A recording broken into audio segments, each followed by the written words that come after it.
My Wife is a Beautiful CEO Chapter 1468 to Chapter 1530.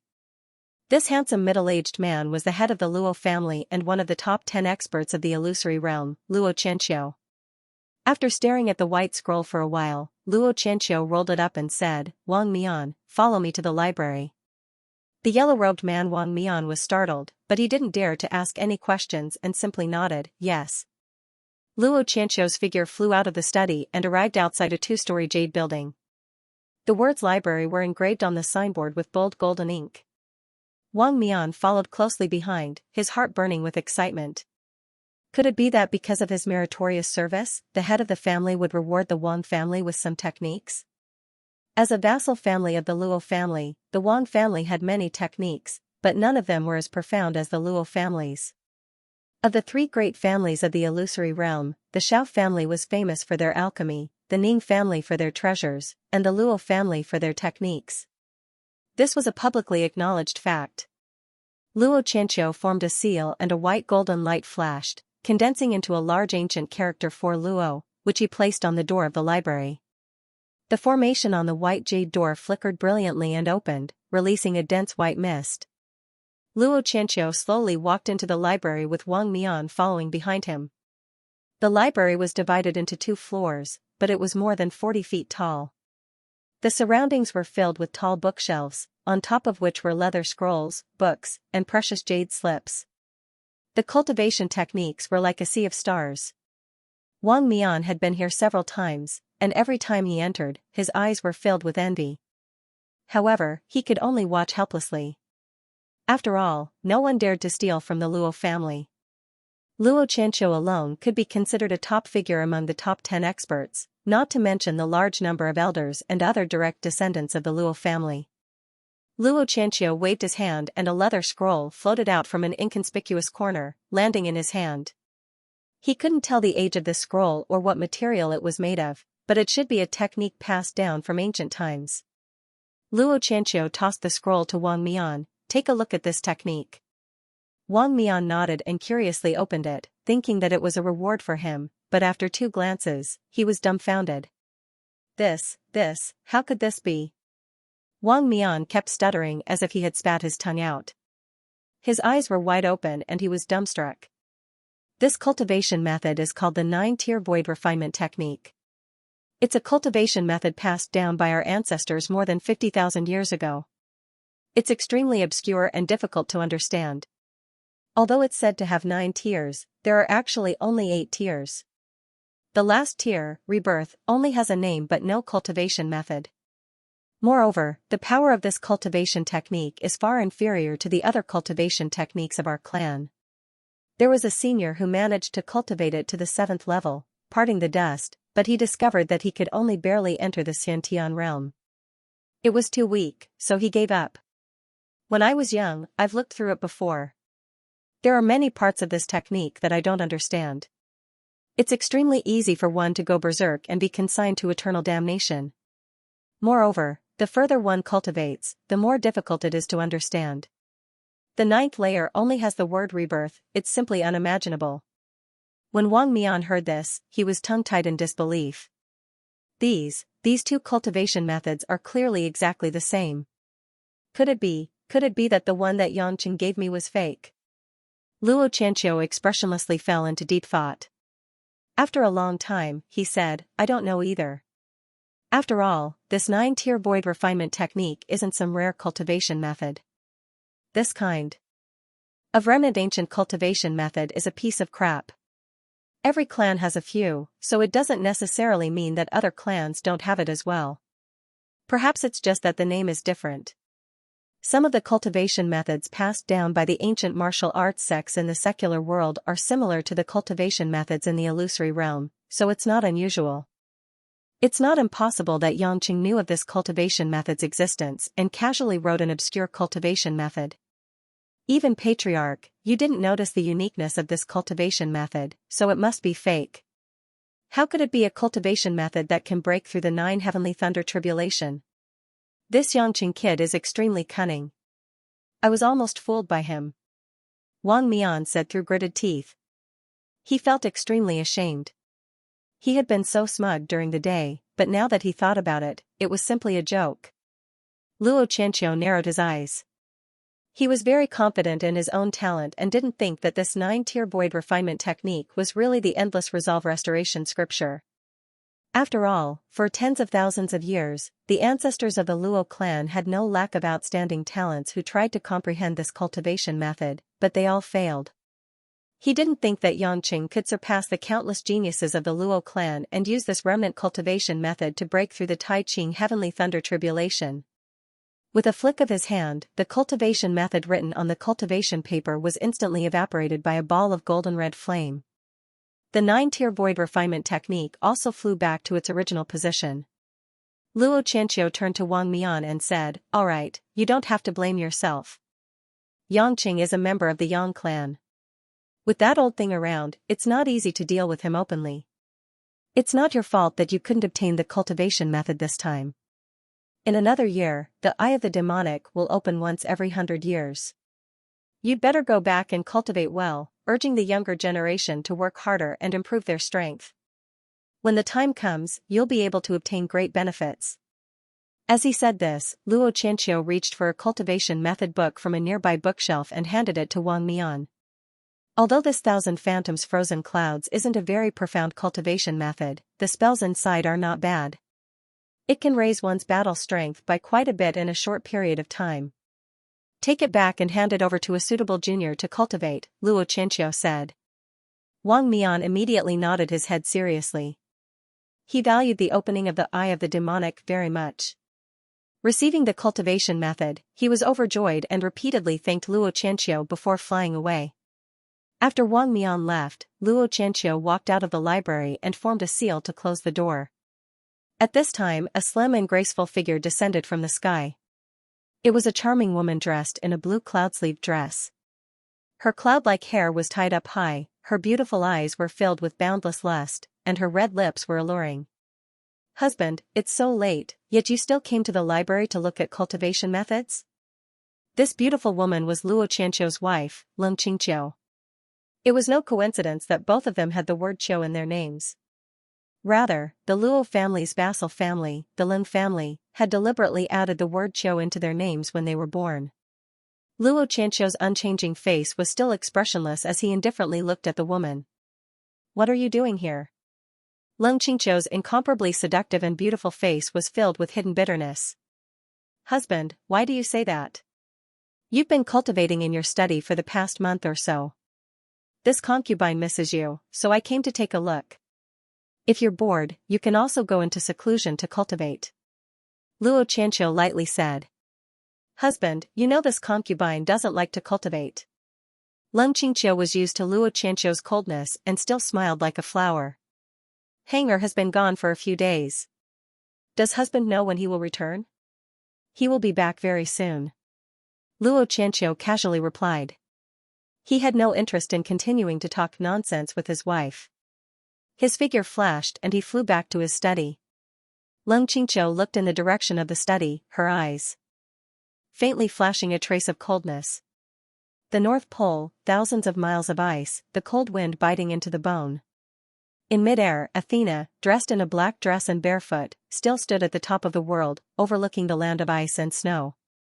Behind her, the black-robed iron-masked man respectfully looked at the thing in Athena's hand with some fear. It was an object the size of an egg, emitting a faint yellow luster. If one looked closely, they would find that it was Gaia's heart. However, compared to the little yellow dot from before, Gaia's heart was much larger, faintly exuding a kind of majestic divine might that disdains the world. "It's time." No one knew who she was talking to. After Athena murmured a sentence, the Gaia's heart in her hand floated down. Shrouded in a yellow light, Gaia's heart fell faster and faster. Finally, it turned into a beam of light and directly pierced under the ice. Penetrating the eternal glacier, Gaia's heart fell into the sea, and then drilled into the deep sea, all the way to the hinterland of the deep sea. When it felt that there was enough soil around, Gaia's heart finally came to a stop. Then, slowly, from all directions, energy that was invisible to the naked eye began to gather towards Gaia's heart. Gaia's heart, with a thump sound, expanded and contracted, and strangely jumped up. The black-robed man in the sky looked puzzled. He could not help but ask, "Your Excellency, is that all? Why does nothing seem to have happened?" Athena's voice was like an echo from an empty valley, faintly discernible. "You are not of my god race, how can you feel? The recovery of Gaia's heart, no one can stop it. This world, after all, still belongs to our god race. It's time to end the grudge of 10,000 years." When Gaia's heart began to beat for the first time, all the gods around the world with quintessence suddenly became spirited. In Hollywood, United States, on the set of a movie, Kristen, who was touching up her makeup, suddenly stood up from the chair, scaring the makeup artist. Is she crazy?" Kristen asked in a daze. In a mansion in London, United Kingdom, a handsome man and a beautiful woman who were doing the most primitive exercise on the big bed stopped their wildest shouts at the same time. Stern's eyes widened as he looked at his sister Alice's eyes that were gradually cooling down. The two swallowed with complex emotions and said in unison, "It has begun." In Dubai, in a luxurious suite of the Sailboat Hotel, Ares, who was wiping his beloved gun, suddenly stood up from the sofa, revealing a wild smile. "Haha. My power. My power is coming back." In the kitchen of a five-star hotel in Honolulu, Hawaii, the Pacific Ocean, the chef who was cooking a piece of lemon salmon suddenly pressed down with the spatula in his hand, splitting the salmon into two halves. Under his thick eyebrows, a pair of deep eyes flashed with a burning brilliance. In a dark room in a medieval castle in Italy, a melodious classical opera was playing. Raphael, who was dressed in a suit and leather shoes, was hugging a young Caucasian girl with delicate skin. The dazed girl was leaning against his chest in enjoyment. She had no idea that her neck was being pierced by two fangs, and her sweet blood was being sucked away. Suddenly, Raphael's scarlet pupils contracted and emitted a wild excitement. He grabbed the woman's hands and directly tore the beautiful Caucasian girl in his arms into two halves. In the entire elegant room, blood splattered everywhere, and the beautiful Caucasian girl instantly became a corpse that died with her eyes wide open. "Haha. Haha. Athena. You're really something. Finished so quickly?" It was unknown whether he was crying or laughing. Raphael was shaking his body in a daze as if he was possessed. Tokyo. The sky was already turning white, and the night had passed. Yangqing suddenly stood up from the chair he had been sitting on all night. He felt the godhood in his mind move. Godhood was something that Yangqing could not understand. It was the most mysterious thing of the god race. Simply put, it was a kind of spiritual imprint. Every god race had a different imprint, just like the human iris and fingerprint, but it was tens of thousands of times more mysterious. At this moment, Yangqing could feel that the spiritual energy of his godhead had started to increase. There were no signs of this at all. It was as if some kind of power was being instilled into his body, gradually strengthening his spiritual power. Yangqing could clearly feel that if this continued, even if he didn't have any profound comprehension of the laws of space, his power would still increase greatly. But, why? Was he the only one like this, or were the other gods like this? Just as Yangqing was feeling puzzled, Hanya's voice came from behind. "Master." Yangqing suppressed the doubts in his heart and thought of calling Kristen later. He turned around to look at Hanya. "You." Yangqing was stunned. The Hanya in front of him was already Mengyu. The same clothes, the same appearance, and even the same body shape and temperament. Yangqing grinned. "Not bad, at least in appearance and feeling, you are already Mengyu. Did the questioning go well?" Mengyu smiled sweetly. Yes, she was very cooperative. Because she didn't want to be baptized by so many men, she confessed everything from the beginning. She is not a stupid woman. She naturally knows that forcing herself will only cause harm to herself. She is still useful. Don't let the people below punish her, just watch. Yangqing stepped forward and grabbed Hanya's hand. "Okay, I will take you to the Meng family. As for how to integrate the Meng family, that is your business." "Yes, master." Just as Yangqing was about to leave, he suddenly remembered something. A large number of the Meng family's direct descendants and the South China Gang's upper echelons had died, but Mengyu had returned safely. No matter what, it would arouse the suspicions of the people below. He had to fabricate a reasonable explanation so that Hanya could better pretend to be Mengyu. After thinking for a while, Yangqing said to Hanya, Go and prepare a piece of black cloth for me to cut close and find a tailor. Xianxia did not ask much and immediately did as she was told. With the efficiency of a ninja, it was easy to find these things and a tailor. Yangqing ordered the Japanese tailor to immediately make a set of clothes for him according to his drawing. It was the black robe worn by Elder Meng Qi. After the black robe was completed, Yangqing tore a few holes in the robe. It seemed that it was the result of the battle. He looked a bit embarrassed and then put it on himself. In Xianxia's surprised eyes, Yangqing unexpectedly changed into a gray-haired old man. Master. You. How did you? Xianxia was a ninjutsu expert. She was sure that Yangqing did not rely on any illusory magic to change his appearance, but in a way that she was unable to detect. Elder Meng Qi stroked his beard, revealing an unfathomable smile, looking particularly dignified. You should know who this appearance belongs to. Yangqing said. Yes, it should be the dead guardian Elder Meng Qi. Xianxia naturally understood the important things clearly, only then did she dare to replace him. Yangqing was incomparably proud of himself. His disguise seemed to be perfect. This blinding leaf was really a magical weapon, especially for someone with a high cultivation base like him. With this blinding leaf, he could almost deceive everyone in the world. After suppressing his cultivation base to soul formation stage, Yangqing pulled Xianxia up and said, "Let's go. You can say that this elder protected you and escaped from the clutches of Yangqing. The other two elders and family members have died in the battle. Then, this elder will show his face and announce that you will take over the secular Meng family. Then, pretend to be injured and need to go into seclusion. No one will dare to disobey you." Xianxia's eyes lit up. Yangqing's method saved her a lot of tricks. She nodded gratefully and said, "Thank you, master." "Oh no, elder." In just a moment, Yangqing and Xianxia arrived at the Meng family's residence. Sure enough, the Meng family's old residence was already a boiling cauldron of voices. Especially the remaining key personnel of the Meng family, Huanan clan's deputy hall masters, Xianxia, and so on. All of them brought their men and horses, ready to fight. When Meng Qi and Meng Yu descended from the sky, everyone present was dumbfounded. There was a moment of dead silence. Yangqing stood with his hands behind his back. His face was gloomy as he glanced at the crowd and said, "What, you want to rebel?" The moment they reacted, almost everyone fell to the ground and cowed out at the same time. "Elder, please spare our lives." They originally thought that Meng Yu and Meng Qi were gone and died without a complete corpse. But now that they saw Meng Yu was still alive and the elder was here, how could they dare to have any thoughts of seizing power? After all, they were just ordinary people. Who could do anything to Meng Qi? Yangqing was secretly happy. It turned out that impersonating others to do bad things was such an interesting thing. Unfortunately, he still had other things to do and couldn't stay and play.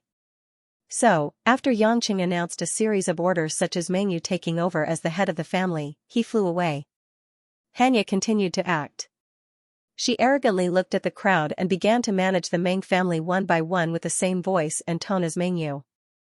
In a few days, when the Jonin of Yamada sect entered the Meng family, she could gradually deal with the original Meng family's people and insert her own confidants. Then, she could completely control the secular power of the Meng family and wait for the power behind the Meng family to appear. After leaving Hanzhong City, Yangqing changed back to his original appearance and directly rushed to Los Angeles in the United States. He hadn't seen his old friend Kristen for a while. Thinking that he had something to ask about the divine spark, he went to see her. When he arrived in the United States, it was night time. Yangqing could sense Kristen's divine power and quickly determined that she was in his home. With a flash, Yangqing entered the balcony of the second floor of Kristen's mansion. The last time he came, Yangqing also enjoyed the service of a maid here. He didn't know if the maid had been replaced or not. Kristen was naturally aware of Yangqing's arrival. A beautiful blonde woman dressed in thin, white, translucent pajamas, her perky breasts were half exposed. She pushed open the door and walked out, looking languid yet charming. "My dear Hades, I thought you would call me during the day. So, you want to give me a surprise at night? It's not that late. I just ran some errands." Yangqing pulled a chair and sat down naturally. Since you knew I would contact you, then I'm sure I'm not the only one who felt it. Tell me, what is it? Why did my divine essence suddenly start to rise? I can feel it. It's still rising. What a bummer. Are you going to ask me those boring questions when I'm dressed like this? Kristen suddenly sat on Xianxia's thighs. Her two plump buttocks squeezed Xianxia's thighs, and her two arms hooked around Xianxia's neck. Xianxia could only smell the seductive fragrance of a woman. His chin was facing Kristen's proud pink flesh. It seemed that if he lowered his head slightly, he would be able to take a bite of that white, tender flesh. The charm of an international superstar, her perfect appearance and figure were equally attractive to Xianxia. But Xianxia could still hold on. He smiled bitterly and said, "You're suddenly like this. Do you mean that you don't want to answer me? You'll make me think that you're hiding something important from me." Kristen wiggled her waist like a water snake. Her buttocks were stiff, which made the huge thing between Xianxia's legs start to rise. After the woman sensed Xianxia's abnormality, she moved closer to Xianxia's ear and bit Xianxia's earlobe. She smiled and said, "Dear Xianxia, how about this? You fill the emptiness in me, and I'll tell you the truth. You know, I haven't done it in this life. It's very tight inside." Xianxia's throat made a gulp sound. His blood vessels expanded and his blood surged. This woman was too good at talking. Ordinary men would probably twitch with excitement when they heard this condition. But Xianxia didn't know whether to laugh or cry.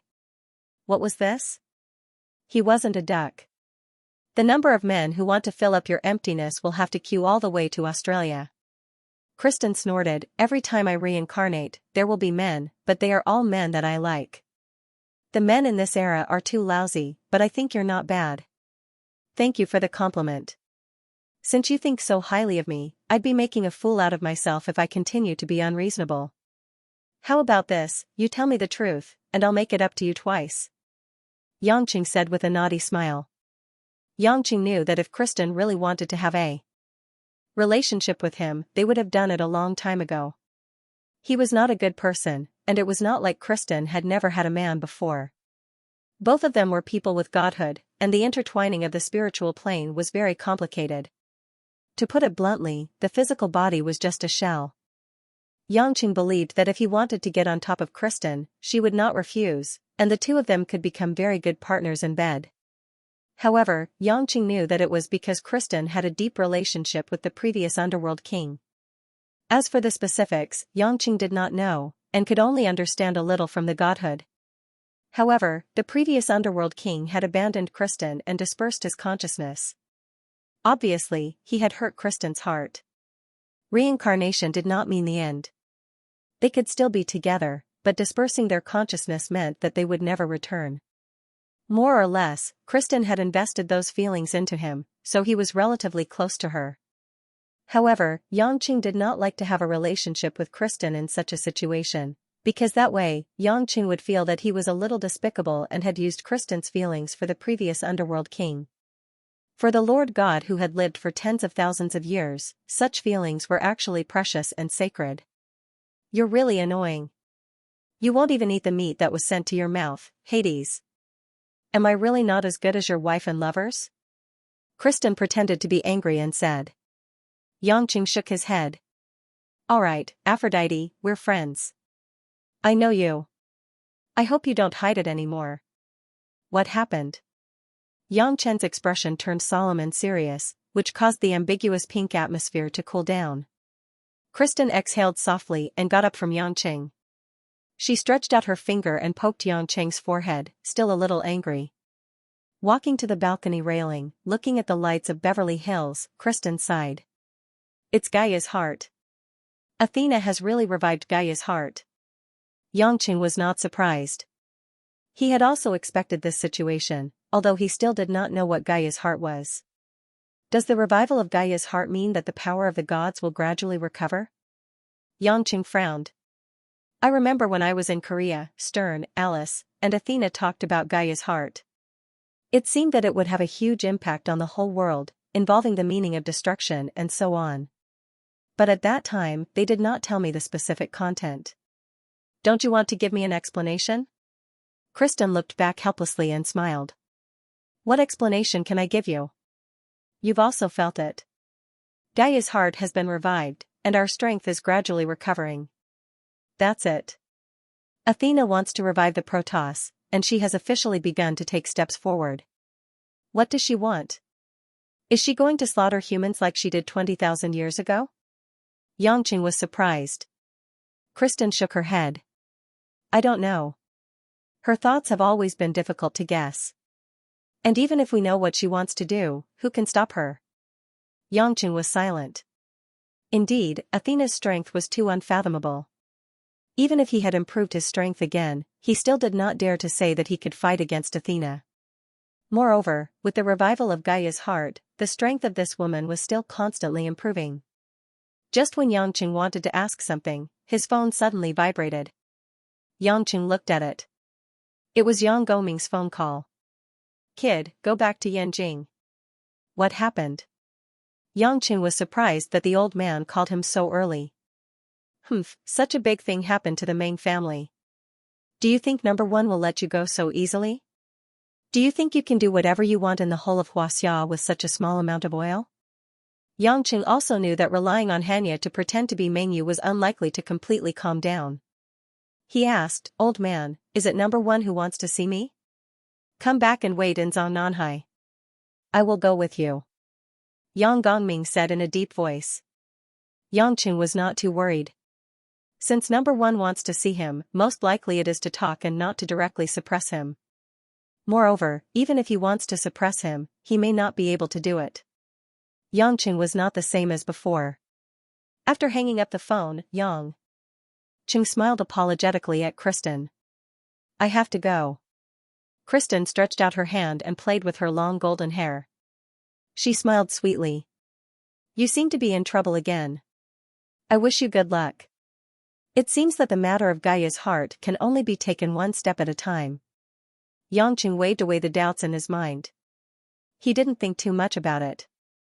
He got up and said, I know you didn't tell me everything, but I hope that no matter what happens in the future, we will always be friends. Christine did not say anything. She only smiled slightly, with a deep meaning. Yang Cheng's figure quickly disappeared from the balcony and flew to Yanjing. He found that he was really busy without a moment to rest.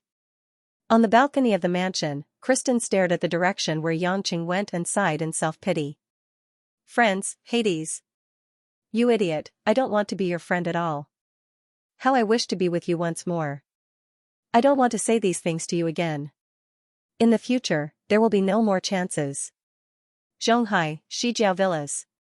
Early in the morning, on the second floor of the mansion where Xiao Qiqing lived, in the woman's boudoir, Xiao Qiqing was sleeping soundly under the quilt. At this time, the door was opened. Mother Wang's figure walked in. Looking at her daughter's room, computer parts scattered everywhere, and several screens that were still running, Mother Wang smiled helplessly and shook her head. She didn't know why this child fell in love with computers. It was not like a girl at all. But she also knew that Xiao Qiqing could not cultivate, so she felt that it was not bad for her to have this hobby.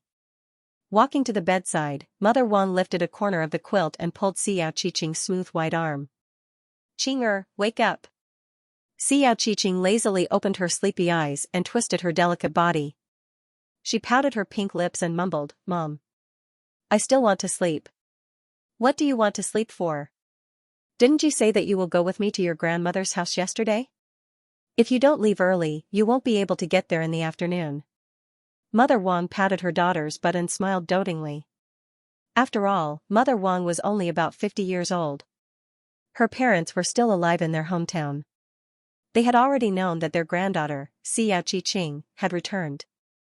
Although they were kept in the dark and didn't know the truth, they still met her twice these days. They liked her very much and asked Mother Wang to bring her granddaughter to see them more often. Xiao Qiqing remembered that she really had to go to her grandmother's house today. She helplessly pouted and sat up from the bed. Mother Wang looked at her daughter whose hair was messy and whose expression was blank. The more she looked at her, the more adorable she felt. She couldn't help but hug Xiao Qiqing and kissed her daughter's face a few times. Io, my Qing'er smells so good.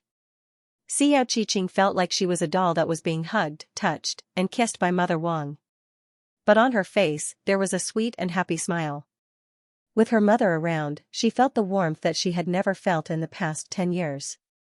"Alright, Mom, go down and make me some breakfast first. I'll go down soon after I take a shower." Mother Wang agreed and was about to get up. But as soon as she stood up, she was shocked. On the balcony, there was a handsome young man with black hair, red lips, and white teeth. He was sneering at the mother and daughter. Xiao saw her mother suddenly standing there in a daze, staring at the balcony. She turned her head in confusion, but with just a glance, her pretty face immediately turned pale, and her beautiful face lost all color. The person who came was naturally Luo Heng. At this moment, seeing the mother and daughter's expressions of fear, his smile became more and more complacent. He stretched out his hand and gently pulled the tempered glass door, destroying the lock. Seeing Luo Heng enter the room, Xiao suddenly became alert. She didn't care that she was still wearing her pajamas and got up from the bed, pushing Mother Wang outside. "Mom, go. Get out." Mother Wang saw her daughter panicking, and how could she not know that the person who came was not good? She hugged Xiao and said, "What are you saying? Who is this person?" "Qing don't push me." "Oh, so this is your birth mother in the secular world." There are quite a few similarities." Luo Heng glanced back and forth between the mother and daughter with great interest. At this time, two figures jumped up to the balcony from below. Impressively, it was Luo Xiaoxiao and the gray-haired old man, Luo Lei. The moment they saw Luo Xiaoxiao, Xiao and Mother Wang's expression suddenly changed. "It's you." Xiao seemed to understand something. Pointing at Luo Xiaoxiao, her face flushed with anger, she gritted her teeth and said, "I trusted you so much, and even asked my husband to let you go last time." Luo Xiaoxiao was just worried and wanted to come up to take a look. She never thought that Xiao would think that she told Luo Heng her whereabouts. For a moment, Luo Xiaoxiao was at a loss for words. She kept shaking her head, saying no, but she didn't know how to explain Luo Heng's arrival. Mother Wang was confused.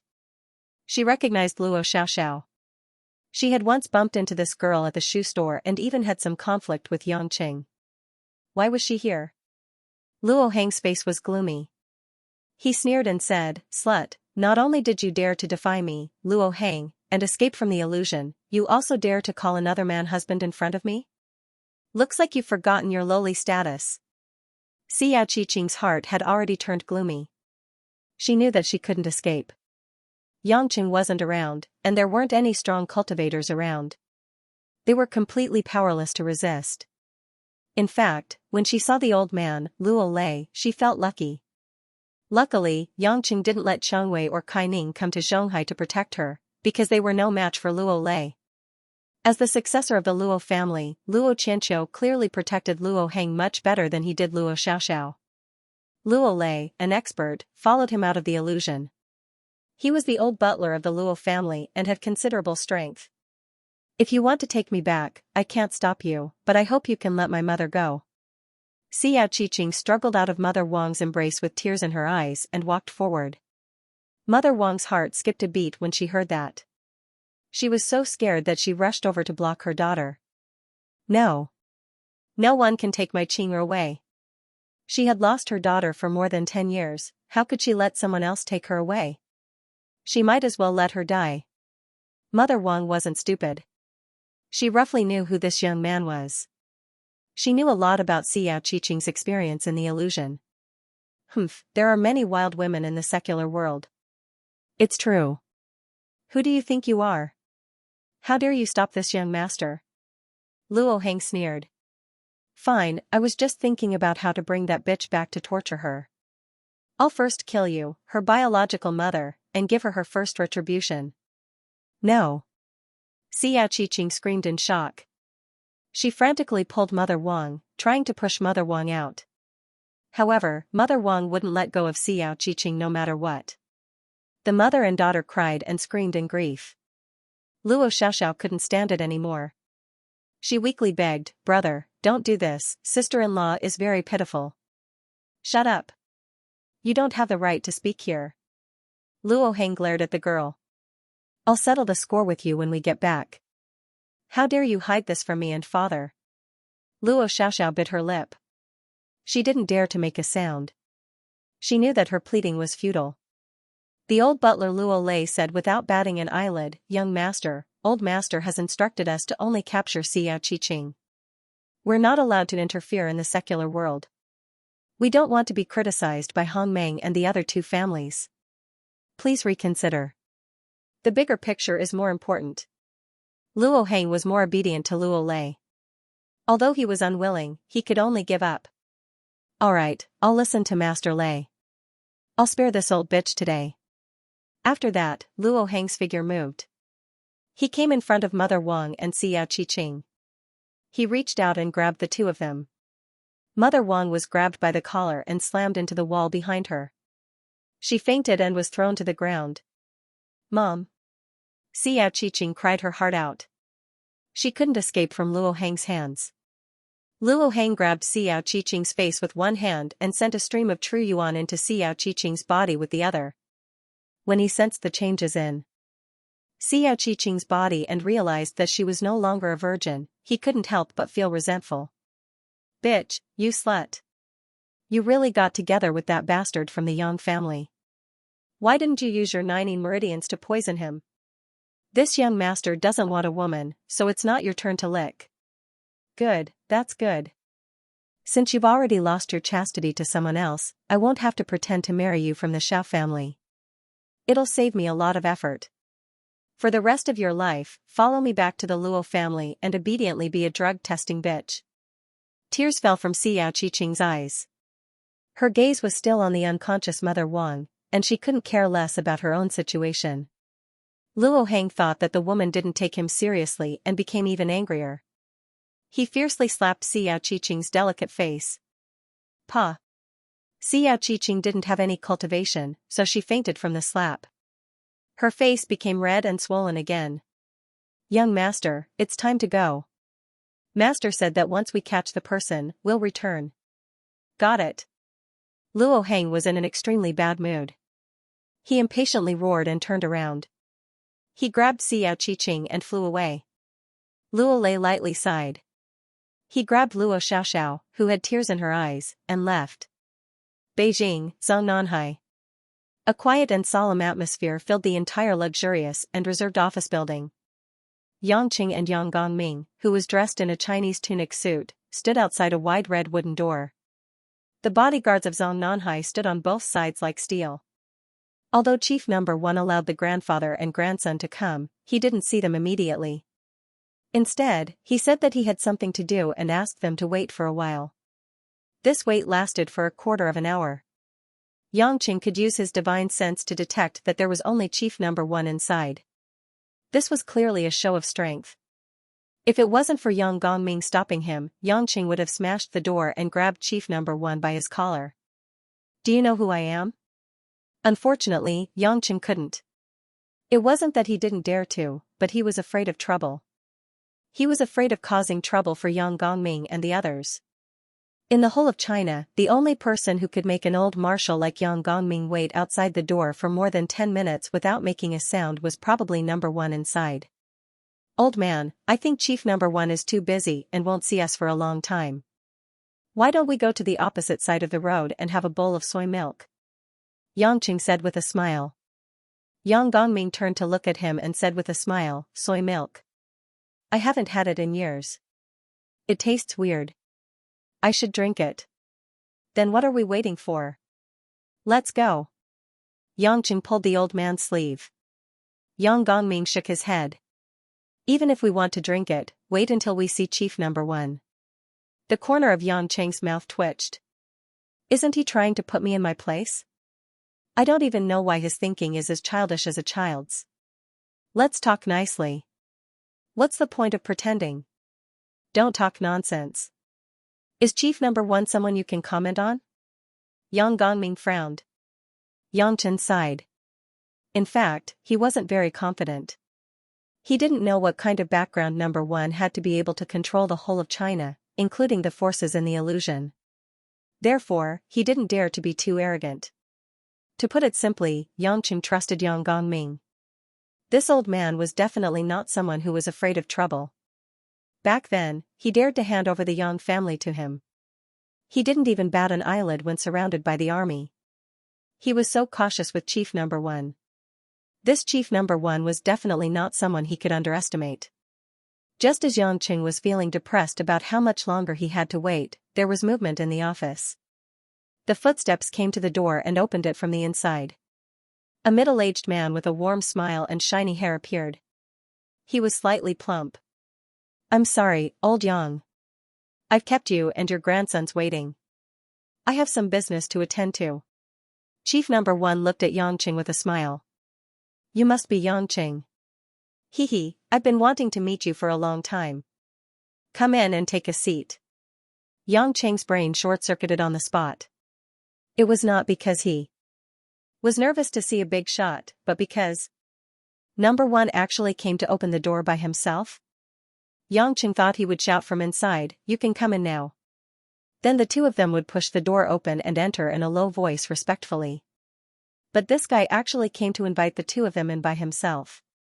It had to be said that after Number 1's behavior, the anger that Yangqing had been holding back disappeared. One would not hit a smiling person. Yang Gongming patted Yangqing's shoulder, motioning him not to be in a daze. He nodded to Number 1 with a smile and walked in. After entering the office, they found a sofa and sat down. To Yangqing's surprise, Number 1 ran to the water dispenser to get some tea leaves and teacups, and began to make tea for the two of them. "I only have green tea here. I don't have any coffee from abroad." "Yangqing, you just came back from abroad, right? Can you drink tea? If not, I'll ask someone to get some coffee for you." "Hiss. What's the name of the new guy in the secretariat?" "Oh, right, his name is Liang Hao. He just came back from the United States. He loves to drink coffee. There are many kinds. I can ask him to get some." Just like that, Number 1 muttered to himself as he bent over and picked the tea leaves. No, I'll just drink whatever I want." Yangqing's face was a little stiff. The situation seemed to be very different from what he had imagined. "Haha, tea is good. It can detoxify and nourish the skin. It can also fight cancer. A powerful cultivator like you is certainly not afraid of these things, but ordinary people like us have to take care of our bodies." As Number 1 spoke, he had already filled 2 cups of hot tea.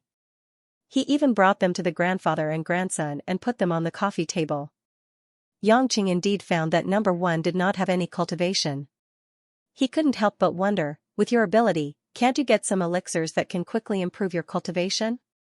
Number 1 waved his hand, sat down and said, "It seems that you don't know. Our Huaxia has a rule. The person sitting in my position is not allowed to be a member of the 4 big families, nor is he allowed to have any cultivation. Otherwise, wouldn't I become an emperor when I'm over 100 years old?" Yangqing thought about it and agreed. If that was the case, the previous Number 1 was quite pitiful. They knew that they could live forever, but they could only look on enviously. Chief Number 1 didn't care much about that. He said in a casual manner, "Just now we talked about the young man named Liang Hao. Yangqing, do you know which family he is from?" "That's right, it's the Liang family that was badly hurt by you. I thought the Liang family was pitiful, so I recruited him into the secretariat. At least the Liang family will have a chance to have a young cadre in a few years." "Sigh, Yangqing, you brat, you've never stopped making me worry ever since you came back to the country. Old Marshal Yang is getting old. If you don't calm down, when will the Yang family be able to take over?" Yangqing scratched his head, feeling as if he was being lectured by an elder. Looking at the old man beside him who was acting as if this matter had nothing to do with him, he felt even more conflicted. What should I call you, boss? Number 1? Chief? Or uncle? Either is fine. You can call me uncle. I'm from the same generation as your father. Number 1 said cheerfully. Yangqing smiled stiffly and shouted in his heart, "Brother? Are you kidding me?" But he responded, "I'd better call you uncle." "Uncle, didn't you ask me to come here today to ask about the Meng family? Are you here to chat with me?" "Oh, of course I didn't forget." "Since you are so impatient, then say it." Chief Number 1 said very politely. Yangqing was confused for a while. Didn't you ask me to come here to talk? Why did it become me who wanted to talk to you? This feeling of being played in the palm of others made Yangqing frown. Number 1 put away his smile and earnestly said, Yangqing, from the last time you were willing to provide 60 million tons of crude oil for Xianxia every year at half price, I can see that you are still a patriotic young man. I am very pleased. Yangqing thought that he was not forced to do it. Thinking of that matter, he still felt pain. But Number 1 changed the topic. The so-called reward and punishment are clear. I am sitting in this position, so I must put the national interest first and the overall situation first. Even if I know that your heart is patriotic, I can't ignore the damage you caused to the stability of the national structure. The deterrence of the Ming family in the 4 provinces of the Central Plains is related to the social stability of the entire central part of Xianxia. Huazhong Industry is also a big company that the country values very much. Every year, it provides considerable help to the national construction. Now that you have killed Meng Kaiyuan and other direct descendants of the Ming family, and a large number of senior members of the Huanan gang, this originally impregnable central region has become unstable. Have you ever thought about what the impact will be? Yang Chen was secretly nervous. Could it be that Number 1 even knows that Meng Yu is fake? After all, his speed is so fast. It is impossible for him to directly catch up to Japan and see all the changes. Listening to this, he realized that Number 1 should not know, so he was relieved and said, Isn't there Meng Yu? That woman is capable enough. She is also a direct descendant of the Meng family. Meng Yu? She is capable, but if she wants to stabilize the whole Central Plains, she is too young. Her deterrence is not enough, and her subordinates are not capable. It is difficult to achieve in a short period of time. What's more, you are now provoking the real Meng family behind the Meng family. It is not something that you can contend with alone. If they rush out regardless of the consequences, do you know what kind of disaster it will cause? Number 1's tone deepened, carrying a heavy sense of warning. Yangqing was not a soft persimmon. He snorted and said, If I don't kill them, they will come to kill me. Do you want me to wait for death? I don't have that habit. You may not be afraid, but you have to think about the whole young family. Think about the little girls who follow you, and your daughter. Can you protect all of them? Number 1 asked with a smile. Yang Cheng's eyes were full of killing intent. He sneered and said, I also want to ask you, what is the force behind the Meng family? At worst, I will go to their nest and kill them all. Yangqing was not joking or boasting. Before, he lost his cultivation base, so his hands and feet were tied. Now that he has climbed to a new peak, and with the chaos cauldron in his hand, Yangqing felt that the force behind the Meng family may not be as strong as him. Instead of being restricted by them, it is better to turn the tables and kill his way up the mountain. At that time, if he can kill and devour some masters at the same time, maybe his cultivation base can reach a higher level. He might even be able to cross the Shangqing Divine Lightning Tribulation. Number 1 looked at Yangqing with some surprise. I didn't expect you to be so bold. Yang Gongming finally sighed softly and said, Sir, please excuse me. My grandson is a little hot-tempered and can't keep his cool. It doesn't matter. Number 1 waved his hand, indicating that it doesn't matter. He looked at Yangqing's murderous eyes and said, Do you really think you have the ability to fight against the forces behind the Meng family? Neither servile nor overbearing, Yang Chen looked at the middle-aged man with authority, and asked, What do you think? Number 1 thought very seriously and shook his head. In fact, I am not very clear, but you can try. Try? How? Are you going to tell me where they are? Number 1 pointed to his feet. You don't need to go anywhere, just here. Yangqing looked puzzled. What did this mean? However, in the next second, Yangqing's heart was set off a huge wave. Was this true essence pressure? A majestic wave of true essence that was like a raging sea that wanted to swallow him into the abyss of the endless seabed swept over for no reason. It was as if a palm had condensed out of the void and grabbed him and squeezed him. Yangqing instantly released and circulated the power of heaven and earth in his body to fight against it. The strength of this aura exceeded that of any opponent Yang Chen had faced before. What cultivation? Ruo Shui. Tai Ching Heavenly Thunder. Could it be Shangqing Heavenly Thunder Tribulation? Yang Cheng's face turned red, his blood vessels expanded, and the power of heaven and earth resisted with all his might. He even used the chaos cauldron, trying to use the power of chaos to swallow the true essence that was being exerted. However, the cultivation gap between him and that person was too big, and activating the chaos cauldron was useless. It was like he had infinite strength, but his hands were too short to reach what he wanted to grab. On the side, Yang Gongming saw that Yang Qing suddenly began to sweat, his body trembled, and his throat made a painful "g-g" sound. He looked like he was in incomparable pain, and his eyebrows wrinkled. Chief Number 1 was calm and unruffled, as if he had expected this. He smiled and asked, "How is it? Do you still have confidence?" At this moment, Yang Qing really wanted to curse, but he really couldn't open his mouth. The pressure was too strong, and the precise control made him speechless. It was obviously enough to raise the entire Zhong Nanhai to the ground, but it was condensed around his body by that expert who was out of nowhere. Even the sofa he was sitting on was unaffected.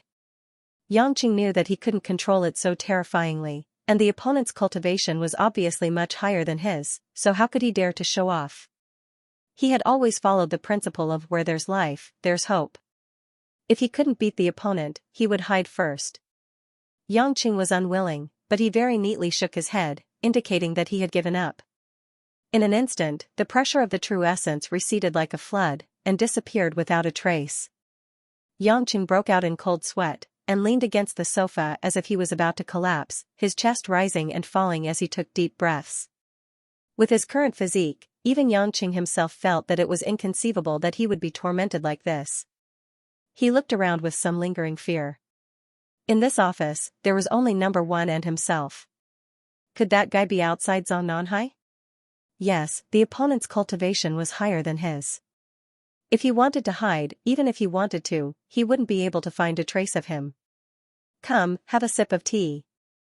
Number 1 picked up the teacup and handed it to Yang Qing, as amiable as before. The only thing missing was that he said calm down. This time, Yang Qing learned to be obedient. He was under someone else's roof, so he had to lower his head. He hurriedly took the teacup and took a sip. This big brother actually had such an expert by his side, no wonder he could control the situation.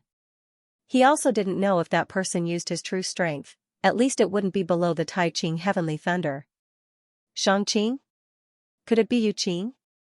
Yang Qing didn't dare to think too much about it.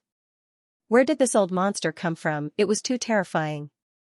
In his heart, he pondered what Number 1 meant. Seeing that Yang Qing was fine, Yang Gongming relaxed his tense nerves and said calmly, "I told you, don't be rash." Yang Qing put down the teacup and lowered his head to think. Then he raised his eyes and said very seriously, "Well, I think it's time to think about it. I was a little abrupt just now. I wonder what Chief Number 1 would like to say." When Yang Qing finished speaking, Yang Gongming's eyebrows couldn't help but jump. He squinted at his grandson as if to say, "You change your face too fast, kid." However, Number 1 said humbly, "I'm not teaching. I'm just an ordinary public servant. I'm doing my duty in my position. I always want to do my duty for the stability and development of the country and the consolidation of social harmony." Following that, Number 1 gave Yang Qing a report that wasn't too long, but wasn't too short either. It was about him giving his all to the cause, but there were always difficulties and obstacles waiting for him, which made it difficult for him to do anything alone. Yang Qing felt that when he saw the news before, this guy's words were not so annoying. But now that he said it face to face, it was like chanting scriptures. In the end, Number 1 finally finished the preamble and said, "The Meng family wants to go to war with you. It's not good for anyone, but it's not good for the stability of the country. I think it's better to do this. I'll find a way to help you mediate. Meng family still has Meng Yu, let her continue to help the Meng family manage the secular forces. As for the Meng family, this time they took the initiative to provoke you, but they can't come up with any evidence to say that you took their treasure. They were wrong, so they should admit their mistake and learn a lesson." Yang Qing touched his chin. He felt that this condition was a bit tempting, so he asked, "Then I have to pay something?" Number 1, what do you want this time? Number 1 righteously reprimanded, "Yang Qing, I'm very serious. The government officials can't use their power for personal gain. I won't ask you for anything. It's the country that needs you to make your due contribution. If you're poor, you should be good to yourself. If you're rich, you should help the world. Our country believes that the rich first drive the rich later. Young people like you, who have the ability and capital, should come back from abroad and do something practical for the ordinary people. Xianxia was about to cry. He grinned and asked, well, I was wrong, then. Chief, what do you think I should do for the ordinary people? Number 1 nodded with satisfaction. He got up and walked to the desk. He took a piece of white paper with a lot of things written on it and put it in front of Xianxia. Before you came in, I wrote this. It's a list. If you think it's okay, then you can sign it or put your fingerprint on it. As long as you follow the terms on it, you will be the pillar of our country. Of course, we will reward and protect the important citizens who have made great contributions to the country. Number 1 said with a smile. Xianxia picked up the paper. Just by casually glancing at it, his eyeballs almost fell to the ground. It was marked that in the next 3 years, precious resources such as oil, iron ore, potash, and bauxite were to be imported from abroad at a low price. There was also some secret information in the field of cutting-edge science and technology. Most of them were things that other countries were researching. 30 kilograms of ultra-high enriched uranium. Xianxia didn't know whether to laugh or cry. Where can I find this thing? Who has nothing better to do than to wait for someone to steal the atomic bomb material? Oh? No? Then I'll delete this one. Number 1 seemed to be very generous as he took a red pen and deleted one of the messages. Xianxia frowned and looked at it for a while. He said seriously, Sir, it's not that I don't want to give you face, but it involves strategic weapons such as the Aegis shield, the Ford-class aircraft carrier, and the stealth technology of my Ghost fleet. I can't give you these. This will affect the war pattern of the entire human world. It's a violation of the Treaty of Gods. The other main gods will not forgive me. Chief Number 1 was very straightforward. He smiled and nodded. After a few swipes, he erased the terms that involved the war. So, you accept the rest, right? Xianxia was very distressed. It seemed that Chief Number 1 had already planned to cancel these terms. He deliberately pretended to be very accommodating.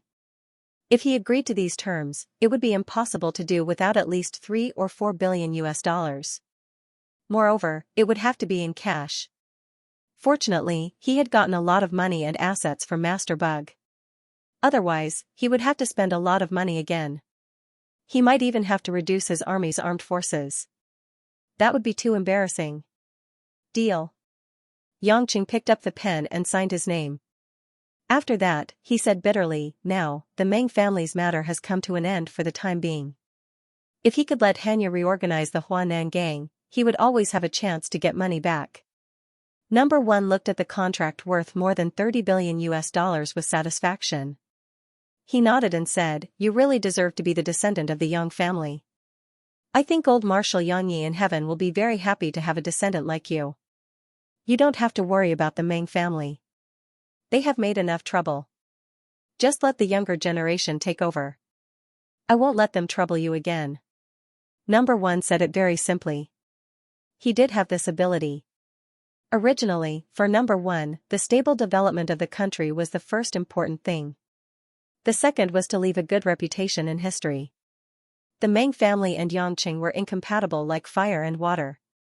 He would not allow them to destroy the long-term stability of the country. And Xianxia repeatedly sent nearly 70 billion US dollars worth of gifts. In fact, they were strategic materials that could make his political achievements advance by leaps and bounds. Of course, he was happy. Yang Gongming has been silently watching from the side. Seeing that Xianxia didn't think much and sent more than 30 billion US dollars, he couldn't help but secretly sigh. He looked down on this grandson. He was really rich.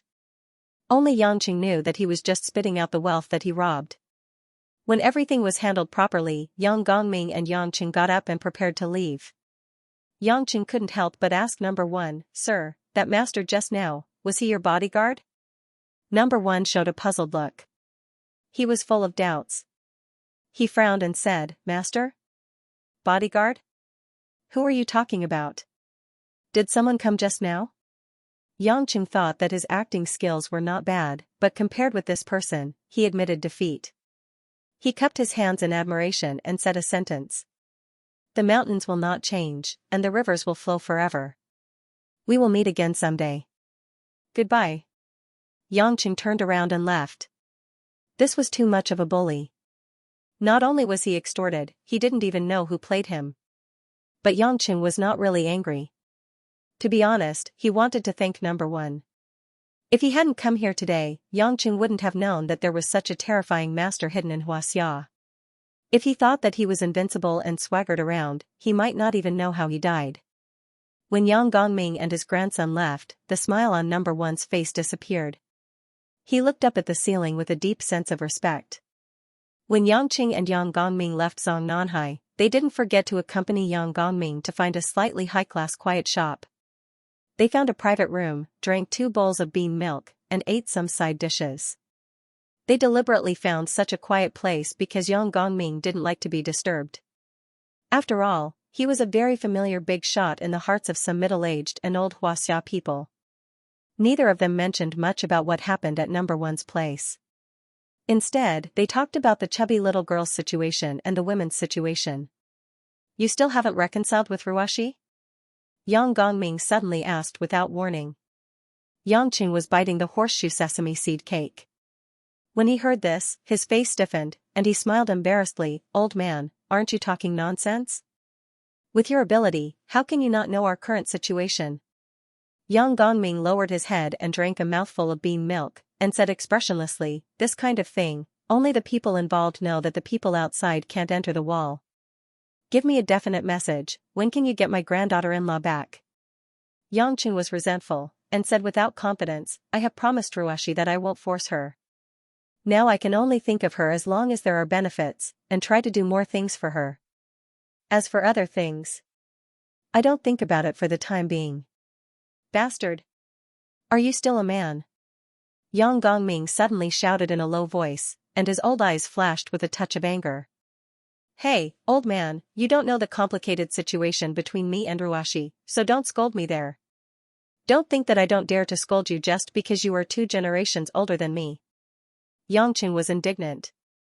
Yang Gongming didn't take this guy's words seriously at all. He pointed at Yangqing's nose and scolded, a man can't even handle a woman. What can happen between you and Ruashi?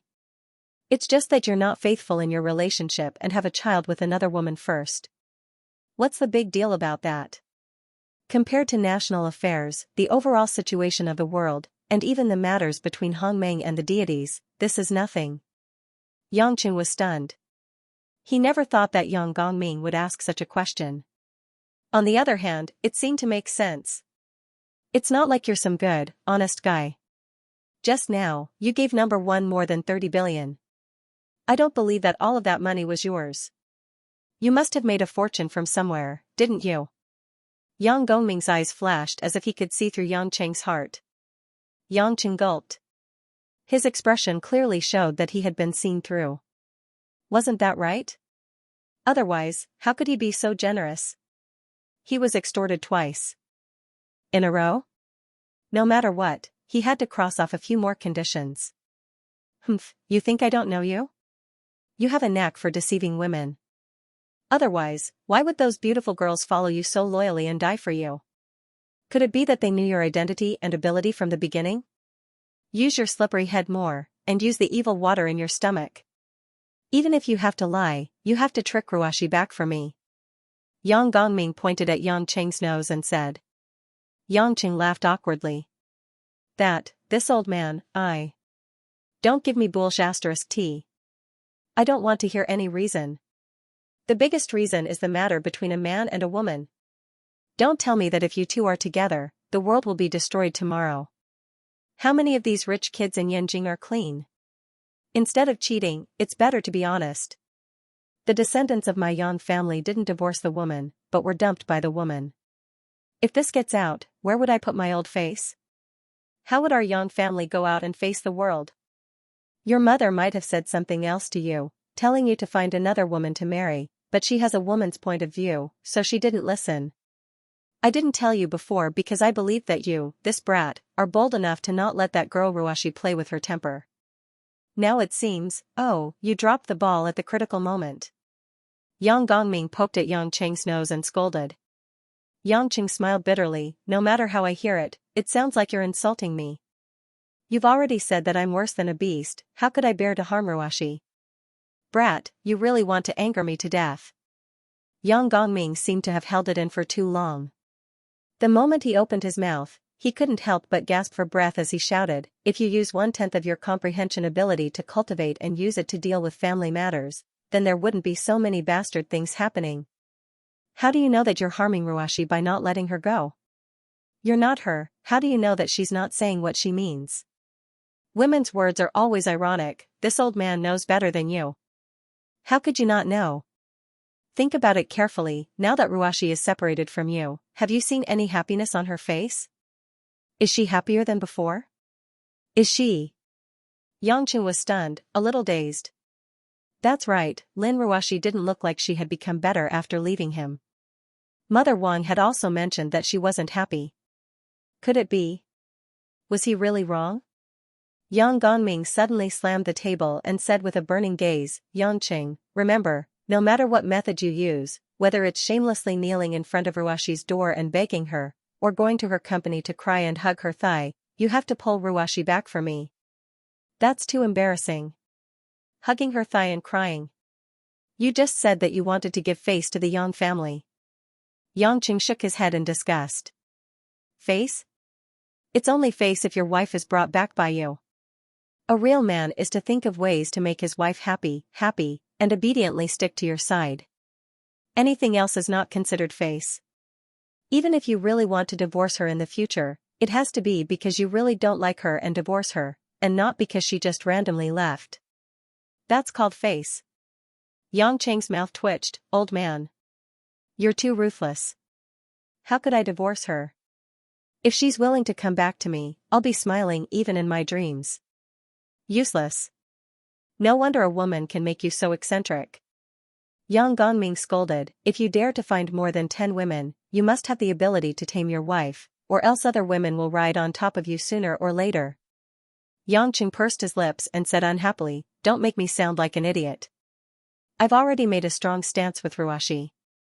Even if she doesn't want to see me, it's not her business if I want to treat her well. What's the use of that? What's the difference between you and those idiots who can't get the woman they like and can only blindly give gifts? If you were a man from a normal family, I wouldn't say anything, but you're a man of my Yang family, and the family must respect you. Look at your mother, although Xu Hua dared to leave Pujuan, she never dared to mention divorce, and even more so didn't dare to play tricks in front of this old man, because she knows that as a daughter-in-law of the Yang family, there must be a bottom line. That last Lin Ruashi, she dared to turn around and leave in front of me on New Year's Eve. I'm already giving you face by not sending troops to stop her on the road. Do you really think that my Yang family can come and go as you please? Once you enter the door of the Yang family, you're a member of the Yang family in life, and a ghost of the Yang family in death. Divorce. From the moment she took the Qilin talisman from my hand, there's no way.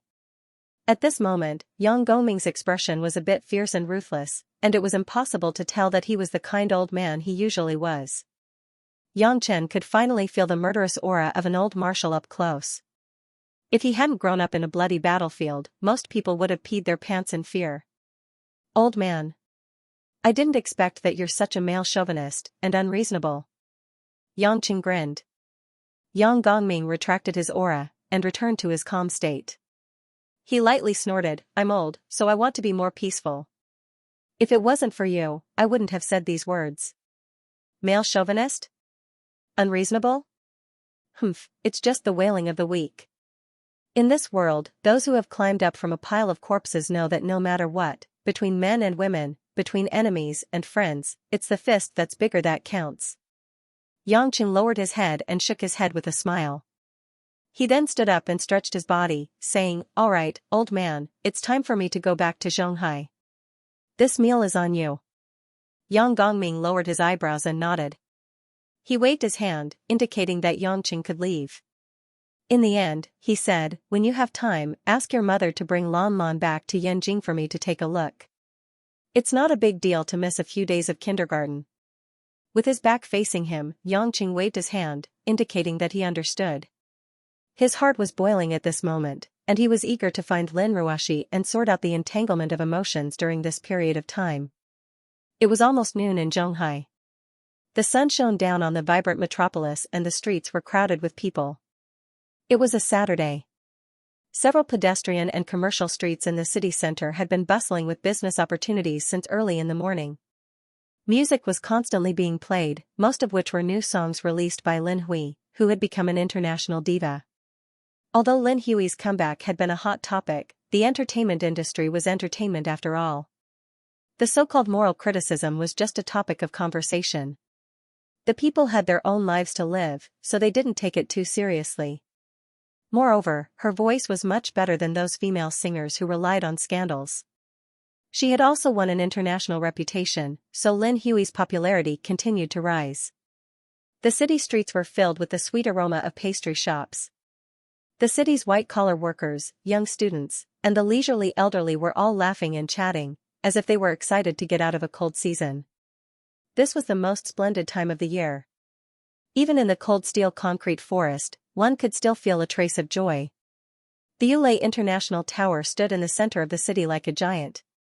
Even on a Saturday, a large number of employees were working here. Ever since Yulei became an international conglomerate, it was obvious that they had to expand their staff. After all, they had to deal with more branch businesses and they were short on manpower. However, due to Yulei's multifaceted business empire, its potential was extraordinary. In addition to the charisma of its new chairman, Lin Ruoshi, many up-and-coming business people were trying their best to get into Yulei. They were trying to learn a little bit, or they might even be able to enter the senior management and have the opportunity to work with Lin Ruoshi. Many male employees were eager to work overtime because the beautiful women in the company were eye-catching. It was much more interesting than staying at home. In the CEO's office on the top floor, a few pots of green plants were waving their charming leaves in front of the wide floor-to-ceiling window. Like many other employees, Lin Ruoshi also worked on a Saturday. She stood in front of the window and looked down at the moving scenery of the city. She was wearing a white floral print short skirt, a black lace vest, and a mustard yellow long suit. The woman was like a beautiful jade sculpture that combined coldness and gentleness, yet complemented each other. She was pure and untainted by the world. Behind Lin Ruoshi, on the other side of the desk, was Zhao Hongyan, dressed in a spring suit. Her hair was tied up in a high bun, and she had a pair of black socks and white legs. She looked like a young married woman. She was holding a folder and quickly reporting some work. Mr. Lin, the third round of negotiations with the German company Collins has ended. The other company insists on paying 300 million euros in channel fees every year. What do you think? Tell their negotiator to repeat it one last time. 50 million euros, and it will be converted according to the sales performance. If they don't agree, all the contracts with Collins will not be renewed. You don't have to wait for their response. Just contact Hoffman and give them the same conditions. Lin Ruoshi replied instantly. Yes.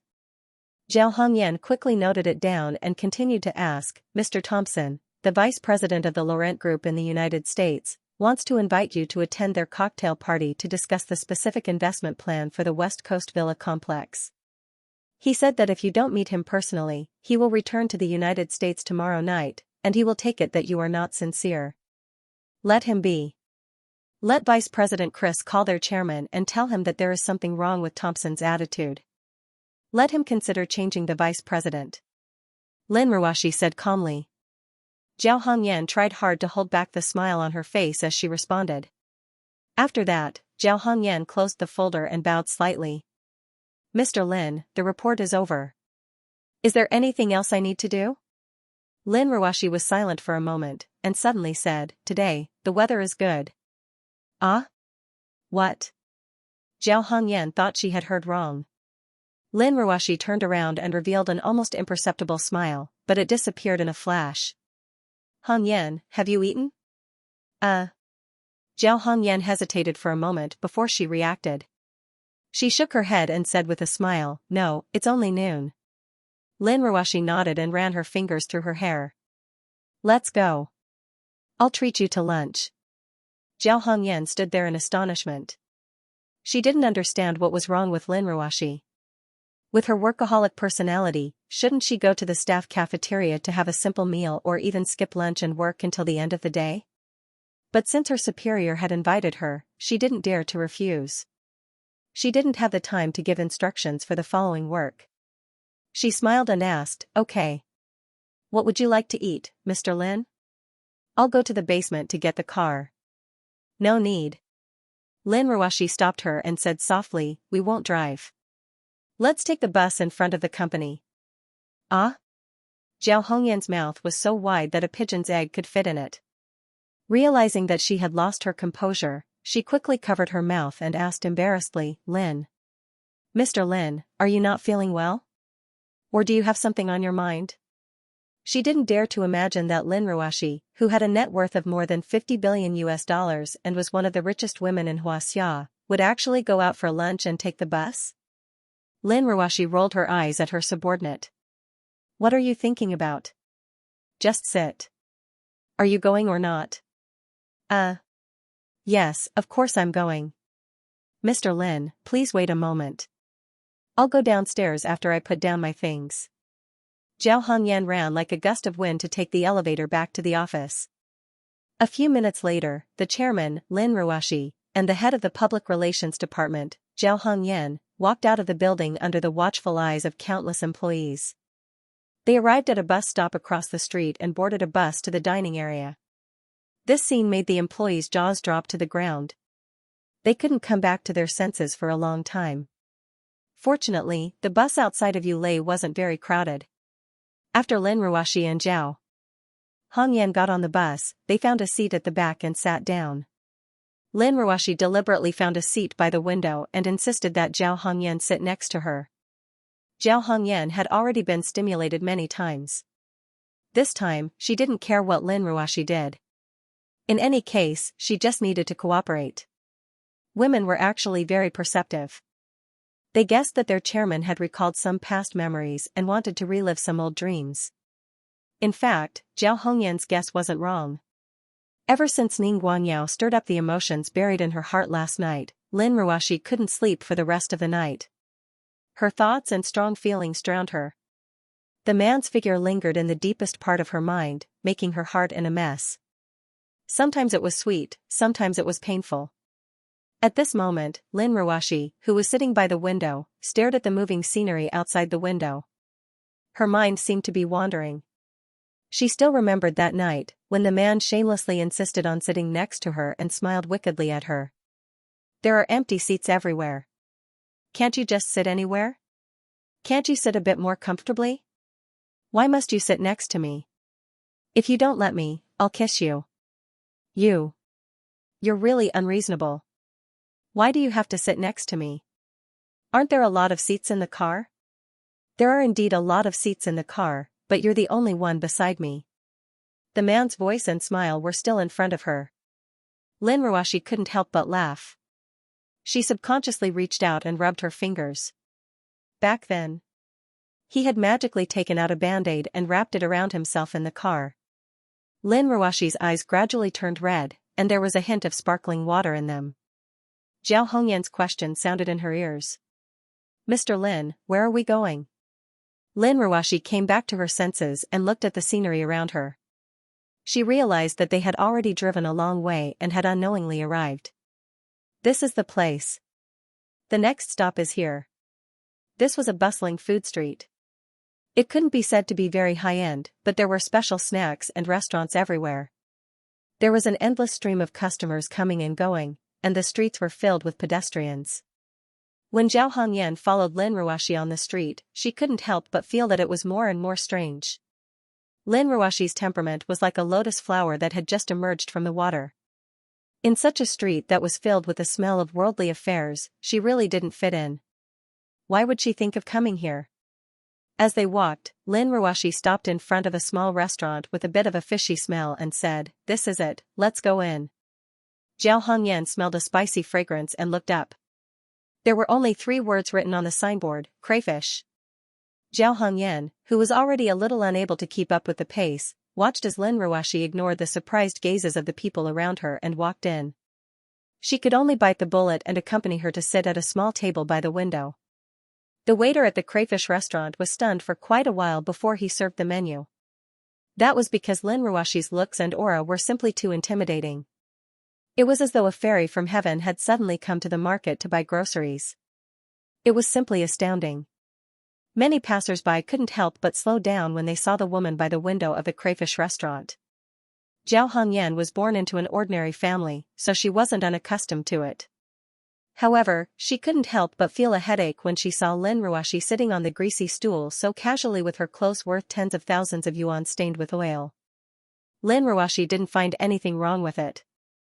She pointed at the items on the menu and said, 2 plates of crayfish, this, and these dishes.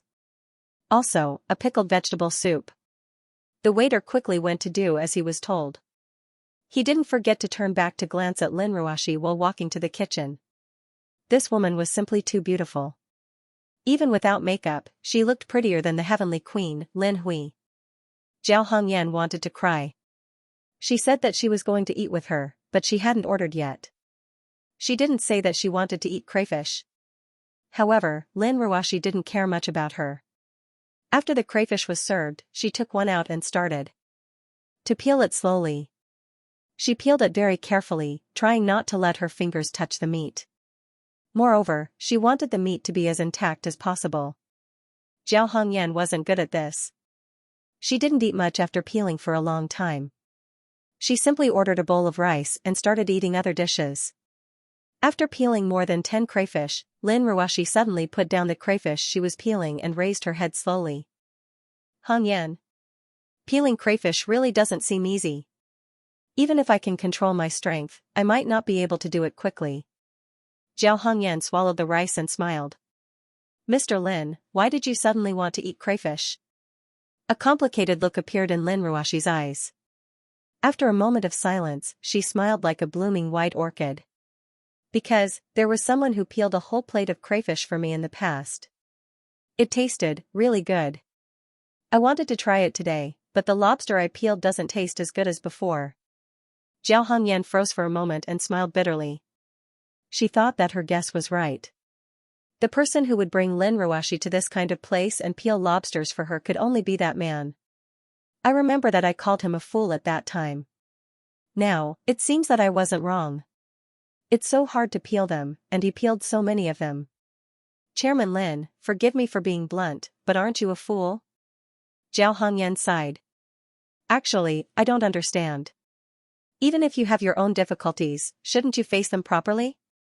Everyone in the company and I see you as our idol. You have led us to where we are today with such courage and determination.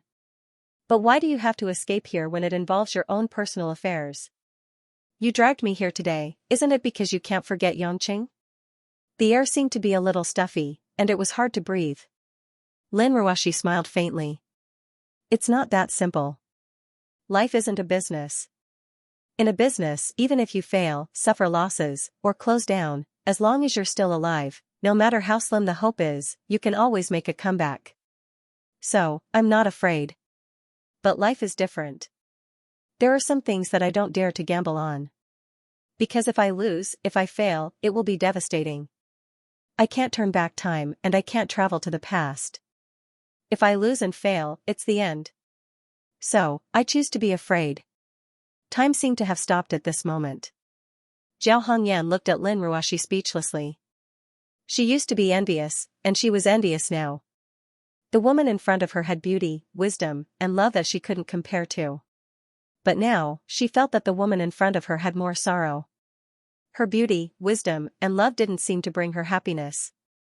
Sometimes, happiness seemed to be right in front of you, but in fact, it was thousands of miles away.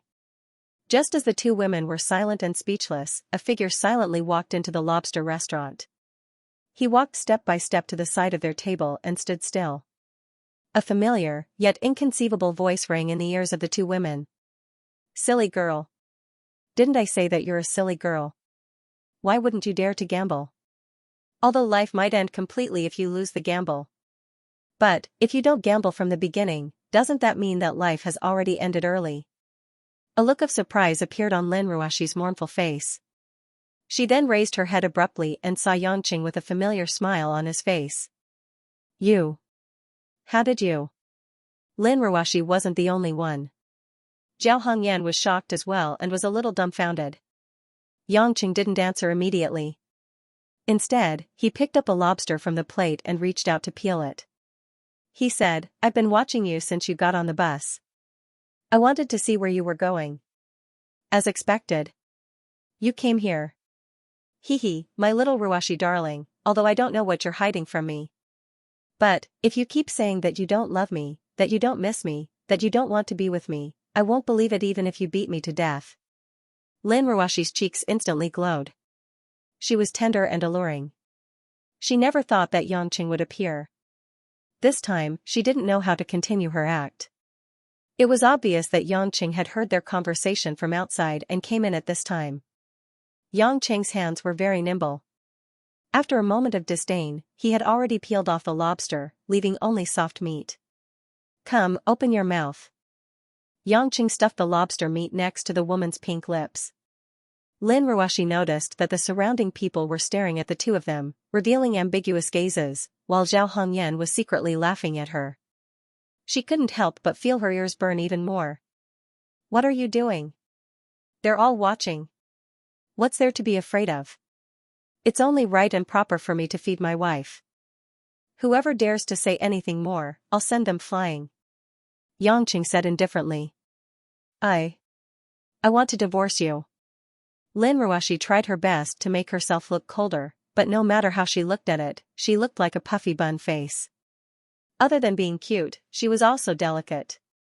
Yangqing smiled, your current acting is very inaccurate. This is tsundere, do you understand? Lin Ruashi was so anxious that she was about to cry. What should she do now? She actually wasted all her previous efforts just because she came to eat crayfish once. She didn't know that even if she didn't come out of late to eat crayfish, Yangqing had already steeled his heart to pester her. He even wanted to hug her thigh and scream. Yangqing was secretly happy that she exposed herself like this. It saved him a lot of effort.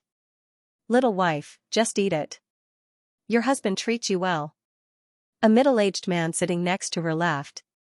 So it's a quarrel between husband and wife. They quarrel at the head of the bed and reconcile at the end. Don't be angry. Another person came back to his senses and persuaded. Many people started to make jokes out of goodwill. This made Lin Ruashi's face especially hot, and she didn't know what to do. Yangqing sighed and said gently, all right, darling Ruashi, I don't care what your reason is. You can keep hiding it from me. I won't force you to tell me. I just want to tell you that I won't let go of your hand again. I don't want to make any selfless choice. I'm selfish to the extreme in my desire to possess you. I don't want to go against my own heart, and I don't want to listen to any of your reasons and excuses because I've already seen your heart. Lin Ruashi suddenly stood up and slapped the crayfish meat off Yangqing's hand. She was so angry that she cried, what do you know? I said I won't be with you. Don't let me see you ever again. While she was scolding him, Lin Ruashi's tears kept rolling down like pearls with a broken string. The woman walked around Yangqing and quickly ran out of the door under everyone's gaze. Her fine black hair danced in the sunlight. Young man, what are you waiting for? Chase after your wife. The surrounding people immediately shouted. Yangqing didn't need them to say anything. He shot out like an arrow and in the blink of an eye, he had tightly hugged Lin Ruashi from behind. You. Let go of me. Lin Ruashi struggled and even wanted to open her mouth to bite Yangqing's hand. However, she couldn't reach it. Her delicate body twisted and she didn't care about the plump ball of flesh rubbing against Yangqing's arm and squeezing it into all kinds of shapes. Yangqing hugged the woman tightly and her fragrance filled his arms. He opened his mouth and blew hot air on the woman's translucent earlobe and bit that sensitive area. Don't even think about it. I'll never let go of you again. You. Yangqing, can you let go of me? We really can't be together. Lin Ruashi cried even more sorrowfully. This warm embrace made her feel uneasy. I want to be with you. I want you to be my wife. Lin Ruashi, to me, no consequences are scarier than losing you. Lin Ruashi's soft body trembled and she sobbed, don't tell me. In order to be with me, you're not afraid of death? Yangqing laughed in a low voice beside the woman's ear. The more he laughed, the wilder and wilder he became, causing the passers-by to stop and look at the two of them. They were filled with puzzlement and curiosity. Some people even thought that this man had gone crazy. However, the two of them didn't care about anything around them. They could only hear each other's heavy breathing. Yangqing grinned and moved closer to the woman's ear. He said each word sonorously, Lin Ruashi, you're underestimating me, Yangqing. To me, death is never scary. Because even if I die, I, Yangqing, have lived a vigorous and fulfilling life. To me, the scariest thing is that when I'm still alive, I've already lost the person I love the most. Because that means that even if my body is still alive, my heart has already turned to ashes. When the man's overbearing and straightforward words fell into her ears, Lin Ruashi only felt that the thorns that had been entangled in her mind were cut into pieces by a sharp knife. This was a kind of catharsis, a kind of confession, a kind of irresistible persistence. What joy is there in life, what bitterness is there in death? Lin Ruashi suddenly realized that she had been neglecting something. Separation might be able to prevent some painful things from happening, but wasn't separation just the beginning of more painful things? It was as if she had found an excuse to persuade herself. Many days of grievance and bitterness were like a broken dam at this moment, attacking the woman's heart at this moment. Sobbing softly, Lin Ruashi twisted her body and faced Yangqing. The two of them stared at each other. Lin Ruashi's eyes were still sparkling pearls, and her cheeks were bright red. She looked delicate and lovely, and there was no trace of the cold and elegant demeanor from before. You really don't want to ask why I want to leave you? Lin Ruashi didn't know how to say it. In fact, she didn't know if she should say it or not. Yangqing's hands caressed the woman's delicate cheeks, wiped away a few drops of tears, and said with a clear smile, didn't you say it? It's nothing more than that you're afraid of me dying. No matter what the reason is, I believe in you. Whether you say it or not, you have your reasons. The only thing I care about is whether you're by my side, and whether you're living a happy life. As for the rest, I'll deal with whatever comes my way. It's not like I haven't walked through the gates of hell before. It's not like I can always live a peaceful life. There are plenty of people who want me dead. If I were to worry about something like this, would I still be able to live my life? Lin Ruashi's eyes revealed a bit of resentment. You always speak so confidently, as if you don't care about anything. You didn't even ask me, and just said that. You're too impulsive. I'm fine. Yangqing raised his eyebrows and said proudly, listen, your man is a person who decides his life with impulsiveness. Many a time, careful consideration will not lead to a good result. Thinking too much about such things, just leave it to my Ruashi baby. I'd better live a simple life, just like now. As he spoke, Yangqing lowered his head and kissed the pink cherry lips that he had been thinking about day and night. He broke open the white teeth and probed the soft lilac tongue inside. Oh! Lin Ruashi's beautiful eyes widened, and she reached out to pat Yangqing's shoulder, but no matter how she leaned back, Yangqing stuck to her, constantly using his tongue and lips to invade her red lips. In the heat of passion, Lin Ruashi's body had already softened, allowing the man to crazily kiss her on the street. This was no longer some feudal era, and it was not rare to see couples kissing on the street. There were also people whistling and clapping at the side. Occasionally, some old people passed by and felt that this scene was offensive, but they still couldn't help but take a few glances, secretly praising that this girl was really beautiful, and this young man got lucky. When Zhao Hongyan came out of the lobster restaurant, she saw Yangqing and his wife hugging each other. Later, she didn't know what they said, but they began to kiss passionately. She never thought that Lin Ruashi would have such a side, but she didn't know why, but she couldn't help but laugh, and a trace of hot tears appeared at the corner of her eyes, tears of joy and envy. Under the sun, in the busy city, a man and a woman were immersed in love.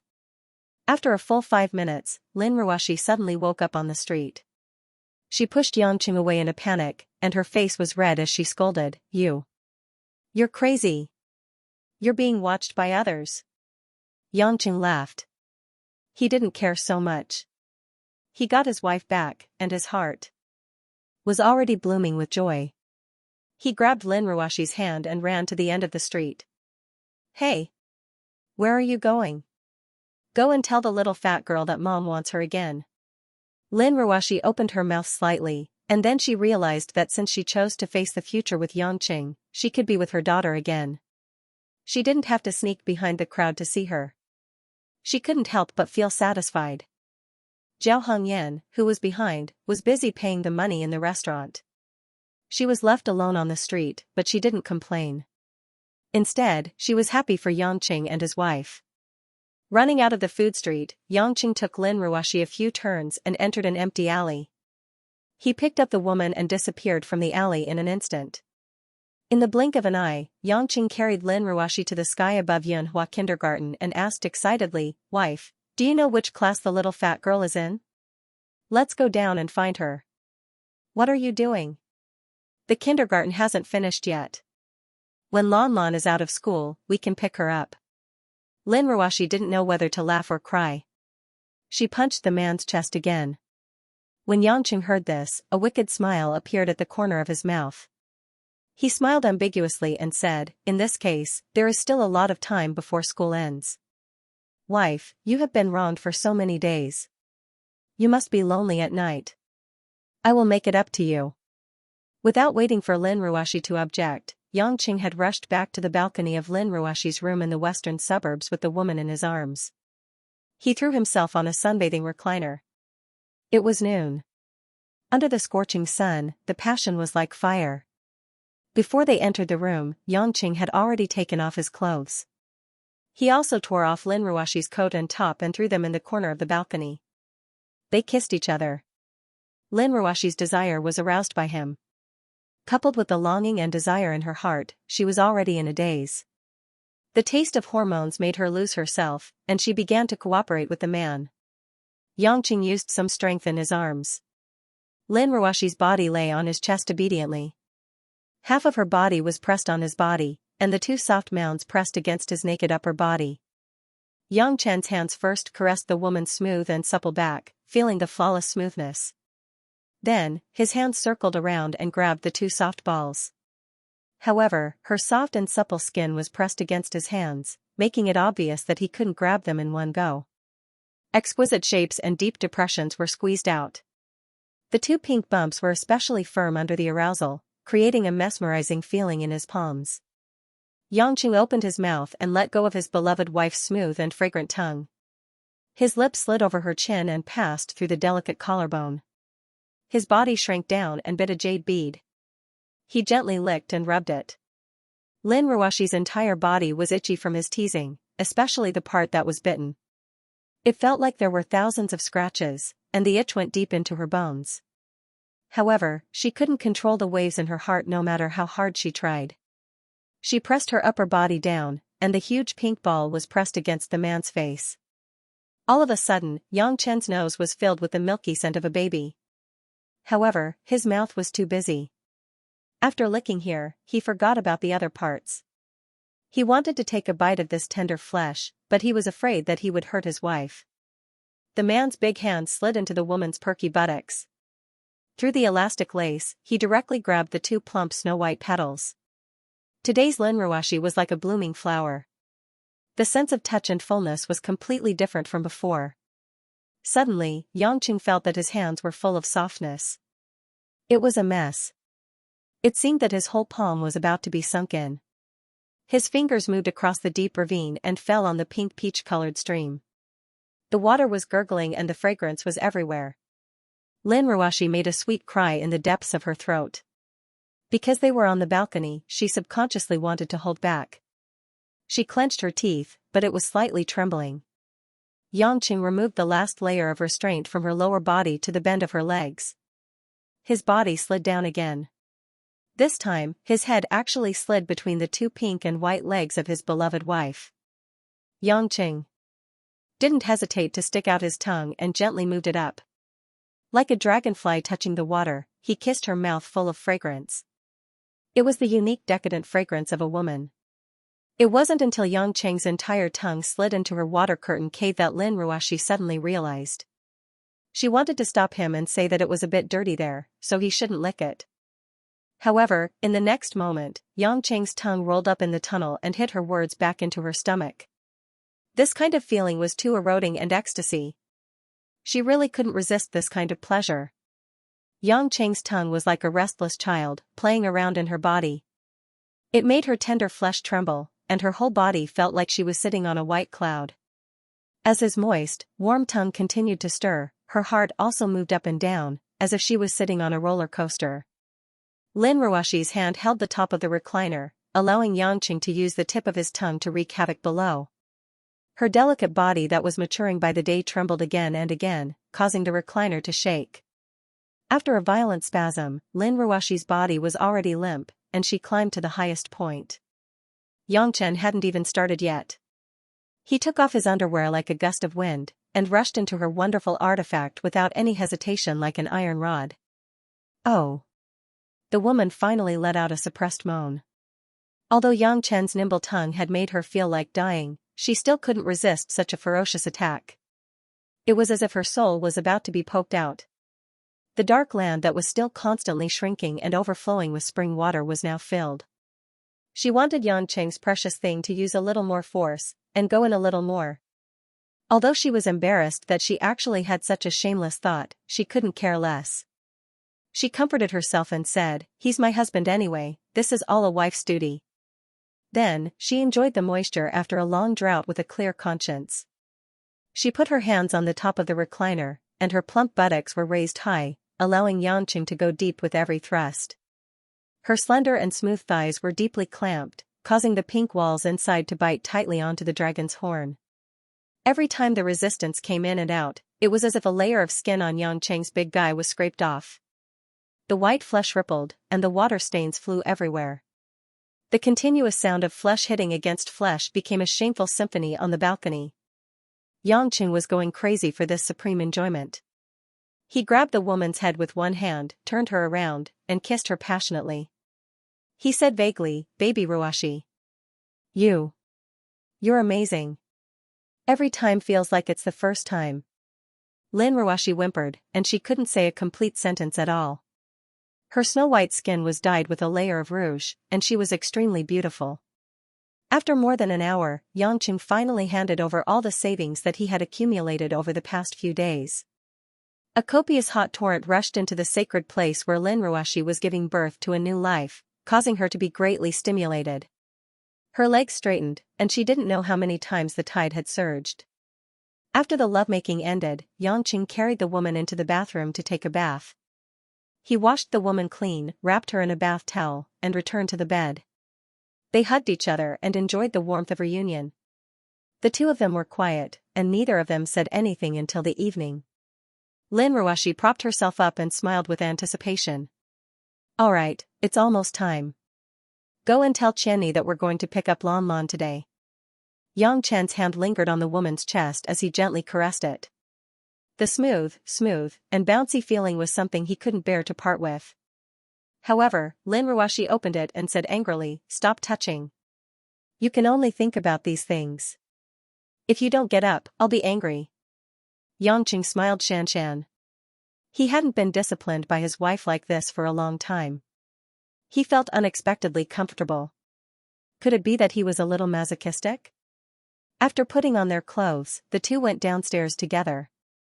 When they reached the hall, Xianxia remembered that he didn't see Mother Wang. He couldn't help but ask, "Wife, why isn't Mother Wang here? Shouldn't she be preparing dinner?" Mother Wang said last night that she would take her precious daughter back to her hometown early in the morning. She might come back late at night or tomorrow. Lin Ruoshi remembered that Mother Wang had mentioned it in the morning. Xianxia suddenly understood and felt a little ashamed. It seemed that he didn't take care of the women and the women's families enough. For example, when Lu Qingshan and his wife were frightened last time, he didn't go and take a good look at them.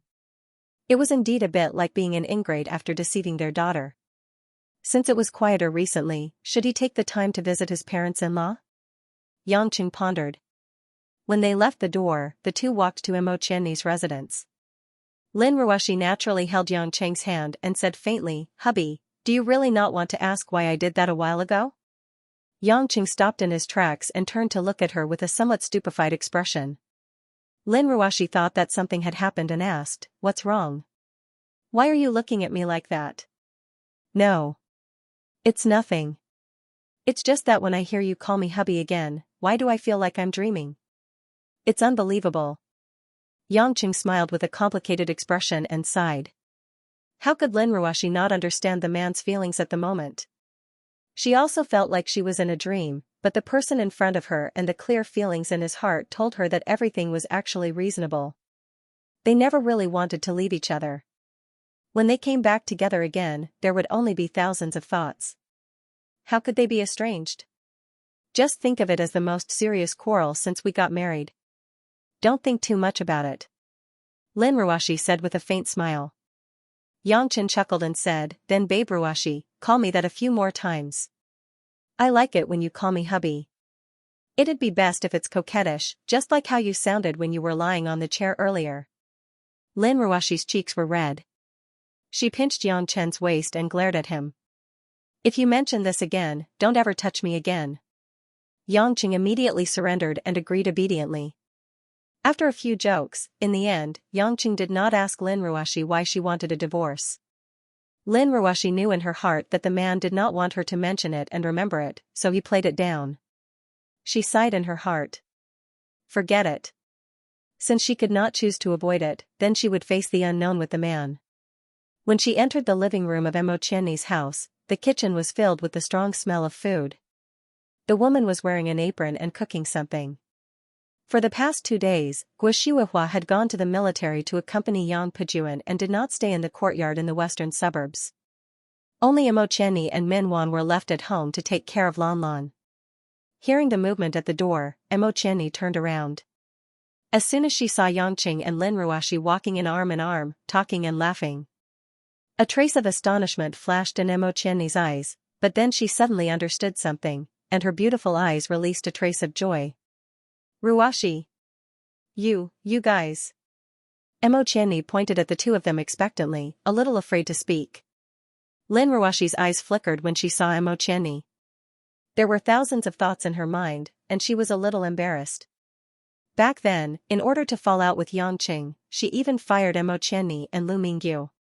In fact, she felt guilty. At this moment, she could see the joy in Mo Qianni's eyes. Mo Qianni did not hate her. Instead, she thought that she and her husband had reconciled, and she was happy for this. From the perspective of love and marriage, she hated Mo Qianni. Even though she did not fulfill her duties as a wife and said that they would not interfere in each other's private lives first, she still felt that Mo Qianni's interference was a betrayal to a certain extent. But from the perspective of a sisterly friendship, and from the perspective of a working partner, she could not hate Mo Qianni. This woman was almost perfect except for the fact that she fell in love with the same man as her. This kind of entanglement was also the same for the Kai sisters, Hui Lin, and other women. Other than the fact that they had an unbreakable relationship with Yang Chen, Lin Ruoxi admired these women from the bottom of her heart. That was why she maintained a subtle relationship with them. She didn't interfere too forcefully, nor did she have the intention to yield to them.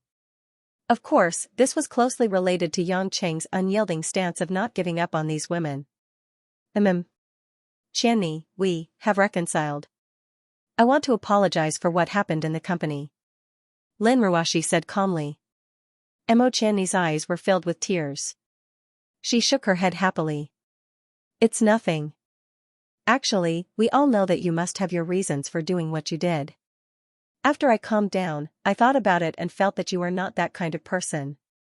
It's great that you changed your mind. Lan Lan will definitely be very happy. After all, you are her mother. Yang Qing walked forward and stretched out a finger to wipe the tears from the corner of Mo Qianni's eyes. He smiled and said, "All right, little Xianxia, don't cry if you're happy. I feel sorry for you. Don't be like this." Mo Qianni pulled Yang Cheng's hand away. She blushed and looked at Lin Ruoxi awkwardly. Lin Ruoxi pretended not to see it. If she was really jealous of such a small matter, then she could be immersed in a vinegar jar all year round. She said lightly, "Qianni, let's talk about the details later. I'll go pick up Lan Lan first."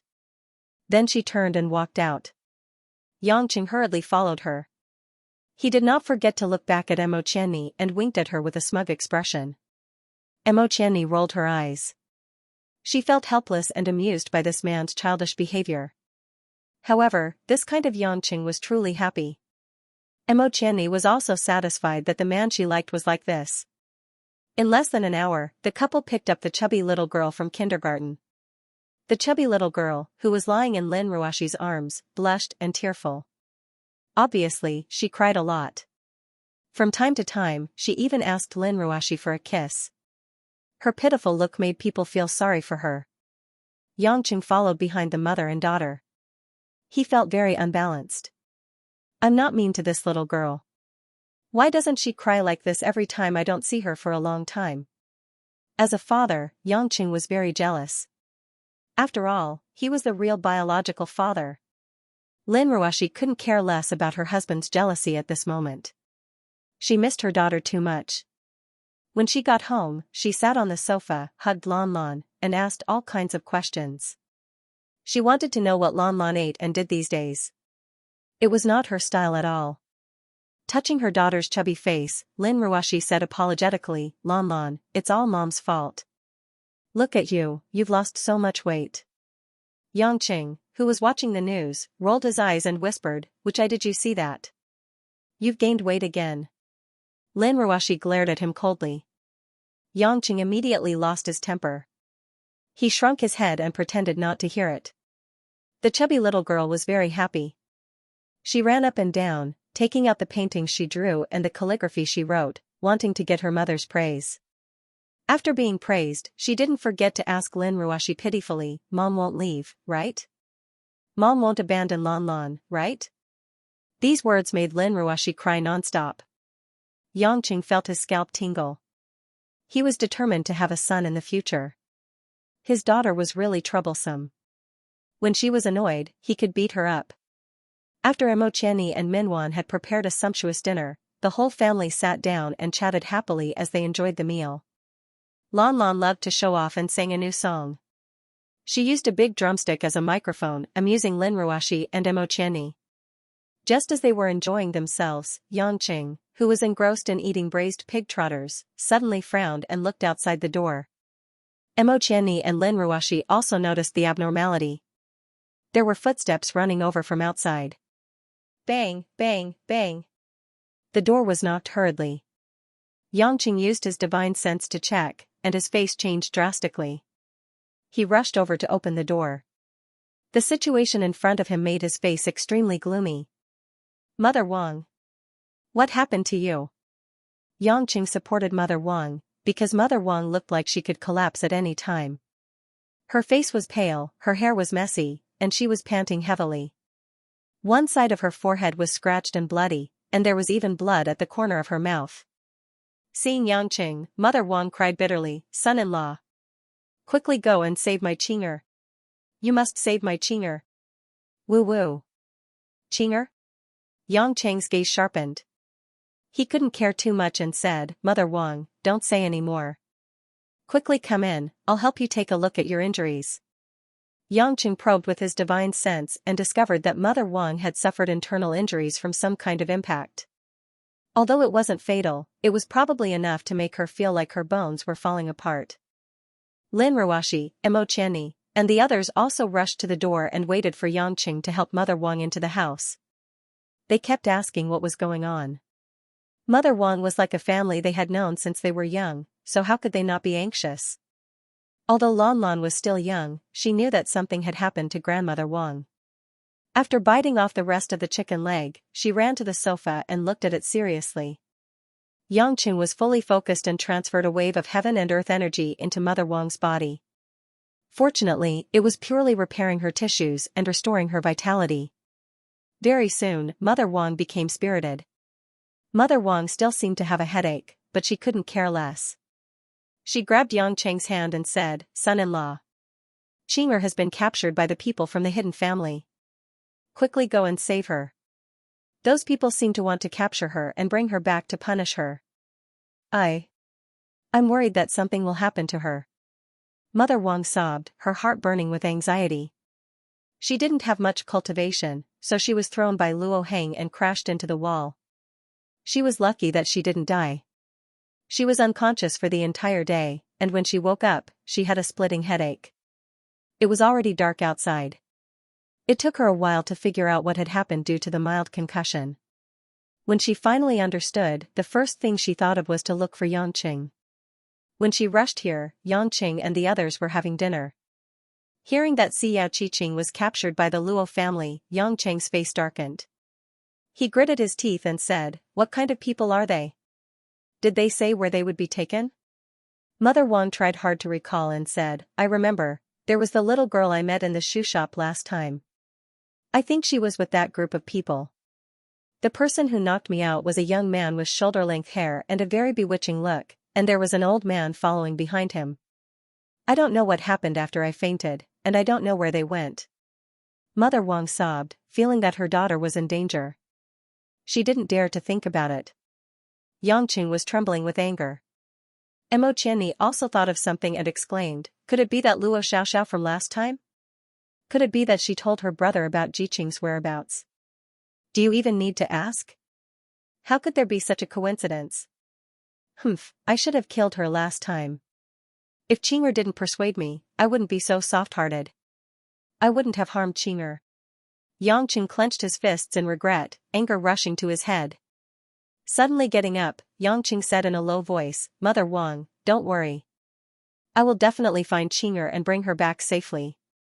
Otherwise, I won't have the face to see you again." At this moment, Yangqing's anger was at its peak. He could imagine how the Luo family would torture Xiaoqing. Before Xiaoqing escaped, she had already suffered inhumane torture. She was used as a test subject for medicinal pills and was tortured day and night by the poison. Now that she had been captured as a traitor, it would be impossible to simply kill Xiaoqing. After all, a woman's 9 meridians were very rare. Otherwise, if she was killed here, it would be more likely that they wanted to torture her. Yangqing didn't dare to think too much about it. The more he thought about it, the more his heart twisted, as if it was about to explode. In his mind, the image of Xiaoqing acting as if she didn't care about anything and asking him to deliver medicinal pills to other women appeared. His heart felt like it was being cut by a knife. He owed this beauty too much. If anything bad happened to her, he would be trapped in the abyss of pain and regret for the rest of his life. "Ruashi, Qianni, I'll go get Qing'er back. You guys inform the others," Yangqing said and prepared to leave. He didn't want to wait a moment longer. But Lin Ruashi grabbed the man and scolded him coldly, "What are you doing? You think you can get Jiqing back just because you ran out in a hurry?" Yangqing stopped moving and turned around in shock. His mind was a mess and he was furious. He didn't know what the woman meant by that. Lin Ruashi said calmly, "First, you can't even confirm if Jiqing has been brought back to the illusion. Even if she has, do you know where she will be? In the Xiao family? Or directly to the Luo family? I remember Jiqing said that the illusion is vast and boundless. It's not just the size of Kiki Shili. Do you want to be like a headless fly? If I find her, I'll hold her hostage and interrogate her. There are bound to be cultivators inside who know the location of the hidden families," Yangqing said. Lin Ruashi snorted, "Even if you find her, that is the base camp of the hidden families. Are you so confident that you can bring Jiqing out unharmed? Even if most of them are no match for you, don't tell me they don't have any real masters? What if they are angered by you and take Jiqing as a hostage, or even harm her? What's the point of doing this?" Yangqing's body trembled. His heart shivered. The woman's words were like a bucket of ice water poured over his head. That's right. He had just met a mysterious master at number 1's place this morning. Could it be that only number 1 has such a master? He was like a frog at the bottom of a well. He always thought that he could do whatever he wanted because of his cultivation. But in reality, some masters just didn't want to face him. Were the people of the hidden families all inferior to him? That might not be the case. Thinking back to the masked man in Australia, he didn't even use his full strength. He was definitely a master not to be underestimated. Then there was the mysterious man who controlled the Tang sect members in the past. His cultivation was also unfathomable. Seeing that Xianxia had calmed down, Lin Ruoxi breathed a sigh of relief. She grabbed the man's hand and said, "Hubby, I know you're anxious.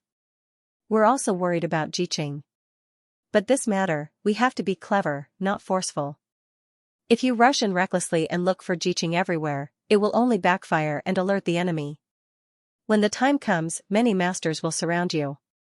Not only will you not be able to save Jiqing, you'll also lose yourself.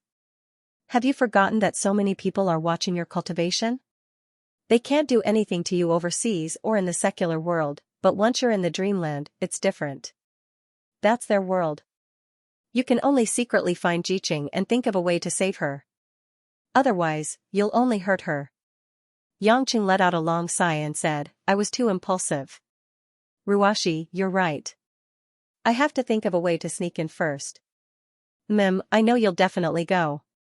I won't stop you. Jiqing is Mother Wang's daughter. She must be saved.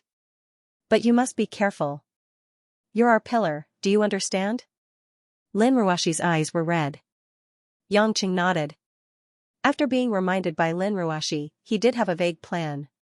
He had the yellow token that he obtained from killing Taoist Huang Yun. This token was Homing's token. Firstly, it could help him find the entrance to the formation. Secondly, when he entered or left the formation, he would be recognized as someone in the illusion and not as an intruder. More importantly, he now had the blindfold leaf in his hand. He could disguise himself as someone else and control his cultivation. Unless he was in the Shangqing Heavenly Thunder trial, he would not be able to detect it. Unless his acting was too bad. With these two things, it seemed like he could do something. Although it would take a lot more effort than directly looking for her, it was better than harming Xiao Qiqing. He believed that since they did not kill Xiao Qiqing, they would not take the woman's life.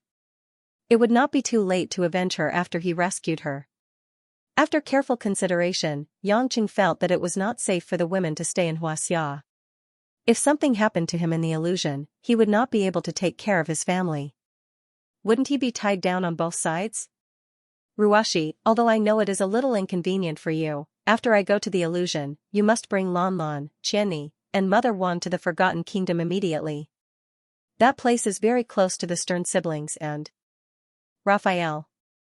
If there are cultivators who want to kill you, they will definitely not sit back and do nothing. Moreover, Jane, Changwei, and Little Ning all have good combat power. It should be safe," Xianxia said. When Lan Lan heard this, she was unhappy and pouted. "No. Lan Lan wants to play with kindergartners. Shut up. Listen to what Daddy says. This is not a discussion with you now. This is an order." Xianxia did not let the child continue and reprimanded her sternly. The chubby little girl pouted and hugged Lin Ruoxi's thigh. She carefully hid and did not dare to face Xianxia. Her face was full of grievances, but she did not dare to make a sound.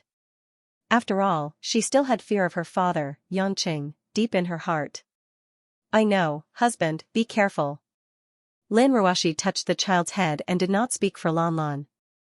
It was one thing to spoil the child. When it came to serious matters, she was very clear about which was more important.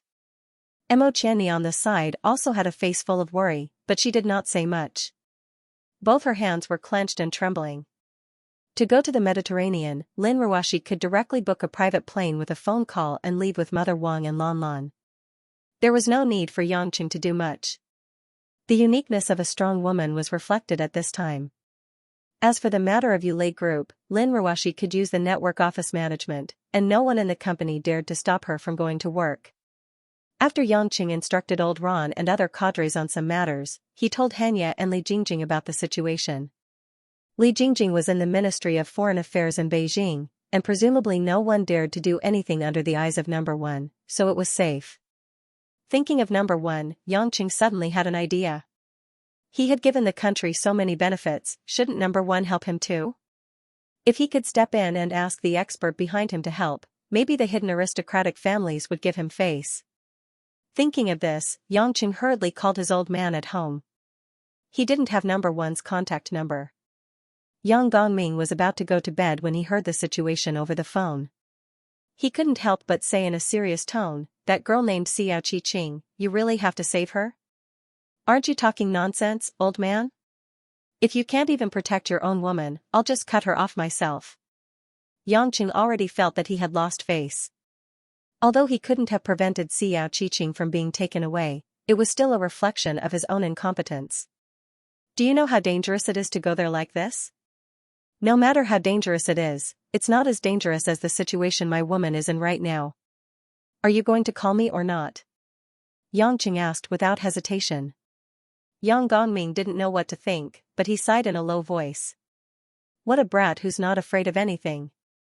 This matter. I can't help you, and I'm afraid number one won't help you either. At most, he can just ignore it and not ask. Yangqing was unhappy. Old man, just call me. At worst, I'll pay him to help. Humph, number one wants money, but you have no choice but to give it to him. He's taking money from you, not doing business with you. Don't get it wrong, kid. Yang Gongming lectured, but he still couldn't persuade Yangqing, so he transferred him to number one. After hearing what Yangqing said, number one only said lightly, you going to the illusion to save your woman has nothing to do with the country's interests. I'm a public servant of the people, not someone who specializes in settling things for certain people. Moreover, I don't have the ability to help you, young man. You're on your own. After that, number one hung up the phone. Yangqing was so angry that he almost crushed his teeth. This old man was full of nonsense, always talking about serving the people and putting the country first. To put it bluntly, when Yangqing wanted him to help the world, he only thought of Yangqing, but when Yangqing needed help in times of need, he turned his back on him. Fortunately, Yangqing didn't have much hope. Otherwise, he would really have a heart attack. After the last round of preparation, he did not forget to return the Fengxiang bracelet to Lin Ruoshi to strengthen the woman's safety. He also reminded Lan Lan not to be lazy in her cultivation. Only then did Yangqing rush to Qixili, which was south of Kunlun Mountain. Before arriving at Qixili, Yangqing had adjusted his cultivation to the early stage of soul formation, just enough to enter the illusion. Passing through the continuous snow-capped mountains, Yangqing looked around, only to see a barren plateau. Other than some Tibetan antelopes eating in the distance, there were no signs of human habitation. Of course, this was just an illusion. The illusion was an independent world, and ordinary people couldn't detect its existence. Yangqing scanned the area with his divine sense and felt that the space in front of him was unusual. It was as if there was an invisible membrane. He took out the yellow token and transferred a wave of true core strength into it. After a few complicated yellow inscriptions flashed on the token, a yellow light shone into the void in front of him. Immediately after, a magical scene appeared. In the sky, there seemed to be a huge circular projection screen. In it, there was a snow-capped mountain range, surrounded by fog, like a fairyland. It really was another world. Yangqing looked at the Kunlun mountain behind him, and then looked at the mountain range in front of him that seemed to be in the sky.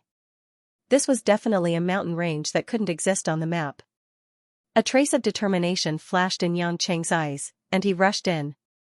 After entering the illusion, the light screen door behind Yangqing closed immediately. Because there was a yellow token to open the formation, it didn't cause the slightest ripple in the formation.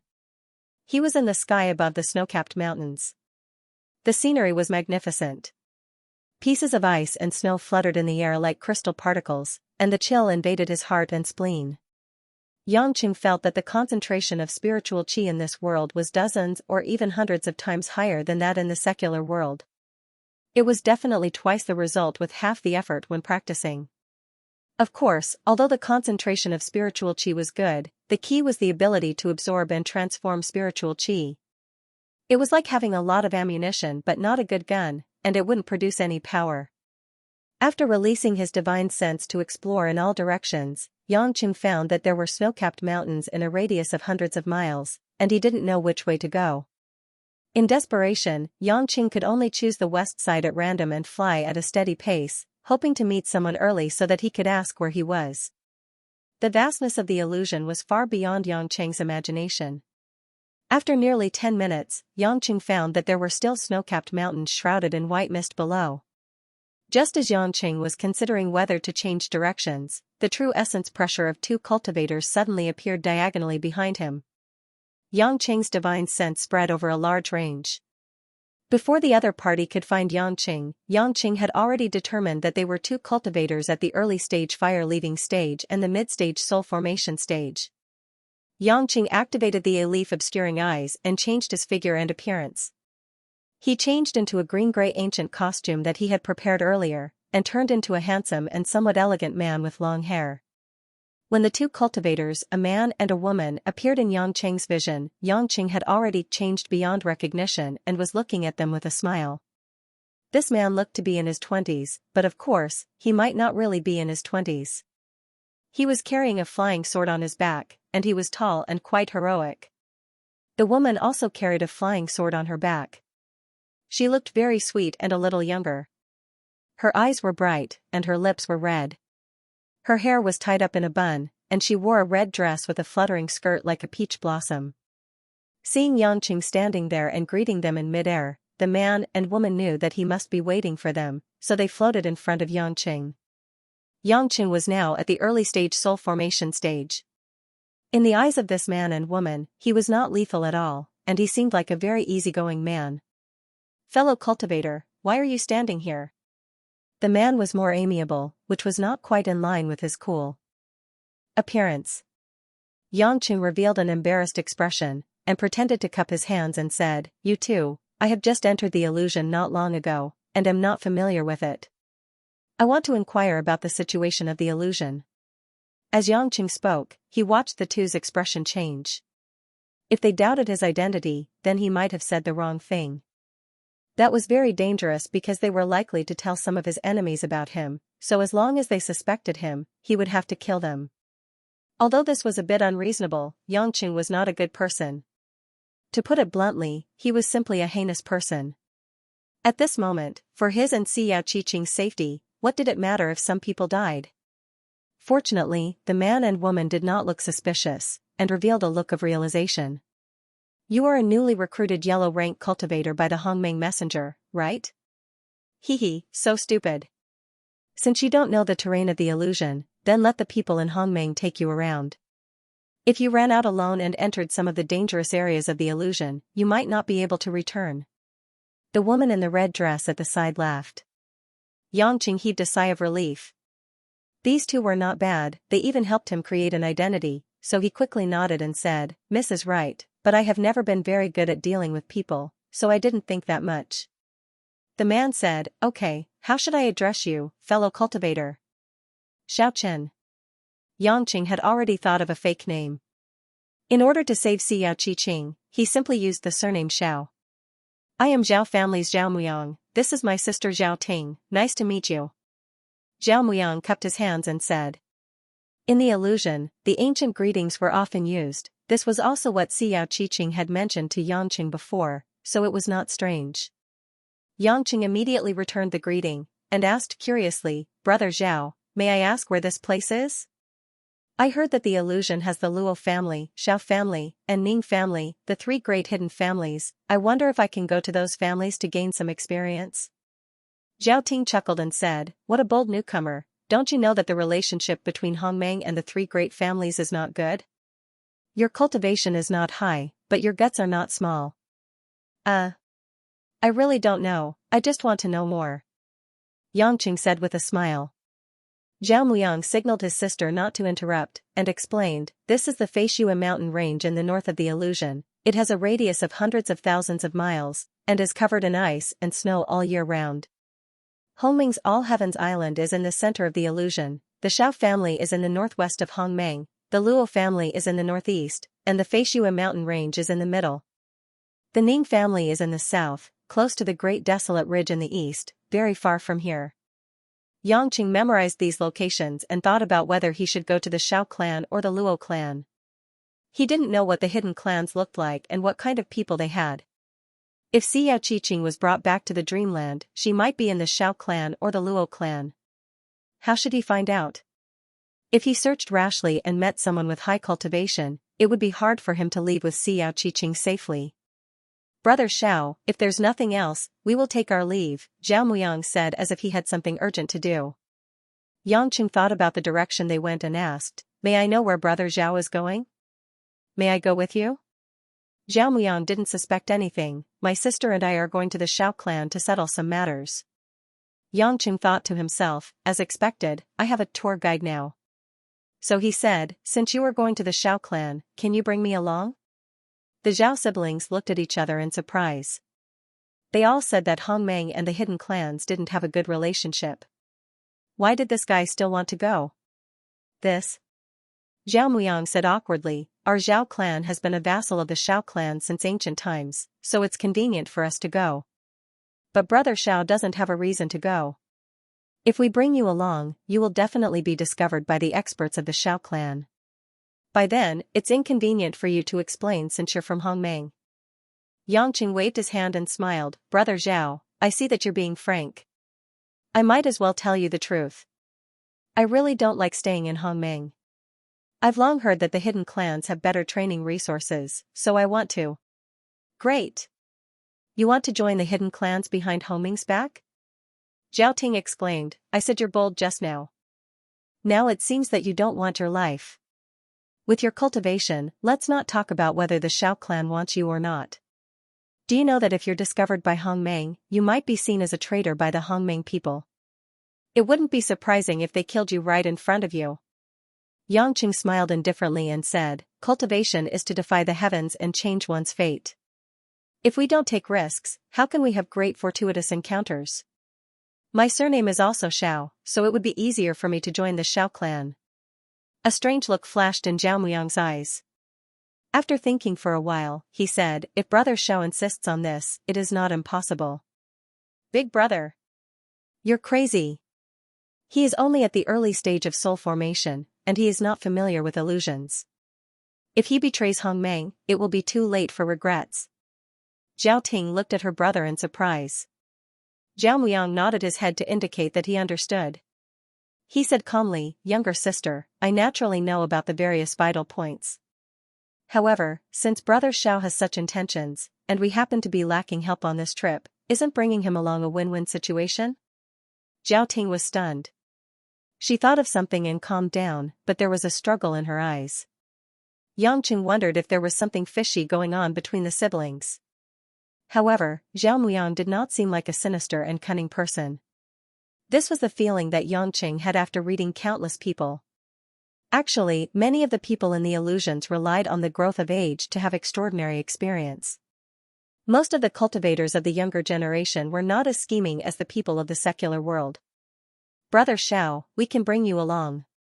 In fact, if you follow us to the Shao clan and join the Shao clan, we siblings will really need your help, Zhao Muyang said.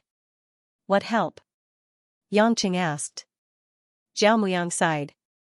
There was some sadness in his eyes as he told the cause and effect of the matter. As it turned out, although the Zhao clan had a long history as a vassal clan of the Shao clan, it had become one of the weakest among the vassal clans with the decline of their talents. And the only cultivator of the Six Frost Water Tribulation in the Zhao clan was the grandfather of the Zhao siblings, Zhao Liangyu, who was at the late stages of the Kuwei water stage. However, because Zhao Liangyu was too old, when he broke through to the Kuwei water stage, he was already in his twilight years. These few years, he often went into seclusion. Although he worked hard to enter the late stages of the Kuwei water stage, he still could not break through to the dark water stage. If this continued, he was afraid that his lifespan would be exhausted in less than 3 years. Unless he broke through to the dark water stage within 3 years, then he could extend his lifespan by another 100 years or so. In desperation, the Zhao clan could only think of a way to beg the Shao clan to see if they could get some high-grade, or even middle-grade panaceas from the Shao clan. This way, they might be able to help Zhao Liangyu enter the dark water stage. Although the Zhao clan was a vassal clan, Panacea's resources were still very scarce in the illusions, not to mention high-grade and middle-grade panaceas that were used to help people in the tribulation stage. That was not enough for the people of the main clan. Therefore, the Zhao siblings went to the Shao clan to beg this time because they had nowhere else to go. They clearly knew that the chances were not big, but they still wanted to try. After Yangqing heard this, he could not help but feel that these people were really pitiful. In his space ring, not to mention high-grade panaceas, there were even many top-grade panaceas, but these people actually humbly begged their master for a high-grade, or even a few middle-grade panaceas. Rather than saying that they were some vassal clan, it was better to say that they were the servants of the Xiao clan. They did not care much about their lives and living conditions at all. Of course, this was also related to the decline of the Zhao clan. If the Zhao clan was as strong as the trees in the forest, then the Xiao clan would definitely try their best to build a good relationship with them to consolidate the Xiao clan's position in the tripod. Although he felt that they were pitiful, Yangqing was not stupid enough to give them the panaceas. He asked, "Brother Zhao, after saying all this, I still don't know what I can help with?" Zhao Muyang gritted his teeth, bowed his head, and cupped his hands.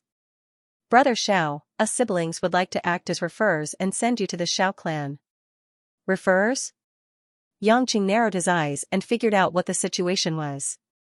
Since the hidden clans were not on good terms with Hongmeng, it was natural for them to poach cultivators from Hongmeng to join them. If the Zhao siblings became the referrers and sent him to the Xiao clan, it would be equivalent to helping the Xiao clan pull a cultivator into their camp. It would more or less increase their bargaining chips to ask for panaceas.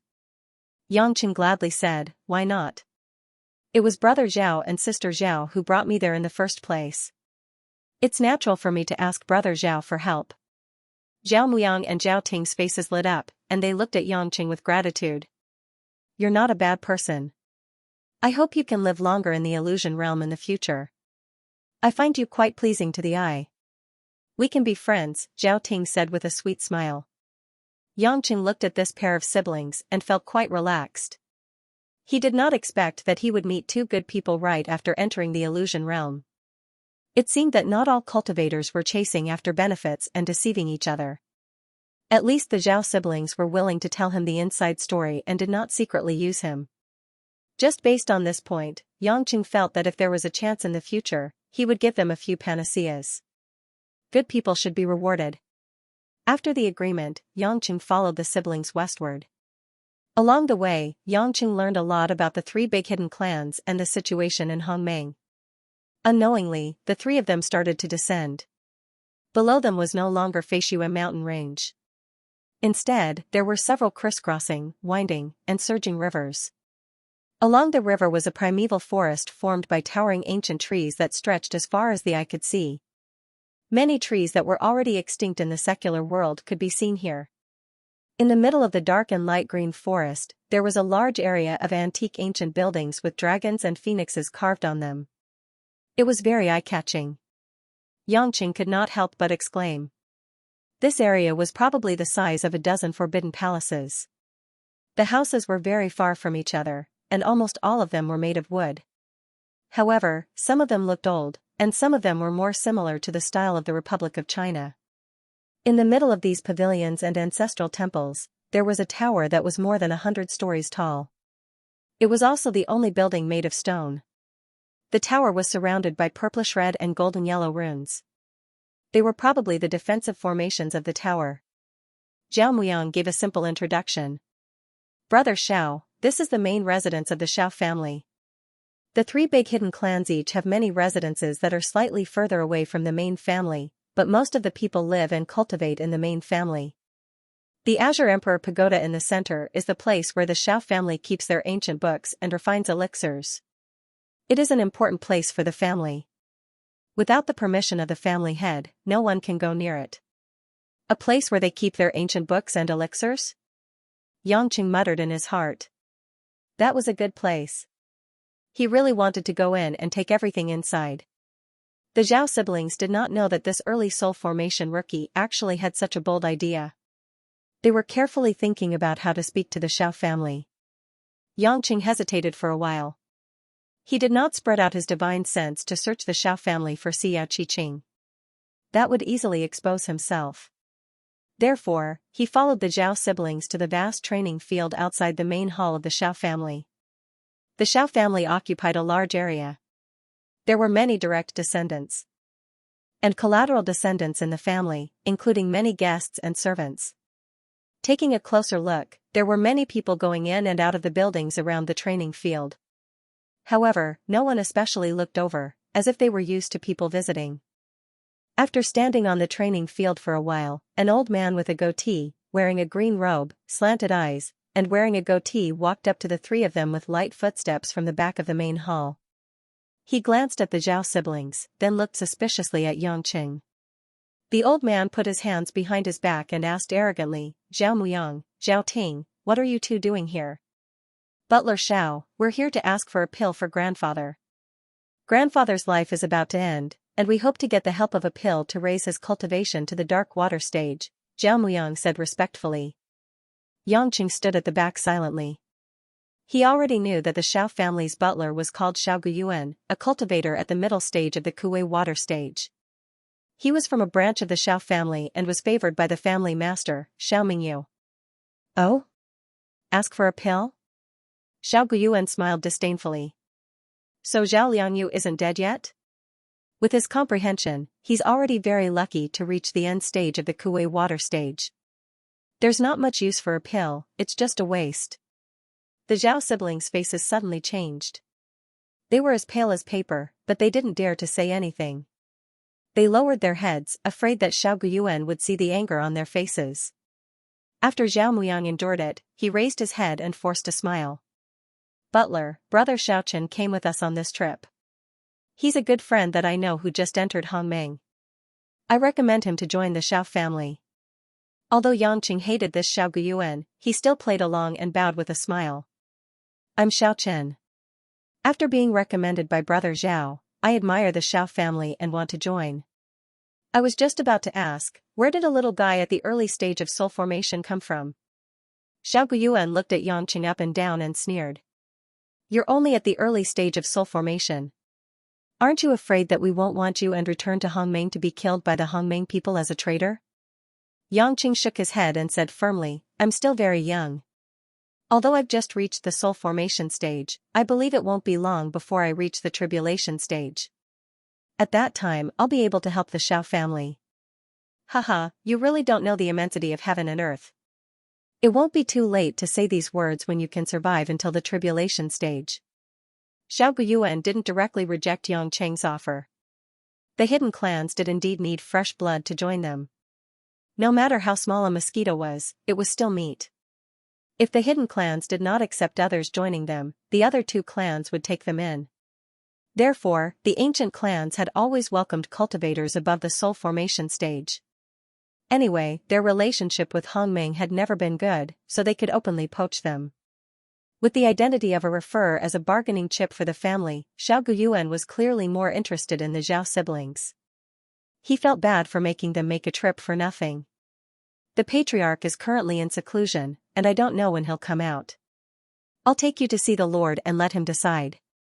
After he finished speaking, Xiao Guyuan took the lead to walk towards the main hall. Saying that Xiao Mingyu was in seclusion was actually just an excuse. Even if Xiao Mingyu was here, he wouldn't be bothered to meet the two juniors of an unremarkable vassal clan.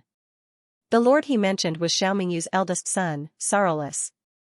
He was also the elder brother of Xiao Qiqing's biological father, Sarolus. The three of them followed Xiao Guyuan into the main hall. Stepping on the thick pinewood floor, the air was filled with the fragrance of red sandalwood. The main hall was surrounded by carvings of dragons and phoenixes, engraved with many inscriptions, and hung with many ancient paintings, making it look grand and elegant. A middle-aged man with long black hair combed behind his head, dressed in an ancient brocade robe, sat elegantly on the chair of the main hall's master. At this moment, he was holding a book and reading it with relish. Yangqing took a look and saw that Sarolus was only at the middle stage of the Ming water realm. Although he was considered an expert in the illusion realm, he was not a threat to Yangqing. The arrogance on Xiao Guyuan's face had already disappeared, revealing a fawning smile. He stepped forward and bowed, Lord, the Zhao families Zhao Muyang and Zhao Ting have brought a kid who wants to join our Xiao family to see you. They want to ask for a spirit pill to help Zhao Liangyu pass the Kuwei water stage. Sarolus raised his head, revealing a handsome man's face with a mature temperament, but it was more or less a bit casual and lazy. Oh, it's this kid at the early stage of soul formation? Sarolus laughed strangely. If you want to use a pill in the tribulation stage, it has to be at least a mid-grade or above spirit pill. If you want to have a big effect, it has to be a high-grade spirit pill. Don't you think it's very stupid to find a kid at the early stage of soul formation to join and try to cheat a high-grade spirit pill? Zhao Muyang and Zhao Ting's faces turned ugly, and the two immediately knelt on the ground. Lord, please consider the fact that our Zhao family and Xiao family have been bound together for more than 1,000 years, please be especially merciful. Right now, grandfather only needs one last helping hand. If he can enter the dark water stage, he will definitely do his best for Xiao family and will definitely not forget Xiao family's great kindness. Zhao Muyang begged bitterly. However, sorrowless yawned and picked his ears. Dark water stage. Humph, let's not talk about whether he can really enter or not. Even if Zhao Liangyu really does enter, his old bones may not have many years left. If you give him a high-grade spirit pill, he can at most reach the dark water stage, but if you give it to those experts who have already reached the peak of Samadhi true fire or the dark water stage, they can get closer to the karmic fire stage, weak water stage, and even break through to the weak water stage. Father is in seclusion, and recently I have been in charge of Xiao family's internal affairs. I can't waste a precious high-grade spirit pill. The Zhao siblings felt a chill in their hearts. What Sorrowless said was indeed right. Although they were anxious to extend grandfather's life, from the perspective of the entire Xiao family and the subordinate families, the death of an old man at the sunflower stage and the birth of a person at the peak of karmic fire stage or the dark water stage was more valuable. But such straightforward words made the Zhao siblings disheartened. Originally, they thought that if they recommended a cultivator to rely on, even if there was no high-grade spirit pill, they would still be given a few mid-grade spirit pills. But they didn't expect that Sorrowless would be so heartless and only look at the family's interests. Lord, please be merciful. Only grandfather can protect us in our Zhao family. If grandfather leaves, the other families that have grudges with us will definitely ruthlessly suppress and plunder us. At that time, our Zhao family's disciples will be killed.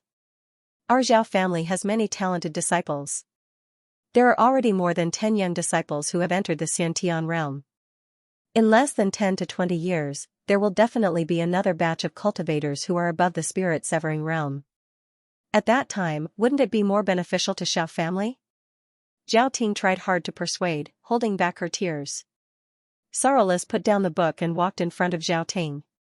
He bent down and stretched out his hand to pinch Zhao Ting's chin, lifting the woman's face up. TSK, what a pitiful little girl. Unknowingly, so many years have passed. More than 20 years ago, you were still a little girl. Now you've grown so beautiful. Zhao Ting's eyes showed some panic and her face was a little red, but she didn't dare to disobey. Zhao Muyang, who was at the side, was so nervous that his whole body was trembling. Sorrowless didn't do much. He pointed at Zhao Ting's face and said, "It's a pity that no matter how many reasons you have, none of them are accurate. It's impossible for you to want high-grade spirit pills. As for low-grade spirit pills, for old time's sake, I can give you a few." Low-grade? The Zhao siblings looked troubled. Low-grade spirit pills had almost no effect on tribulation passing stage cultivators. At this time, Yang Qing, who was behind them, said, "Sir, I'm Xiao Chen. I have something to report." Sorrowless glanced at him and waved his hand, "I know. Don't worry. Join my Xiao family. Although your cultivation is still low, seeing that you share the same surname as my Xiao family, we won't mistreat you. We will arrange a place for you to stay and give you a few low-grade spirit pills. Cultivate well in the future. If Hongming comes looking for you, my Xiao family will protect you." Yang Qing smiled, "I naturally believe that the Xiao family won't mistreat me. However, although I'm only at the early stage of soul formation, I believe that I have some unique skills. It's not as simple as the early stage of soul formation. Brother Zhao recommended me here, so you should get some benefits." Xiao Mahui and Xiao Guyuan looked at him in surprise while the Zhao siblings were confused. They didn't know what Yang Chen was trying to do. "What do you mean?" Sorrowless was a little interested. "I've been gifted since I was a child. My body is extremely outstanding, and I've practiced many body refining skills. Although I'm only at the early stage of soul formation, my battle strength is enough to match a middle stage or even a late stage soul formation cultivator. Moreover, I'm not even 30 years old. In the future, as long as the Xiao family is willing to support me, I will definitely be of great help to the Xiao family." Yang Qing showed a confident look. Sorrowless and Xiao Guyuan obviously didn't believe him. Just as they were about to say something, a woman's charming laughter came from outside the hall.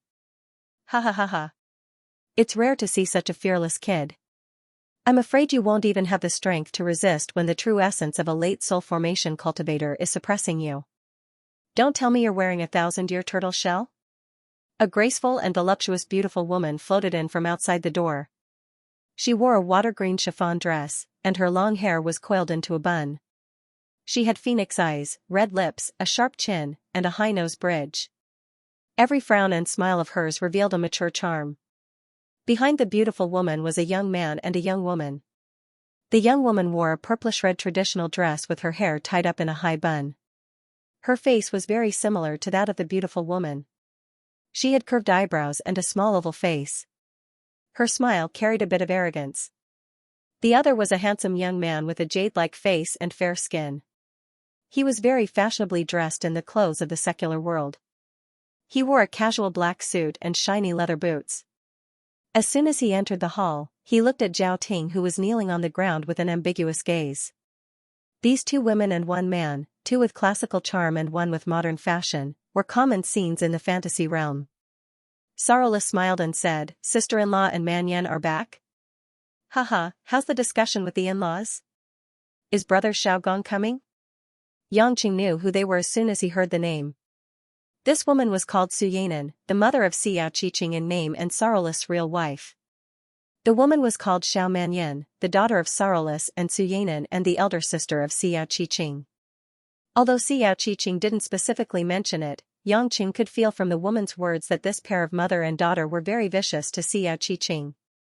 They didn't give him a good face since he was young and often abused him. Therefore, when Yangqing saw that they didn't seem to be affected on the surface, he wanted to kill these two women on the spot. "Don't worry, big uncle. Sister-in-law just came back with the two kids. My brother said that he'll be here in a month at the latest and half a month at the soonest." Su Yanan giggled. "Good, brother Xiaogong is truly worthy of the title, Sword Maniac. This time, it's all thanks to sister-in-law.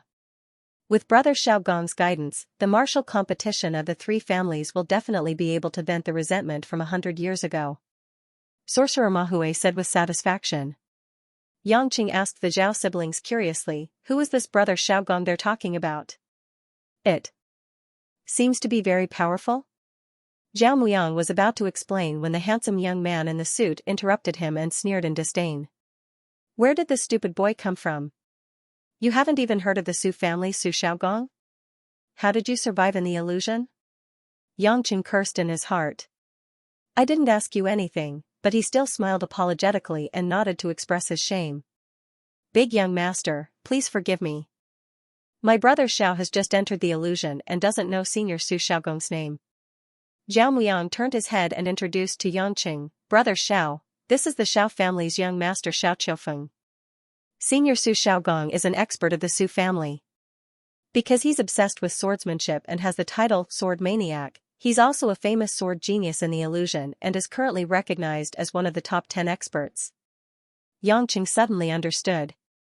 It seemed that the Su family was also a vassal family of the Xiao family, but because they had a genius like Su Xiaogong, the Su family's status was extraordinary. Su Yanan, a Su Xiaogong's sister, married into the Xiao family, so her status was also not ordinary.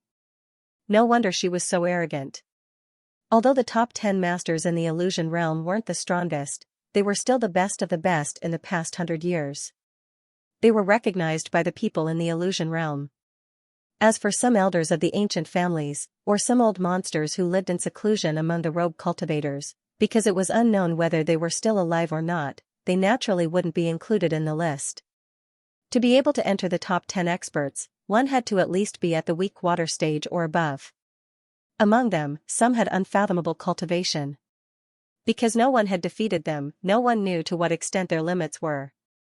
If it wasn't for the important matter of saving Xiao Qiqing, Yangqing really wanted to fight with these great experts. Winning or losing was secondary. He hoped to understand more profound heavenly Tao from the battle. Only by fighting with experts would it be possible. "Just now, I heard you say that you're at the early stage of soul formation but can fight against the late stage of soul formation. Are you sure you're not talking big?" Su Yanan asked with interest. Yangqing nodded. "Second madam, if you don't believe me, you can find a late-stage soul formation cultivator to fight with me." Although I may not win, it's very difficult for me to lose. Humph, if your bragging is broken, our Xiao family doesn't want you. Xiao Manyan sneered. Yangchen smiled calmly. Sorrowful Mahui thought for a moment and said, if that's the case, Qiao Feng, go call Lan Fei over and fight with this Xiao Chen. Xiao Feng obediently accepted the order and flew outside to find that cultivator called Lan Fei. Eldest uncle, you're really heartless. Lan Fei is the youngest and most talented late-stage soul formation cultivator in the soul formation stage. If you let him fight with this bragging brat, he's going to suffer. Although Su Yanan said that, her eyes were full of excitement. Sorrowful Mahui looked at Yangqing playfully. Xiao Chen, if you can fight with Lan Fei for 10 moves and not fall, I'll give the Zhao family 3 mid-grade soul convergence pills. If you can withstand 30 moves and not fall, I'll give the Zhao family a high-grade heaven cloud pill. Do you dare to accept? Sorrowful Mahui also had his own considerations.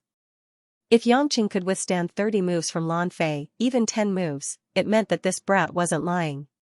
He must be extraordinary.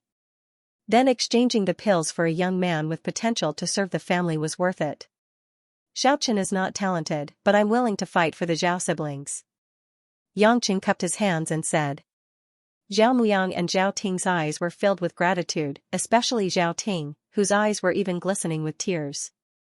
After all, they didn't actually help Yangqing much, but Yangqing challenged a late-stage soul formation cultivator for them. In the eyes of the brother and sister, Yangqing was a person who valued friendship and righteousness. He was really a good person.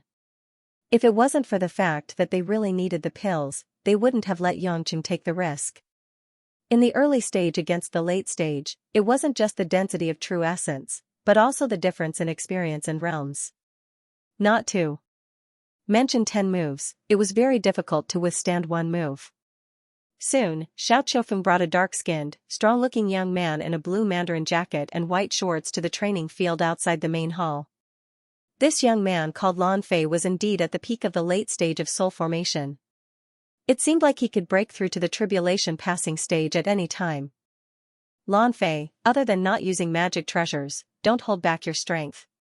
Use all your true essence to fight this Xiao Chen. 30 moves at most.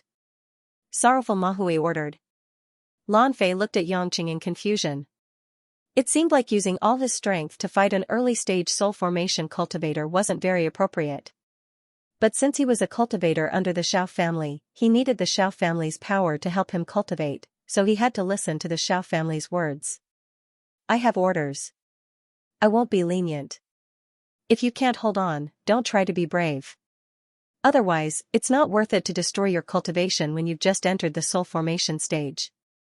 Lan Fei said with an old-fashioned expression. Yangqing couldn't help but feel happy. This sturdy guy looked cold, but he was actually warm-hearted. He nodded and said, please make your move. Lan Fei didn't hesitate anymore. All the true essence in his body surged. He used all his true essence and attacked Yangqing fiercely. Because he didn't use magic treasures, Lan Fei purely used his fists and legs. This wasn't rare in a cultivator's fight. After all, not everyone had a magic treasure. Other than spells, there were only fists and legs. What was different from normal ancient martial arts was that cultivators used true essence instead of true qi. Yangqing had read a lot of ancient martial arts manuals and introductions to all kinds of martial arts in the Tang sect. He could tell that Lan Fei was a disciple of the Shaolin sect, and his style was the Shaolin Luohan fist. Lan Fei's fists were like steel pencils wrapped in explosives. A hook, a point, and a press was powerful and heavy. If the martial arts arena wasn't made of special materials, it would have been smashed into pieces. Yangqing didn't have any systematic martial arts training. He only knew how to fight with Lan Fei using his fighting instincts. He couldn't expose his cultivation, and his true essence obviously couldn't withstand Lan Fei's attacks. He was constantly being beaten back. With a series of sweeping kicks in the air, Lan Fei kicked away Yangqing's fists. His leg was as fast as lightning, and it hit Yangqing's chest right in the middle. Bang! Yangqing's entire body flew backward. His true essence formed a shock wave, and it was another heavy blow in the air. He's only been hit by the 4th move, and he's already sent flying. Looks like he's a reckless idiot. Xiao Manyan, who was watching the fight, had just finished speaking when she exclaimed in surprise. She looked at Yangqing in shock. How could? Yangqing drew a parabola in the air and landed on the ground with a somersault. He patted the dust off his chest and didn't seem to be injured. Sarolus and Suyanan were surprised. Sarolus was at the middle stage of Soul Water Realm, and Suyanan was at the Samadhi True Fire Realm, so she could see a lot. Yangqing ate at least 70% of the genuine essence of the late stage of Soul Transformation Realm. It would be fine if he didn't vomit blood, but he still landed safely? Could it be that his physique was forged from dark steel? Looks like he has some skills, Sarolus murmured. Lan Fei also noticed that something was wrong, but he was too competitive. He felt that it was too shameful that he couldn't even beat an early-stage soul transformation realm, so he kept attacking. Yangqing still couldn't gain the upper hand.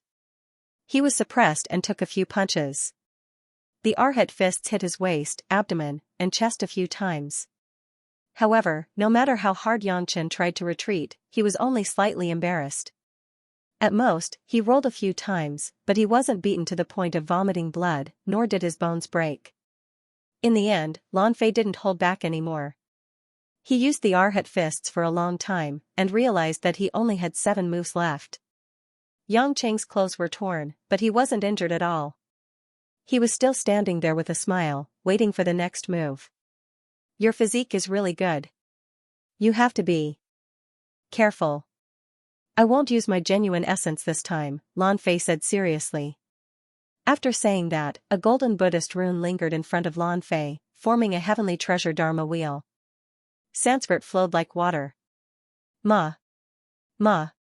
Ni. Ba. Mi. Ho.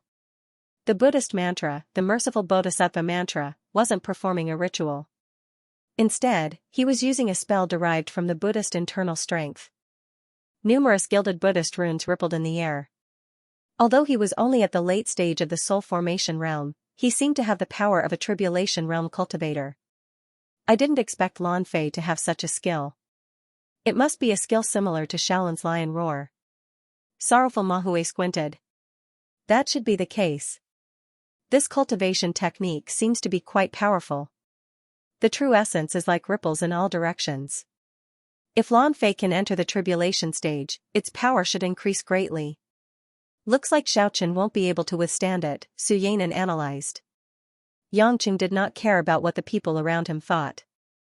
This was just a show. If he wanted to kill Lan Fei, he could do it with a snap of his fingers. He was just pretending to be defenseless and taking the beating. Lan Fei was very serious. After condensing the 6 syllables, he opened his mouth and roared. Roar. Sure enough, it was as if a lion's roar shook the sky. The 6-syllable mantra expanded with the wind and overlapped in front of Yangqing, causing the people around him to use their true yuan to resist. Yangqing pretended to be struggling, but the true essence barrier on his body was shattered. He was also hit repeatedly in the air, making him cry out in pain. After the lion roar, Yangqing landed on the ground and purposely let a little blood seep out of the corner of his mouth. He stood up shakily and wiped the corner of his mouth. This act had to be done properly. Lan Fei had put in so much effort, it would be too fake if he couldn't even make an early soul transformation realm bleed. But even so, the fact that Yangqing could still stand made everyone dumbfounded. They were once again amazed by Yangqing's physique. How could this be? Lan Fei's calm face was also shocked. He revealed a bit of seriousness, but most of it was dispiritedness and unwillingness. Sorrowful Mahue and the others were surprised and pleasantly surprised. They felt that they had picked up a treasure and decided to nurture Yangqing well. The Zhao siblings were also ecstatic. It seemed that Yangqing could really withstand 30 moves, and they would be able to obtain the Xiaoyun pill. Sir, I don't want to fight anymore. I've already tried my best. Even if I use 3 more moves, I won't be able to defeat Xiaoqin. Lan Fei turned around and cupped his hands at sorrowful Mahue apologetically. Yangqing had a higher opinion of this Lan Fei. This person has a straightforward nature, and he has a kind heart. Earlier, he reminded Yangqing to be careful, and now he's not going overboard. He won't lose his rationality for the sake of his reputation. Sorrowful Mahui also knew this, so he smiled and said, Lan Fei, you are the #1 young soul transformation realm cultivator in our Xiao family. You are even more outstanding than I thought. You did well. I will send someone to give you another spiritual pivot pill. Lan Fei was very excited when he heard this. A mid-grade pill was extremely precious to those wandering cultivators. Only a family like the Xiao family could give it to a soul transformation realm cultivator like him. Thank you, sir. Lan Fei will not disappoint you and enter the tribulation passing realm as soon as possible. Sorrowful Mahui nodded in satisfaction and said to Yangqing, Xiaochen, your body refining technique is indeed impressive. Our Xiao family has always treated talented young cultivators well. From today onwards, you are a member of our Xiao family. I will ask housekeeper Xiao to arrange a place for you to cultivate and give you 3 Bodhi pills to increase your true yuan. Thank you, sir. May I ask about Brother Zhao's matter? Yangqing asked on behalf of Zhao Muyang. Sorrowful Mahui frowned slightly and said, the Xiaoyun pill might have to wait for a while because high-grade pills are always in short supply. I'm afraid it will take more than a month for the latest batch of Xiaoyun pills to be refined. The Zhao siblings looked perturbed. Why did they feel that this matter was becoming more and more dangerous? Do you think my dad would lie to you? Xiao Qiufeng said coldly, although the Xiaoyun pill is precious, our Xiao family will not go back on our word for a high-grade pill. Sorrowful Mahui nodded to his son, not bad. Qiufeng is right. I, Sorrowful Mahui, always keep my word. Sir, you misunderstood. We can wait. Zhao Muyang immediately said respectfully. Xiao Qiufeng's eyes flashed with a strange light. He glanced at Zhao Ting and smiled. How about this, Zhao Muyang, Zhao Ting, you two stay with our Xiao family for a month. After a month, you can go back with the Xiaoyun pill. This is too troublesome. Zhao Muyang, you and your sister both use swords. It won't be long before Senior Su Xiaogong comes to our Xiao family to teach the younger generation sword techniques. Don't you and your sister want to learn more? Xiao Qiufeng asked. Zhao Muyang and Zhao Ting's eyes lit up. If they could get even a little bit of Su Xiaogong's guidance, they would be too lucky. With their status, how could they have the chance to come into contact with the top 10 experts? On the other hand, Sorrowful Mahui, Su Yanan, and the others looked at Xiao Qiufeng strangely, but they didn't stop him. This was just a small matter. After everything was settled, the head butler Xiao Guyuan came over and brought Yangqing and the Zhao siblings to find 2 places to cultivate and live. The Xiao family occupied a large area. They found 2 secluded forests with simple wooden houses inside, which were convenient to live in. Xiao Guyuan didn't forget to give Yangqing 3 Bodhi pills, but Yangqing didn't need such inferior goods. The quality of the pills was far inferior to the ones he had refined himself.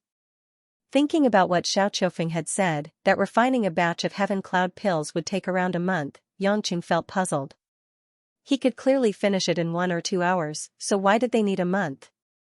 After thinking about it, he suddenly realized that he could use the Samadhi True Fire, but they used all sorts of materials to start the fire. Not to mention the quality of the fire, just the firepower alone couldn't compare to his, so of course it would take a long time to refine. Yangqing gave the Samadhi Bodhi pill to the Zhao siblings. Originally, the siblings didn't want to accept it, but Yangqing said that if they didn't accept it, they wouldn't treat him as a friend, so the siblings could only gratefully accept it. Zhao Ting even started to look at Yangqing with admiration in her eyes, which made Yangqing a little dumbfounded. The female cultivators in the illusion realm were too bitter. They were moved by a little benefit, but his women all ate low-grade pills like they were 3 meals a day. In fact, Yangqing also had a favor to ask from the Zhao siblings. He mainly wanted to know more about the illusory realm, as well as the situation of the hidden clans. With sufficient benefits, the siblings naturally told him everything they knew without holding anything back, and told him everything they knew. However, Yangqing regretted that he couldn't get any information about Xiao Qiqing from the Zhao siblings after spending 2 days with them. He only knew a lot of general knowledge about the illusion realm. Yangqing thought about it. It was time to walk around the Xiao family, but how could he walk around and not be suspected of what he was looking for? Although he hadn't found any super experts in the Xiao family that could restrain him, it was precisely because he couldn't find them that he was particularly suspicious. Just as Yangqing was worrying about this problem, the man who fought with him 2 days ago, Lan Fei, suddenly came to his residence early in the morning to look for him. "Brother Xiao Chen, are you used to it?" Lan Fei's smile was very cheerful. This had something to do with his young age. Yangqing could tell that this burly man really did not take what happened that day to heart. He smiled with some appreciation. "Brother Lan Fei, why are you looking for me?" "It's like this. The Xiao family allows every cultivator who joins the Xiao family to enter the Azure Emperor Pagoda once a year to choose a cultivation technique or spell they want to cultivate. This is my 3rd year in the Xiao family, and I'm going to choose a cultivation technique. I thought that Brother Xiaochen probably hasn't gone yet, so I came to find you," Lan Fei explained. Yang Cheng's mind raced when he heard this. He had long been interested in the Azure Emperor Pagoda because he heard from Zhao Muyang that there were many prisoners in the pagoda. They were servants who had gone against the Xiao family or had been punished. Could Xiao Qiqing be imprisoned there? "Thank you, Brother Lan Fei." Of course, Yangqing did not refuse. He accompanied Lan Fei to the Azure Emperor Pagoda. Along the way, Lan Fei asked casually, "Brother Zhao's cultivation technique is really amazing. May I know which sect you're from?" Yangqing laughed in his heart. So it was because he was curious about this that he found an excuse to ask him. Brother Lan Fei seems to be very interested? Lan Fei's tanned face turned red, and he was a little embarrassed. He laughed dryly and said, "Brother Xiao Chen, you may not know this, but I'm a martial arts fanatic. When my master took me in, he said that my 6 senses were not pure and my obsession was too deep. I couldn't enter Buddhism and could only be a layman disciple. As long as I'm interested in a cultivation technique, I want to understand a little more." This guy was quite frank. Yangqing nodded approvingly. "Since Brother Lan Fei is so frank, then I'll tell you the truth. Actually, it's because I'm talented. I don't have any cultivation technique, and I don't know how I got such a body." Yangqing lied. He couldn't possibly say that he was bathed in divine light or tempered by Tai Ching heavenly lightning. Lan Fei opened his mouth in astonishment. He had a look of "I see," but he simply believed it. The two of them slowed down and chatted happily. Lan Fei's only interest was cultivation, studying martial arts and Dharma access. Coincidentally, Yangqing's comprehension was much more profound than Lan Fei's.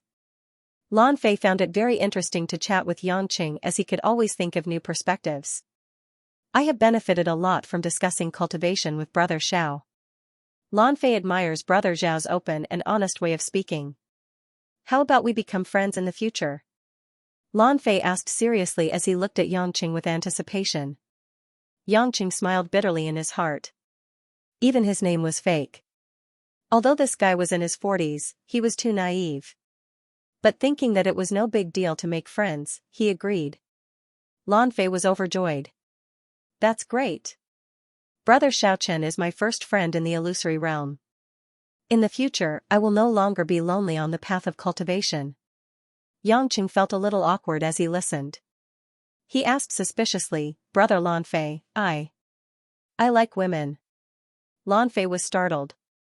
When he came back to his senses, he laughed and said, "Brother, don't think too much. I don't like men either. I'm just saying that I'm not lonely. Haha, fortunately, I've just entered the illusory realm from the secular world. Otherwise, I might not have understood what you meant." Yangqing asked curiously, "Why? Brother Lan Fei didn't come from the illusory realm? If I came from the illusory realm, why would I leave my own clan and join the Xiao clan? I'm the same as Brother Xiao. I came here from the yellow steppes of Hongmeng. In fact, most of the cultivators under the 3 big hidden clans defected from Hongmeng. Everyone is already used to it," Lan Fei said. "Doesn't Hongmeng take any measures? Aren't they going to strengthen the restrictions?" Yangqing was puzzled. Lan Fei said disdainfully, "In Hongmeng, there are actually not many cultivators who come from the outside. Hongmeng is also formed by many clans. For example, in Hongmeng's Xiantian Island there's a heaven stage elder, Yan Wu Chen. He's one of the top 10 experts. The Yan clan that he leads has a lot of power in Hongmeng. The other experts also form their own cliques and get rid of dissidents. The current Hongmeng is no longer the Hongmeng that the secular world thinks it is." We only slowly realized it after entering the illusory realm. So, it's reasonable for everyone to leave. The cultivation resources in Hongmeng are all divided by those powerful groups. We, the new cultivators, don't have any resources at all. How can we improve? As long as someone has a little bit of brain and is not too stupid and loyal, he or she will leave Hongmeng. Brother Xiao, you don't have to blame yourself for leaving Hongmeng. Hongmeng only has itself to blame today. They are just pretending to be Huaxia's guardians. But in the illusory realm, it's just the largest force with all kinds of people mixed together. It's not much different from the group formed by the 3 hidden clans. Yangqing thought of the absolute sword Taoist. He only gave him some elixirs as a bribe, and he gave up the mission of being the messenger of Hongmeng. He couldn't help but secretly agree. It was indeed an empty shell. The two passed by many cultivation places along the way. Yangqing found that the Xiao clan's foundation was really deep.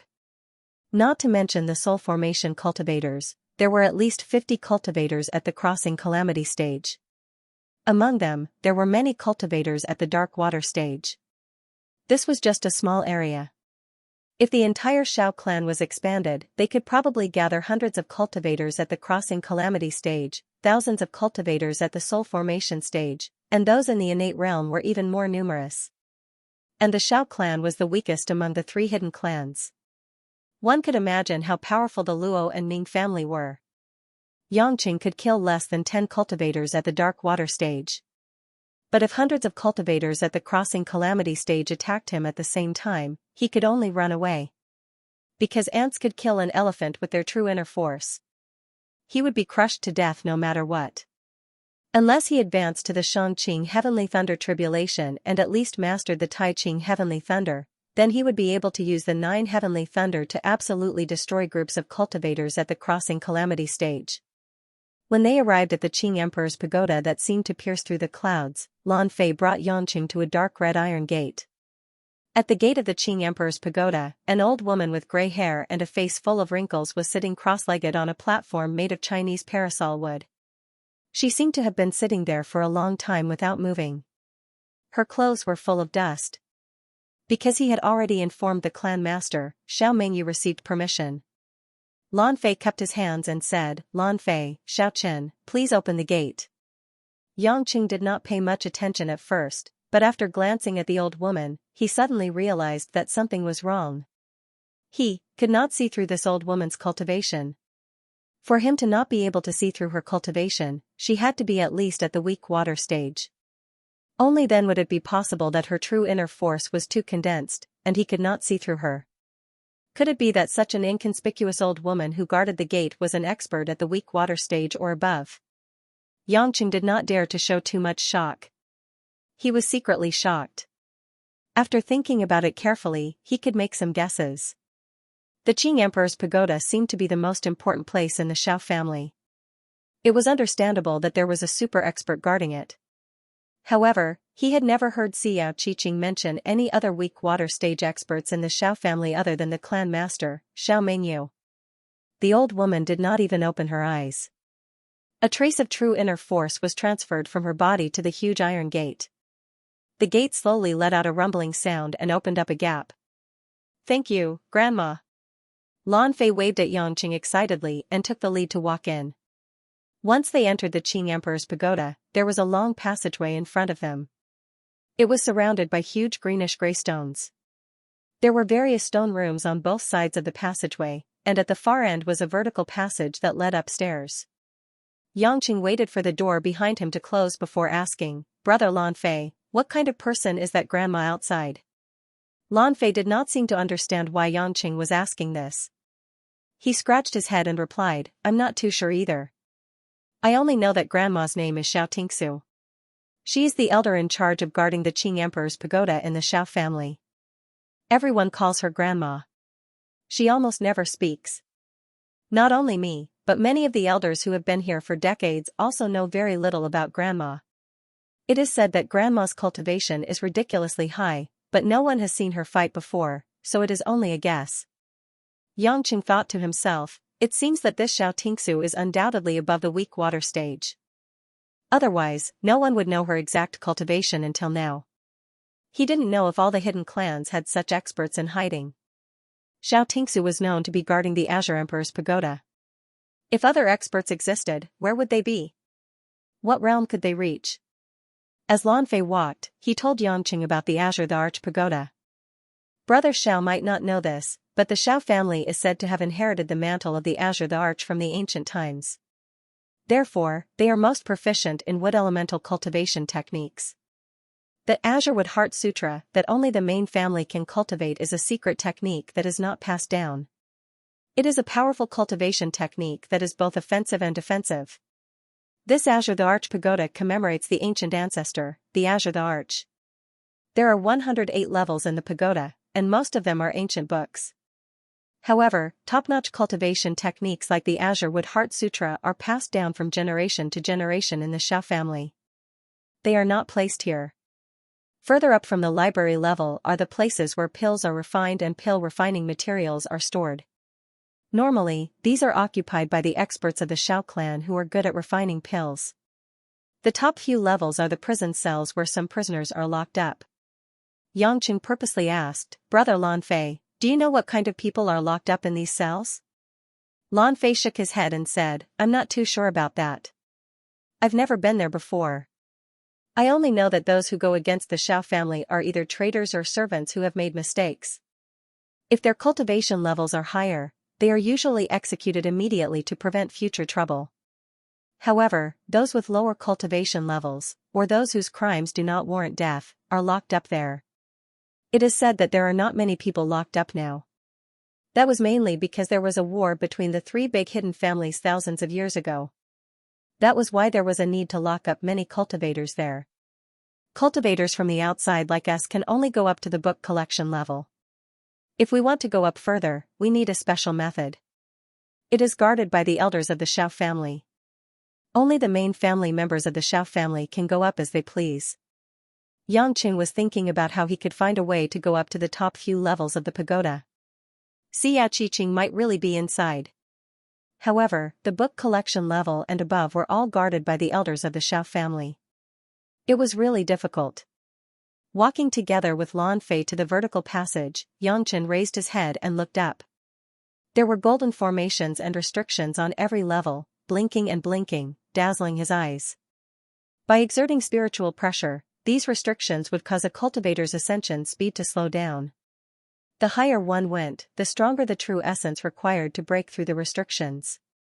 This was also to test the cultivation level of the cultivators who entered the tower. If a soul formation cultivator wanted to rush into the highest level of the library and look at the most profound cultivation methods, it was almost impossible. The highest level of the library required at least karmic fire and dark water cultivation to smoothly enter. Some cultivators tried to force their way up. Although it was possible, they were rejected by the elders in the tower and had to obediently go down to the lower floors. This was to encourage the cultivators of the clan to cultivate diligently, and also to prevent the cultivators from spoiling things through excessive enthusiasm, biting off more than they could chew, and messing up their Dao hearts. However, as members of the Xiao clan, juniors like Xiao Qiufeng and Xiao Manyan knew how to break the restrictions even though their cultivations weren't high enough. Yangqing and Lan Fei flew up less than 5 floors together and realized that it was already very difficult to break through with the early soul formation cultivators' true essence. Lan Fei was very considerate of Yangqing and said, "It's enough to go up to the 5th floor. The last time I came here, I was on the 3rd floor. Brother Xiao, let's take a look at the 5th floor." He could have gone up another 3 to 5 floors, but he stayed with Yangqing. Yangqing felt a little embarrassed. Lan Fei really treated him as a friend and didn't want to leave him alone on the 5th floor, so he stayed with him. For a person who was so obsessed with cultivation, Lan Fei's decision was very precious. Yangqing patted the dark-skinned man's shoulder and thought to himself, "If the situation allows it in the future, I will definitely give you a pile of elixirs. I have no choice but to hide it from you now." The two of them entered the library on the 5th floor and looked around. There was a huge collection of books and some bamboo slips placed on dozens of bookshelves. The treasures of the ancient clans were definitely incomparable to those sects in the secular world. Although not every one of them was a good cultivation technique, there were still many rare items. Lan Fei quickly looked through a pile of close combat cultivation techniques and Buddhist mental cultivation techniques. He couldn't be bothered with Yangqing for now. Yangqing was not interested in these cultivation techniques. He casually flipped through a few. If it wasn't that they were too weak, then they were too superficial. There was too big of a gap with his current cultivation realm. They were only useful for cultivators below the tribulation passing stage. However, he saw a very thick book placed in the center. Yangqing's interest was piqued and he walked over to take a look. Immemorial Cultivation Codex? Yangqing frowned. He was puzzled as to what this was. He flipped it open and took a look. He suddenly understood and couldn't help but feel a little happy. This was actually an encyclopedia of cultivation. The reason why it was said so was because it recorded the specific levels of cultivation since ancient times, as well as the specific differences and details between each level and the subsequent levels. For example, the difference between a fire departing stage cultivator and an aqua water stage cultivator was very big. This book used a very simple example. Usually, a fire departing stage cultivator could completely crush a 500 kg coiling dragon boulder, while an aqua water stage cultivator could crush a 2000 kg coiling dragon boulder. The coiling dragon boulder was a kind of stone unique to the illusion realm. Its hardness was almost comparable to top-grade hard jade, but it could be seen everywhere. Therefore, it was often used to test the strength of the true essence. This kind of comparison could be said to be scientific measurement. Although it was not completely accurate, after all, the actual situation was much more complicated, it was also a relatively objective comparison. What made Yangqing even more interested was that there were some contents that he didn't know before and hadn't paid much attention to. He had never heard of these things from Xiao Qiqing before. It was also impossible for a woman to tell him everything. For example, how did the 3 young real fire tribulation and the 6 frost water tribulation pass through the tribulation? How did the heavenly fire and mysterious water test the cultivators, and so on? What made Yangqing even more amazed was that the tribulation realm could actually be advanced. Simply put, if the 3 young real fire tribulation cultivator could reach the peak of the hellfire tribulation, if he could have a higher level of comprehension, he could continue to enter the dark water, weak water, and other tribulation realms. Yangqing hadn't considered this question before. For example, how did the hellfire tribulation cultivator continue to progress? Was it purely increasing the true essence? Now it seemed that it wasn't the case. When the tribulation realm cultivator first entered the tribulation realm, it was influenced by aptitude, bone structure, cultivation method, etc., but it wasn't the same. After entering the 3 young real fire tribulation, it would be the same for the rest of his life. In the end, it still depended on perception and opportunity. But because the conditions were strict and aptitude was difficult to change, very few cultivators could advance smoothly. But this had already given Yangqing a wake-up call. Because those experts in the weak water stage might be able to enter, or someone had already entered the 9 heavenly thunder tribulation, it was just that he didn't know it yet. Unknowingly, a few hours had passed. Yangqing read with relish while pondering over the contents of this cultivation code. At this time, Lan Fei had already chosen a protective cultivation method that he was extremely interested in and firmly memorized it. This was also due to the stimulation from the battle with Yangqing. Seeing Yangqing reading the cultivation code, Lan Fei couldn't help but feel puzzled. "Brother Xiao, why do you keep reading this cultivation code? Don't you want to choose a cultivation method to cultivate?" Yangqing smiled lightly. "I don't know much about cultivation. Reading this cultivation code has helped me understand a lot. So that's how it is. Actually, this cultivation code has many layers. It's a very common tool-type book in the illusion realm. I think you should choose a cultivation method first," Lan Fei suggested. Yangqing didn't want to disappoint Lan Fei's good intentions. He looked around and used his divine sense to quickly sweep through all the cultivation methods on the 5th layer. When it landed on a bookshelf in the corner, he discovered that there was a cultivation method that was actually just a scroll made of animal skin. It was indeed different from the others. Yangqing reached out and grabbed the cultivation method in his hand. Heaven's Destiny Remnant Scroll? Yangqing couldn't tell what kind of cultivation method this was. It seemed to be an incomplete cultivation method.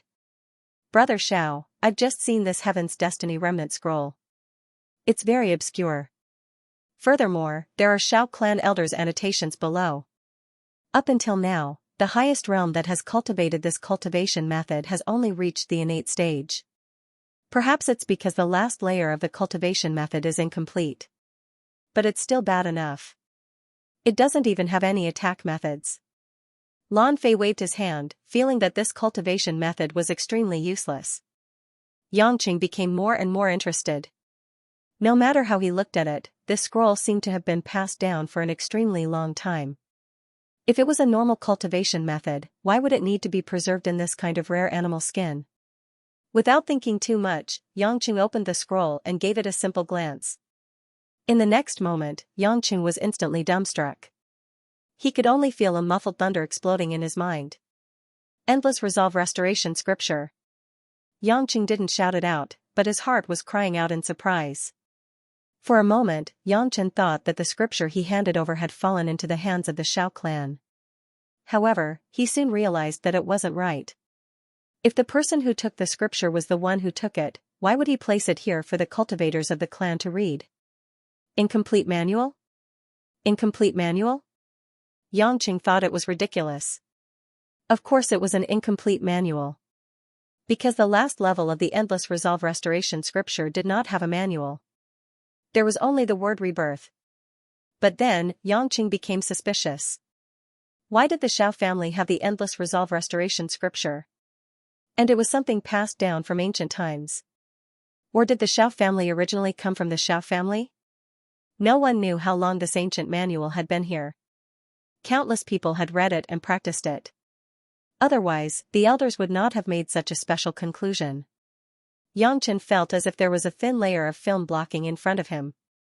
He had a vague premonition of what was behind it, but it was shrouded in fog. He couldn't see through it for a while, so he could only give up for now. Lan Fei urged, Brother Xiao, hurry up and choose another cultivation technique. This cultivation technique is really useless.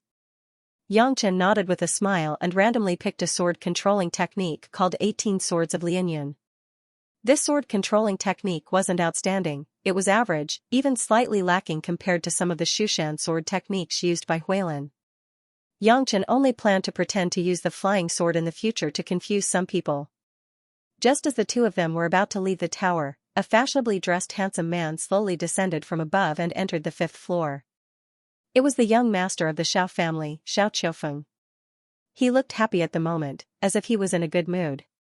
Seeing him pass through the formation without any obstruction, Yangqing finally saw the advantage of the Xiao family. They did have a special method to break through the formation. I was wondering who it was. So it's you too? Are you here to choose a manual? Although Xiao Qiufeng had just entered the distant fire stage and his cultivation was not high in the family, he was the eldest son after all. He did not even look at Yangqing and Lan Fei. Lan Fei immediately lowered his head. Yes, young master. I'm about to go down. You can leave. Xiao Chen, stay. I have something to say to him. Xiao Qiufeng raised his head. Lan Fei was stunned, but he didn't dare to ask. He nodded at Yangqing and flew down first. After Lan Fei left, an evil smile appeared on Xiao Qiufeng's face. He took out a red pill and asked, Xiao Chen, you have a low-grade red dew pill. Do you want it? Although Yangqing didn't know what Xiao Qiufeng was planning, it was most likely that he was up to something. He was thinking. Should he take this opportunity to kill Xiao Qiufeng, then disguise himself as him and fly directly to the prison at the top of the tower? However, when he thought about it carefully, even if he disguised as him and entered the top of the pagoda without being discovered by the elders, if he found Xiao Qi-Qing, he would not be able to take her away easily. Xiao Tingsu was guarding outside. Moreover, if he couldn't find Xiao Qi-Qing, he wouldn't be able to continue staying in the Xiao family. The gains wouldn't make up for the losses. Thus, he pretended to be greedy. Yangqing hurriedly said, Of course I want to. Thank you, young master. Xiao Qiufeng immediately looked at him with disdain. He thought that Yangqing was in a daze because of a low-grade pill. He said leisurely, then do something for me and I'll give you the pill. May I ask what it is? Xiaoqin will not disappoint young master. Yangqing smiled apologetically. Xiao Qiufeng walked in front of him and laughed evilly in a low voice. It's very simple. Aren't you close to the Zhao siblings? After 10 o'clock tonight, think of a way to take Zhao Muyang away from their residence. The further the better. For example, go to the martial arts field to spar. In short, don't let him stay by Zhao Ting's side. When Yangqing heard this, how could he not know what this guy was up to? He secretly sneered. Xiao Qiufeng couldn't hold it in so quickly. He had seen him lusting for Zhao Ting before. Although a large number of cultivators in the illusory realm wholeheartedly pursued the heavenly Tao, there was no lack of those who knew that they weren't talented enough and were obsessed with beauty, power, and status. Obviously, Xiao Qiufeng put most of his thoughts on beauty. However, when Xiao Qiufeng mentioned it, Yangqing suddenly thought of a plan. He secretly snickered, but his face showed determination after struggling and hesitating. Yes, Xiaoqin will definitely complete the task young master gives. Xiao Qiufeng laughed loudly and patted Yangqing's shoulder. Good, if you succeed this time, don't worry. The Zhao clan won't dare to do anything to you. I'm here. Yangqing snorted coldly in his heart. Who would believe you? He was guaranteed to be the scapegoat when the time came. However, after tonight, it didn't matter anymore. When he came out of the Azure Emperor's pagoda, Lan Fei was still waiting outside. There was a trace of worry in his eyes. Xiao Qiufeng was obviously not a good person in the clan. Everyone knew that, so Lan Fei didn't leave. Seeing that Yangqing came out safely, Lan Fei's face lit up. He stepped forward and said, Brother Xiao, is everything okay? No, young master just wanted to ask me how I trained my body. I told you the truth, and everything is fine. Yangqing casually made up a story. Lan Fei heaved a sigh of relief. In the future, in the Xiao clan, you have to be wary of a few people. Young master is one, and second madam is another. Oh? Why do you say that? Yangqing asked as he walked. Young master is not in the mood to train. He has been in the distant fire stage for many years, but he hasn't made any progress. The main reason is that he puts all his effort into beauty. Many of the Xiao clan's female cultivators have been touched by him. He also has relationships with many itinerant cultivators and female cultivators from other clans. Ah, beauty is emptiness, emptiness is beauty. There are always people who can't see through it. Lan Fei shook his head and sighed. What about second madam? Yangqing always felt that Su Yanan was a bit strange. Logically speaking, she was Xiao Qiqing's stepmother, so she could be considered as his mother-in-law. However, Yangqing didn't have the slightest opinion of her. First, this woman had no blood relationship with Xiao Qiqing. Second, this woman had abused Xiao Qiqing before. She didn't have the awareness of being a mother. Lan Fei looked around and confirmed that there was no one around. After confirming that it was safe, he lowered his voice and said to Yangqing mysteriously, I also heard it from an old cultivator here. Because second madam is sword maniac Su Xiaogong's sister, her position in the Xiao clan isn't lower than the Xiao clan's two masters. The Xiao clan's second master has always been outside the clan leading his clansmen to search for alchemy materials. He's in charge of external affairs and rarely comes back. Therefore, it's inevitable that second madam is lonely. Occasionally, there will be rumors of her liking some young and handsome cultivator. The corner of Yangqing's mouth curled up slightly. He smiled strangely and said, It seems that brother Lan Fei is also very interested in these rumors.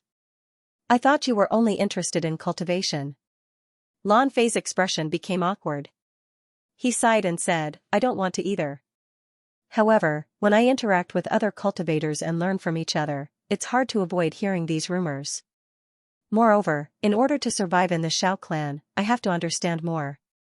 For example, there have been many young cultivators who were executed by the Xiao clan because they said that they offended her. To put it bluntly, it's just that when the matter is exposed, they will be directly killed. You and I are not considered handsome. You can rest assured.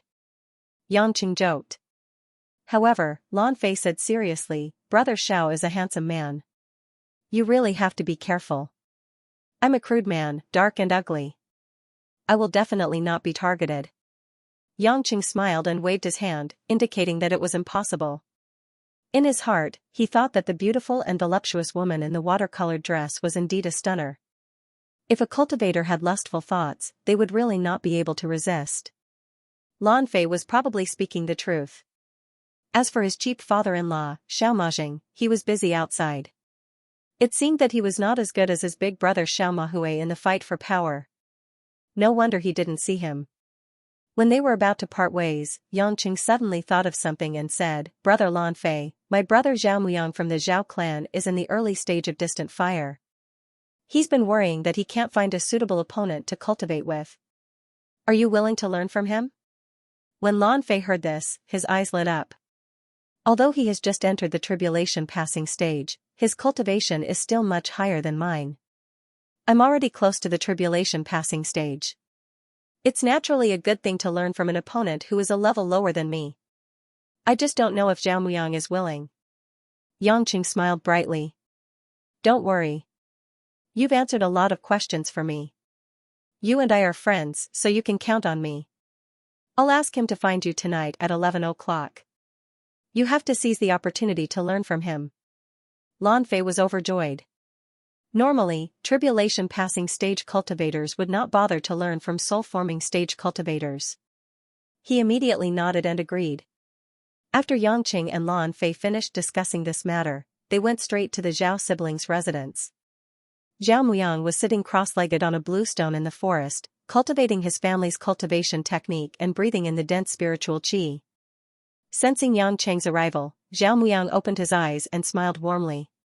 "Brother Xiao, it's not good for your cultivation if you keep coming to our place." "What's wrong? Brother Zhao doesn't welcome me?" Yangqing could not help but sigh in his heart. Most of these cultivators were cultivating every day. People like him, who did not need to specially cultivate and breathed in the spiritual qi of heaven and earth on their own at all times, were probably very rare. Unfortunately, these people in the illusion realm did not seem to understand the profoundness of the endless resolve restoration scripture. Or rather, they did not have the chance to be like him, lingering on the edge of life and death to comprehend the essence of the scripture. He did not know whether this was the goddess of fate's blessing or the heaven's compensation for his growth in the dark swamp. Zhao Muyang said with concern, "Don't say that. Brother Xiao is our Zhao clan's benefactor. We will always remember it. However, in about a year, it will be the martial competition of the three clans. At that time, all cultivators below the age of 50 will have the opportunity to represent their respective clans. With Brother Zhao's talent and body tempering skills, if you receive the support of the Xiao clan's pills, you will be able to enter the late-stage soul formation stage within a year. You might even reach the tribulation passing stage. At that time, you will definitely shine and stand out among the young cultivators of the Xiao clan. The martial competition of the three clans only allows cultivators below the age of 50 to participate? Why is that?" Yangqing did not understand what was going on. It seemed like the Xiao clan placed a lot of importance on this martial competition and specially asked Su Yanan to ask her brother, Su Xiaogong, for guidance. Zhao Muyang was stunned. Only then did he realize that Yangqing did not know, so he gave a simple explanation. The martial competition of the three clans was an arena battle that was held every 100 years by the three great clans in the illusion realm. At first, all the clans in the illusion realm participated, but now, only the three great hidden clans were qualified to participate. The reason there was such a tournament was because of the Eye of the Sky Demon, an ancient miraculous realm that opened once every 100 years. The Eye of the Sky Devil was located in the extreme southeast of the illusion. It was said that it was the tomb of a powerful sky devil in ancient times. It was also said that it was a special space formed by the self-destruction of a sky devil. It was also said that it was a battlefield in ancient times. However, the heavenly demon eye was filled with a large number of ferocious devil spirits. After some cultivators died, their primordial spirits were sealed in the heavenly demon eye. The primordial spirits gathered the spiritual qi inside and formed a fierce energy body. Some of these devil spirits had very low intelligence and were purely murderous in nature. Some had high cultivation when they were alive and had their own consciousness. Imagine, for tens of thousands of years, being locked up in a confined world, without a physical body, with only consciousness. What kind of pain was that? Faced with the choice of dying completely or finding a way to resurrect, the demon spirits all became fanatical monsters. Because the Eye of the Sky Devil had many magic treasures, cultivation methods, and elixirs left behind from ancient times, every time it opened, whether it was the hidden families or Hongmeng, they would send people in to search. Those with lower cultivation did not dare to enter because there were many devil spirits inside. Their cultivation was extremely powerful. Even if they lost their physical bodies, some of them were abnormal and could compete with weak water stage cultivators. Therefore, every time they entered, every force had to send out weak water stage experts and bring other dark water stage experts. The reason why they could not all be the top experts was because the opening of the Eye of the Sky Devil would absorb the true essence pressure from the cultivators and help it close itself.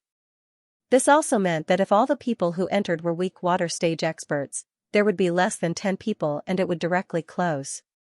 If these people wanted to come out, they would have to wait for 100 years. The premise was that they were not killed by the countless devil spirits inside.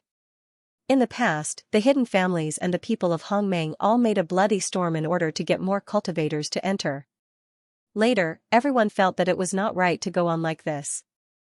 The talents of each family had withered, and in the end, they would all perish together. Therefore, since a few thousand years ago, everyone set a rule that each family would send out the younger generation under the age of 50 to compete. The family that ranked at the top could send more cultivators to enter the Eye of the Sky Devil. Sending cultivators under the age of 50 was to supervise the cultivation of the younger generation. Secondly, it could also avoid the confrontation between the masters of the family, which would hurt their vitality and be taken advantage of by Hongmeng. One more person was equal to one more hope to find treasures and one more guarantee of safety. The result of the competition was naturally very important. This also became a test to see the cultivation of the young people of each family. Many young people who wanted to show their faces had to rely on the competition of the three families. As for Hongmeng, because the Heaven Stage Elders of Xianxia Island could not compromise on who would bring or send people to enter, and they could not fall out with the three hidden families, they had no choice but to withdraw from the competition. It is said that the devil spirits in the Eye of the Sky Devil believe that sucking the blood of living people can restore their bodies. Therefore, once they find cultivators, they will attack crazily. It is very dangerous. The Heaven Stage Elders in Hongmeng also do not want to take the risk. If they enter and do not come back, then their descendants and disciples in Hongmeng will be suppressed and humiliated. Therefore, it is normal for them to give up. Zhao Muyang said. Yangqing did not expect there to be such a magical place in the illusion. He had seen devil cultivators in the demon realm. Could it be that the Eye of the Sky Devil was really a relic left by a powerful ancient sky devil? Those people who came out, did they bring out any powerful magic treasures or elixirs? Yangqing asked. Zhao Muyang's face was full of desire. Of course there are. Although there are not big gains every time, after all, the Eye of the Sky Devil is only open for 3 days. But every family has a few high-grade magic treasures, and some are even immortal-grade magic treasures. Needless to say, elixirs and cultivation methods are brought out from there. An immortal weapon could allow a cultivator of the same level to fight against 2 or even 3. It was indeed a huge temptation, especially for those experts who were already standing at the top. Yangqing secretly thought that it would be great if he could go in and take a look. Who knows, he might find some high-grade magic treasures. Unfortunately, the entrance of the Eye of the Sky Devil was definitely guarded by a large number of people from the 3 families. They would definitely not let him go near. Even if he went in, it would be troublesome to come out. Every family could only send 1 weak water stage cultivator. The rest of the cultivators would be brought in according to the strength of the 3 families. But there would definitely be a large number of experts stationed outside. This also prevented the people from Hongmeng from taking advantage of the situation. After chatting for a while, Zhao Muyang patted his head and asked, "Oh right, Brother Xiao, why are you looking for me?" Yangqing showed a slightly embarrassed look and said embarrassedly, "There is something that I need Brother Xiao's help with. I don't know if Brother Xiao can. Just say it. I treat Brother Xiao as a friend. Moreover, I have received so many favors. How can I refuse?" Zhao Muyang said straightforwardly. Yangqing immediately told him about the matter of sparring with Lan Fei at night. He also specially added, Lan Fei said that he will return to the residence after 10 o'clock to wait for him. Brother Zhao, what do you think? Haha, so that's what it is. I also saw the battle between you and Lan Fei that day. His martial arts and lion's roar were very interesting. I also want to try it out. That's settled.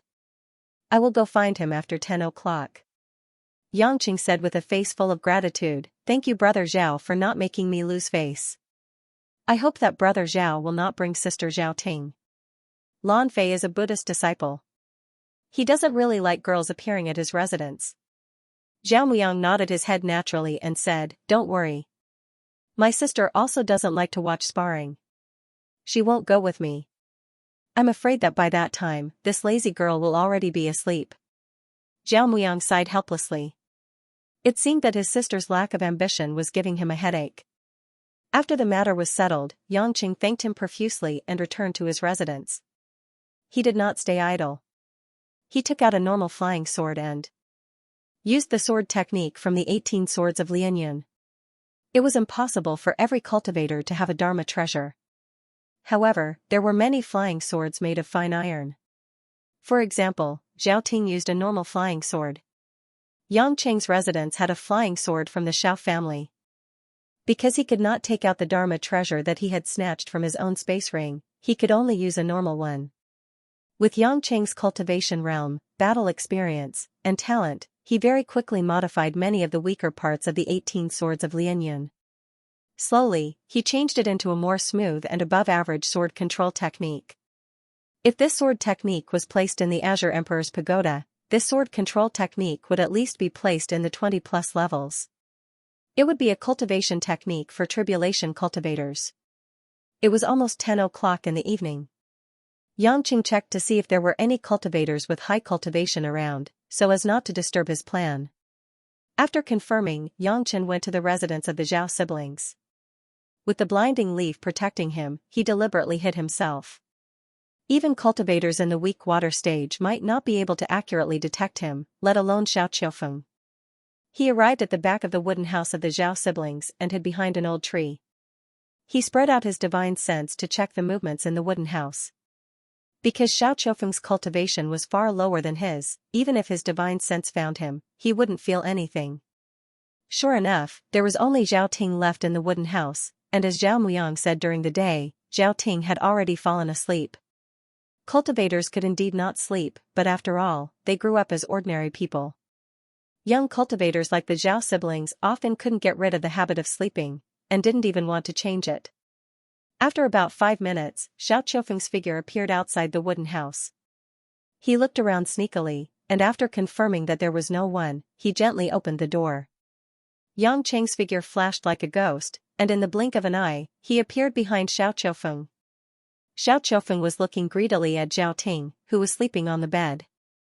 That exquisite figure, that sweet and pleasant face, made him salivate.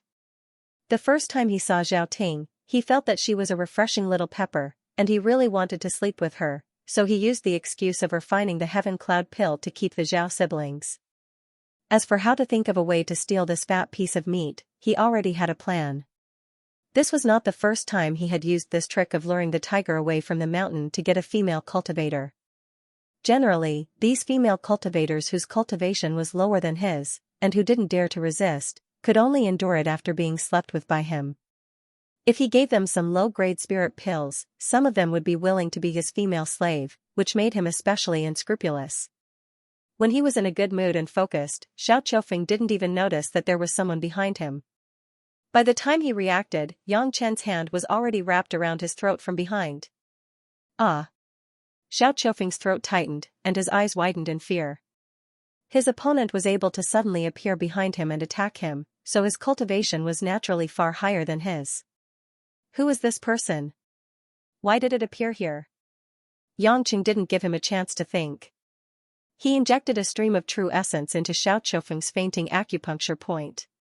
Xiao Qiufeng's vision went black and he lost consciousness. The difference in their cultivation was too great. He was unable to resist this kind of true core energy.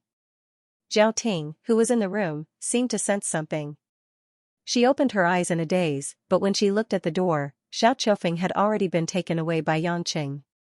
Zhao Ting thought she was dreaming. She grabbed her hair, pouted, and continued to sleep. Yangqing was very familiar with this kind of kidnapping work, and it was very smooth. After a few turns, they brought Xiao Chofeng to a secluded forest that they had found earlier. The Xiao family occupied a vast area, and because of this, they were very scattered. It was very easy to find a place where no one would notice them. After putting Xiao Chofeng down, Yangqing injected another stream of true essence to wake him up. Xiao Chofeng opened his eyes and touched his neck in pain. He remembered that he had been grabbed. In the blink of an eye, he was actually in a deep and dark forest. He couldn't help but shiver. Following that, a familiar and unexpected face appeared in front of him. Yangqing was looking at him with a strange smile. It's you. Xiao Chen. Xiao Chofeng exclaimed. Yangqing squatted down and said with a harmless smile, "Young master, are you all right? Why are you here? What happened to me?" Xiao Chofeng asked angrily. It's very simple. You have been caught by me, and now I want to ask you some questions. If you obediently answer, I will give you a way out. If you don't cooperate, I will kill you right now. Yangqing said very calmly. Xiao Chofeng seemed to have heard something funny, haha. You said you want me to die. What the F***ck are you? You are just a dog raised by our Xiao family. You are just an early-stage soul formation cultivator. Did your cultivation go wrong and burn your brain? Yangqing touched his face in distress. I knew it. If you were smart enough, why would you think of such an idiotic booklet to play with women? As Yangqing said that, he suddenly revealed his true essence pressure. Xiao Chofeng felt like a surging tsunami of true essence was about to drown and crush him. He was so scared that he screamed. Fortunately, they were in the forest far away from the Xiao family. Otherwise, some cultivators might have been startled. How did you? Xiao Chofeng's face turned pale and cold sweat poured down like rain. Yangqing withdrew his pressure and asked with a fake smile, now. I will ask you, and you answer. Do you have any questions? Xiao Chofeng swallowed his saliva. He didn't know what cultivation level Yangqing was at, but he was definitely not early-stage soul formation. Not only him, but even his father was tricked. But he didn't dare to think too much about who Yangqing was. He could only nod his head vigorously, seeking a chance to live. That's good. Yangqing smiled kindly, but in Xiao Chofeng's eyes, he looked even more frightening. Yangqing stood up and paced a few steps. You have a sister named Xiao Qiqing, right? That be *TCH? Xiao Chofeng was taken aback. Yangqing glared at him. His eyes were about to spit fire. Mother *Cur. If you dare call her that again, I will kill you. Xiao Chofeng nodded and said obediently, yes. Yes, Jiqing is my second uncle's daughter. Is she with the Xiao family now? Yangqing asked. Xiao Chofeng was confused. Why are you asking about her? Are you? Cut the crap. Answer. Yangqing went up and slapped Xiao Chofeng's face. Xiao Chofeng cried out in pain. The slap was powerful, but it still made his head feel like it was about to explode. I don't know where she is, but she's definitely not with the Xiao family. She escaped from the illusion in order to escape the marriage. I heard that the Luo family found her a few days ago, but I don't know if they caught her or not. Second uncle already said that it was Xiao Qiqing's own decision to betray the family. He doesn't want to acknowledge this daughter anymore, so even if she came back, she would have been caught by the Luo family. Xiao Chofeng rubbed his face and said timidly. Yangqing narrowed his eyes. Then why did you go to the Azure Emperor's pagoda in the morning? Isn't there someone locked up at the top of the pagoda? Xiao Chofeng shook his head. There's someone locked up there, but it's not Xiao Qiqing. It's true.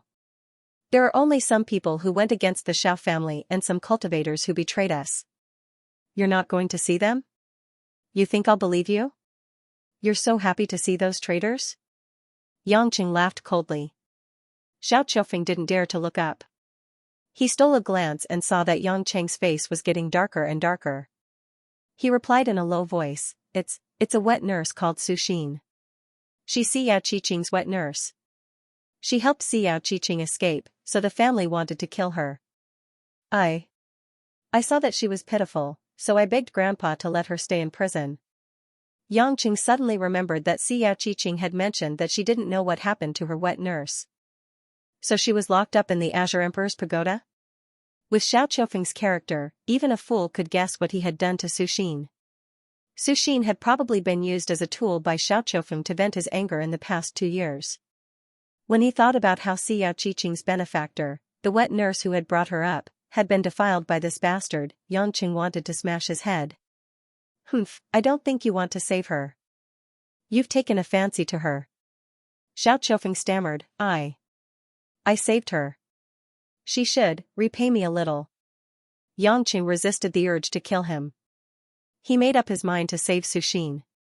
Otherwise, he wouldn't have the face to face Xiao Qiqing in the future.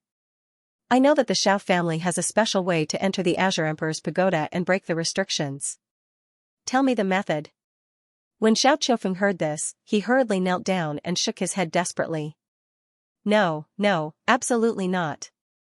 The Azure Emperor's pagoda is the most important place in our family. If I tell you the method and my father and grandfather find out, they'll kill me. I can give you spirit pills, I can give you magic treasures, please let me go. Yangqing directly covered the head of the pretty boy with one hand and asked coldly, then you can choose. Do you want to die immediately, or leave a chance for survival? Xiao Qiufeng felt a cold murderous aura fill the air, as if the god of death was breathing in his ear. The ice-cold claws had already reached out to him. He had never felt such a cruel, violent, and crazy killing intent in his life. With a shiver, Xiao Qiufeng's mental defenses finally collapsed. He fell to the ground, his breathing intermittently as he murmured, I'll speak. I'll speak. Once he gave up resisting, Xiao Qiufeng no longer held back and told Yangqing the special method to break the seal. This was actually a password method, but it used true essence to unlock the lock. Through a special method, it could be unlocked. Yangqing learned it very easily, but he could feel the wisdom of his ancestors. There were very few people in the cultivation world who knew about formations. Most of them knew about formations and how to break them from ancient times. The ancestors of the Xiao family indeed had very profound attainments in formations.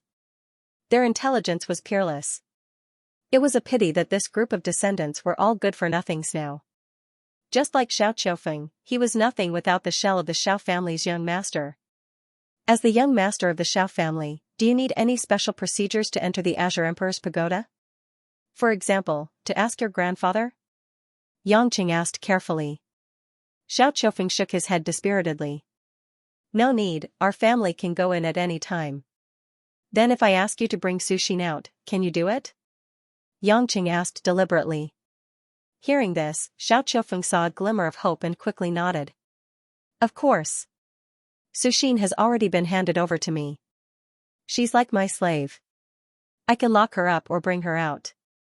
The elders inside and the granny guarding the Azure Emperor's pagoda won't stop me. As long as you let me go, I'll immediately bring Suxin out. Yangqing grinned. Take off your clothes. Ah? I said, take off your clothes, pants, shoes, all of them. Yangqing looked at Xiao Qiufeng up and down. Xiao Qiufeng swallowed and asked in a small voice, are you going to do that to me? That your head? Yangqing fiercely kicked Xiao Qiufeng's chest, staying in the illusion realm, you know quite a lot. Strip.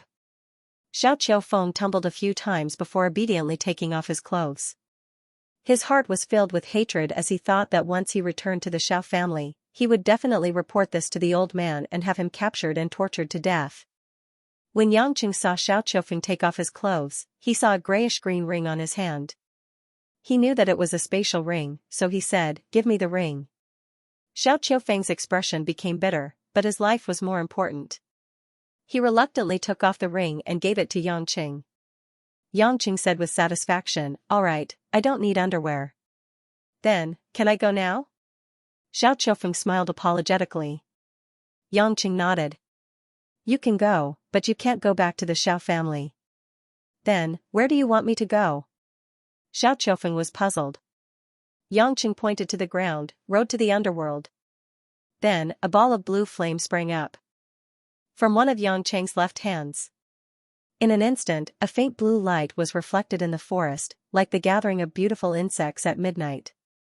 However, Xiao Qiufeng felt a terrifying power from it, so he subconsciously retreated and wanted to escape. This was the blue flame that Yangqing created by combining the Samadhi true fire and Ming water. Although it was a little overkill to deal with Xiao Qiufeng. But because he had bullied Xiao Qiqing and tarnished Su Xian's relationship, Yangqing really hated this guy. He felt disgusted by using the Chaos Cauldron to absorb this guy. Moreover, the power of the Chaos Cauldron was not as easy to hide as his own cultivation, so it was not worth it to use it casually. No. I don't want to die. I don't want to die. Xiao Qiufeng finally realized that something was wrong, so he turned around and wanted to fly away. But Yangqing's speed was too fast, and with the power of heaven and earth, he was pressed back to the ground like a giant net. Bang! Falling heavily on the ground full of fallen leaves, Xiao Qiufeng saw a blue flame draw a beautiful but fatal arc from Yangqing's hand and fall on his body. Ah! A shrill scream pierced through the forest, and it was heart-wrenching. Xiao Qiufeng's body, starting from his limbs, was gradually eroded by the blue flame. He turned into a pool of blood and evaporated instantly. His true core strength was also eroded, so he could not compete with the blue flame at all. The immense pain caused him to faint and wake up again. It had only been a few seconds, but he had felt the pain of countless centuries. Finally, Xiao Qiufeng's whole body turned into a cloud of mist that evaporated in the air, leaving only a few pieces of his clothes. Yangqing did not feel the slightest bit about this guy's death. Even if he was the young master of the Xiao family, one of the 3 hidden families, he was just a stepping stone on the road to find Xiao Qiqing.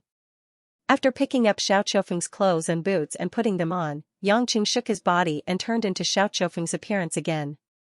Yangqing could perfectly imitate Xiao Qiufeng, and with a little control of his true core strength, he could change his vocal cords and adjust his voice to Xiao Qiufeng's. After adjusting his cultivation to the early stage of distant fire, Yangqing looked at his appearance with satisfaction and leisurely returned to the Xiao family. As for the identity of Xiao Chen, he was a soul-forming stage loose cultivator after all. If the Xiao family found out that he was missing, they would not care too much. Yangqing thought for a while and decided to go find Su Xian directly. It would definitely arouse suspicion at night, so it would be better to go tomorrow morning. Anyway, the real Xiao Qiufeng was gone, so no one would continue to hurt Su Xian. On the way back, he casually looked through the space ring that Xiao Qiufeng left behind. Other than a mid-grade flying sword magic treasure, there were some clothes and spirit pills. These spirit pills were good things in the eyes of others, but in Yangqing's eyes, they were trash. The quality was too low, so he felt that it was a bit unlucky. Xiao Qiufeng died without leaving anything good for a murderer like him. When he arrived at the Xiao family, Yangqing remembered that he did not know where Xiao Qiufeng lived. He only heard Lan Fei say that the younger generation of the Xiao family lived in the general area. In desperation, Yangqing could only land on the ground and pretend to take a stroll. He walked between the quiet courtyards, but in reality, he was looking for a house that looked like Xiao Qiufeng's residence. Just as he walked past an ancient house with an elegant and luxurious architectural style, which seemed to be from the Tang and Song dynasties, a fragrant wind flew out and instantly pounced into Yangqing's arms.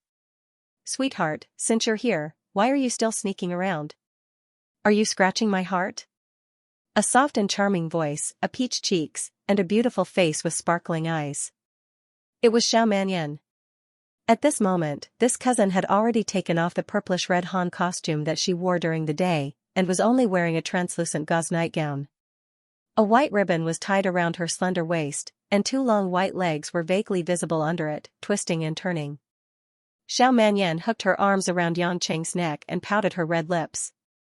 Seeing that Yangqing was in a daze and didn't say anything, she couldn't help but hit Yangqing's chest with her fist. "Why are you in a daze? You didn't look at me stupidly when I saw you before. Could it be that your sister is exceptionally beautiful today?" Xiao Manyan giggled. Yangqing swallowed his saliva and smelled the orchid-like scent. Glancing down, he could see a pair of white rabbits squeezing her cleavage at the open neckline of Xiao Manyan's tulle nightgown. Two slightly dark grapes were proudly standing up. Even though Yangqing was experienced and knowledgeable and had seen countless women, he never thought that Xiao Qiufeng would actually have such a relationship with his cousin, Xiao Manyan. Were all the hidden families so chaotic, or was Xiao Qiufeng too strange? Yangqing wanted to cry, but no tears came out. How could he escape? If he wanted to play the role of Xiao Qiufeng, it was obvious that he couldn't reject Xiao Manyan. All of these thoughts happened in the blink of an eye. Yangqing quickly revealed a lecherous expression, which was very similar to Xiao Qiufeng himself. He reached out and wrapped his arms around Xiao Manyan's slender waist. His fingers exerted a little force as he pinched the soft and elastic flesh. His other hand pinched the woman's chin and raised her head. You can't help it? You ran out on your own after taking a walk here? My little beauty?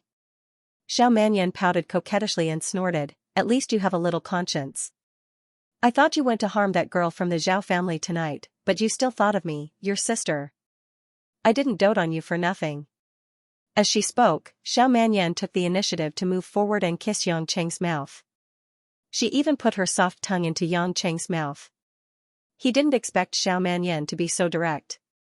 She didn't care that they were still outside the courtyard and wanted to get to the point. It was likely that she had slept around with Xiao Qiufeng a lot in the past.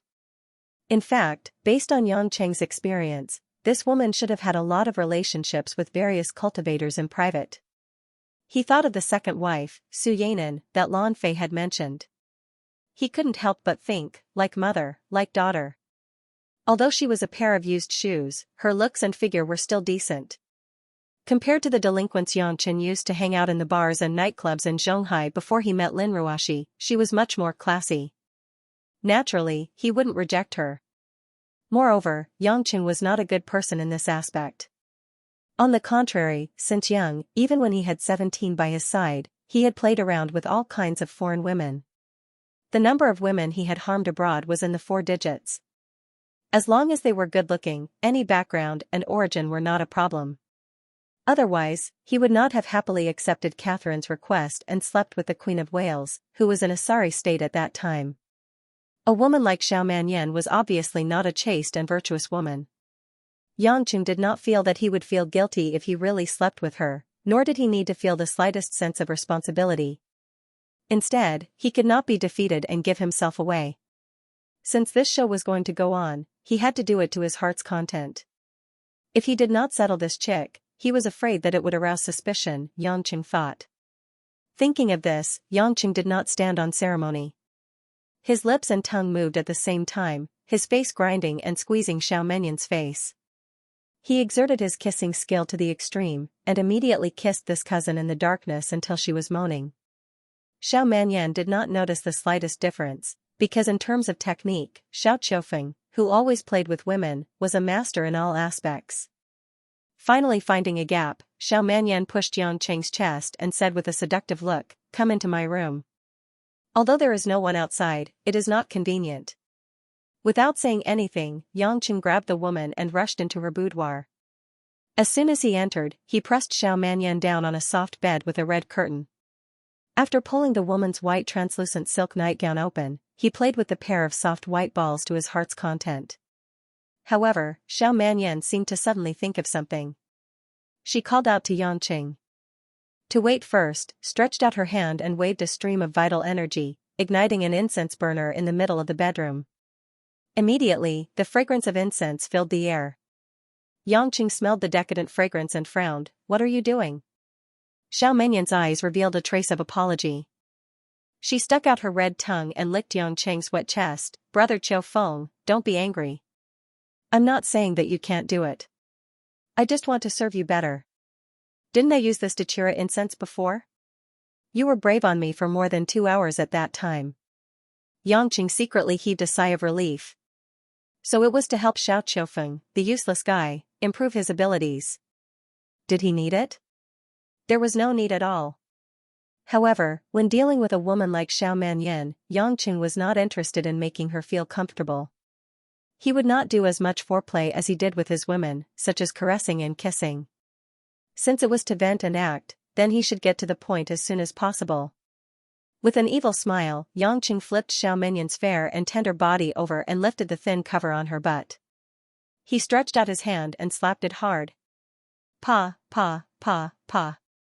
Accompanied by the crisp sound of slapping, there were many red palm prints on the 2 fat white eggs. They trembled, and the juice in the middle of the peach flowed out. Yangqing saw Xiao Manyan turn around with a face full of enjoyment, as if she really liked being hit by him. As expected of a bitch. Yangqing chuckled, took off his pants, and directly went into battle. Before Xiao Manyan could react, she felt a giant object suddenly piercing into her. The tunnel below her, which was originally not very tight, was filled with every inch of her soft flesh because of the sudden increase in size. She couldn't help but let out a cry of surprise. Oh! Brother! Your place. How did it get so big? Only then did Yangqing remember that his place was not the same as Xiao Qiufeng's. He didn't think too much about it, so how could he tell the size of this fellow's lower body with his eyes? Thus, he rudely slapped his cousin's buttocks and said with a matter-of-fact expression, "Stupid woman. Don't you know that you can change it by taking medicine? Could it be? Is it the legendary Earth Tiger Heavenly Yang pill that can strengthen treasures in a short period of time?" Xiao Manyan really knew that there was such a pill and asked in surprise. Yangqing didn't care so much. What Earth Tiger Heavenly Tiger? It's not like you have a white tiger. Regardless of the consequences, Yangqing continued to vent his anger. Wave after wave of violent attacks were like a tide that wanted to engulf Xiao Manyan. Xiao Manyan felt as if there was a ferocious beast behind her that didn't know when to stop. She only felt that her cousin was really too powerful today. She thought that it was also the effect of the Earth Tiger Heavenly Yang pill, so she didn't make any guesses. In fact, under the cover of a leaf, it was impossible to tell that this Xiao Qiufeng was a fake, so Xiao Manyan didn't have much suspicion. An hour and a half later, she had already lost count of how many times. Her entire body seemed to have been sucked dry, and her eyes were a little white. It wasn't that a late-stage soul formation cultivator couldn't handle the torment, but that Xiao Manyan was completely immersed in the pleasure of a man and a woman. She didn't want to use her true essence to adjust her body at all. She treated herself as an ordinary woman and endured it just like that. In the end, Xiao Manyan was in a daze. She felt that there was an emptiness below her body. That big guy was pulled out, and she could immediately feel a cool breeze filling her lower body. Following that, Xiao Manyan was turned over, and her cheeks were pinched. She opened her mouth blankly. Oh! Yangqing stuffed his dragon horn into the woman's mouth. After a few rounds of rapid entry and exit, he released his essence. In the past, he had slept with his own women. The women all wanted to have children, and Yangqing couldn't bear to do such things to them that he might feel that it was too much. Therefore, he had released it into the women's bodies. However, there was no need for this Xiao Manyan. He might as well let this girl have a midnight snack. Xiao Manyan didn't seem to expect that Yangqing would do such a thing. When she realized what the sticky, fishy smell in her mouth was, she looked at Yangqing with a complicated and misty expression. Following that, she closed her mouth and swallowed it in one gulp. Licking her rosy lips, Xiao Manyan got up and hugged Yangqing's neck. She smiled charmingly and said, "Brother, you're so naughty. How did you think of such a trick? Do you want me to suck you dry?" Yangqing pinched her chin with 2 fingers and said with an evil smile, "Do you like this kind of rough method?" "I do, I love you so much." Xiao Manyan came up to kiss Yangqing passionately again. She murmured, "Brother is the best to Manyan. Brother, sleep here tonight. Tomorrow, you're going out again, and I'll miss you again." Going out? Yangqing broke out in a cold sweat. So Xiao Qiufeng was going out tomorrow? Fortunately, this girl was begging him to have sex with her. Otherwise, he might have been exposed. Yangqing put on an act and asked, "Why don't I stay here and accompany you, little beauty?" Xiao Manyan rolled her eyes at him. "How can that be? Uncle wants to bring you to visit the collateral family of the Xiao clan so that when you take over the position of the clan head in the future, there will be less resistance and more support. Big brother, your talent in cultivation is average. If you don't build a good relationship with them, it will be troublesome if big uncle and my father have another child in the future, Or if grandfather finds a collateral descendant of the Xiao family to replace you. Yangqing thought to himself, so that's how it is. They are going to visit those collateral family clans. As a hidden clan, how could it be possible that the Xiao clan only has one bloodline? It seemed that Xiao Qiufeng was under quite a bit of pressure. It was just that he didn't want to improve, and as the Xiao family's young master, his cultivation was quite low. If he didn't rely on his connections, it would be difficult for him to become the family leader in the future. However, it didn't matter. Now that he was dead, he had to visit those relatives in his place. There was no other way, he could only postpone the plan to save Su Xian. However, because sword maniac Su Xiaogong would arrive in half a month, this trip wouldn't last long.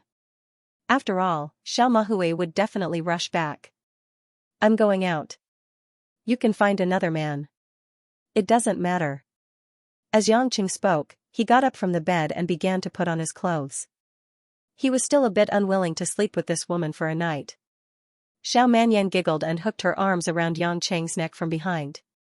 Big brother, are you jealous? Little sister hasn't played with those barbarian men for a long time. Those cultivators are nothing more than slaves raised by our family. They're just tools for me to pass time. You should know that little sister likes you the most, big brother. Yangqing felt a chill run down his spine.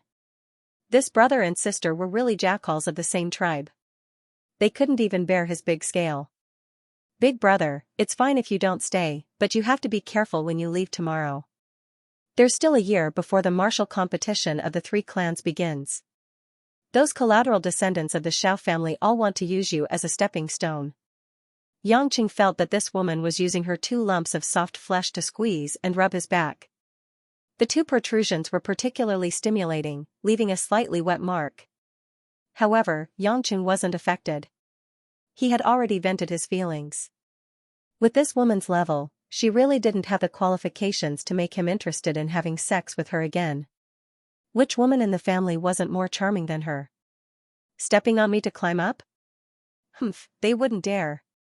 Yangqing actually didn't know the specifics of the situation. He just said it in an arrogant tone. Xiao Manyan really didn't notice anything. She giggled and said, brother, don't forget that the 3 clans compete once every 100 years. The eldest sons and grandsons of the 3 clans have to participate.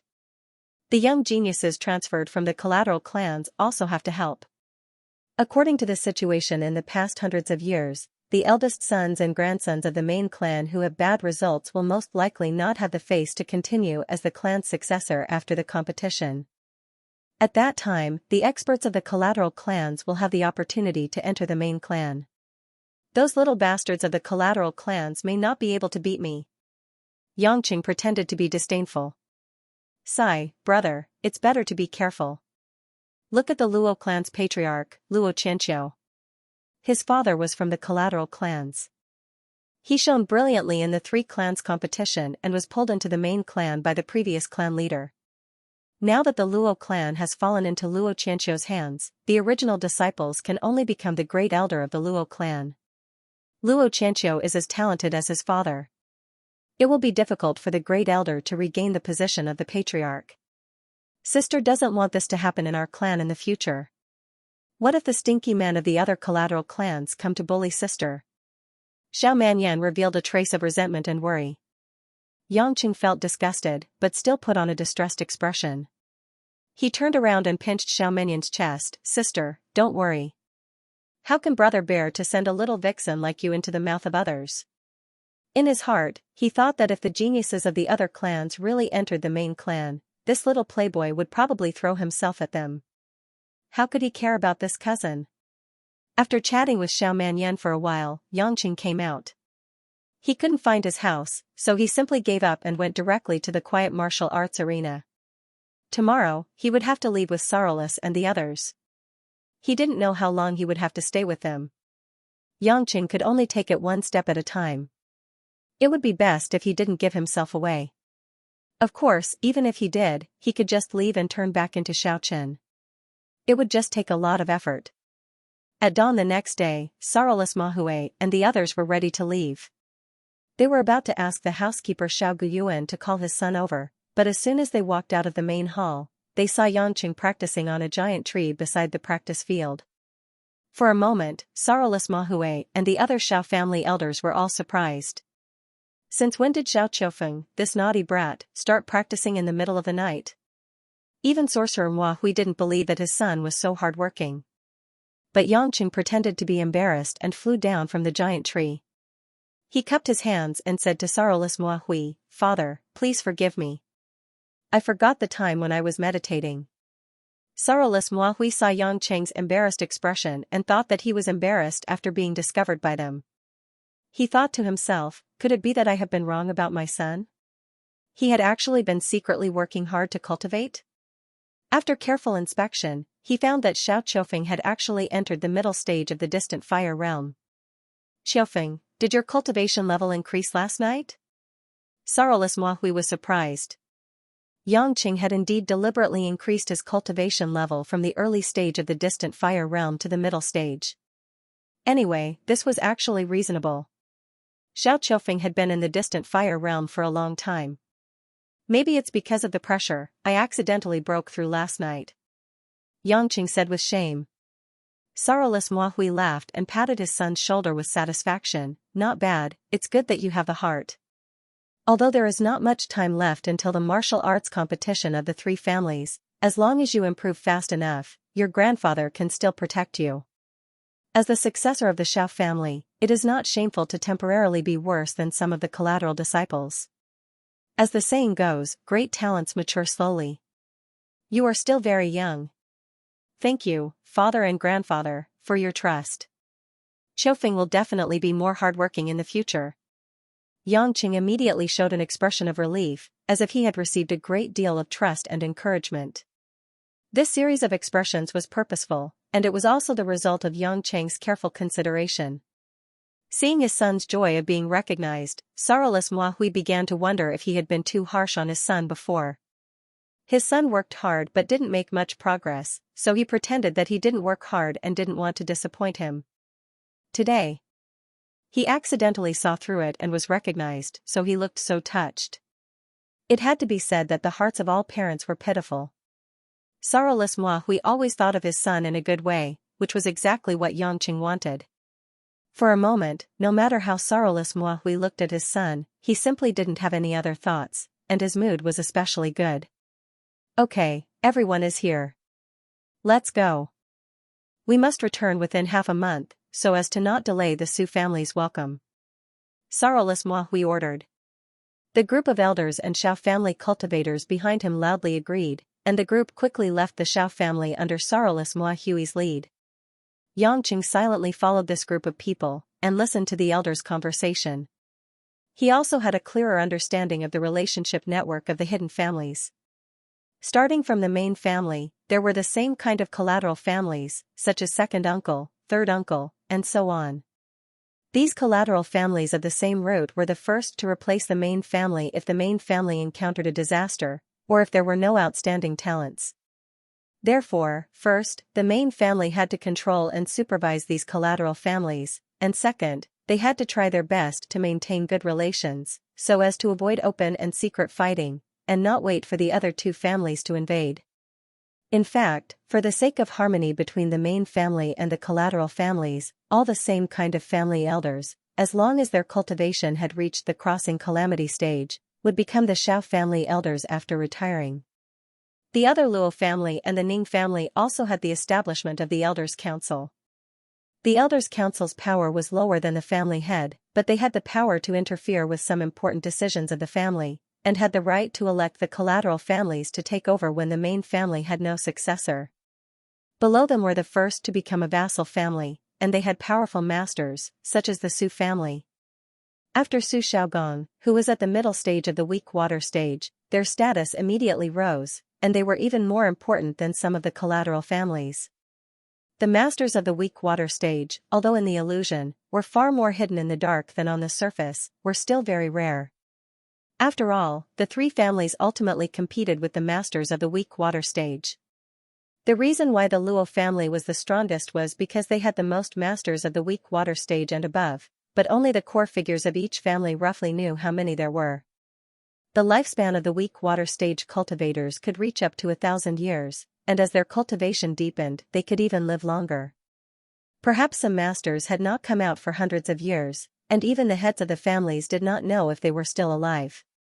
This group of people who actually stood at the top of the three families were called Grand Elders.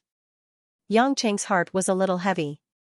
At present, he only saw Xiao Tingsu, the grandmother who guarded the Qing Emperor pagoda in the Xiao family, and this grandmother must be the Grand Elder. Then, where would the other Grand Elders be? He might be able to rely on the deterrent power of the Chaos Cauldron, and not be defeated in front of hundreds of masters of the Dark Water stage, but if he really encountered a few masters of the Weak Water stage with profound cultivation, then he would not be at an advantage. However, these masters of the weak water stage of the older generation would probably be disdainful to come out at will. They would definitely pay more attention to how to prolong their lives, seek a higher way of heaven, or advance to the 9 heavenly thunder tribulation. It was not easy to reach the weak water stage, and even advance to the 9 heavenly thunder tribulation, but if they died because of the problem of their lifespan, what use would the family be? In the past, Yangqing may not have believed that there were so many masters in the world, but the experience in the number 1 office made him admit that he was too arrogant. Whether it was the major families or Hongmeng, it was the same. The Grand Elders did not want to fight with each other, because if they fought, they could not guarantee who would die. It was not easy for everyone to get to this point. Why would they sacrifice their lives? For a group of juniors in the family? If the family was not at the critical moment of life and death, this group of people should not have any reaction. They had long accepted the struggle for power, and let the juniors play. Otherwise, Xiao Mahui would not specially go to the Su family to ask Su Xiaogong to guide the cultivators in the family. He would directly ask 1 or 2 Grand Elders, and they would not be worse than Su Xiaogong. It was estimated that even the head of the family, Xiao Mingyu, did not have the ability to ask those Grand Elders to come out of seclusion, so he came up with this unwise plan to let Su Yanan go to her parents' house to ask her brother for help. They didn't fly very fast. From time to time, Yangqing stealthily led the elders to talk about the illusion and the family's information, so there weren't many flaws. In the past, Xiao Chofeng was ignorant and incompetent. Basically, he didn't ask much about the family's secrets and the history of the illusion. Now that he was shameless to ask, the elders talked about it excitedly. The more Yangqing listened, the more he felt that the illusion was full of dangers, so he had to be extra careful. There were many things that Xiao Qiqing didn't mention before. In fact, the woman herself didn't know the real strength of the family and what kind of masters there were. Xiao Qiqing had been locked up in the family and used to test elixirs. Most of the information she got was from reading books, so it was inevitable that it was limited. Yangqing didn't dare to relax his vigilance. After all, after saving Su Xin, he still had to go to the Luo family to save Xiao Qiqing. If he angered some 1,000-year-old monster, not to mention the woman, he couldn't even protect himself. Unknowingly, they arrived at the first branch family they wanted to visit. According to seniority, the first to arrive was the 14th son of the youngest generation, who was also the 14th relative of the family head, Xiao Meng. Although it was a branch family of the Xiao family, its architecture was similar to the Xiao families, but the area was much smaller. After all, there were only about 100 people in the family. After landing, the 14th brother's family was already waiting there. The head of the family was Xiao Mahui's cousin, and he warmly welcomed them into the main hall. Whether it was true or not, they talked very well. Xiao Mahui didn't have any arrogance and looked very kind. He even asked the elders behind him to give them brocade boxes of middle-grade and low-grade elixirs. The resources of the Xiao family's branch family were naturally not as good as those of the main family. Seeing the elixirs, the eyes of the younger generation of the 14 families lit up, and they couldn't wait to snatch them. Yangqing listened to Xiao Mahui and the 14th brother's chatter. Most of their talk was about the cultivation of the branch family and the current situation of the older generation. In the afternoon, the group went to the martial arts practice field and watched a few groups of Xiao clan's younger generation fight. Although 14th brother's family only had over 100 people, and the Xiao family only had over 30 disciples, there were a few youths who had already reached the distant fire stage, and there was even one who had reached the Samadhi true fire stage. On the spectator stand, they watched a middle-stage distant Fire Shao clan man and a late-stage distant Fire Shao clan woman fight back and forth. Their sword techniques dazzled the eyes. Many of the sect elders who came along were full of praise. Yangqing felt bored to the extreme. These people were either lying through their teeth, or their level was too low. Breaking the sword technique with a shout was just a bluff. There was no killing intent at all, so how could he defend against the enemy? But thinking about it, these people in the illusory realm had not experienced any great battles. They were not like their ancestors from tens of thousands of years ago, who fought against the gods. They were also not like the ancient immortals from hundreds of thousands of years ago, who fought against ferocious beasts like primordial chaos. Most of these cultivators lived like princes. They only cultivated for longevity and fought for power and profit. It was normal that they did not have any killing power. 14th uncle, the younger generation will surpass the older generation. It seems that there is nothing to worry about the inheritance of your bloodline, Sorrowless Mahue said to 14th brother, who was beside him.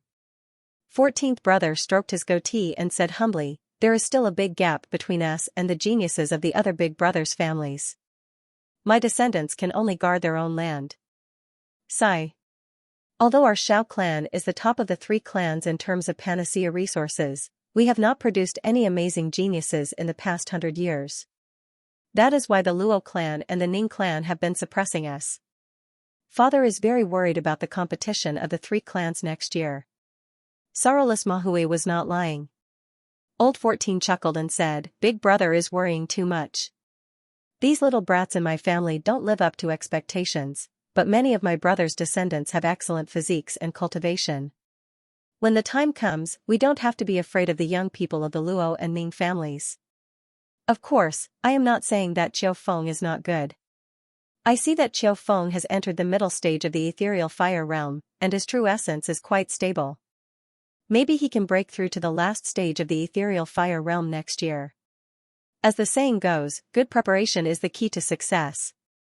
Qiu Feng, as the eldest son of our Shao clan, should not let big brother down. Hearing that he was mentioned, Yangqing hurriedly put on an act and said humbly, the 4th brother is flattering me. Sorrowless Mahue's eyes were a little expectant. He did not know why his son looked so much more pleasing to the eye than before. Could it be that he was really sensible? Because they had to visit more than a dozen collateral clans, they could not stay in one clan for long. In the evening, the group set off again. Yangqing lamented for a while. This clan that had been passed down for thousands of years was really flourishing. Not counting those collateral clans that had been alienated from the core, there were actually more than a dozen branch clans.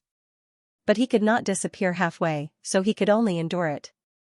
Along the way, he listened to the Shao clan elders talk about all kinds of information in the illusion, so he did not gain nothing. For cultivators, time passed very quickly.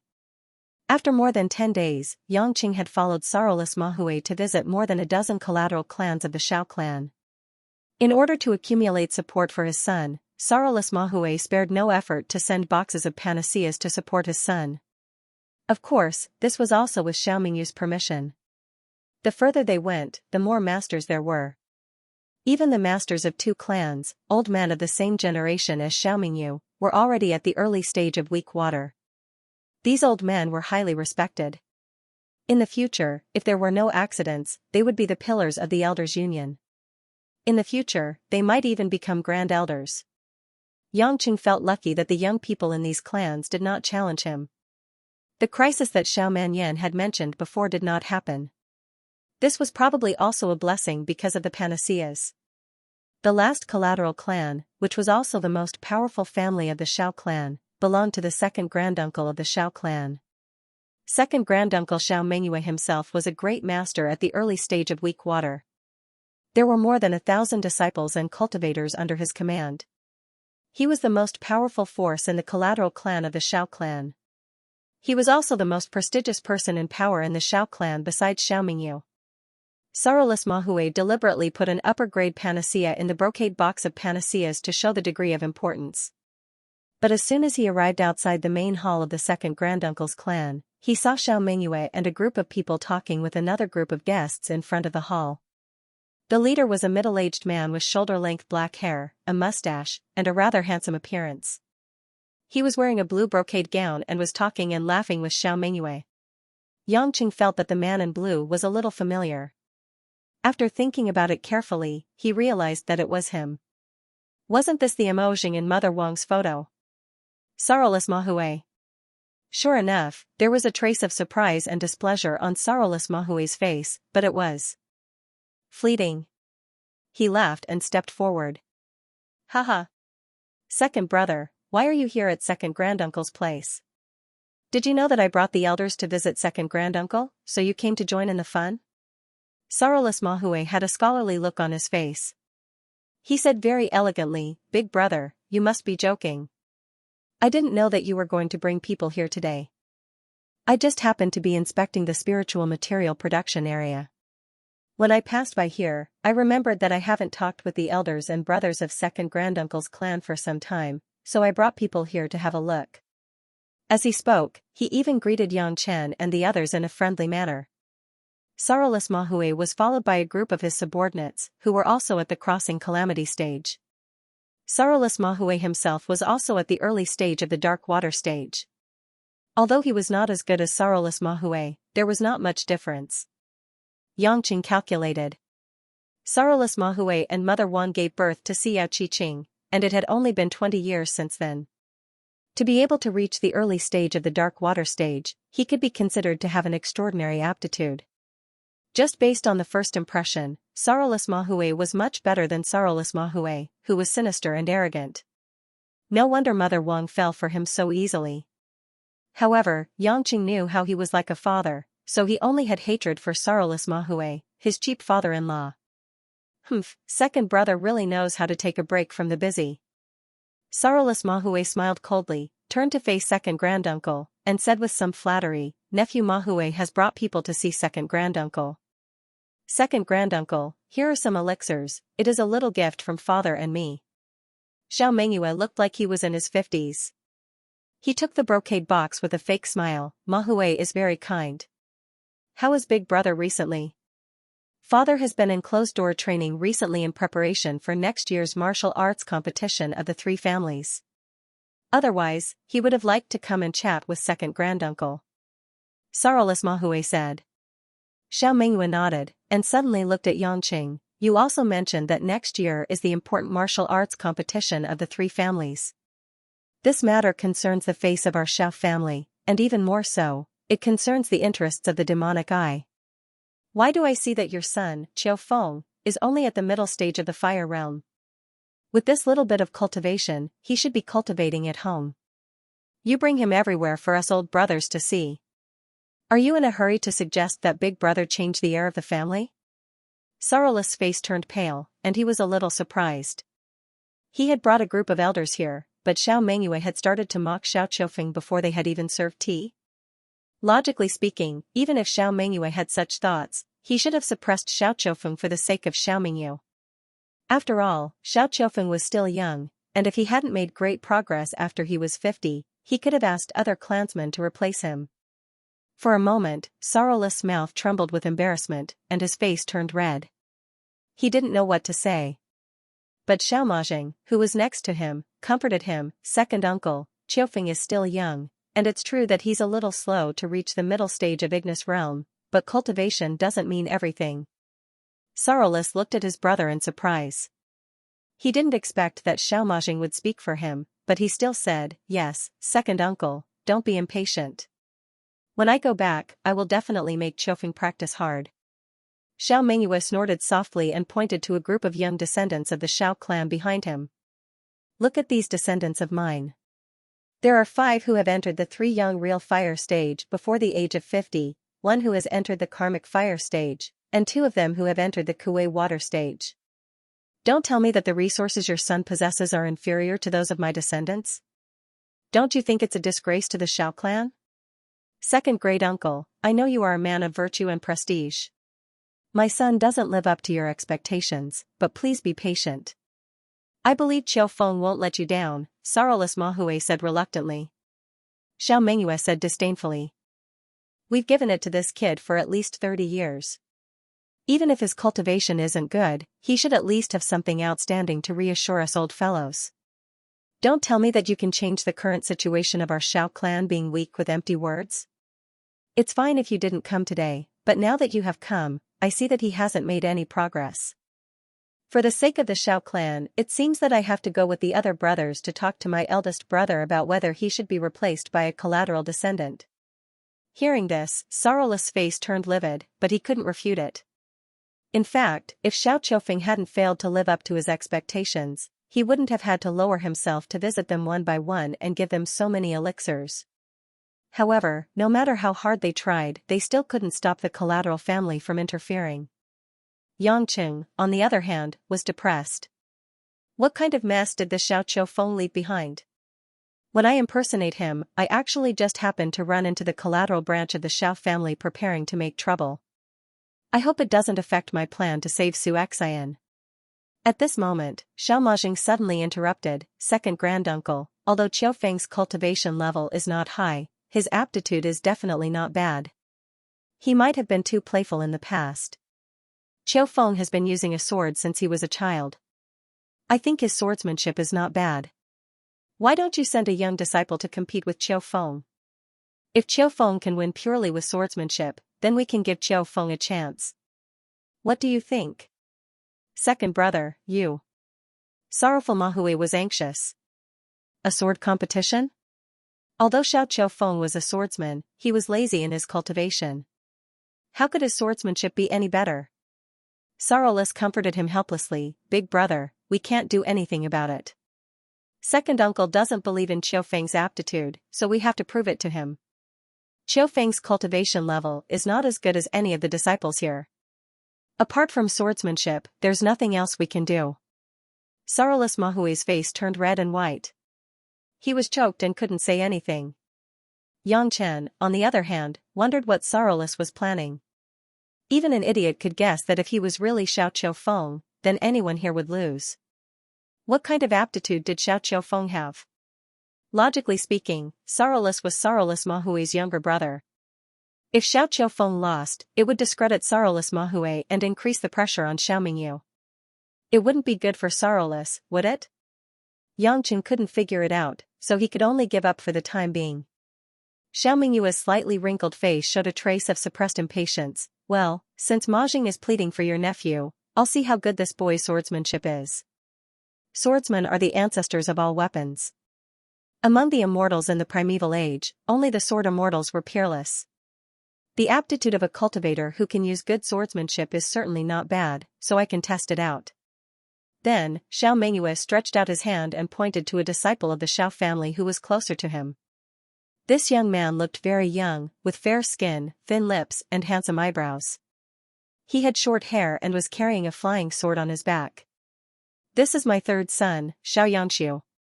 He is 5 years younger than Qiufeng this year, but he has already reached the early stage of Kuei water. He is the most outstanding one among my descendants and is good at using swordsmanship. Let him compete with Qiufeng. Xiao Mingyue said.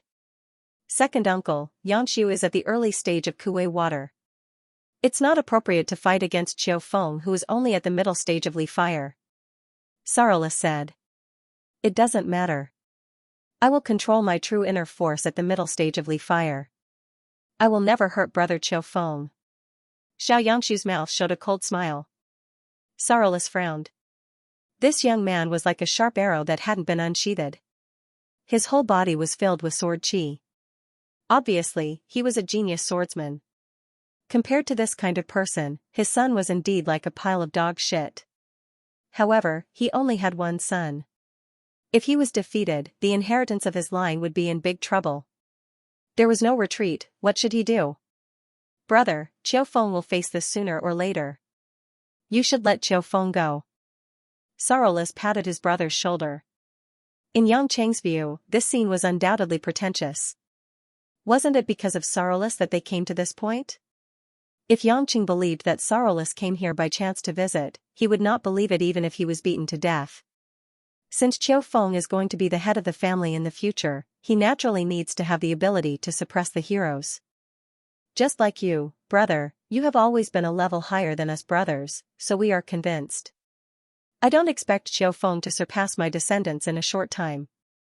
As long as he can withstand 10 moves from my Yangsu with the same cultivation level, I won't mention anything about replacing him. Xiao Mengyue said proudly. Sorrowless was helpless. If he retreated now, then Xiao Feng would not be qualified to be the head of the family in the future. 10 moves. I hope he is lucky, and this boy can withstand it. Sorrowless patted Yang Cheng's shoulder and said, Xiao Feng, concentrate, don't be nervous, and fight with Yang Su. Yang Qing imitated Xiao Feng's cowardly look vividly, and said with a bitter face, Father, this Yang Su is at the water phase. Bastard. You know that his cultivation is higher than yours, but you still don't practice. He will suppress it to the middle stage of the fire phase. What are you afraid of? Just use your sword skills to fight. Sorrowless was so angry that he wanted to slap his son. A group of Xiao family's second uncle's family members also looked at him with contempt. Sorrowless Xing and Xiao Mengyue looked at each other, and there was a subtle smile in their eyes. Today, many elders of the family are also here. Yang Su, you can't go easy on him. Xiao Feng, you also go all out. I think the elders will treat you fairly. Xiao Mengyue said loudly. A group of elders who came with Sorrowless naturally agreed one by one. In fact, they also knew that Xiao Feng had almost no chance to take over the position of the head of the family, but they didn't expect that someone would make trouble so soon. Brother Xiao Feng, please. Xiao Yangsu's eyes were full of contempt, and his movement was very respectful. Yang Qing pretended to be very scared, and imitated the role of Xiao Feng deeply. He was secretly happy that acting was really an art. Everyone saw Xiao Feng walk on the martial arts field, and they all shook their heads and sighed. Xiao Yangsu held his head high, and a long Qiu Hong sword on his back flew out with a swoosh sound. The sword light shone in the air, and the sword chi rolled up, showing off its sharpness. Brother Qiu Feng, my flying kite is only a middle-grade flying sword, only sharp and fast. I heard that you have a high-grade flying sword, Wood Spirit, which can gather wood spiritual chi, and can attack and defend. Please use your sword and let me see. Xiao Yangsu shouted these words, which was tantamount to telling everyone that he not only lowered his cultivation, but also that his flying sword was not as good as Yang Cheng's. Only then did Yang Chen find out that the sword was called Wood Spirit. He hadn't used it before, but it didn't matter. He took it out from the space ring and pretended to put up a few stances, waving it around like a Tai Chi sword. In fact, it was just to confuse the crowd, and looked nondescript. What sword skill is this? Is he going to use a flying sword to fight with Yangsu's imperial sword technique? Some people murmured, and some people were already holding back their laughter, ready to see the young master of the Xiao family make a fool of himself. Sorcerer Mahui observed that the people around him were waiting for a good show. He frowned and his face darkened as he watched the fight nervously. Brother Qiu Feng, please. Xiao Yanxiu suppressed his cultivation to the middle stage of the ethereal fire realm and poured his true inner force into his flying kite sword, which flashed with a faint green light. The flying sword abruptly left his hand and flew towards Yang Chen with a spiral ripple. With bursts of sword light and green shadows, it formed a horizontal tornado, as if it wanted to mince Yang Chen into pieces in an instant. Yang Chen took a few steps back and flew into the air to avoid it. This is the Thousand Snow Cloud Sword. What a good move, cloud-breaking style. I didn't expect Yang Su to be so familiar with this high-level sword technique. Immediately, an elder who knew the sword manual exclaimed. The sword techniques of the cultivation world were often evolved into the imperial sword technique to display greater power. Many sword techniques were powerful and were high-level sword techniques, but because of the complexity of the moves and the chaotic circulation of true inner force, it was difficult to practice and master. Therefore, cultivators who used swords would choose a suitable sword technique to practice, rather than blindly pursuing a high-level imperial sword technique. Of course, Xiao Yanxi was obviously a sword genius.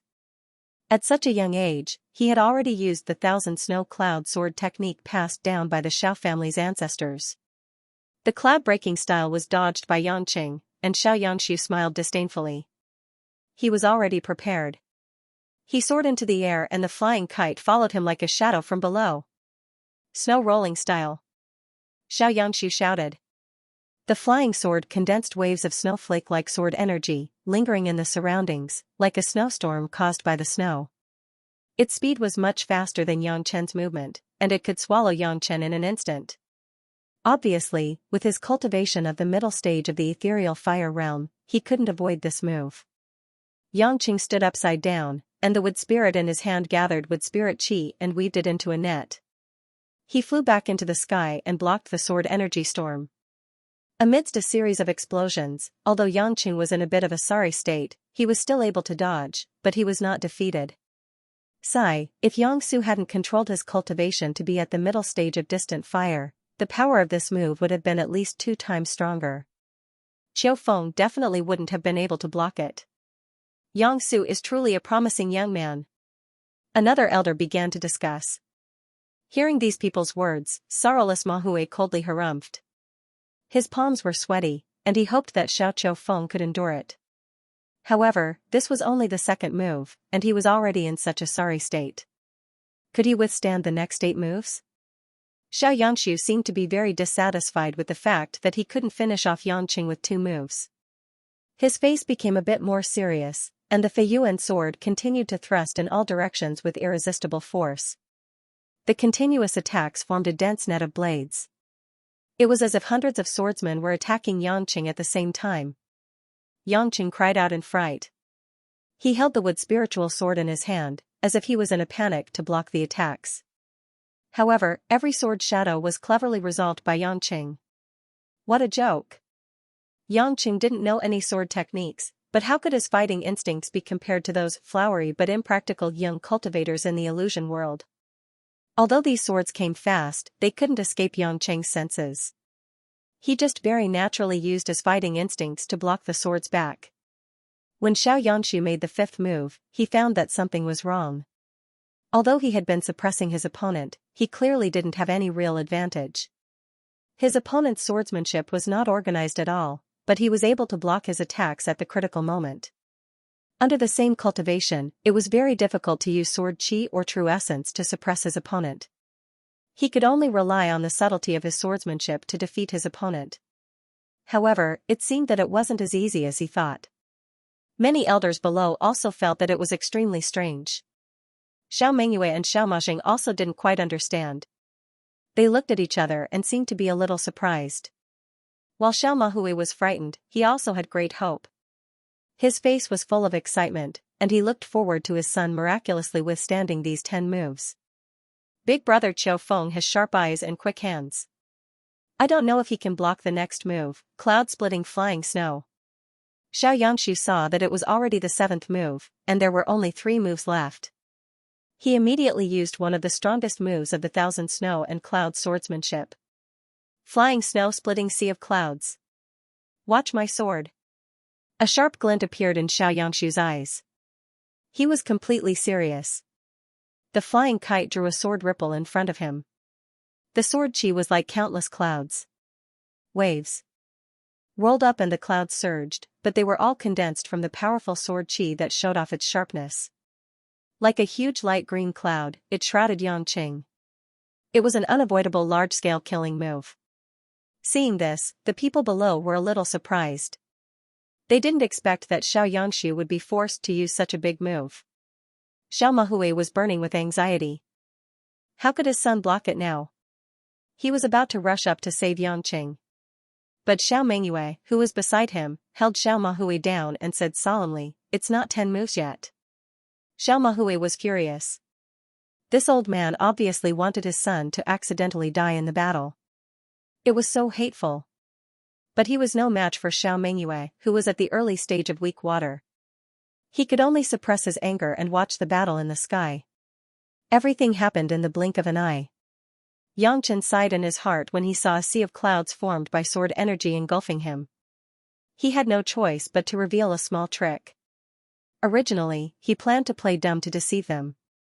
The wood spiritual sword in his hand left his hand for the first time. In front of him, it formed a circle of sword shadows. These sword shadows condensed into sword chi, one after another, continuous. When the chain of sword shadows surrounded Yang Chen like a golden ring, the cloud of sword aura swallowed him up at the same time. Boom! A violent rumble resounded, and the clouds and mist were actually mysteriously rotated and wiped away. Piece by piece, they dispersed like flowers scattered by a celestial maiden, and it was dazzling and resplendent. This is. A few exclamations came from below. It was incredible. Am I seeing things? This seems to be the 18 swords of Lianyun? No, it seems to be, but it doesn't seem to be. The 18 swords of Lianyun is just a low-level imperial sword technique, and there doesn't seem to be this move in it. But Xiao Mengyue looked dignified and said, this is the 18 swords of Lianyun, the 13th move in it, 8 zigzag chain, but there seems to be some changes. Yes, the autumn wind is more direct and neat, very ingenious. Xiao Mahue said with a forced smile. Xiao Mahue laughed, extremely proud of himself. Although he didn't know when his son had practiced such a sword technique, he thought it was secretly practiced, and didn't suspect much. In the air, Xianxia saw that his killing move was broken, and he was shocked and angry. He only had 2 moves left to use, and in his anger, he attacked Yangqing fiercely. But Yangqing used the wood spirit sword to find Xianxia's flaws, and easily dissolved them without leaving a trace. Xianxia, after all, lacked combat experience. Although his sword technique was brilliant, the person who used it didn't understand the principle of no move is better than having a move. The way of the sword was the same as the way of martial arts. The sword is the sword, and the person is the person. It was still at the rudimentary stage, and then there was the sword is not the sword, and the person is not the person. When the person and the sword became one, he was considered an expert in the way of the sword. The more profound the sword is the sword, and the person is the person. It was the so-called without the sword in the hand, there is no sword in the heart. The sword had become a dispensable tool, and it was no longer a sword technique, but a kind of way. Yangqing had countless battles on the line of life and death. He had already broken away from the shackles, and comprehended his own unique view of the battle. Whether it was martial arts or sword techniques, he had his own views, and he could adapt to the situation, and his wonderful moves were endless. This was why Yangqing could gather the strengths of hundreds of schools to write cultivation methods for women, and he could also easily modify the sword technique to upgrade several levels for his own use. If their cultivations were equal, Yangqing didn't think he would be afraid of any opponent. Even if he couldn't win, he wouldn't lose, unless the opponent had a stronger magic weapon or other bargaining chip. Unknowingly, 10 moves had passed. When Xianxia wanted to make another move, Xiao Mengyue, who was on the ground, made the first move. A vigorous green wood true essence rose from the ground, and cut off the connection between the flying kite and Xianxia. Yanxiu! Still don't stop! Xiao Mengyue shouted angrily, quite dissatisfied with his grandson. But there was no other way. With so many people watching, he couldn't go back on his words. He could only blame Xiao Qiufeng for being too strange. It couldn't be seen how brilliant his sword technique was. He could only think that maybe some of his potential broke out in a crisis. Xianxiu's eyes flashed with hatred, but he tried to suppress it. He cupped his hands toward Yangqing and said, I have offended you. Brother Qiufeng's sword technique is brilliant, and I admire it. Yangchen pretended to be complacent as if it wasn't a big deal, which suited Xiao Qiufeng's cockiness. Laughing, he patted Xianxiu's shoulder, we're brothers, why would I blame you, brother Yangxiu? Everyone on the ground felt a chill.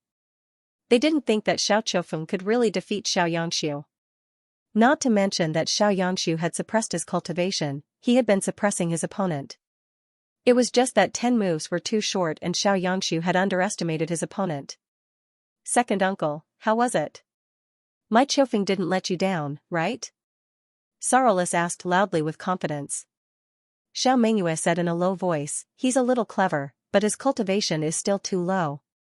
If he doesn't make great progress in the future, I'll still ask my brother for an explanation.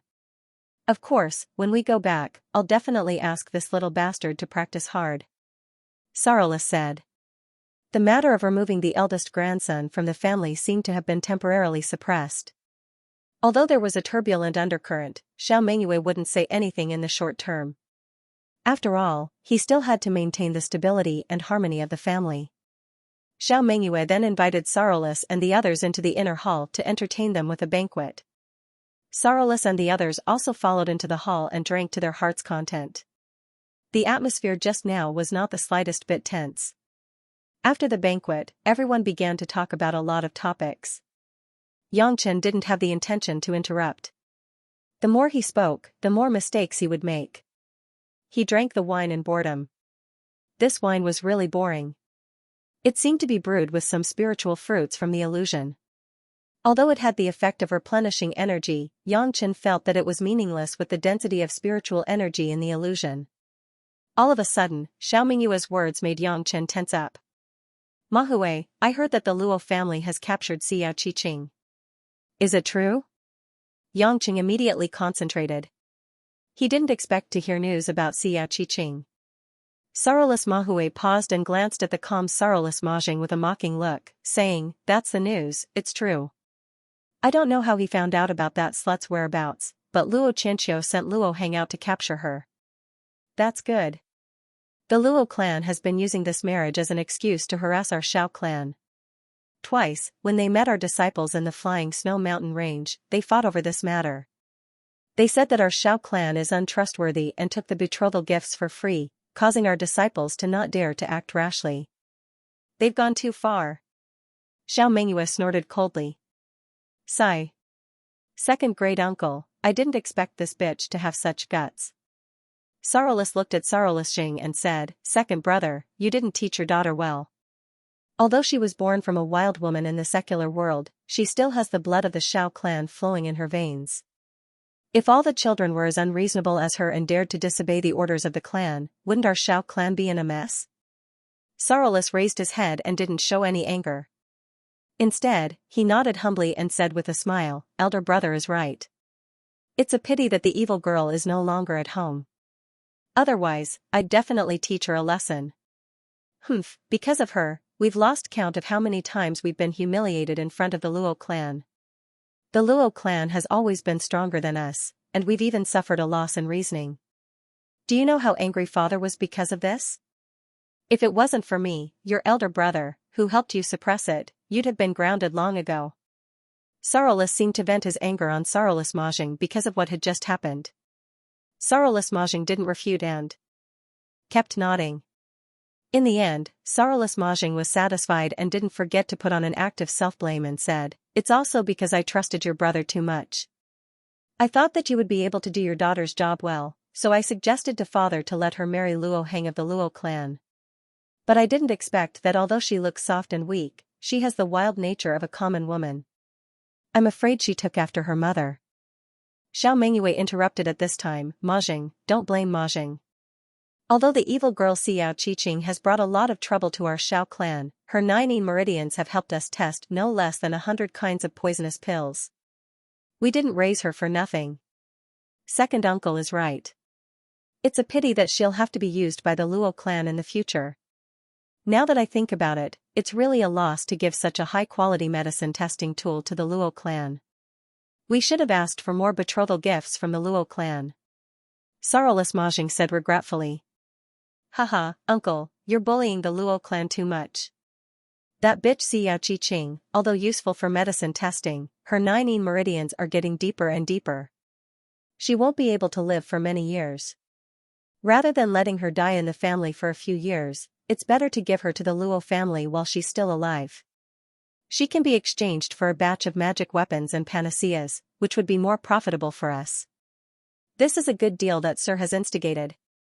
An elder flattered. Sorrowless Mahjong was very happy and repeatedly waved his hand to express that he was flattered, but he didn't hide his pride.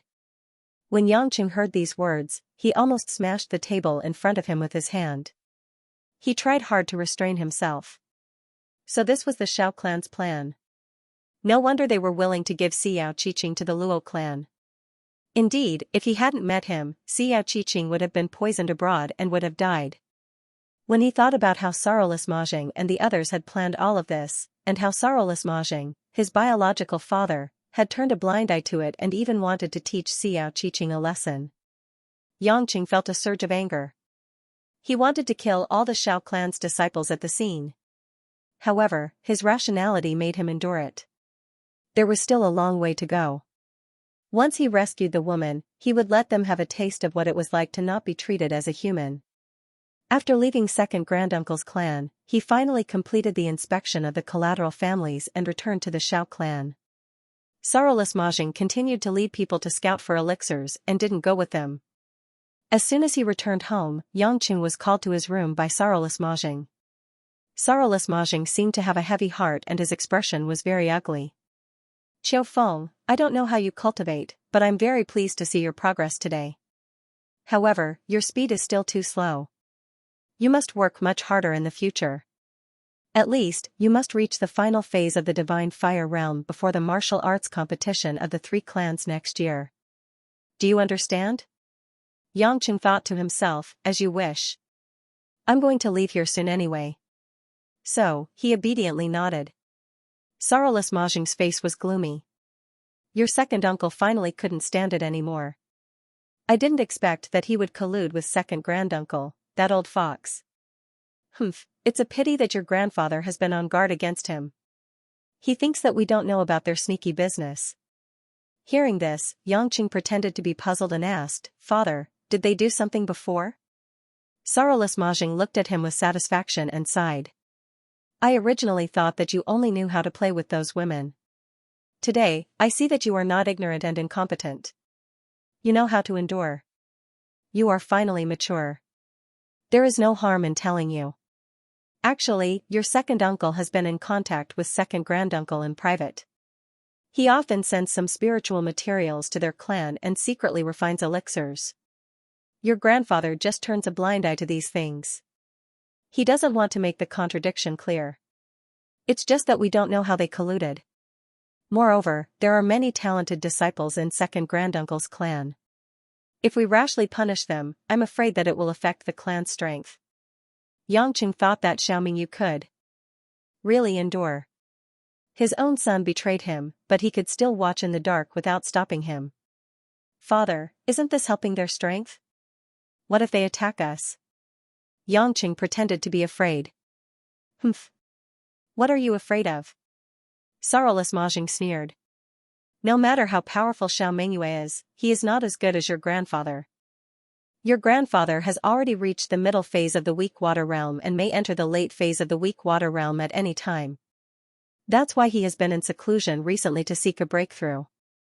What's more, we have the support of Su Xiaogong of the Su family. With the Su family on our side, the other collateral relatives will also act according to our mood.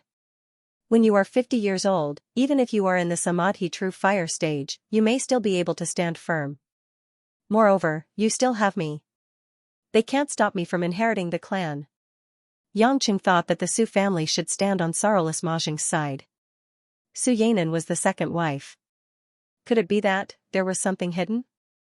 Thinking of the affair between Xiao Manyan and Xiao Qiufeng, Yangqing suddenly thought of something. He secretly muttered in his heart, this family is really messy. When he came out of Sorrowless Mahjong's room, Yangqing thought for a moment and went straight to where the Zhao siblings were. It wasn't that he wanted to say goodbye to them. Instead, he thought that if he left, they might not be able to get the high-grade elixir. So, he might as well use Xiao Qiufeng's identity to give them one. In the past half a month, Zhao Muyang and Zhao Ting had been shocked and worried about Xiao Chen's disappearance. Lan Fei had also looked for them twice, but they didn't understand why a living person had disappeared. After Lan Fei and Zhao Muyang sparred, they became good friends. Both of them had good characters and it was easy to find a bosom friend. When Yangqing arrived at the Zhao siblings' residence, he just happened to see Lan Fei and Zhao Muyang sparring. They were fighting back and forth. Of course, Zhao Muyang had suppressed his cultivation. When they saw Xiao Qiufeng, the 3 of them immediately came to greet him. They were a little nervous, feeling that it was definitely not something good. Yangqing didn't waste any time and prepared 2 sets of elixirs. There was 1 high-grade elixir, 3 middle-grade elixir, and more than 10 low-grade elixir each. They were all parting gifts for these friends he had met by chance. When he gave these elixirs, which were nothing to Yangqing, to the 3 of them, Lan Fei and the Zhao siblings were scared silly. Yangqing pretended to be Xiao Qiufeng and warned, I see that you have potential, that's why I'm giving you these. Don't hide it from my father and grandfather. You have to keep it a secret. As the saying goes, treasuring a jade ring becomes a crime. Don't expose yourself and get yourself killed. When the three of them heard that it was really for them, they couldn't help but tear up. This was too important to them. With these spirit pills, Lan Fei and Zhao Muyang were confident that they could break through many obstacles in a short period of time. This was a treatment that only the most talented young cultivators of the big families could have. When Yang Chen was about to leave, Lan Fei seized the opportunity to ask, "Young master, do you know where brother Xiao Chen who just joined the Xiao clan went? He seemed to have disappeared for the past half a month. Muyang and I are very worried." Yang Chen felt guilty. He didn't expect to cause them trouble. It was rare for cultivators to be so concerned about a friend who wasn't related to them. The difference between them and sorrowless regret and sorrowless fight was like the difference between clouds and mud. But Yang Chen couldn't tell the truth, so he said impatiently, "How would I know such a small thing? Maybe he went outside to cultivate. Do we have to watch each and every one of us? You better take care of yourselves. Don't let these spirit pills down." "Yes. Don't worry, young master. We will be loyal to you and the Xiao family," Zhao Muyang said quickly. Following that, the three of them seriously said a lot of things like young master's kindness will never be forgotten. Yang Chen couldn't bear to listen to them anymore. After that, he flew to the Azure the Arch Pagoda. Xiao Tingsu, who was guarding the Azure the Arch Pagoda, didn't notice anything strange about this Xiao Qiufeng. This made Yang Chen heave a sigh of relief. As expected, this young master of the Xiao family entered unimpeded. He used a method to remove the restrictions and flew all the way to the top of the Azure the Arch Pagoda without arousing anyone's suspicions. Yang Chen also discovered that the upper levels of the Azure Emperor Pagoda were stocked with many spirit materials. Although most of them were ordinary spirit medicines, there were some that Yang Chen thought were quite good. He wondered if he should rob them before leaving the Xiao family. However, because almost every floor was guarded by an elder from the Xiao clan's elder council, he didn't know if there were any prerequisites, so it was better to take care of Xianxia's matter first. They went all the way to the top few floors and finally saw the prison that they had only heard of before. It had to be said that the creator of the Lotus Emperor's Pagoda had really built this huge pagoda with uncanny craftsmanship. The 3 levels of the prison at the top of the pagoda were actually all created with formations to create a world of ice and snow. This was real ice and snow, a pure white, with sharp icicles everywhere. Cold air continuously converged into the tower from all directions, causing the temperature to drop to a frightening -100 degrees Celsius. If it weren't for the fact that cultivators could use their true essence to dissolve the ice and maintain their life functions, it wouldn't take long for an ordinary human to completely turn into an ice sculpture. Every level was made of special black gold meteoric iron. Cultivators below the Tribulation Transcendence stage couldn't use their true essence to forcefully break through. With his divine sense, Yang Chen quickly sensed Xianxia, who was in an ice-cold prison. That was because she was the only prisoner in the Azure Emperor's Pagoda at the moment. His figure flashed, and Yang Chen appeared outside an ice prison. Inside the prison, a middle-aged woman with messy hair and a tattered green dress was cowering in the corner of the wall. "Xianxia," Yang Chen shouted. The woman raised her head, revealing a beautiful face. Although her face was pale and her lips were a little purple, it was undeniable that if she dressed up well, she would be a very beautiful middle-aged woman. Her figure was not the slightest bit inferior to Su Yanen's second wife. Xianxia's eyes were full of undisguised hatred. She glanced at Yang Chen, then buried her head and ignored him again. Yang Chen was stunned at first, but then he remembered that he was Xiao Qiufeng. He sighed in his heart. Looking at her, he knew that Xiao Qiufeng had done a lot of crazy things to her. It was probably because of Xiao Qiufeng that she was in such a ragged state. "Xianxia, I'm not Xiao Qiufeng. Look." Yang Chen recovered his voice, removing the effect of being blinded by a leaf. Xianxia felt a little strange. She looked up and was suddenly stunned speechless. You, who are you?" Yang Chen was sure that no one would notice the situation here. Smiling casually, he said, "I'm Yang Chen, Qing'er's man. I know you're Qing'er's nanny. You were the one who helped her escape from the illusion. Now it's my turn to save you from here." "Qing'er? It's Miss Jiqing." Xianxia's eyes were filled with excitement. She rushed to the bars of the prison and asked anxiously, "How is Miss Jiqing? Is she well? Are you really her man?" Yangqing was touched. In this situation, Su Xian was still worried about Xiao Qiqing. Thinking about sorrowless biological father, Yang Cheng's fists clenched tightly. "Don't be too excited. I'll tell you in detail." Yang Chen glanced at the black gold mystical iron bars and activated a ball of Samadhi true fire, burning a huge hole in the prison in the blink of an eye. Su Xian looked at this scene in shock. "This is Samadhi true fire. How is this possible? What level of magic is this? It can actually use Samadhi true fire." She was also a woman who grew up in the illusion. She was at the early stage of soul formation and had a certain level of knowledge. Yangqing smiled. This was not the first time he saw a cultivator so shocked. Walking into the ice prison, he waved his hand and released Nan Mingli fire to evaporate all the ice and snow. The temperature suddenly became incomparably warm.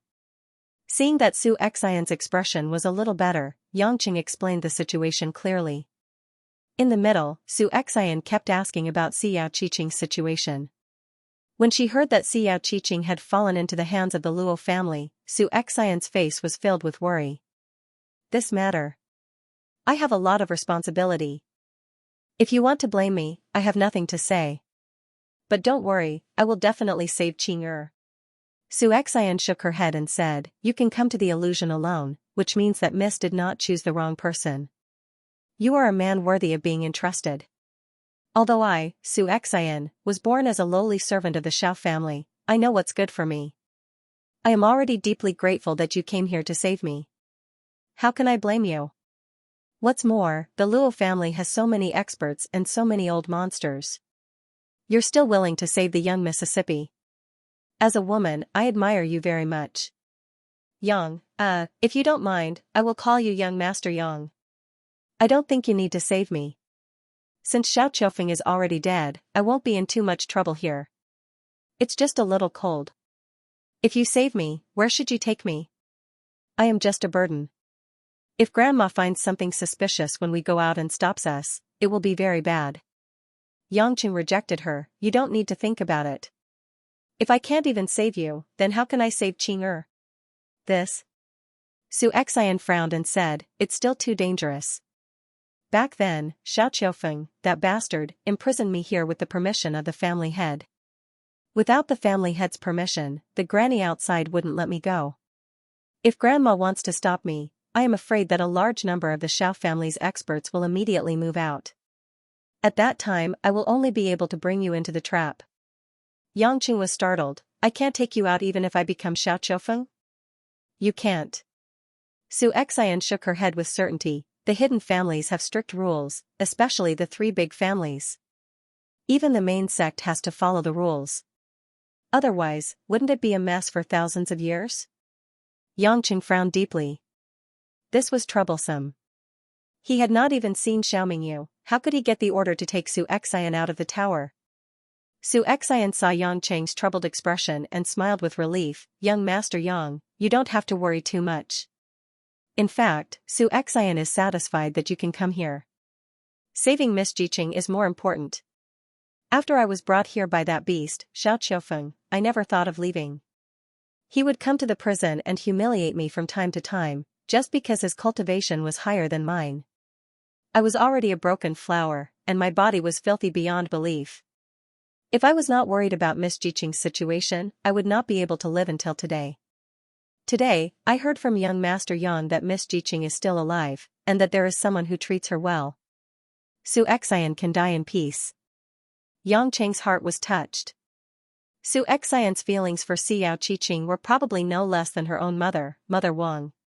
Sure enough, Xiao Qiqing was right several times. The only person in the Xiao family who treated her well was this wet nurse who brought her up. He didn't know how much pain Su Xian had endured. Being treated like a plaything by Xiao Qiufeng, it must have been worse than death. However, Yangqing didn't think she was as dirty as the woman said. Just like many women who sold their bodies to feed their families, Su Xian didn't want to go through all this. There was nothing to look down on. Instead, Yangqing respected her. Thinking of this, Yangqing made up his mind. He would take the risk. Many calculations flashed through his eyes. Yangqing looked up and asked, Su Xian, you have experience taking Jiqing away from here. You should know which direction is the fastest way to leave the illusion, right? Su Xian nodded. Yes, I can tell you if you want to know. Let me ask you again. If I take the spirit herbs in the lower levels of the pagoda as Xiaoqiufeng, will the elders care about me? Su Xian was even more confused. The spirit herbs are for the elders who are good at alchemy. If you want to take them, I'm afraid it will be difficult. But as long as you don't take too many, it shouldn't be a problem. Then what if I take a lot? Yangqing's eyes shone with evil light. Su Xian felt that something was wrong and asked nervously, Young Master Yang, could it be that you want to steal those spirit materials? Not to mention that the lowest cultivation level of these elders was at the distant fire stage. There were about 10 at the dark water stage who guarded the pagoda for a long time. There were no less than 40 tribulation stage cultivators and a large number of soul formation stage cultivators in the pagoda. It should be known that Grandma was guarding outside. You should leave quickly. Saving Miss is more important. No one knows how to make pills if you take these things. They are just some herbs to increase spirit chi. Who says I don't know how to make pills? I do. Yangqing chuckled. It's not my style to leave a mountain of treasure untouched. Anyway, I don't plan on returning to the Xiao family after saving you. I might as well do something big. Su Xian couldn't help but open her mouth and look at Yangqing in shock. She wondered if she had heard wrong. However, Yangqing did not seem to be joking at all. He asked, Su Xin, are you familiar with the Azure Thearchus Pagoda? If I were to fight with those crossing tribulation stage cultivators here, wouldn't it be easy for Grandma to find out? This? I can't guarantee anything. The Azure Emperor Pagoda is protected by an array formation. It's for the sake of alchemy, so the spiritual chi and true inner force won't leak out easily. So, generally speaking, unless the Azure Emperor Pagoda is destroyed, it's very difficult to detect any vibrations from the inside, Su Xian said. Yangqing narrowed his eyes. Without saying a word, he took out a set of women's clothes from his spatial ring and gave it to Su Xian. Put it on. Although you're my elder in terms of seniority, it's not appropriate for you to stand in front of me with so much flesh exposed. The 2 lumps of Su Xian's breasts and the strands of black grass below could not be covered by the ragged clothes at all. Yangqing tried his best not to look too much. This set of clothes was bought by Lin Ruoshi when they were in Korea.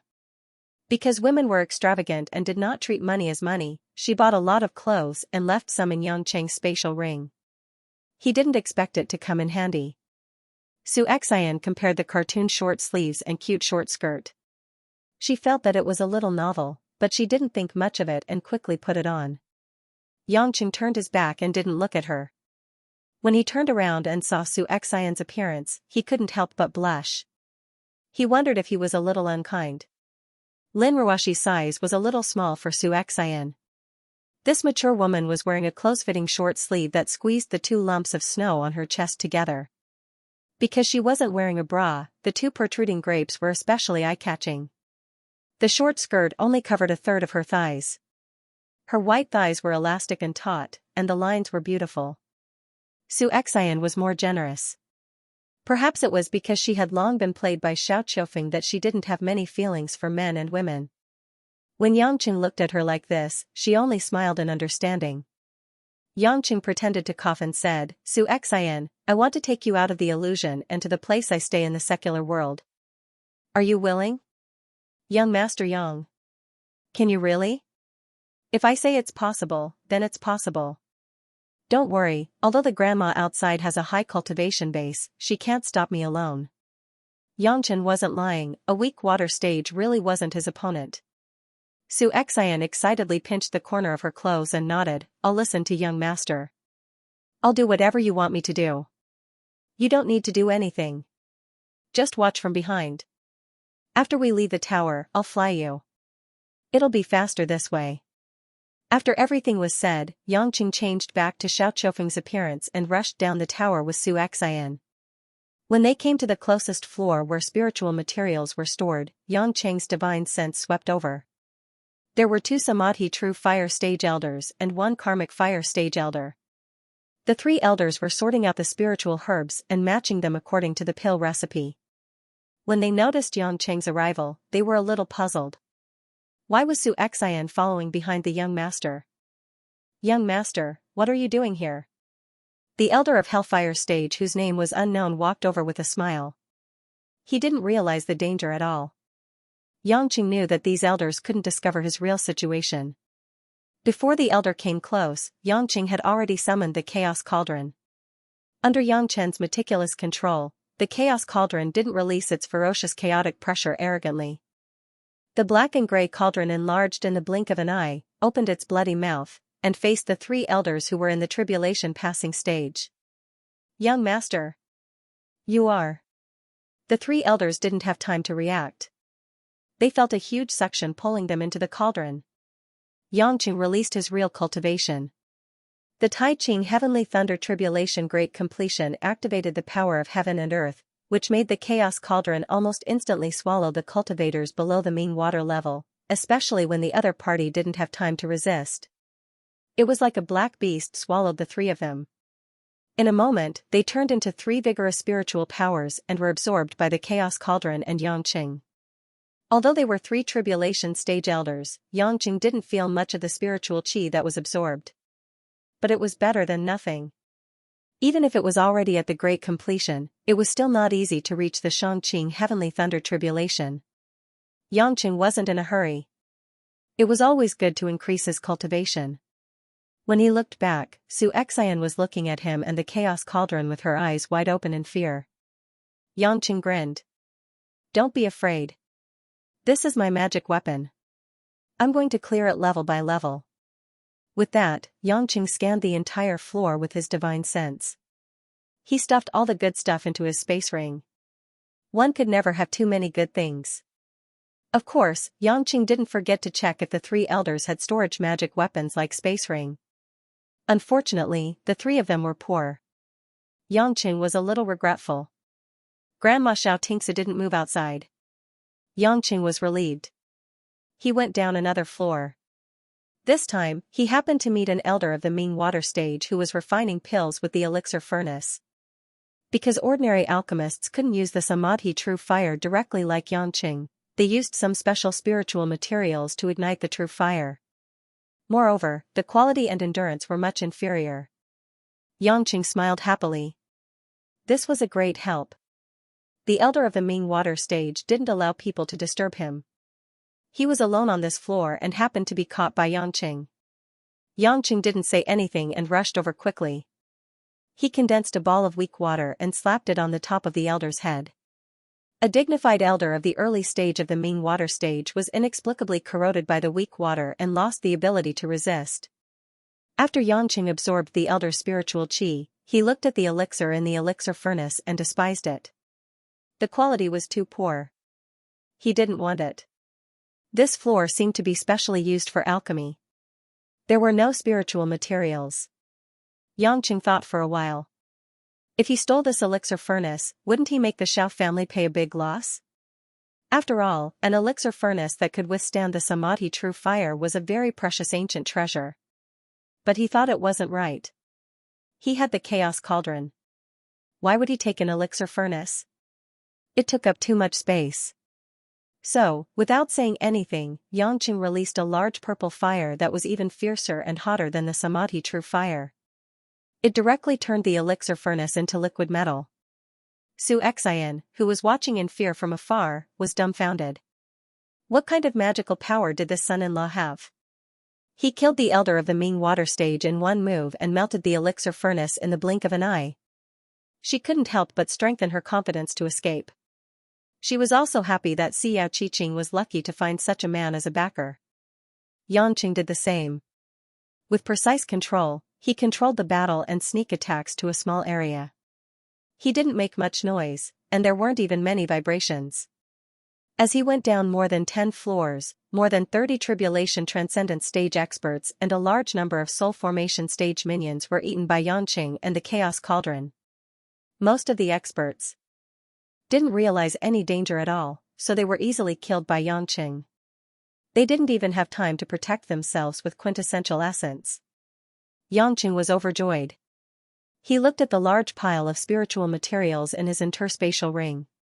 He could refine at least thousands of mid-grade and hundreds of superior-grade elixirs. It was a pity that he didn't have a treasure like the phoenix blood vermilion fruit last time, so he couldn't refine elixirs of the immortal level. However, Yangqing was very satisfied.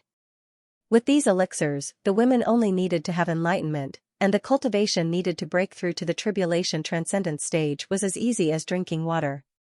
What surprised Yangqing even more was that he also obtained 5 new interspatial rings and more than 10 mid-grade and inferior-grade Dharma treasures. Although most of them weren't very useful, they were good for the women to protect themselves. Xianxia, on the other hand, swallowed her saliva. It wasn't that she was greedy, but to a lowly person like her in an ordinary illusory realm, artifacts were beyond her reach. However, Yangqing casually tossed them into his spatial ring as if they were cabbages. He didn't even look at them. At a speed that Xianxia couldn't imagine, Yangqing swept through all the floors of spiritual materials and elixir refining in less than an hour and reached the library floor. All the cultivators in the Azure the Arch Pagoda had been killed by Yangqing without a trace. Yangqing wasn't interested in most of the cultivation techniques.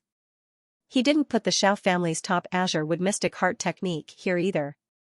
However, for convenience and to let the women learn some self-defense Dharma spells, Yangqing still picked some that he felt were not bad and stuffed them into the interspatial ring. After dealing with all this, Yangqing didn't feel very relaxed. The real challenge was just about to begin. When they arrived at the first floor, Yangqing signaled Xianxia to follow him and walked to the door of the Azure the Arch Pagoda. The door opened slowly. Xianxia breathed in the fresh air and saw the scenery outside. Her eyes were filled with tears and anxiety. Stop.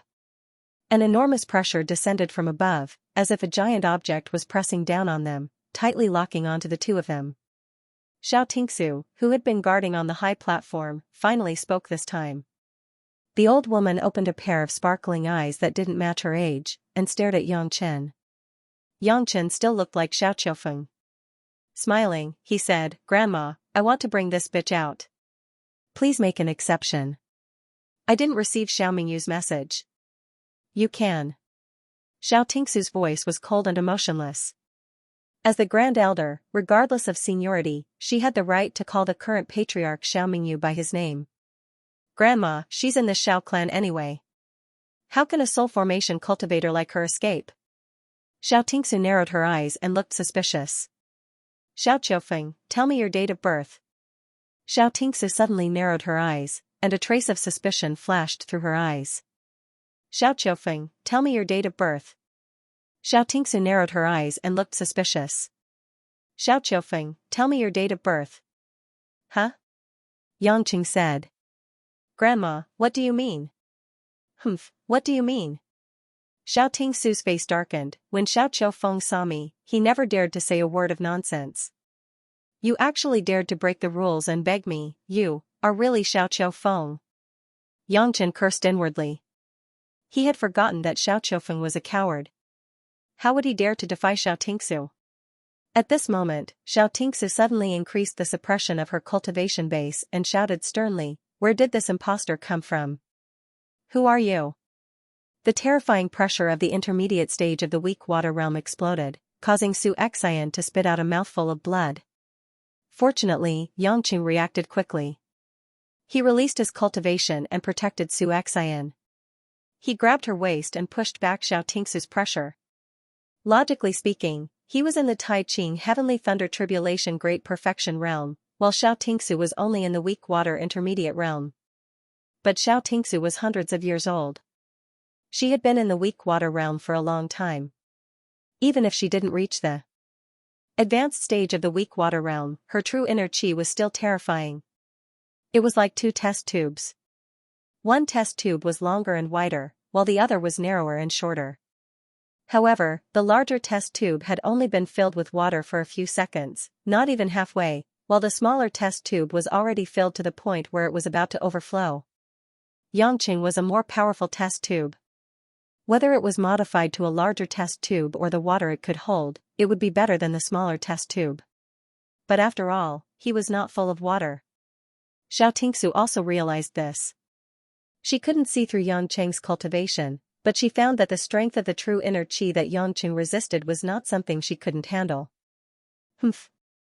You're a master at such a young age. But if you want to take this female prisoner away from the Xiao family, you're dreaming. Xianxia's silhouette flew up abruptly. Her palms flipped countless times and she pushed towards Yangchen's position. Formless greenwood profound palm. The Xiao family's secret technique, greenwood profound heart, finally showed its terrifying power in front of Yangcheng for the first time. Dozens of huge palm prints covered the sky and earth. They were mixed with vigorous true inner qi and shone with a green light. They were about to engulf Yangcheng and Xianxia. Yangcheng gathered a large amount of the power of heaven and earth and wrapped it around himself and Xianxia. He pulled himself up from the ground and rushed towards Xianxia. The palm prints condensed by the true inner qi couldn't stop Yangcheng's charge. But Yangcheng had to take care of Xianxia, so he couldn't do much to resist. Chaos Cauldron. Yangcheng didn't hesitate. To deal with an opponent who was not much weaker than him, he had to use his unique advantage to suppress her. The Chaos Cauldron expanded and became more than 10 meters wide. The huge object spun and smashed towards Xianxia. What? Chaos Cauldron. Xianxia couldn't hide her surprise. Her old face was almost filled with disbelief. The fat and greedy shadow of the Chaos Cauldron roared ferociously and swallowed Xianxia. Xianxia wasn't as easy to deal with as those dark water stage cultivators. Not to mention the depth of her cultivation, her battle experience was incomparable. She made a series of hand seals and condensed a sudden flash of green light. Then, she rushed towards the chaos beast like a comet. Spiritwood soul gathering, break. The green light seemed to have a life of its own. A pair of eyes, a mouth, and a nose appeared. It looked like a dying old man, but its power was amazing. At first glance, one could tell that it was an extraordinary high-level spell. The Spiritwood soul gathering collided with the gray-black shadow of the Chaos Beast and tore it apart. The green light wrapped around the Chaos Cauldron and blocked its attack. But the Chaos Cauldron was one of the 4 ancient fierce beasts after all. In a few seconds, it absorbed the Spiritwood soul gathering and transformed it into greenwood spiritual qi. But the Chaos Cauldron was stopped after all. Xianxia didn't stay idle. She scattered a spider web-like greenwood true inner qi to block Yangcheng's retreat. It seemed that she was going to have a fierce battle. It's really the legendary Chaos Cauldron. Although I don't know who you are, your cultivation is not enough to truly master the power of the Chaos Cauldron. You want to defeat me with this? You're still not mature enough. Yangcheng cursed inwardly. He didn't have the time to fight with a crazy woman like her. Once the noise spread, the masters of the Xiao family would immediately surround them. Xianxia was obviously thinking about the same thing, so she looked at Yangcheng with a teasing gaze. Young master, run southwest from here. That's the fastest way to get out of the illusion. Let's go. Xianxia's face was pale. After spitting out a mouthful of blood, she just recovered. Yangcheng knew that it would be difficult for him to leave with Xianxia if he waited for more people. So he didn't hesitate to activate the Chaos Cauldron again and let the Chaos Cauldron rush toward Xianxia. His other empty hand condensed a large expanse of raging and crazy purple flames. He charged towards the huge green net that was wrapping around him like a flaming lion. The giant greenwood net was restrained by the purple flame. Although it had the ability to repair itself instantly, it was still suppressed by the purple flame and a big hole was opened. Spiritwood soul gathering. Xianxia had just summoned a Spiritwood soul gathering to resist the Chaos Cauldron. When she saw the giant net was torn by Yangcheng's strange and terrifying flame, she couldn't help but feel anxious. Old woman, Grandpa will swallow you in the future. Yangcheng laughed. He put away the Chaos Cauldron and used it to cover the rear. Then he was about to escape. But the next moment, Yangcheng's laughter stopped abruptly. Because in the direction of his escape, there was suddenly a blue light sword the size of a giant whale in the sea rushing toward him. Another true essence pressure of at least weak water intermediate stage. The thing that Yangcheng was most worried about still happened. The reason why he didn't want to fight with Xiao Tingsu head-on wasn't because he thought he couldn't beat her. In fact, if he was serious, Xiao Tingsu definitely wouldn't be his opponent. However, he still had to protect Xianxia. She was an early divine transformation stage cultivator. If she encountered a battle of this level, the shockwave of true essence would probably kill her. Secondly, Yangqing was worried that other weak water stage cultivators would come to help. If he was surrounded by several weak water stage cultivators, then he could only take care of himself and definitely wouldn't be able to protect Xianxia.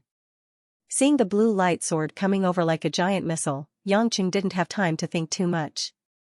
He threw Xianxia behind him, and a burst of blue fire erupted from his body, colliding with the light sword. Boom! The blue fire and blue light lit up the sky in an instant, radiating brilliance and dazzling brilliance. However, the surging true essence impact shook the entire Xiao family. Finally, all the cultivators reacted and looked at the magnificent scene in the sky in horror. A figure in black appeared in the blue light sword. His long hair flew in the wind, and his face was cold. His entire person was like a cold and sharp sword that was unsheathed. After the blue curtain of light disappeared, a dark blue 3 feet long sword returned to the man's side. It circled around the man and let out a series of crisp sword cries, as if it was supporting its master. Su Xiaogong, you came at the right time. Help me kill this traitor who sneaked into the Xiao family. Xiao Tingsu saw the person and obviously recognized him.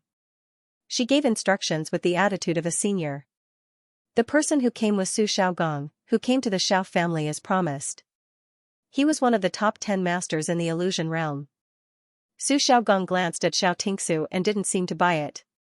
Instead, he looked at the blue fire jumping on Yangqing's body with interest, as well as the huge circling cauldron. Yangqing narrowed his eyes. There were cultivators coming from all directions. It was useless for him to pretend to be Xiao Qiufeng. It seemed like there was no other way but to kill his way out. With a beckoning gesture, the chaos cauldron returned to Yangqing's back and landed on top of Xianxia's head. A chaotic light curtain enveloped Xianxia like a tranquil barrier. Su Xin, I'll use the chaos cauldron to protect you. Just stay inside and don't move, Yangqing said in a low voice. Although the power of the chaos cauldron was far from that of an immortal artifact, it could protect Xianxia with all its might. Given the strength of the two cultivators present, they would not be able to easily shake it. Xianxia nodded her head forcefully and said uneasily, Young master, please be careful. Su Xiaogong's flying sword is a high-grade magic treasure, and it's called Whale Slayer. Its sword chi can reach thousands of meters away, and its might is extremely domineering. Yangqing had already seen the power of that attack, so he was more or less prepared for it. It was impossible for a cultivator of this level to not have a decent magic treasure. Your cultivation method is very mysterious. It can actually destroy my azure sword intent in an instant. I seem to have felt the power of the dark water. I, Su Xiaogong, do not kill nameless people. Tell me your name and fight with me. Su Xiaogong's eyes were filled with excitement. Originally, he could not resist his sister Su Yanan's pleading and came over to guide the Xiao family's disciples. He did not care about the competition between the three families or the demonic eye. However, he did not expect to encounter a battle above the weak water stage as soon as he arrived at the Xiao family. He even met such a magical opponent. His heart was itching. Su Xiaogong. Why are you still talking nonsense?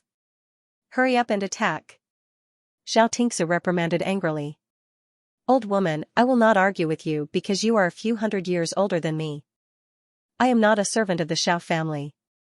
If you dare to speak to me in a commanding tone, I will kill you first. Su Xiaogong glared at Xiao Tingsu. You have no respect for your elders. I can't be bothered to argue with you. Xiao Tingsu was so angry that her face turned red. However, she knew that it was not the time to waste words with Su Xiaogong. She turned her head and stared at Yangqing sinisterly. Little thief, you can't escape. Not long later, there will be more and more experts in the Xiao family. When my brothers and sisters come, you will die obediently. Yangqing had already noticed a group of cultivators appearing in the distance. Some of them were at the dark water stage. Most of them were at the Kuei water stage and Samadhi true fire stage. They could not pose a threat to him. They also clearly knew that they could not interfere in a battle of this level. Thus, they all watched from afar. This even included Xiao Mahui and the rest of the Xiao family. However, they all looked at him in astonishment. They did not seem to understand why Xiao Qiufeng betrayed them. There was no guarantee that the weak water stage experts would rush over from afar. That would really be a narrow escape. You think it's too much to let you live for a few more days? Then I will send you to hell today. Yangqing was also burning with anger.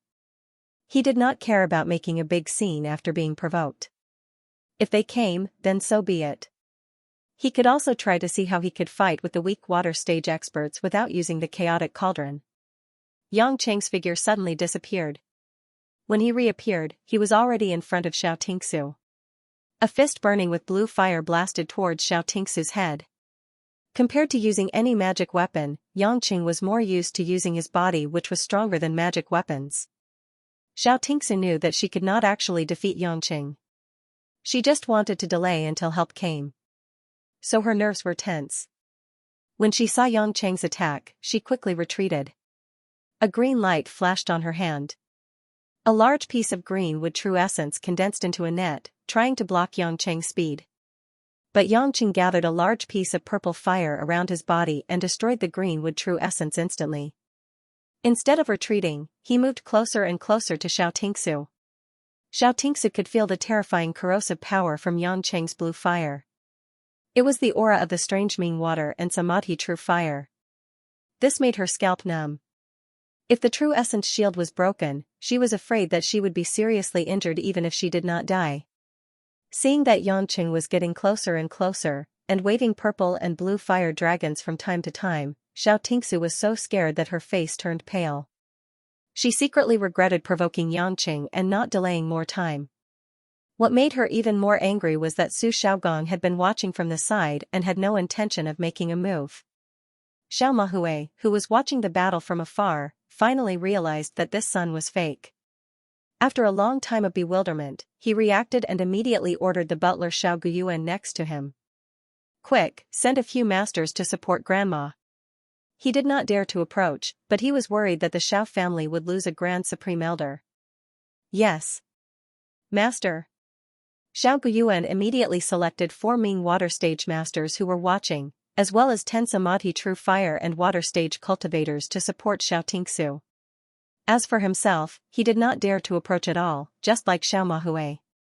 They were all at the crossing calamity stage and had felt the power of the heavenly fire and mystic water. Yang Qing was clearly sprinkling all kinds of heavenly fire and mystic water out of thin air that made them tremble with fear. How could they dare to approach rashly? Most of these chosen cultivators were not from the Xiao family. Since they had surrendered to the Xiao family, they were sent to risk their lives at this time and did not dare to disobey. For a moment, more than 10 beams of true essence shot toward Yang Qing's position, wanting to work together to restrict Yang Qing. No matter how fierce Yang Qing was, he was only one person. If they attacked from all directions, they would be able to hit him first. Yang Qing sensed that more than 10 cultivators were using their magic treasures and spells to greet him. There were all kinds of magic treasures and spells. Knowing that they were starting to besiege him, he laughed even more angrily. A group of shrimp soldiers and crab generals, are you worthy of saving this person who is going to die? Yang Qing knew that it was impossible to defend against all of these attacks, so he was too lazy to defend. He raised his hands above his head, and a ball of grey weak water quickly grew bigger like a ball of death. Weak water. Xiao Tingsu, who had just heaved a sigh of relief from Yang Cheng's close pursuit, almost dropped her jaw when she saw the scene.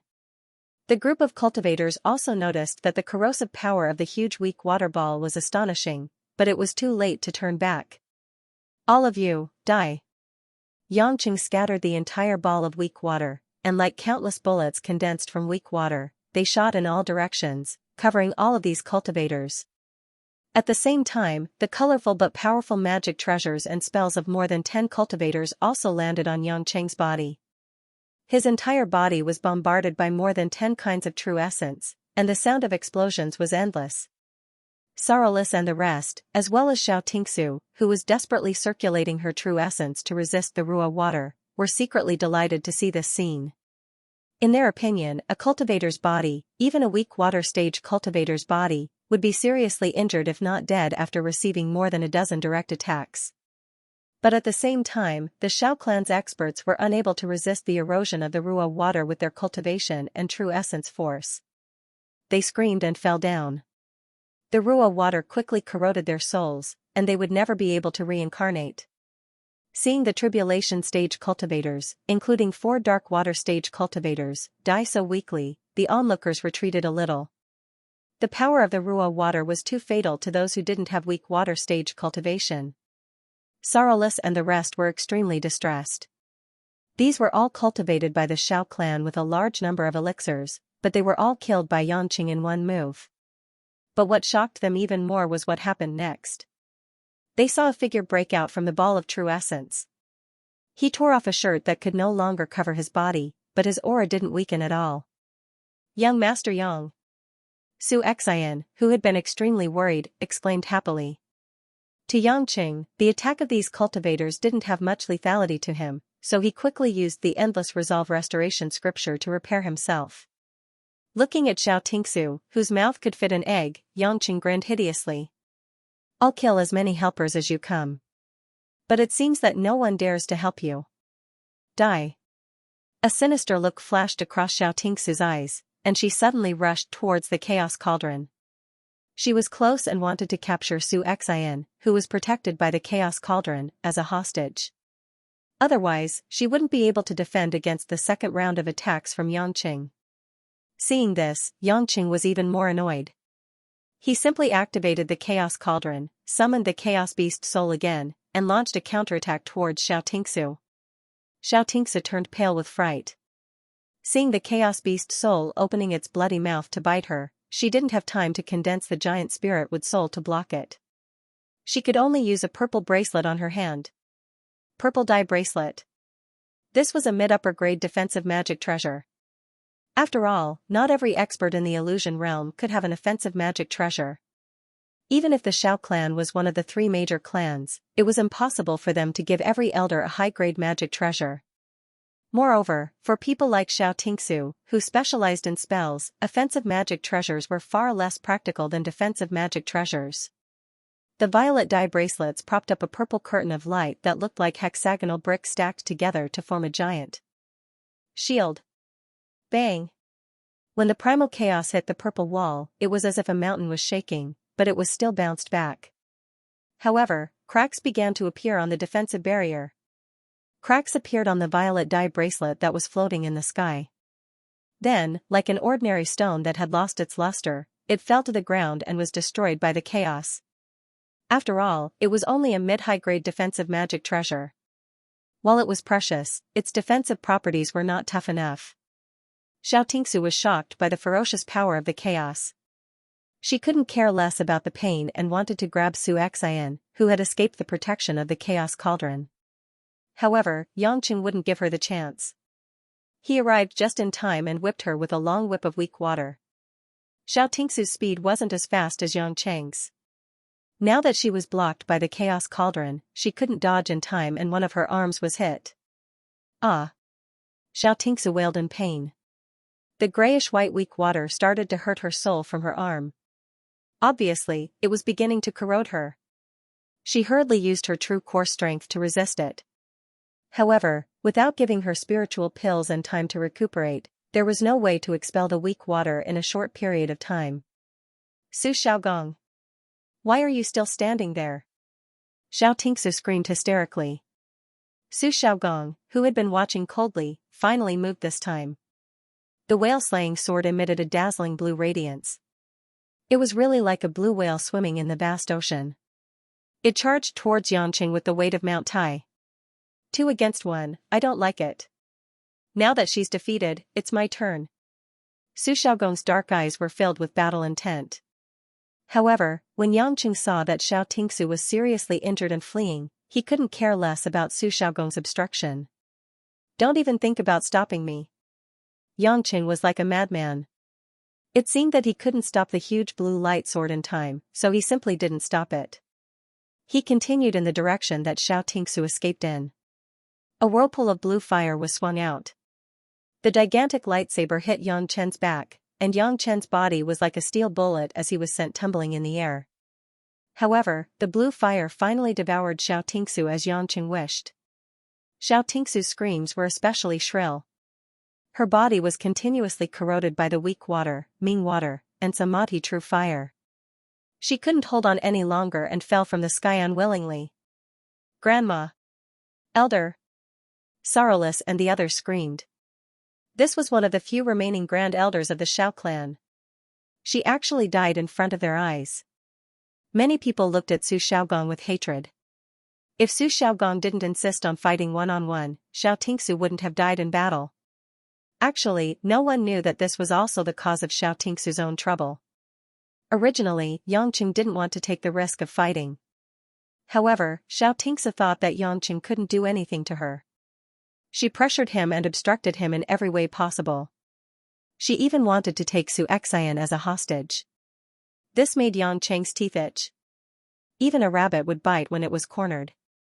Moreover, he was a tough character who killed without blinking an eye. Naturally, he didn't care about anything else and wanted to kill her. However, Su Xiaogong, who was in midair, didn't care about these people's anger. Instead, he looked at Yangqing in shock, who was hit by his sword energy. How is this possible? My azure sword energy can't do much damage to you. Su Xiaogong watched as Yang Chen flipped a few rounds before stopping abruptly.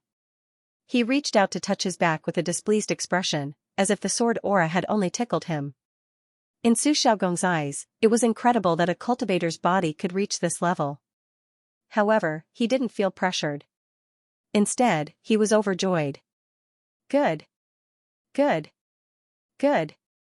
You're really interesting. Since my ordinary azure sword energy doesn't have any effect on you, let's see if my level 36 azure sword can break through your body's defense.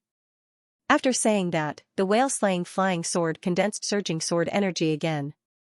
However, this time, the sword energy was more solid than before. It contained Su Xiaogong's sword will, which was also the Tao that he had comprehended. In terms of swordsmanship, although Yang Cheng's realm was enough, he wasn't as focused and pure as Su Xiaogong's.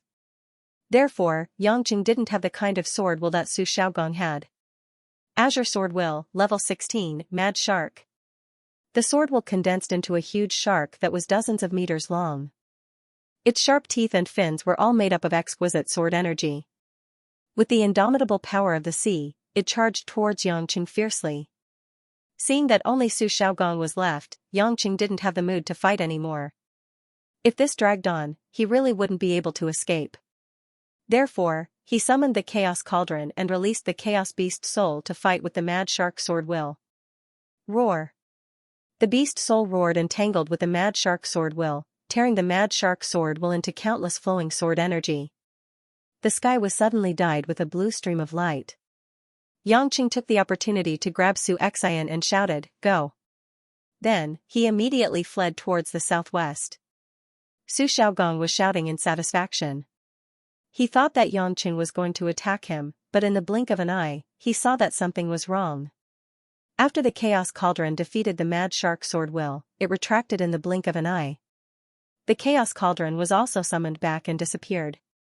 This guy, he only fought with him once, and he actually ran away. Shameless! Do you want to be a coward and run away? Su Xiaogong's voice passed through his true essence and shouted for several kilometers, filled with anger. Yangqing heard it in an instant, and secretly spat in his heart.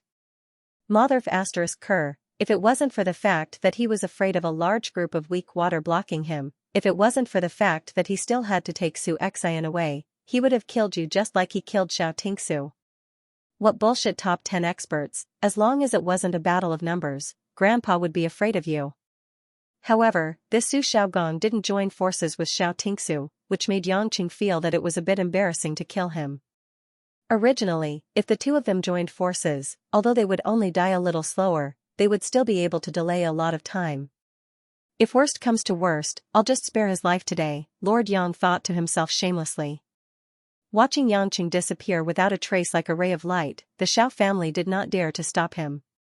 They even timidly avoided the direction in which Yangqing ran. It was too shocking. The Grand Elder, Xianxia, who was near the end of the middle stage of the weak water realm, a grandmother who had lived for hundreds of years, was defeated by a young man who came out of nowhere, and died without a corpse left. Sorrowless led the Xiao family to surround Su Xiaogong, and said with hatred, "Su Xiaogong, what do you mean? Why did you see my elder in trouble, and did not help? Does your Su family want to rebel?" He was also really angry, the Grand Elder of the middle stage of the weak water realm. The Xiao family could not compare to the Ning family and the Luo family. Who could understand the pain of dying before achieving victory? Su Xiaogong turned his head and called back the flying sword whale beheader, which hovered beside him. "What, do you want to fight with me? You?" Sorrowless was so angry that his teeth itched, but he did not know what to say. "I, Su Xiaogong, hate to win with numbers. In a fight between experts, what matters is victory or defeat, life or death. What is needed is a head-on confrontation, only then can one go one step further. What do you useless things know?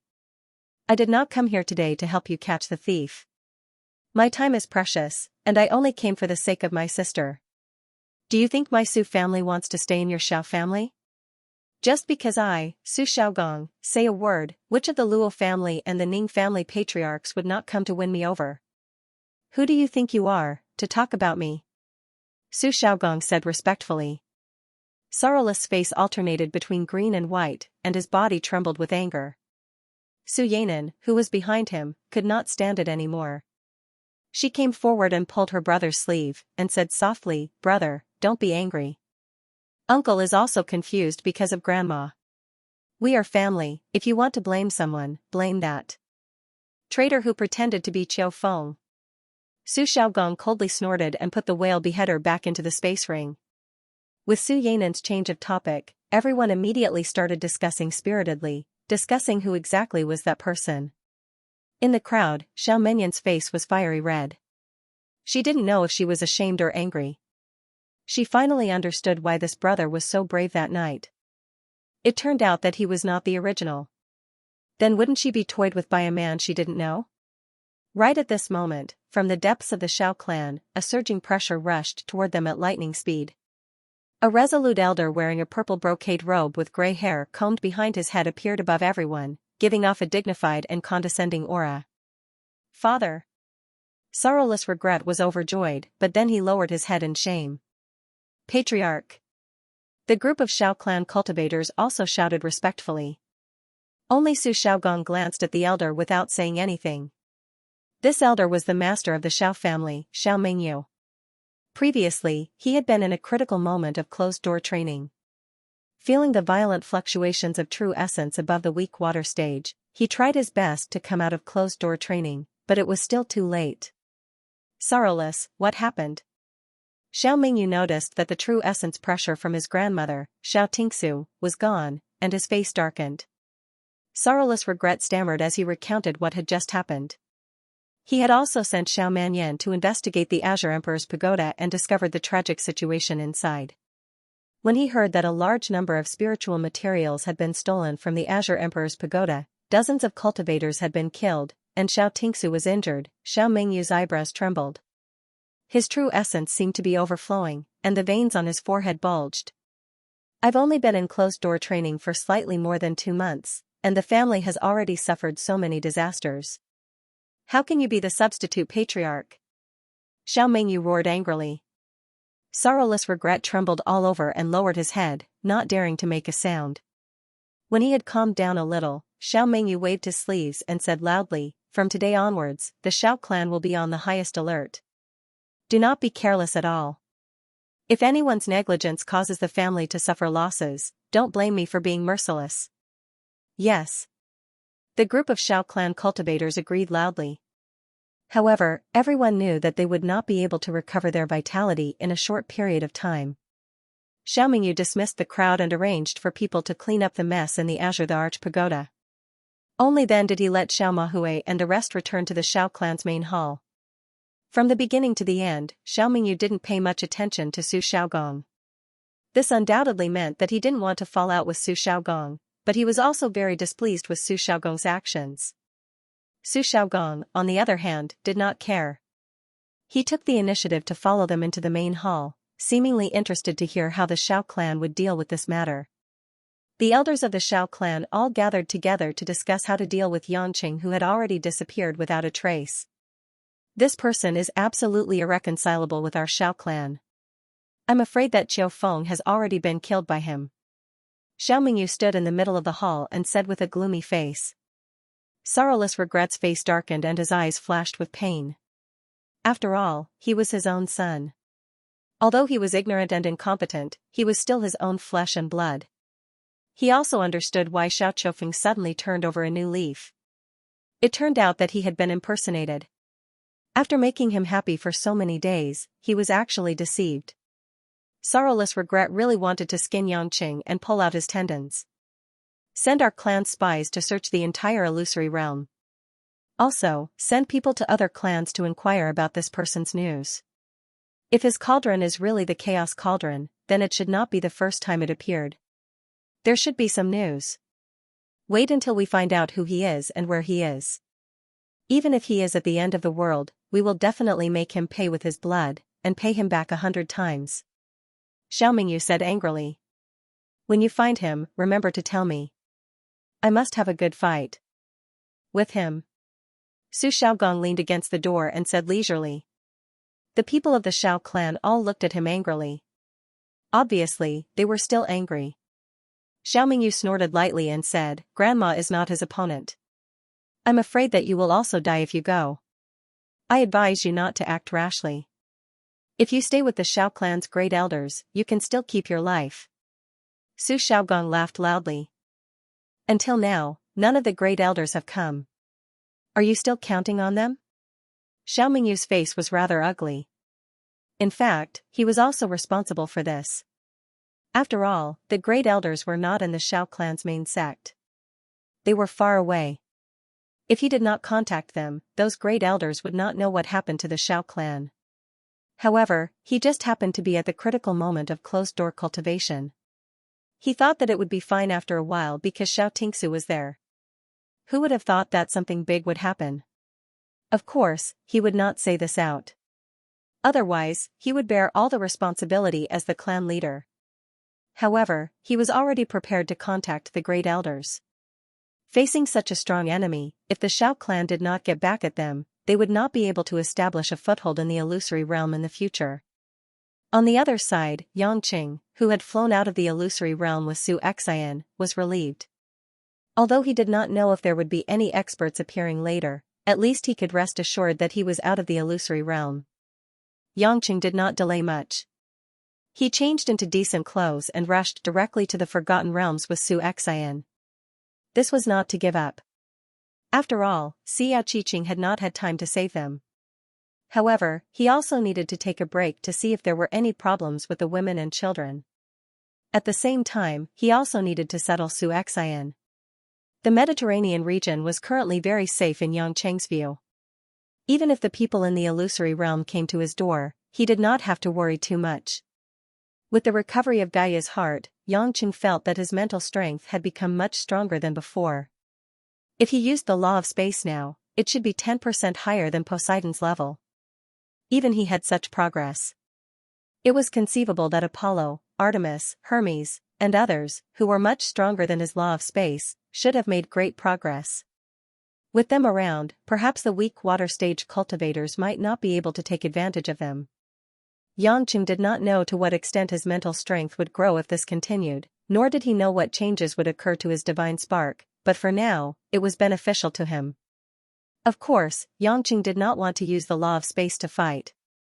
Compared to his own cultivation, his law of space was still too weak no matter how strong it was. Xianxia followed Yangqing all the way to the Mediterranean Sea. Looking at the scenery below, it was extremely fresh to her. She had never really been out of the illusory realm, nor had she seen the sea, let alone these beaches. Although there were many things in the secular world and the illusory realm, there were still many differences after all. When they came to the sky above the Forgotten Realms, a purple and a light yellow graceful figure flew out from the direction of the castle and came in front of Yangqing and Xianxia. Husband? It was Changwei and Kai Ning. While they were surprised to see Yangqing, They also saw Xianxia in a hot short skirt with beautiful legs and a familiar and beautiful appearance. The two women could not help but be stunned. Where did this woman come from? As soon as Yangchen saw their eyes, he quickly understood their suspicions. Speechlessly, he introduced, "Don't overthink, this is Qing'er's nanny who raised her in the Xiao clan. Her name is Suxin. Jiqing's wet nurse?" This introduction puzzled the two women. Why didn't they save Xiao Qiqing, but brought the wet nurse out? Yangqing also knew that he couldn't explain it in a short time, so he said, "Let's talk about it later." The two women nodded and the four of them went to the castle. It was lunchtime and almost all the women were there. Seeing Yangqing and Xianxia, they surrounded them with joy and confusion. "Honey, why are you back? Did you save Jiqing?" Anqing, who was wearing a pink dress, was the first to rush over with a gust of fragrance. She was the most open. She hugged Yangqing's neck and kissed Yangqing's face. Yangqing hugged the woman's soft waist and found that Anqing had reached the connate consummation stage. He smiled with satisfaction. "Not yet. I have something to do and wanted to see how everyone is doing." "Anqing baby, the result is good. Now you are only one step away from the soul formation stage. Not only me, but the other sisters have also made great progress." Anqing raised her eyebrows proudly. Yangchen scanned with his divine sense and noticed the changes that had taken place in the past half a month. Xiangwei and Kaining had entered the late stage of soul formation and were waiting for the tribulation stage. He just didn't know what stage they would be in. Mo Qianni, Lu Mingyu, Choi Yan, Tang Wan, and even Jinxiu had reached the connate consummation stage. With the support of Yangqing's huge amount of elixirs, the women's progress was terrifying. In fact, if these elixirs were given to the people in the illusion, they wouldn't dare to use them so extravagantly. But Yangqing asked the women not to use them sparingly and to improve their cultivation as soon as possible. Yangqing glanced around and didn't see Lin Ruoxi and Lan Lan. He asked curiously, "Where is Ruoxi?" "She's not here? She went out with Lan Lan early in the morning." "I'm going to call them. Lan Lan should be hungry," Mo Qianni said with a smile. After the women moved in together, apart from cultivating and drinking tea with the residents on the island, they had a lot of free time. Therefore, people like Mo Qianni and Lu Mingyu, who were used to cooking at home, got busy with the task of cooking. Originally, Ron wanted to hire more chefs. How could he trouble Pluto's women to cook personally? However, he was still rejected by Mo Qianni and the other women. Yangqing nodded and introduced Xianxia to the women. Xianxia had just noticed the relationship between these women and Yangqing. She wasn't surprised on the surface, but her heart was in turmoil. She didn't expect her miss to fall in love with such a passionate person. However, she didn't think that there was anything wrong with Yangqing. It was good enough that he was willing to risk his life to save people. How could there be a perfect man? He was better than the disciples of the hidden families who were obviously sneaky but dignified. Yangqing didn't say much. He stopped Kaining, who was going to look for them, and said, "You guys sit down and eat first. I'll go bring Ruoxi and Lan Lan back." The women didn't have any objections. In fact, they all understood that Yangqing definitely wanted to talk to the mother and daughter alone. After carefully scanning with his divine sense, Yangqing's figure flashed and came to a high slope with green grass and yellow flowers. This was the tomb of 17, who had brought Lin Ruoxi to. She wore a white round-necked gauze dress, and her soft black hair fluttered gently in the wind. The woman's temperament blended with the beautiful scenery of spring and summer, making people want to hold their breath. Lin Ruoxi seemed to be thinking about something quietly. She stood in front of 17's tomb and didn't seem to notice that Yangqing appeared not far away. On the other hand, the fat little girl, who seemed a little bored, squatted there and played with a small white wildflower. When she suddenly saw Yangqing appear, a trace of surprise flashed in her big eyes. "Dad." Like a gust of wind, Lan Lan jumped up in a few steps and flew into Yangqing's arms. Lin Ruoxi came back to her senses and turned to look at the man. There was some surprise and joy in her beautiful eyes. Yangqing smiled brightly from the bottom of his heart. He hugged the heavy fat little girl and kissed her tender face several times, which made Lan Lan giggle. "It's only been half a month. Why do you seem to have weighed a few kilograms? You must have been gluttonous on the island. Xianxia touched his daughter's little belly with one hand. It was round and bulging. If this continued, he was really worried that his daughter would get obese. However, as Lanlan's cultivation improved, some of the fat on her body could be quickly eliminated through the circulation of vital energy in her body. Even if she really became obese, it would be short-term. Xianxia checked and found that Lanlan's vital energy had improved again. She should have reached the 5th level of Endless Resolve Restoration Scripture, Ask Not level. She was not far from the inborn realm. This was not only because of Lanlan's gifted body and extremely high comprehension, but also because she used a large number of elixirs to build a foundation and cultivated it. In terms of foundation, it was not comparable to women who used dragon transformation elixirs to break through. As for whether he could be like his father in the future, relying on this magical but incomparably obscure cultivation method to step into the soul-forming stage and tribulation-passing stage, Xianxia wasn't sure. However, he also had the thought of looking forward to his son becoming a dragon and his daughter becoming a phoenix. He always hoped that his and 17th child could be the best. Lanlan whispered, "It's Lanlan who grew up, not getting fat." Xianxia pinched his daughter's face, "You still want to deny it. You only grew fat. However, seeing that you didn't slack off during your cultivation, you can eat if you want." Lanlan giggled and asked sweetly, "Did Daddy bring a gift for Lanlan?" Children always thought that their daddy would bring a gift for them when he went out to do something. This was because Xianxia had always played this trick before. Xianxia thought for a while and took out a silver bracelet that looked like it was made of silver. There were some fine runes on it, but at first glance, it looked very beautiful and exquisitely made. This was a Dharma treasure bracelet that he had obtained from a female elder in the Azure Emperor's pagoda. It was only a low-grade Dharma treasure, but if he used his true essence to activate it, this silver bracelet would release thousands of silver threads that could bind some cultivators below the tribulation realm. However, it was not very useful for cultivators in the tribulation realm. Xianxia had no use for it, so he simply used it as a toy or jewelry and put it on Lanlan's fleshy white little wrist. This bracelet was, after all, a Dharma treasure. Once it was put on Lanlan's wrist, it automatically shrank a little. Lanlan felt that it was a pity that it was not a delicious gift, but the bracelet looked quite beautiful, so she happily accepted it. She even kissed Xianxia's face to please him. Lin Ruashi stood quietly at the side, watching the warm interaction between the father and daughter. The corners of her mouth exuded a faint sweetness and satisfaction. She walked in front of Xianxia and looked at the silver bracelet that Lanlan was playing with. This should be a Dharma treasure, right? It's too wasteful to give a Dharma treasure to Lanlan as a toy. Xianxia smiled and said, "How is it a waste to give a gift to my daughter? If you want, Ruashi, baby, I still have a lot of them. They were all taken from the illusion this time. There are too many low-grade and middle-grade Dharma treasures. I actually don't need them, so I was going to give them all to you. My dear wife, you are the eldest. How about I take them all out for you to choose first, and then I will distribute the rest of the Dharma treasures." Lin Ruashi glared at him. "Take them out? I think you have killed and robbed a lot. How can I give you Dharma treasure so easily?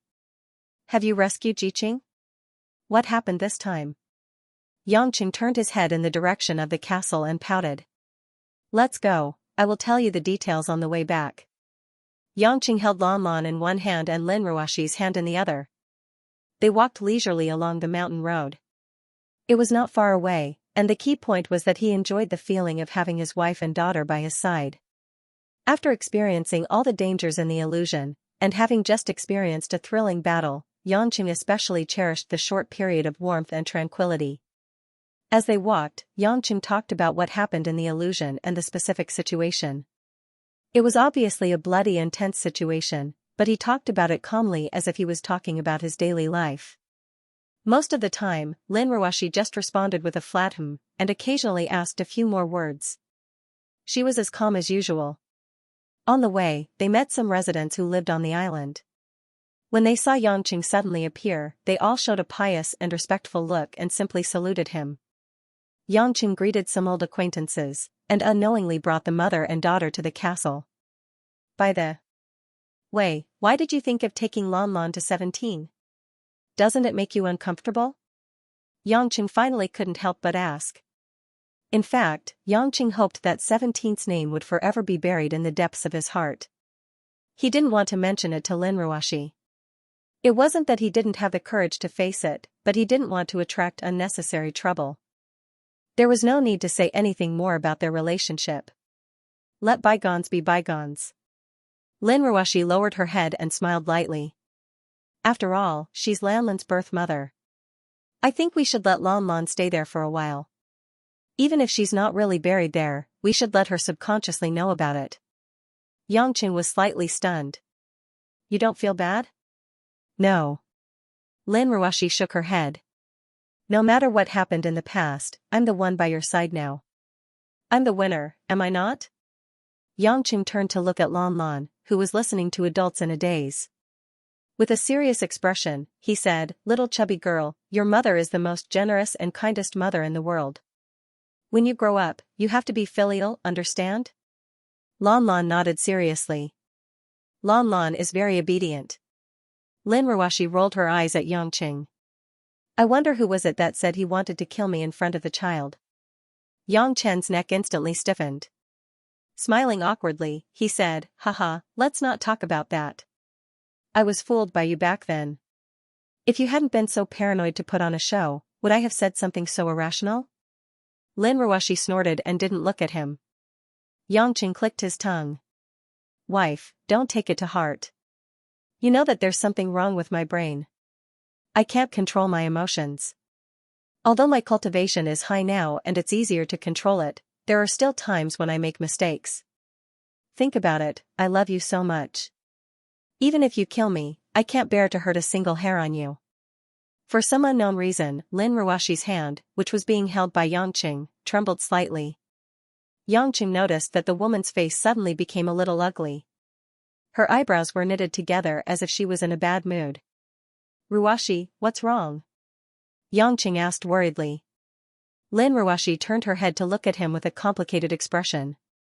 Thousands of words seemed to be condensed in her watery eyes.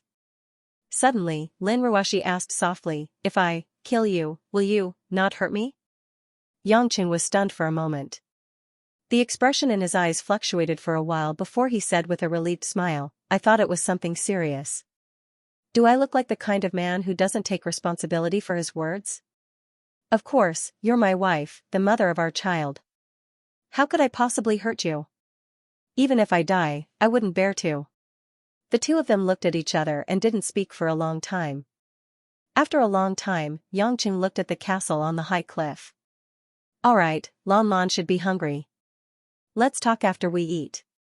Lin Ruoshi nodded with a cold expression and returned to the castle with Yangqing.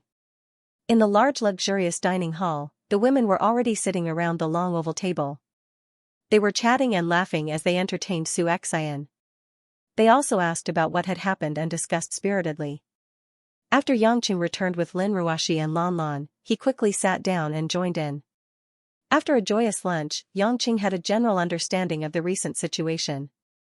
Basically, everyone was quite used to living here. Of course, there were also those who didn't stay.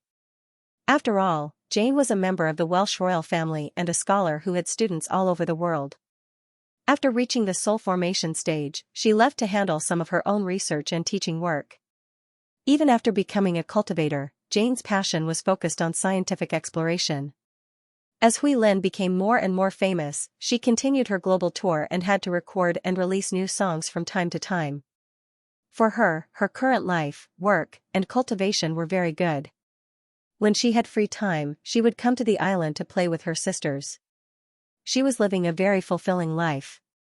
Li Jingjing devoted her passion to the path of politics. With the secret support of number 1, she was doing very well in the Ministry of Foreign Affairs. Seeing that the women all had their own things to do, Yangqing felt more at ease. However, he didn't relax. The plan to save Xiao Qiqing had to be carried out urgently. However, he had to be extra careful when he entered the illusion realm again after causing such a ruckus in the Xiao family. However, he could learn more about the illusion realm from Xianxia after saving Xianxia this time. For the whole afternoon, Yangqing listened to a series of information about the Luo family with the women. Through Su Xian's explanation, everyone was surprised to know that Su Xian was already in her 60s and had married before. Unfortunately, her husband and children died in a battle with the Ning family more than 10 years ago. But thinking about it, Su Xian was Xiao Qiqing's wet nurse. If she hadn't given birth to a child, how could it be her turn? But when he thought that Xiao Chofeng didn't even let go of a poor woman who was more than 20 years older than him, Yangqing felt that killing him was too easy. He should really torture him for a while longer. The Luo family has the most weak water stage experts on the surface. Just the patriarch Luo Qianxia alone is said to be one of the top 10 experts. His cultivation base is at the peak of the weak water stage, unfathomable. The second master of the Luo family, Luo Qianxia's younger brother, Luo Qianli, is not on good terms with the Luo Qianxia brothers. It is said that he was a genius more talented than Luo Qianxia, but when he was crossing his tribulation, he was plotted against by Luo Qianxia and almost became a cripple. Fortunately, he found another way and later found his cultivation base. Now he has also reached the early weak water stage. There is also the great elder of the Luo family, Luo Feng. He is also a weak water stage expert and has a bad relationship with the Luo Qianxiu and Luo Qianli brothers. Because his father was originally the previous patriarch, but was replaced by Luo Qianxiu's father. Just from the age of these three people, it is very likely that their fathers and ancestors are still alive. Those are the supreme elders with high cultivation base. When Yangqing heard this, he felt a headache. It was difficult to fight with Xiao Tingsu, who was at the middle stage of the weak water stage, and there were 2 or 3 other weak water stage experts. It would be very difficult for him to kill them. Without hundreds of moves, it would be difficult to find an opportunity. I heard that the Luo family's cultivation method is the strongest among the 3 families. What's the specific situation? Yangqing asked. Su Xian said solemnly, the 3 great hidden families all have clan protection cultivation methods that only the members of the imperial family can practice. The Xiao family's Greenwood Heart secret art, son-in-law has seen it before. It is a wood attribute cultivation method with both offensive and defensive properties, and has a strong healing effect. The Ning family has a Great White True Elemental Energy, which is a gold attribute cultivation method, overbearing and powerful, and can rotate thousands of times, with many changes. Legend has it that it was passed down by the ancestor of the Ning family, the White Emperor of the ancient times. And the Luo family's cultivation method is the most magical and powerful. It is called Luo Tian scripture, which is a pure cultivation method that strengthens true elemental energy. In addition to its powerful lethality, it also allows the cultivator to easily control the other 5 elements cultivation methods. It is said that Luo Qianxiu himself has cultivated the Luo Tian scripture to the point of perfection.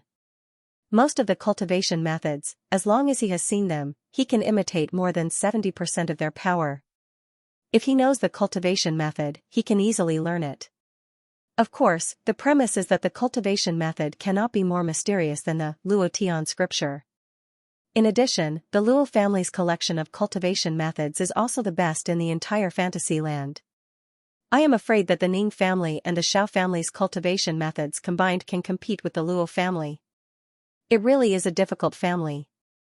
Yangqing pondered, stroking his chin. If my guess is correct, Luo Qianxiu is far more familiar with me than I am with him. If I go to the Luo family, it will be easy for me to be discovered after a long time. It would be good if I knew where Qing'er was earlier. Going straight to the root of the problem is much easier than doing a carpet search. That's right, Su Xian. Is the Luo family the same as the Xiao family, occupying a ridiculously large area? Su Xian smiled helplessly. Yes, young Master Yang, you have already experienced the vastness of the fantasy land. The 3 big families raise thousands of people, so the area of the family is very large. Moreover, the Luo family uses white jade to build their buildings, and has a large number of hidden arrays. It is the most indestructible of the 3 big families. After all, I am only a servant, and did not have the opportunity to see the Luo family. This is all I can tell young master, I am really sorry. Yangqing waved his hand. Su Xian had already tried her best, and the rest was up to him to think about how to sneak into the Luo family to find Xiao Qiqing. Suddenly, Yangqing thought of something and turned to look at Kai Ning. Ning-er, the daughter that your master found, Wang Shu.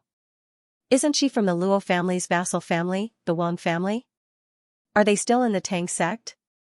Hearing Yang Chen's question, Kai Ning's face showed a hint of hesitation. After a moment of silence, she sighed and said, "At first, my master wanted to hide it from you, but now that you asked, I can only say, that Wang Shu, she's gone." Gone? Yang Chen was startled, his eyes filled with confusion. "Yeah." Kai Ning said sadly, "A few days after we left the Tang sect, Wang Shu disappeared. Master didn't know where she went. We couldn't find her no matter how hard we tried. My master was in a terrible mood and only told me about it after a week. She told me not to tell you, saying that you've been a great help, and that you shouldn't be distracted." Yang Qing did not expect Tang Lui to be such a reasonable woman. Her lost and found daughter had disappeared without a trace. Most women would have lost their minds, but she was still rational enough to help him. However, Wang Shu's disappearance had made Yang Qing think of something. But he had no proof, so he could not speculate. "Looks like it's going to be difficult to enter the Luo family through the vassal families." Yang Qing frowned. If he did not have a good identity to enter the Luo family, he would be exposed in no time. At this time, Su Xian consoled him, "Son-in-law, you don't need to be too anxious. Although the Luo family has captured the young miss, they won't allow Luo Hang to do anything too excessive to the young miss because what they want is the young miss 19 meridians. Those people are not as capable as you are, and they will not dare to do anything to Mississippi. I'm afraid that Miss will be tortured by the poison and flesh, but I believe that she will be able to hold on." Yang Qing thought about it and agreed. The people in the dream realm were not like him, who could use the endless resolve restoration scripture to overcome the 19 meridians. Xiao Qiqing would not be humiliated like that, but even if it was just a flesh wound, it would still be painful. "Alright, honey, don't be too impulsive. Think carefully before you go back to the dream realm. If not for our cultivation, we would have gone with you," Xiang Wei said regretfully. Yang Qing nodded. "Don't worry, I'm not a kid. I'll rest for a day and go to the illusion tomorrow. I already have a preliminary plan." The women did not ask much. Although they were all anxious, they could not delay the rescue of Xiao Qiqing. It was not appropriate to let Yang Qing stay for a few more days. Taking advantage of the time on the island, Yang Qing took out the magic weapons and cultivation methods that he had robbed from the Xiao family and divided these things according to the situation of the women. For people like Kai Ning and Xiang Wei, they could already learn 1 or 2 high-grade spells. As for the other women, they could refer to some cultivation techniques to seek a breakthrough. Because he had obtained quite a few spatial rings this time, Yang Qing gave each of the women one. The women liked these things very much. Firstly, it was a ring, and secondly, women always had a lot of things, so it was very convenient. After dinner, Yang Qing chose to go to the basement to refine elixirs. This time, he had obtained a large number of spiritual materials and could refine thousands of elixirs above the middle grade. If it was refined by the Xiao family's alchemists, they might only succeed in refining a few hundred, but Yang Qing would not waste any of it. As the number of times he refined elixirs increased, Yang Qing's speed was already very terrifying. The Samadhi true fire was continuously transmitted to the Chaos Cauldron, and the increasingly powerful Chaos Cauldron's abundant spiritual energy contributed to the effect of the elixirs. According to the Tushan Jindan record, Yang Qing chose a few elixirs that were helpful for the soul formation and tribulation stage cultivators to improve their cultivation and strengthen their physique. They were all prepared for the women, and he had no use for them. When all the elixirs were almost refined, Yang Qing divided the elixirs one by one and went out of the basement. It was already past 3 in the morning. Yang Qing looked at the row of bedrooms on the second floor. These were relatively spacious, and almost all of them were occupied by women. Each woman also decorated the door with their own favorite room number. Yang Qing could see at a glance that the names were like little demons tempting him to commit a crime, waving at him there. If it weren't for the fact that he couldn't let go of Xiao Qiqing, Yang Qing would be so happy that he was about to giggle at this moment. His great dream of sleeping together with everyone seemed to be not far away. There was no room number hanging in the master bedroom where Lin Ruoshi slept, because there was no need for it. Although it was only for one night, Yang Qing did not intend to let go of the women. First of all, He felt that his real wife had to be fed first, so he jumped to the door of the master bedroom. As soon as he opened the door and saw the scene in the bedroom, Yangqing looked depressed. He saw a woman wearing an alluring white silk gauze nightgown, lying on the big bed with an exquisite and perfect figure, but in her arms was Lan Lan, who was sleeping like a fat pig with her mouth open. Why did this fat little girl sleep with her mother again? Yangqing wanted to cry but had no tears. It seemed that he had to arrange a little princess room for Lan Lan. Anyway, Mother Wang was also on the island now, let her look after the fat little girl. Forget it, it's just for one night, I'll go find other women. Yangqing glanced at his wife a few more times before gently closing the door. Scanning with his divine sense, he found that the other women were asleep, but in Anqing's room, the woman was still awake.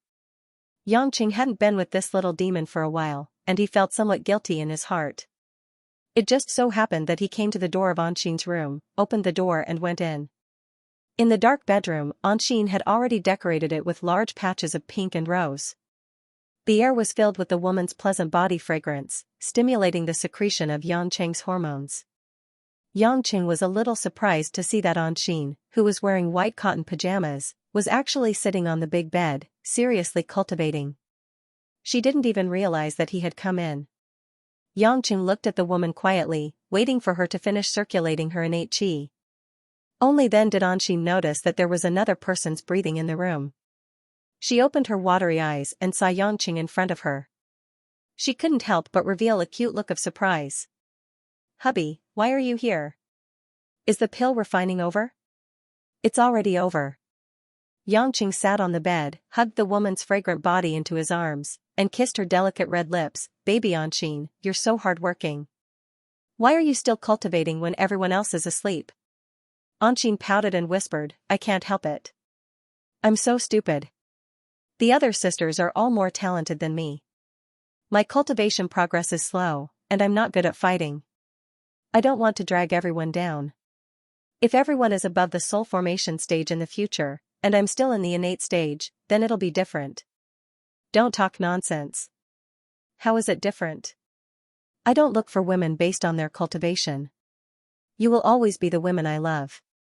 Yangqing patted the woman's butt with one hand and pretended to be angry. Anqing's delicate body trembled slightly. She moved her body and drilled into Yangqing's chest, enjoying the man's spacious chest. "Hubby, I believe you, but you're not an ordinary person. For example, you're going to a dangerous place like the illusion realm. And you're alone. We're all very worried. It's just that we're not strong enough yet, so we can only watch you go. But that doesn't mean it'll be the same in the future. Right now, Sister Chengwei, Sister Kaining, and even Hui Lin and Sister Jian are all at the soul formation final stage. They have the chance to enter the tribulation passing stage at any time. That way, they can become your right-hand men. As for our other sisters, like Yonyan and Sister Chenny, they're all faster than me. They learn things quickly and are very talented in fighting. For example, Sister Tangwan and Sister Mingyu. Although they don't show it, their innate true qi is actually purer than ours. It's definitely inseparable from their mentality and vision. Now, even Sister Xianxia has caught up. I'm still so stupid and not outstanding. I'm worried that I won't be able to keep up with everyone sooner or later. When that time comes, I'll be very sad." Yangqing felt a little sour in his heart. It seemed that Anqing had been holding these words in her heart for a long time. Hugging the woman's hand tightly, Yangqing smiled warmly and said, "Baby Anqing, when did you become so lacking in confidence? The Anqing in my mind is always that flamboyant, daring little vixen who schemed against me in the bar for her own beliefs. If you become a pitiful and self-pitying worm with no confidence, I won't like you anymore. Do you understand, silly woman?" In the darkness, many thoughts flashed through Anqing's big eyes. She looked at the man affectionately with sparkling eyes. Suddenly, Anqing smiled sweetly like 100 flowers blooming, beautiful and refined. "Hubby, I don't want to cultivate anymore. I think there's something more suitable for me to do." There was a hint of mischievousness in Anqing's eyes. Yangqing was taken aback. "WHMMM. Before Yangqing could finish, Anqing had already pounced on him and kissed him passionately.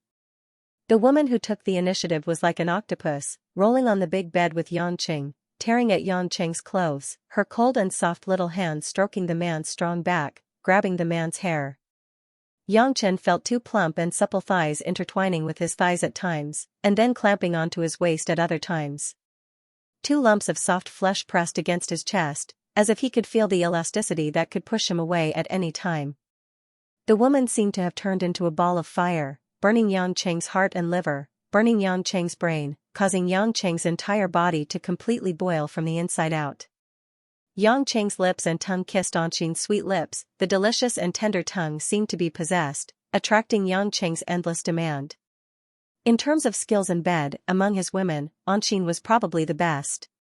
Yangcheng also didn't know why, logically speaking, when Anqing was with him, she was still a virgin, but in this aspect, she improved at a godly speed. It seemed that this was also a kind of talent. Many women, even if they had a lot of capital, might not be able to let a man have the enjoyment of being on top of the clouds. Anqing was the kind of stunning beauty that could ignite the passion of the whole body, causing Yangcheng to be unable to extricate himself every time. In the rolling and wet kiss, the two of them had already torn all their clothes, flying all over the bed and under it. Anqing twisted her seductive body, the ball of powder in front of her chest brushed past Yangcheng's body, unknowingly burying her head between Yangcheng's legs. Yangcheng felt two soft little hands, one holding his clone, the other holding two balls, the woman's moist and warm mouth, swallowing the huge dragon head. Oh! Yangcheng couldn't be more comfortable. Logically speaking, when he was hanging around abroad, there were countless women who had done this kind of work for him. But for some reason, every time Anqing's tongue slid, it was just right. From time to time, Anqing would even moan in ecstasy, making Yangcheng feel like he was going to surrender before the battle officially started. Yangcheng was also very courteous. He opened the woman's two beautiful legs and used his tongue to wreak havoc in the peach blossom stream. The intense lovemaking had made Yangcheng lose himself in it. After more than 20 minutes, Yangcheng couldn't control himself. Before he even entered the woman's mouth, he spurted. Once. Anqing turned around, her almond-shaped eyes and rosy cheeks were incomparably beautiful. She gently opened her pink lips, letting Yangcheng take a closer look, and then swallowed it all in one gulp. Yangcheng's throat gurgled, and his little brother, who had just surrendered, suddenly stood up straight again. "You vixen!" Yangcheng forcefully pushed the woman down. This little vixen actually let him end in such a shameful manner after more than 20 minutes. How could he let her be proud? The steel cannon went straight into the narrow path, causing Anqing to let out a charming nasal moan that seemed to be slightly painful, but also seemed to be extremely enjoyable. The two of them galloped at full speed, like a baptism of a storm, while madly kissing each other, as if they wanted to embed each other into their own bodies. He didn't know if it was because Anqing had reached the late stage of the pre-celestial stage, but the quality of her body was much better than before. Yangcheng always felt that her body was even more attractive than before, causing his clone to not want to come out, like a bottomless pit. The woman's every move and every sound was captivating, causing his soul to tremble. Yangcheng actually didn't last long. In the past, he would be able to last for more than an hour. This time, he had clearly already done it once, but he only lasted for 40 minutes before the woman's body was emptied. Anqing also came to the peak very cooperatively. She tightly hugged Yangcheng with both hands, her delicate body kept spasming, and her cheeks were pink. Suddenly, Yangcheng felt a strange pull at the place where the two of them were joined, connecting the two of them in a faintly discernible way. It was as if some kind of cold gas had surged out from Anqing's body. After wrapping around his own burning rod, it drew out a trace of fiery aura from his dantian and converged with it. Yangcheng didn't feel any discomfort. In fact, this feeling made him a little reluctant to part with her. It was like two lumps of clouds fusing together, both soft and gentle, fitting together. However, Yangcheng was still puzzled. He wanted to ask Anqing if she had this kind of strange feeling, but when he took a closer look at the woman, he was startled. Anqing's beautiful eyes were wide open. Although they were sparkling like spring water, her eyes were actually flickering with a faint green light that was as bright as turquoise. Anqing didn't seem to realize it herself. Seeing Yangcheng's astonished expression, she panted and asked, "Hubby, why are you looking at me like that?" Darling Anqin. You. Does your dantian have a strange feeling? Anqin carefully felt it and said doubtfully, it seems like there's something warm coming in. It's so comfortable.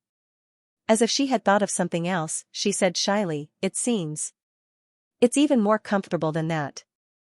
Husband, did you do it? No, I don't know why either. Anqin let out a soft "n", then seemed to have fallen into some kind of blissful feeling. Immersed in it, she smiled and closed her eyes. Yangqing believed that Anqin wouldn't lie to him. It seemed that she really didn't know what these strange changes were. From the looks of it, it seemed that his yang qi and the yin qi in Anqin's body were fusing and exchanging. However, he clearly didn't do anything, and it was impossible for Anqin to know any strange techniques. How could this be? Yangqing had heard of some yin and yang dual cultivation techniques, but that was only hearsay. The Xiao family's Qing Emperor pagoda didn't have any similar techniques. Logically speaking, the intersection of yin and yang was beneficial to cultivation, but it was too difficult. The Tao begets one, and one begets two.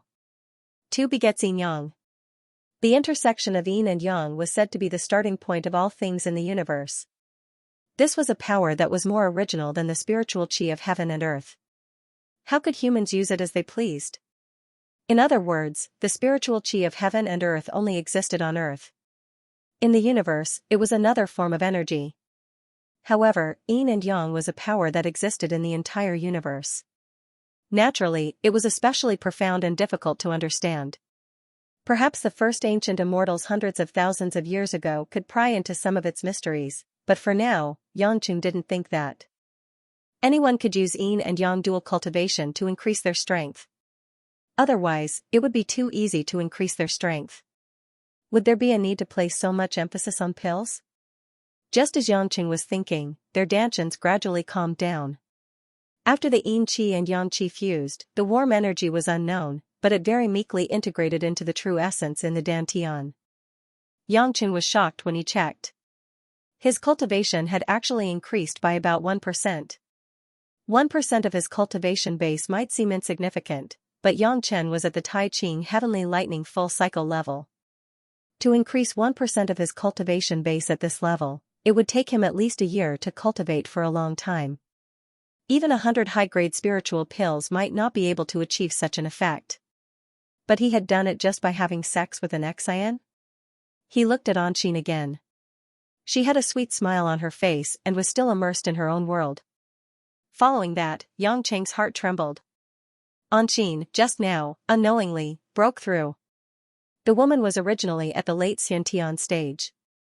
Although she could theoretically enter the soul-forming stage at any time, there was still a certain distance.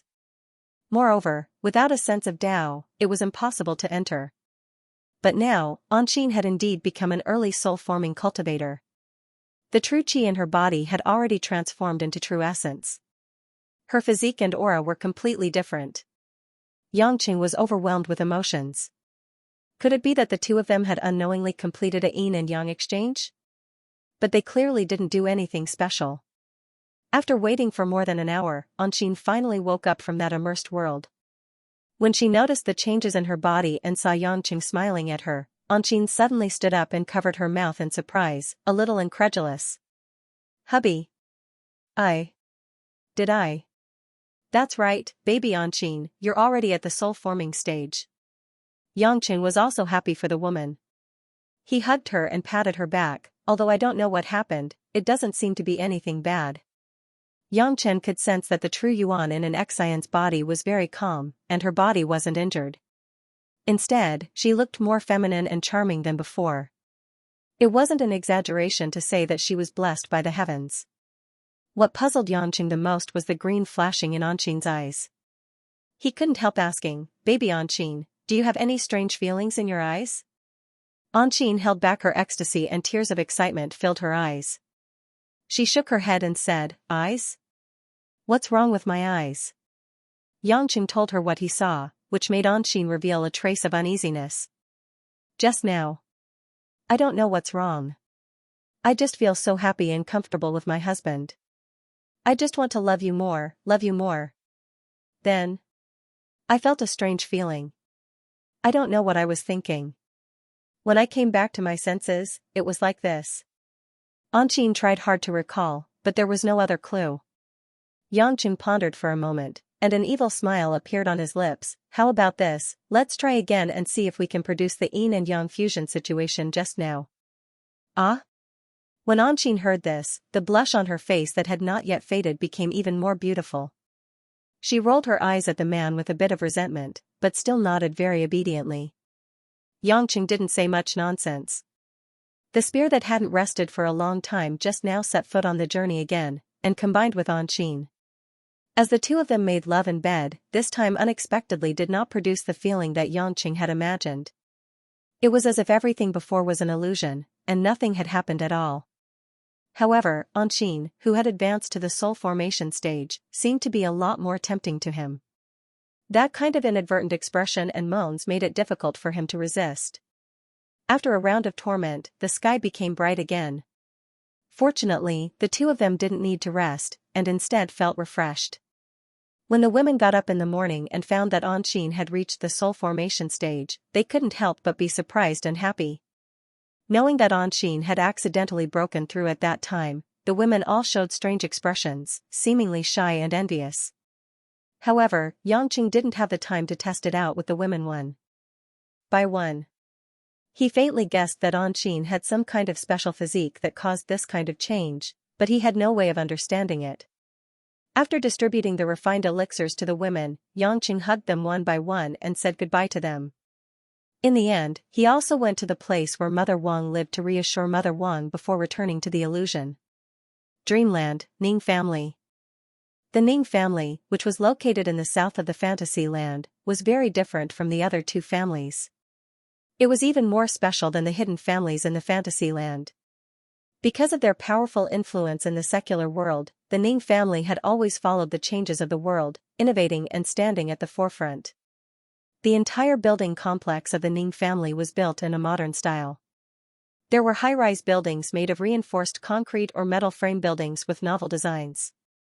Occasionally, there were some large European-style mansions for important people to live in. At this moment, in a huge office on the top floor of a 40-story building in the central area of the Ning family, a short man in a casual suit and tight jeans, who looked to be in his 30s, was sitting on a black leather chair. He had a slightly thin face and a figure of less than 1.7 meters. Two men stood outside the desk in front of him. The man in a white robe was Ning Xingchen. The other man was tall and burly with a beard. He had a square face and wore a striped shirt and trousers. He looked much more serious. Brother, the Xiao family is now in a mess. They are looking for clues related to Yangqing all over the fantasy land. Should we carry out the next step of the plan? Ning Xingchen said with a sinister smile. The short man sitting there was the master of the Ning family, Ning Jingfeng. Ning Jingfeng squinted his eyes. There was no emotion on his thin face. Are you sure that Xianxia is dead? I'm sure. Xianxia died on the spot. What the hell? Yangqing's endless resolve restoration scripture is indeed terrifying. Ning Jingchen said greedily. Brother, isn't it too rash for us to be enemies with Yangqing? It seems like he's a madman. He has too many tricks up his sleeves. He even pretended to be Xiao Qiufeng and killed Xianxia. The bearded man was the second son of the Ning family, Ning Jinggang. If we don't make a move, the Luo family will beat us to it. Xianxia is at the peak of the intermediate stage of the weak water realm, but she's alone. No matter how powerful Yangqing is, he has a bottom line. He will gradually realize that not everything can be settled by him alone. When that time comes, it's time for us to profit. Ning Jingfeng said. Brother is wise. I think we just have to reveal information about Yangqing to the Xiao family. The Xiao family will definitely gather the old monsters in their family to denounce Yangqing. When that time comes, Yangqing will need our help for his and his family's safety. Ning Jingchen smiled proudly. Ning Jingfeng said regretfully, the best outcome would have been for Yangqing to go to the Luo family and cause a ruckus. I didn't expect it to be the Xiao family. If not, the Luo family would have been the ones to suffer losses this time. Brother, don't worry. The Luo family has captured Xiao Qiqing. Yangqing will have to go to war with them sooner or later. Moreover, when the Xiao family goes to war with Yangqing, we can use Ning Guanyao to provide timely help and pull Yangqing to our family. In order to protect himself, he will definitely give us the endless resolve restoration scripture. When that time comes, we will have a 9 heavenly lightning tribulation expert. Do we still need to stoop down to the Luo family's level? Luo Qianqiu might not be able to win against third sister. If we get the endless resolve restoration scripture, brother and third sister may advance to the 9 heavenly lightning tribulation. When that time comes, there will only be one Ning family in the entire dreamland, and not the 3 big families. Ning Jingchun said with a flattering smile. The corner of Ning Jingfeng's mouth twitched slightly, but there was a strange gleam in his eyes. He glanced at Ning Jinggang and said, "Second brother, is third sister's seclusion not over yet?" Ning Jinggang answered honestly, "No, third sister said that there is no precise time for this seclusion. She will come out when she feels it's time. Forget it, there is no need for her to make a move for the time being." Ning Jingfeng nodded and said to Ning Jingchun, "Fourth brother, continue with this matter. Be careful and don't let the Xiao clan know that we were the ones who leaked the news. If it's done well, you'll be rewarded." "Don't worry, big brother, I understand." Ning Jingchun could not hide his joy and replied respectfully. Northeast of the dreamland, Luo family castle. The white jade city, which looked like a fairyland, made the Luo family castle shine brightly under the sunlight. And where there was light, there was always darkness. In a small storage room of the Luo family's alchemy room, in the darkness, there were cold stones everywhere. The floor, the walls, everything was cold and gloomy. A beam of sunlight shone in through the only small window, giving this place a trace of warmth and hope. There were no more spiritual materials in the storage room, but it did not mean that there was nothing else here. The stone door was slowly opened, and a handsome young man in a black brocade robe walked in. His short hair matched his handsome face, red lips and white teeth. It was Luo Heng. In the stone room, a delicate figure that was originally illuminated by the beam of sunlight retreated backwards, shrinking into a corner of the wall. Ding ding ding ling. The metal chains dragged on the ground, making ear-piercing sounds. The woman's hands and feet were shackled by heavy chains. Her clothes were dirty, and her hair was disheveled. Her snow-white feet were black and covered in dust. Her shoes were nowhere to be found. TSK, yo, my dear fiancé, Miss Xiao Qiqing, what's wrong with you? Why are you so afraid to see me? Luo Heng smiled sinisterly and approached the woman step by step, looking down at her. Xiao Qiqing hugged her body tightly and buried her head between her legs. Her delicate body trembled, and she did not make a sound, but it was already obvious that she was afraid. Luo Heng's smile became more and more venomous. "What, you don't dare to see me? I purposely rejected 2 beautiful female cultivators to come here and take some time to see you. Raise your head, let me see your little face." Xiao Qiqing still did not respond, and did not make a sound. "AI, why are you like this, looking like you want to protect yourself? This young master has already said that I have no interest in a broken flower like you. As a human, I have no desire to look at a bitch that has been tainted by a bastard. Other men are afraid of being poisoned to death by your 9 meridians, so they don't want to have sex with you. You are actually very safe in the Luo family, what do you think?" Seeing that Xiao Qiqing still did not respond, Luo Heng's eyes flashed with a hint of fierceness, and he suddenly kicked Xiao Qiqing, causing the woman to roll on the ground. Xiao Qiqing couldn't help but let out a cry of pain. She didn't have any cultivation, and even if it wasn't a hit with core energy, it was still painful enough to make her tremble. Kneeling on the ground, Xiao Qiqing held back her tears and didn't cry. She lowered her head and didn't say a word. "I'm asking you a question, Xiao Qiqing, are you deaf?" Luo Heng kicked her fiercely again.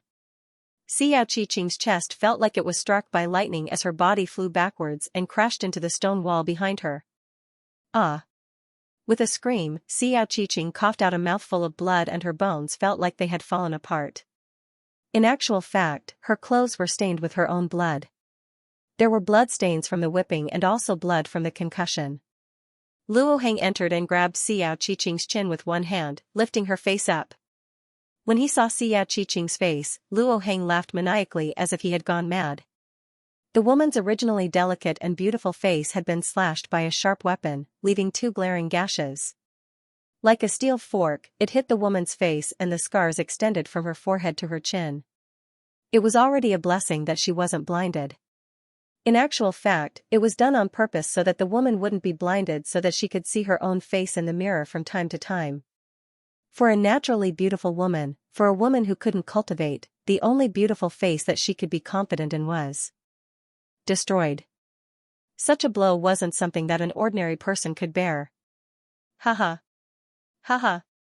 Ugly monster, look at you. Even if you were thrown into the streets of the secular world, even beggars wouldn't want to touch you. He looked like a disfigured corpse, as if maggots could grow out of his body at any time. I really want that son of a bitch, Xianxia, to be here to see you like this, to see the expression on his face, from surprise, to fear, to disgust. As long as he's a normal man, he wouldn't be able to be with an ugly monster like you. Luo Hang's words were like a sharp knife, stabbing into Xiaoqiqing's soft flesh. This wasn't the first time that Xiaoqiqing felt like she was about to go crazy and seek death. If she was the Xiaoqiqing of the past, perhaps she would have killed herself. But after tasting the feeling of being cared for and loved by others, Xiaoqiqing convinced herself that there was definitely hope. She shouldn't die like this. For Xianxia, for her mother, she had to live on. Shuijiqing held back her tears as she glared at Luo Hang.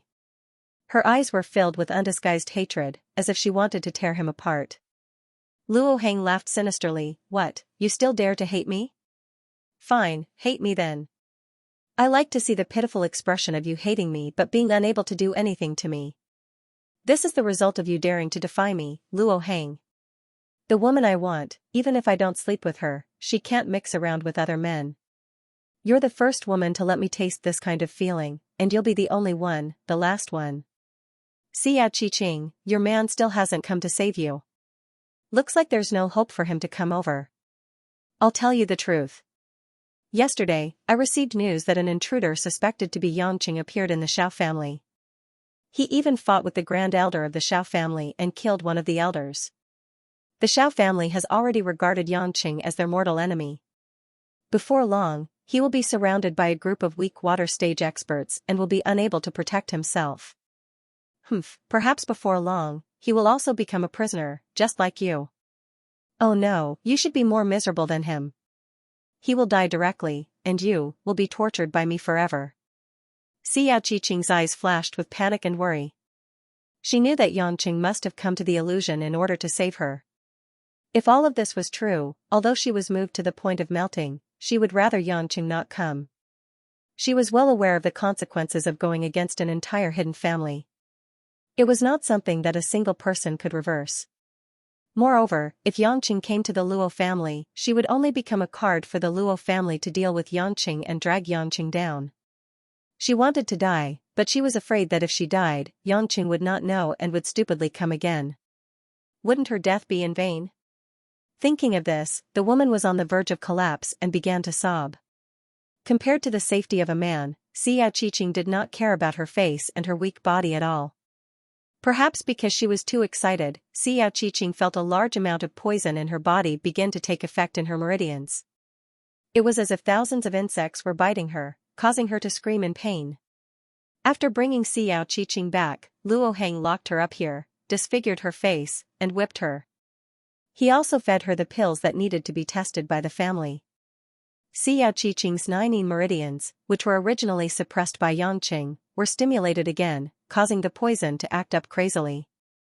With the addition of new poison, it could be said to be one disaster after another. Almost every day, she was tortured to death by the poison, and when she was exhausted, she would be tortured again when she fell asleep. The Luo family knew that Xiaoqiqing did not have much lifespan left, so they did not hold back. When there was a new pill, they would stuff it into her body and observe the reaction of the medicine. They wanted to see how long Xiaoqiqing could live. When Luo Hang saw the woman's twisted throat and hoarse voice, he knew that the poison was beginning to take effect. His eyes were filled with satisfaction. At this time, footsteps suddenly came from outside the door. Soon, a middle-aged man wearing a purple robe and a white jade crown walked in with a dignified expression. Luo Hang, let her go. The man ordered. Luo Hang turned his head and frowned, but he still let go of Xiao Qiqing, who was twisting in pain. Great Elder, you really came at the right time. Who told you that I was here this time? Luo Hang said unhappily. This purple-robed man was the Great Elder of the Luo family, Luo Feng. Because he did not get along with the patriarch Luo Qianxia since his father's generation, Luo Hang, as Luo Qianxia's only son, did not have a good expression on his face. Luo Feng coldly snorted, this woman, Xiao Qiqing, is used by the family to experiment with pills, not for you to play with alone. You have already disfigured her, beaten her half to death, and almost died. What are you doing here now? Luo Hang curled his lips, Great Elder, I just came to see if she is dead, I did not do anything else. Then what about the blood at the corner of her mouth? Don't think that I don't know what you have done. If you destroy this 9 Meridians experiment for personal reasons, it will damage the family's interests. Even your father cannot help you, you must accept the family's punishment. Luo Feng said coldly. Luo Hang's eyes were full of disdain and unwillingness, but he could only obediently give in. Luo Feng was after all an early-stage weak water realm master, and more importantly, almost all the elders listened to him. Luo Qianxiu did not dare to do anything to him directly, let alone Luo Hang. After fiercely glaring at Xiao Qiqing who was rolling on the ground, Luo Hang let go and walked out of the stone room. Luo Feng glanced at Xiao Qiqing who was in pain, and sprinkled a bit of true essence, which had a little effect on suppressing the poison, causing Xiao Qiqing's cries of pain to finally die down a lot. It was not that Luo Feng had the slightest bit of mercy, but he did not want this good experiment subject to be destroyed. After finishing, he flashed out of the stone room. Xiao Qiqing lay on the cold ground, her heart twitching and her body drenched in cold sweat, looking miserable. After a short while, the stone chamber's door was pushed open again. A petite figure wearing a butterfly hairpin and a peach-red dress ran in. She tiptoed as though she had snuck in. It was none other than Luo Xiaoxiao. Seeing Xiao Qiqing lying powerlessly on the ground, Luo Xiaoxiao's eyes were filled with guilt and heartache. She ran forward, squatted down, and took out a red pill and placed it next to Xiao Qiqing's mouth. Sister Jiqing, this is a healing medicine. If you eat it, your injuries will be much better. Hurry up and eat it. Luo Xiaoxiao said with concern. Xiao Qiqing did not know where she got the strength from, but she slapped Luo Xiaoxiao's hand away, and the pill flew out.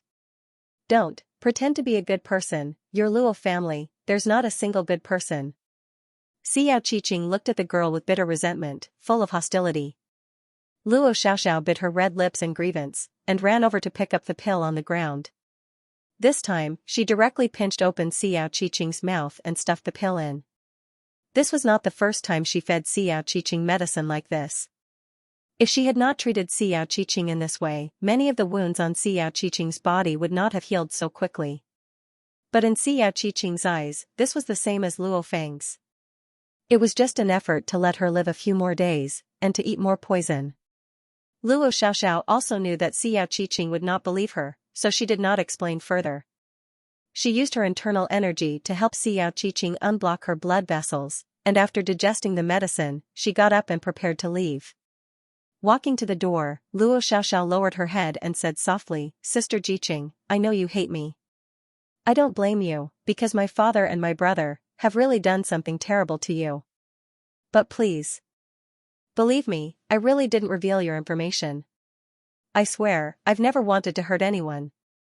After saying that, the girl ran away like a peach blossom. Xiao Qiqing lay in the stone chamber, quietly and unresponsive. After a long time, she felt that the ray of sunlight shone on her face, and the scar there was itching, very uncomfortable. When Xiao Qiqing subconsciously reached out to scratch the itch, she paused, and put down her trembling hand. The woman let out a long sigh, and muttered to herself, Hubby. What should I do? I want to die. But I really want to see you. But I'm afraid to see you. What should I do? North of the Dreamland, east of the Feishuo mountain range. White snow fluttered in the wind, covering thousands of miles. Yangqing hesitantly stood high in the sky, letting the cold wind blow against his face. He had already changed into Xiao Chen's appearance. The Luo family fort should be in the east, but Yangqing still hadn't figured out how to get in. In desperation, Yangqing wanted to see if anyone would come out of the Luo family fort, and then take the opportunity to get close to them. Maybe he could sneak into the Luo family like he did the last time. But after half a day, Yangqing had wandered around the Feishuo mountain range, and still hadn't found anyone. Just as Yangqing was considering whether or not to take the initiative to go to the Luo family's door, he finally sensed the movement of true essence in the distance. Yangqing immediately used the blind leaf technique to hide his aura and true essence pressure, so that he could see who it was. He couldn't use his divine sense, so he could only rely on his senses. Yangqing was a little stunned. This familiar true essence pressure, was it Sorrowless? Why was this guy heading in the direction of the Luo family? Could it be that the Xiao family and the Luo family were going to communicate? Yangqing felt that this was a great opportunity, so he hurriedly followed. Sorrowless could only go there alone. With Yangchen's cultivation, it was impossible for anything to go wrong by following him alone. After 10 minutes, Sorrowless actually turned and flew north of the Feishuo mountain range, not directly in the direction of the Luo family fort. Yangqing was puzzled. Where was he going? Could it be a stronghold of the Xiao family? But why was it so close to the Luo family fort? Moreover, as the eldest son of the Xiao family, Sorrowless actually came to the Luo family fort alone without any people. It was really sneaky, more like he was doing something private. After a while, Sorrowless arrived in the sky above a dense snow forest.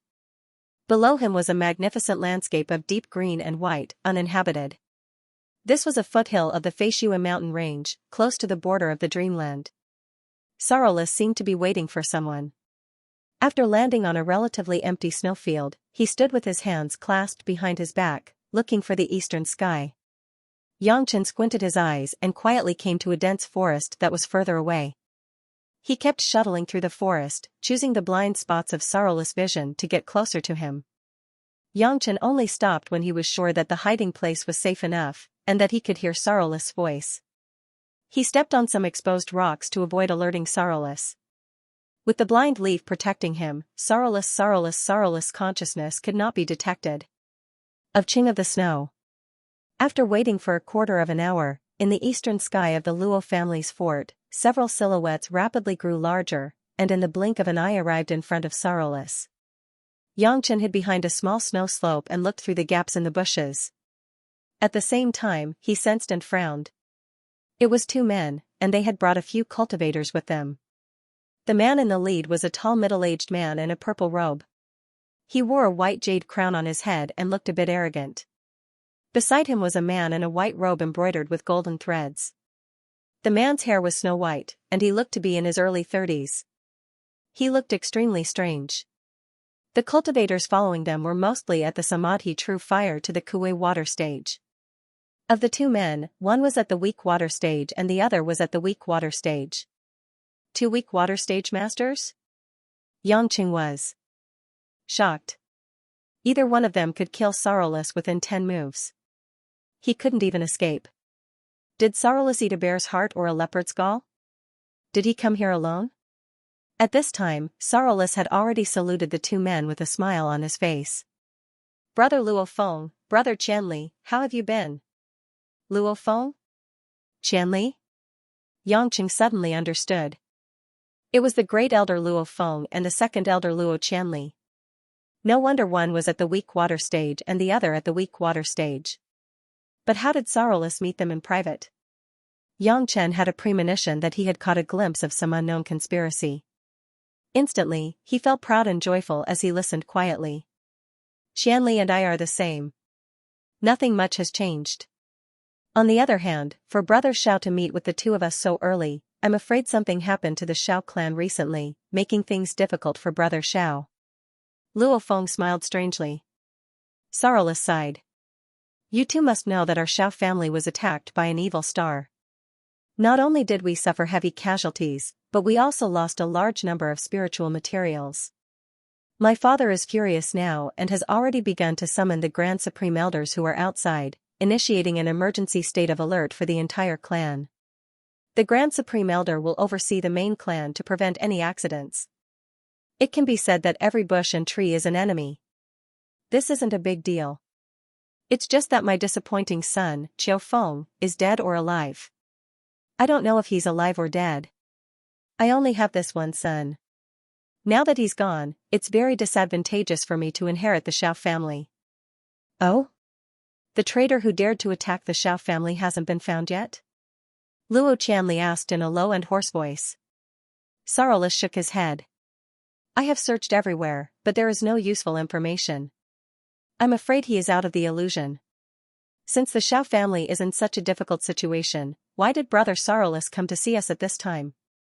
Aren't you afraid of arousing suspicion in the family? Luo Feng asked. Sorrowless said with a ferocious expression, I don't care too much. Now that I have lost Qiu Feng, the probability of finding a female cultivator to give birth to a child is not high. But I can't just resign myself to death. My second son has always been unwilling to be second to me. My informants have heard that he has an illegitimate son outside, but I don't know where he is. I am worried that he will take advantage of this special situation to go to my father and the elders and ask them to make him and his son the legitimate successor. At that time, I'll lose my power and influence, and I won't be able to make plans with the two of you anymore. You should know that my second son has the ambition of a wolf, and he's definitely not someone who's easy to deal with. The two of you should be intelligent people, so it shouldn't be difficult for you to see that. Luo Feng and Luo Qianli looked at each other as if they were considering the pros and cons. After a long time, Luo Feng said, Brother Sorrowless has worked with us for so many years, and we have always advanced and retreated together. How can we just sit back and do nothing? This time, Brother Sorrowless is in trouble. If you need our help, you can tell us and see if we can help. Sorrowless Mahui's face lit up, but he was sneering in his heart. What do you mean by advancing and retreating together? Isn't it because the other party has something on us? If our families find out about this, how can we continue to live? You two are indeed this Zhao's best friends. Sorrowless said with a dignified expression, actually, there is no need to do too much. Recently, many people in the Xiao family think that my leadership ability is not good, and I have no children, so they have some ideas about my position. I beg you two to send some experts to cause some friction among those who have ideas. Of course, I will go and solve it in time, so there won't be many casualties. After the dispute is over, please send people to send some cultivation methods and magic treasures to my Xiao family to ask for forgiveness and ask for peace. Also, mention the marriage between the two families. Luo Feng and Luo Qianli both revealed strange smiles. Brother Sorrowless is really full of schemes. Luo Feng seemed to be joking. But the price we have to pay is a bit too high for Brother Sorrowless. Our Luo family can't just focus on losing face. Sorrowless looked like he already knew this would happen. He took out 2 large mahogany boxes from his spatial ring. Here are 4 high-grade spirit pills and 20 mid-grade spirit pills. They are all of high quality. I took them out of the Azure Emperor Pagoda a long time ago. Take them, no one will know where they came from. Luo Feng and Luo Qianli both had a trace of greed in their eyes. They didn't need these spirit pills much, but they could raise the level of their trusted subordinates. In the power game of the family, it was impossible for a commander to succeed without an army. It was more practical to cultivate a group of people who were loyal to you, or to entice a group of people with power to follow you. Luo Feng looked very calm as he took the 2 boxes and nodded at Luo Qianli. Luo Qianli laughed and patted Sorrowless' shoulder. Brother Sorrowless is too polite. If we don't help Brother Sorrowless, we will be too disloyal. Don't worry, if Brother Sorrowless becomes the head of the Xiao family, it will be beneficial to both our families. We will definitely not let your Brother Sorrowless have any chance. That's right. Sorrowless is a smiling tiger, but he is the most vicious. If he takes over, he will definitely stir up a foul atmosphere in the illusion. We do not want to see that, Luo Feng said in agreement. Of course I believe in your abilities. Sorrowless smiled evilly. Actually, I'm not particularly afraid of my second brother. Even if he has a bastard son, his cultivation is not as good as mine. Moreover, I have the support of the Su family. Although my second brother married the daughter of the Su family, he didn't manage to capture that woman's heart. With Su Xiaogong standing on Brother Zhao's side, the succession of the clan head is in the bag. Even that clan head of our clan favors Su Xiaogong. Although his character is vile, the person he favors is definitely capable. Luo Qianli's face was full of complicated emotions when he talked about his brother Luo Qianxiu. There was disdain and some reverence. Sorrowless smiled and said, "Brother Qianli, don't worry. With our Shao clan swan and I demon blood, it won't be long before those evil people who have harmed you for your entire life can no longer suppress you. At that time, the Luo family will be controlled by brother Qianli and brother Luo Feng." After Luo Qianli and Luo Feng heard this, they laughed out loud. Sorrowless also laughed out loud. They were like three like-minded brothers. Yangqing, who heard all this from afar, was confused. What Swanny demon blood? Was it something used to deal with Luo Qianxiu? Was it very powerful? The laughter of these three was disgusting. They were obviously not good people, but birds of a feather flocked together. They had probably done a lot of things to harm each other's families. Of course, their ultimate goal was to climb to the position of true power. As for the scheming after being promoted, that would have to wait until he was promoted. Sorrowless was about to leave after achieving his goal, but he suddenly remembered something and asked, "Oh right, do the two of you know the identity of the traitor who is our Shao family's mortal enemy? If you know, please tell us." Luo Feng and Luo Qianli showed a helpless expression and shook their heads. Sorrowless was a little disappointed. If he knew who that person was, it would be a meritorious service to the family. After discussing the details, Sorrowless Mahue quickly left the snowy forest. Although this place was so barren that no one would come here, he still had to be careful. After Sorrowless left, Luo Feng and Luo Qianli looked at each other and laughed loudly. "Great Elder, if the Shao family falls into Shao Mahui's hands, I think it won't be difficult for the Luo family to swallow them up." "They are really stupid," sneered Luo Qianli. Luo Feng opened a spirit pill box and looked at the pill filled with spirit qi. He smiled and said, "Otherwise, if he is as difficult to deal with as his younger brother, how can we feel at ease making a deal with him? If the Shao family's bloodline isn't replaced, they'll be digging their own grave. What I don't understand the most is that they don't even know who that brat is. Even though the Shao family doesn't have much influence in the secular world, that brat is risking his life to fight for an early-stage soul-forming wet nurse. It's obvious that he has something to do with Shao Jiqing. Yet, they still sent people to search for him. What a joke. Let them be. When they find out that it was that bastard called Yangqing who did all of this, it will take them a lot of effort. Then, they will go and tangle with that Yangqing. No matter who wins or loses, it will be beneficial to our Luo family, right?" Luo Feng chuckled. Luo Qianli stroked his white hair and pondered, according to that Yangqing's methods, it should be the nine heavens divine lightning tribulation. It would be good if that madman kept pestering the Shao family, but if he came to our Luo family, it would be troublesome. Humph, what's there to be afraid of? Even if there's trouble, it's none of our business. Luo Qianxiu has always thought highly of himself, he's the patriarch, he's one of the top 10 experts, so of course he'll take the lead. It's best if he fights to the death with Yangqing, so we can reap the benefits. When the two of them talked about this, they felt incomparably happy. They smiled complacently and left the snow forest. Yangqing hid behind the snowy slope and considered going all out. He used the primal chaos cauldron to suck away those small fries, then he would intercept the two weak water stage cultivators and kill them. However, after struggling for a while, he still did not impulsively go over.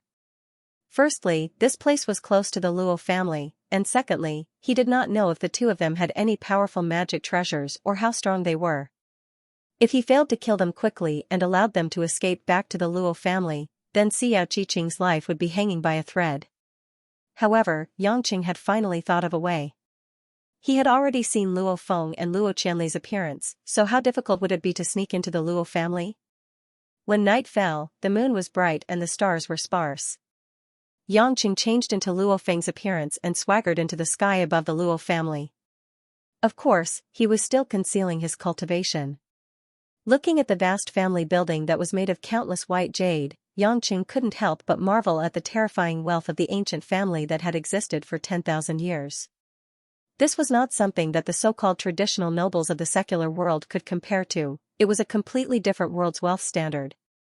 When Yangqing arrived at a walkway at the edge of the Luo family's wall with Luo Feng's appearance, a man at the late stage of the soul formation stage, who was dressed in black ancient warrior clothes and wore the armband of the Luo family's guards, knelt on the ground in shock.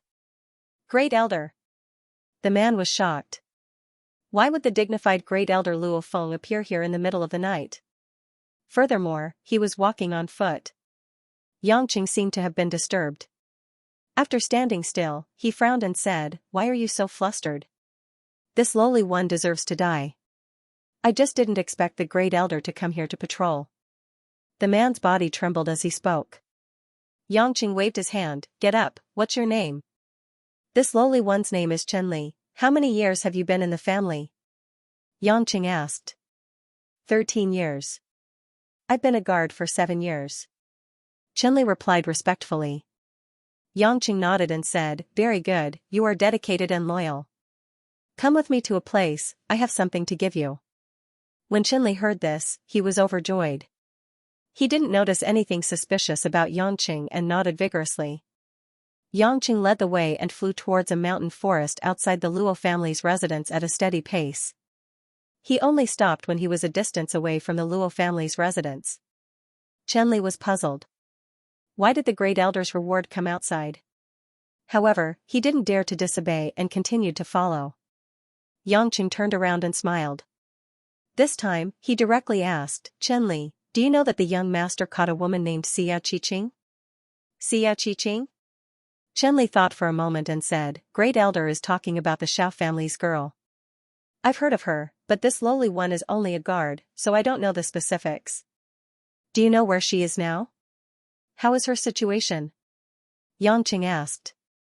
Chen Li said awkwardly, "Great Elder. Why are you asking this lowly one these things? This lowly one is only a guard. Isn't this something that only an esteemed person like the Great Elder should know?" Yangqing sighed. It seemed that this guy's rank was indeed too low. However, how could the matter of Xiao Qiqing be made known to everyone? It wasn't something to be proud of. "Chen Li, is it convenient for you to travel in the Luo family? Is there any place that you want to go but can't go?" Yangqing continued to ask. This. Chen Li was confused and felt strange. "Great Elder, why are you asking these questions? This lowly one. I'm just a guard. Without permission, there are naturally many places that I can't go." "Oh, does the Great Elder want to ask if this lowly one has any dissatisfaction?" No, absolutely not. This lowly one knows his own status. For example, the main hall and the residences of the Luo family's elders, it's only right that I can't enter or leave." Yangqing felt a little regretful. This guy's rank was too low, but he could only make do with him for the time being. "I'm sorry, brother. Who asked you to work for the Luo family?" Yangqing smiled wickedly and his figure suddenly disappeared. Chen Li had just opened his mouth in shock when a stream of true essence pierced through the back of his head, killing him instantly. He died without feeling anything. After Yangqing stripped Chen Li of his clothes, he burnt his body clean and transformed it into Chen Li's appearance. He suppressed his cultivation to the soul formation final stage and returned to the Luo family. Yangqing wasn't going to obediently become a guard. He put on a very natural expression and began to patrol from the outside to the inside of the Luo family. Previously at the Xiao family, he didn't dare to use his divine sense to search for Xiao Qiqing because he was afraid of being found suspicious. This time, he didn't dare to do so. A leaf obscuring one's eyes could cover up everything, but it couldn't hide the fact that he actively spread out his divine sense. Therefore, Yangqing could only use Chen Li's identity. Every time he met some guards and patrolling cultivators, he would try to worm his way into a conversation. Unfortunately, these cultivators on guard duty were originally guarding against the lowest level thieves. How would they know any important inside information? It was useless to ask. Just as Yangqing was about to continue approaching the center of the Luo family residence, a deep voice called out to him from behind, "Stop." Yang Chen had long sensed that someone was approaching, but he didn't expect to be called out to stop him. Turning his head to take a look, it was a gray-haired old man wearing a black robe.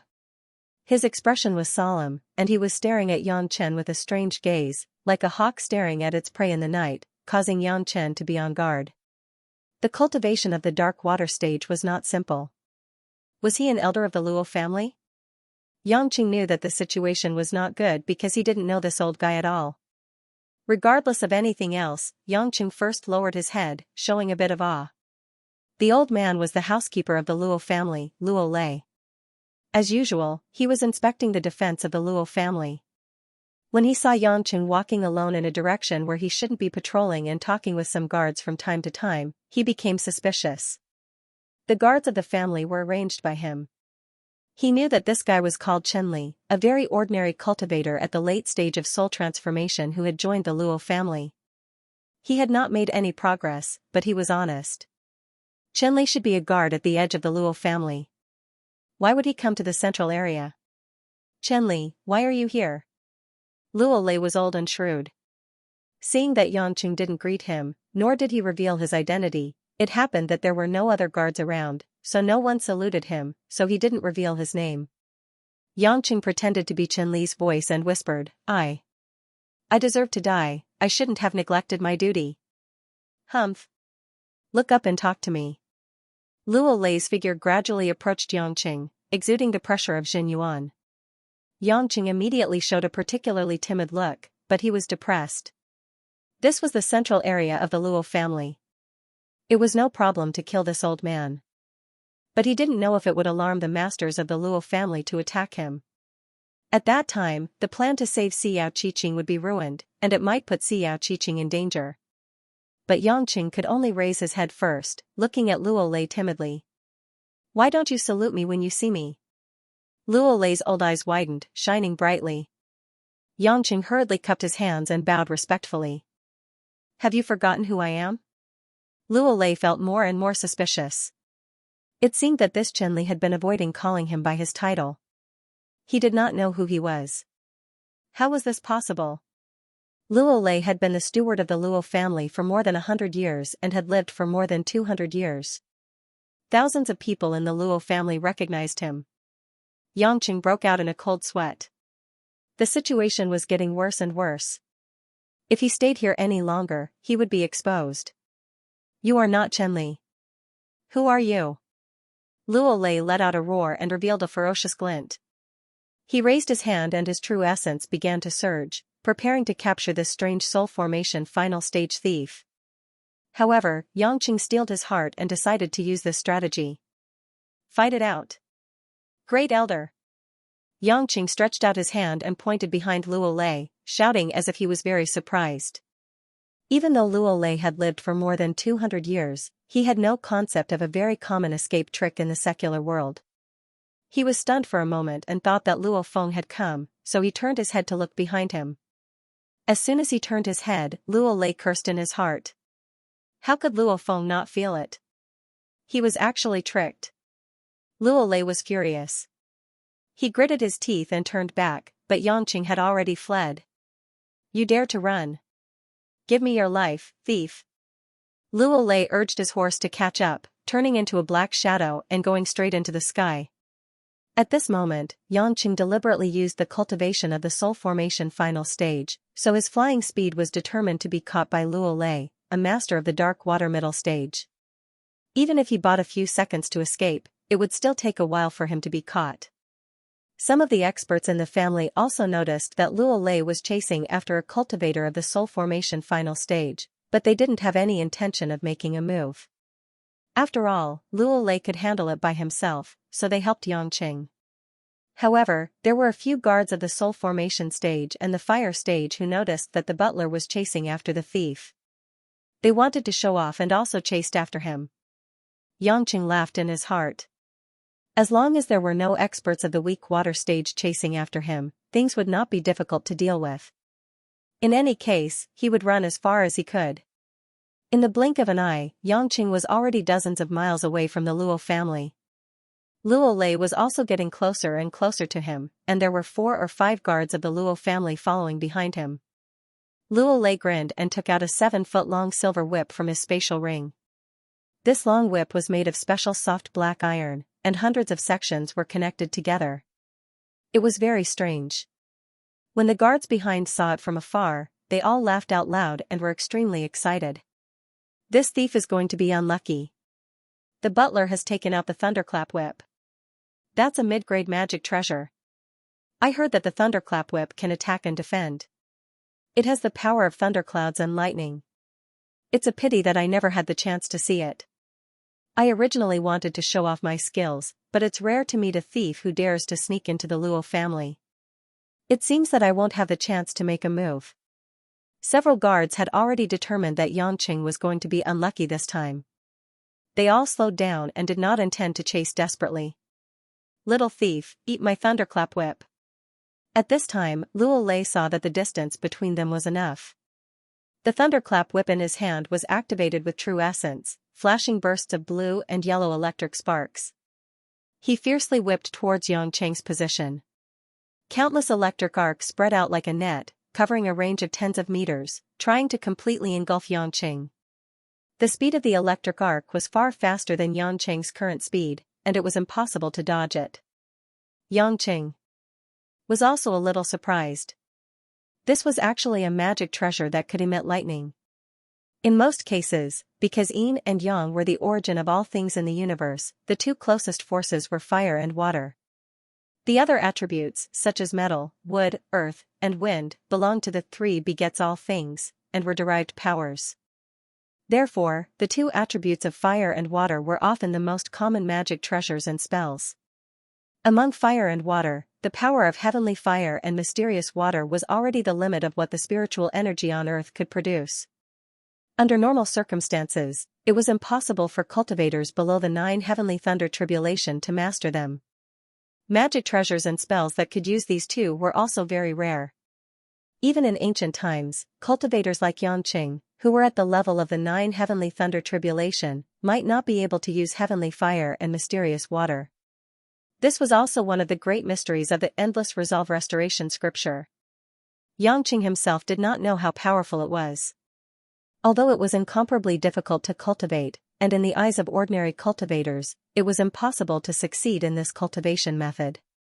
However, when one truly stepped into the threshold, the greatness of this cultivation method's creator would reveal itself. Ordinary cultivators could not use heavenly fire and mysterious water, but they could use their genuine essence to mobilize spiritual chi and use ordinary fire and water. The more advanced ones were unusual flames and unusual water. Some of these unusual flames and unusual water were not inferior to heavenly fire and mysterious water. For example, the northern sea ice soul of the Yen family in Hongmeng was a method that used ordinary water to an extremely high level.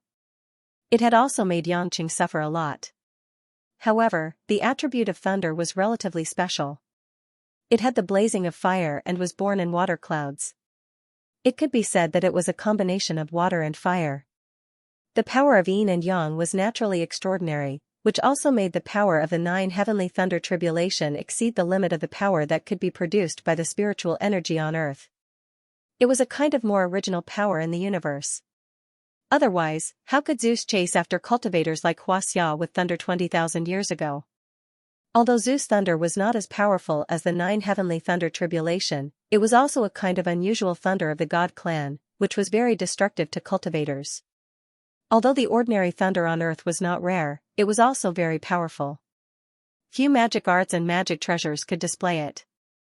Xianxia knew that the thunder whip only threw out the ordinary thunder on earth, which was not comparable to the 9 heavenly thunder tribulation. However, it was also the power of thunder and lightning, which should not be underestimated. Of course, it was still impossible to cause real damage to Xianxia. Seeing that he was far enough away from the Luo family, Xianxia did not hide his cultivation. He condensed the power of heaven and earth into a shield in front of him, and immediately shattered the thunder net. Luo Lei suddenly felt that the little thief in front of him had changed. A majestic true essence pressure that he found hard to believe caused a chill to spread out from his bones. How could this be? Luo Lei did not react at all. It was too late to escape.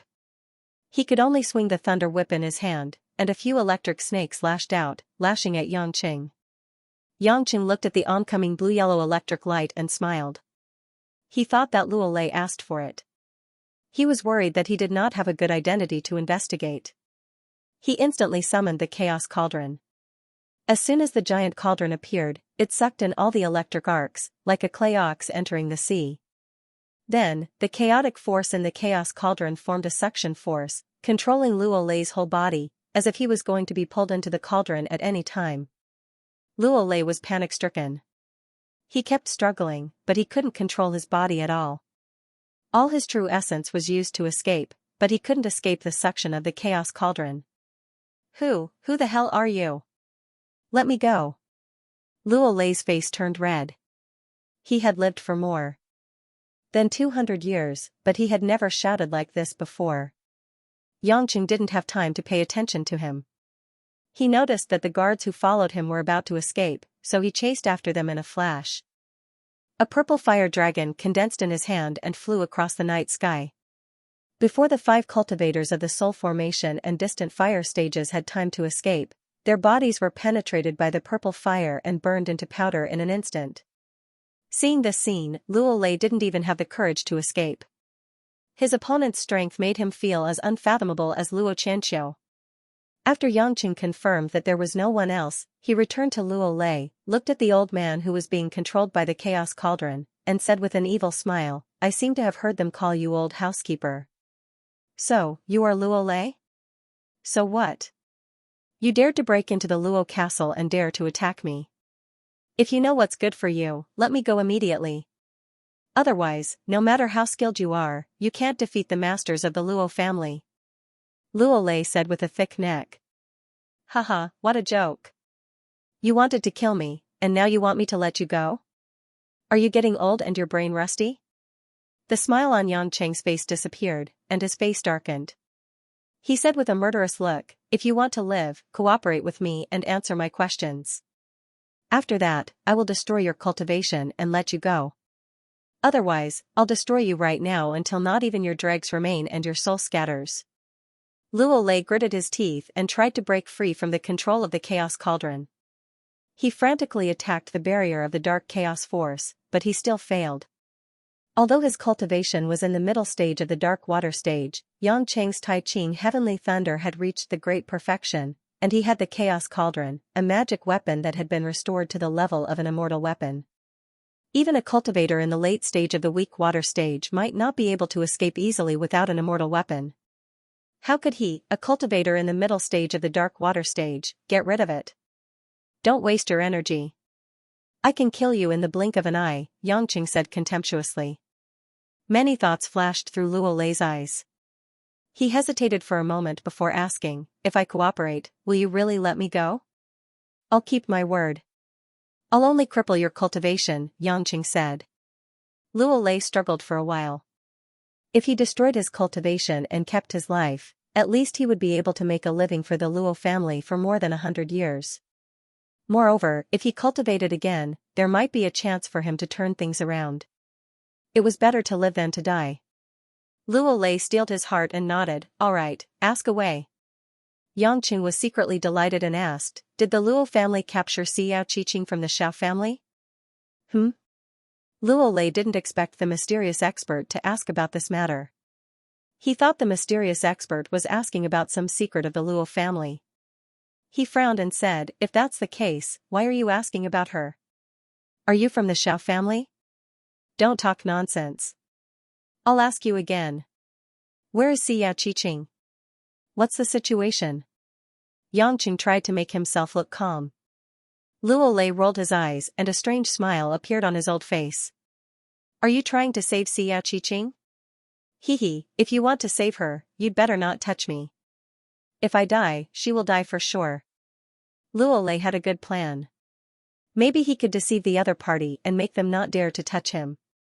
But Xianxia was not a good person. Seeing this old man still dared to threaten him, he was furious. Suddenly putting away the chaos cauldron, Xianxia directly grabbed Luo Lei's neck. Under the overbearing pressure of the true essence, Luo Lei had no strength to resist. "Motherf *Ker, a prisoner dares to threaten me. Do you think I'm a 3-year-old child that's easy to fool?" Xianxia's murderous aura erupted like a field of corpses. Luo Lei was so scared that he almost peed his pants. He had never experienced such a level of murderous aura in his life. There was no such thing as a murderous demon in the dreamland. this kind of violent aura could only be accumulated by killing tens of thousands of lives. Just as he was about to beg for mercy, Yang Cheng's right hand grabbed Luo Lei's left shoulder. Puchi! Yang Cheng directly tore off the old man's left arm and raised it high, dripping with blood. Pung! A mass of samadhi true fire ignited, and the platinum flame instantly burned the arm. Ah! Only when he saw this scene did Luo Lei come to his senses. He watched helplessly as one of his arms was burned off. His eyes were bloodshot, and he screamed in pain while feeling terrified. I'll ask you again, where is Xianxia? Yang Cheng asked in a low voice.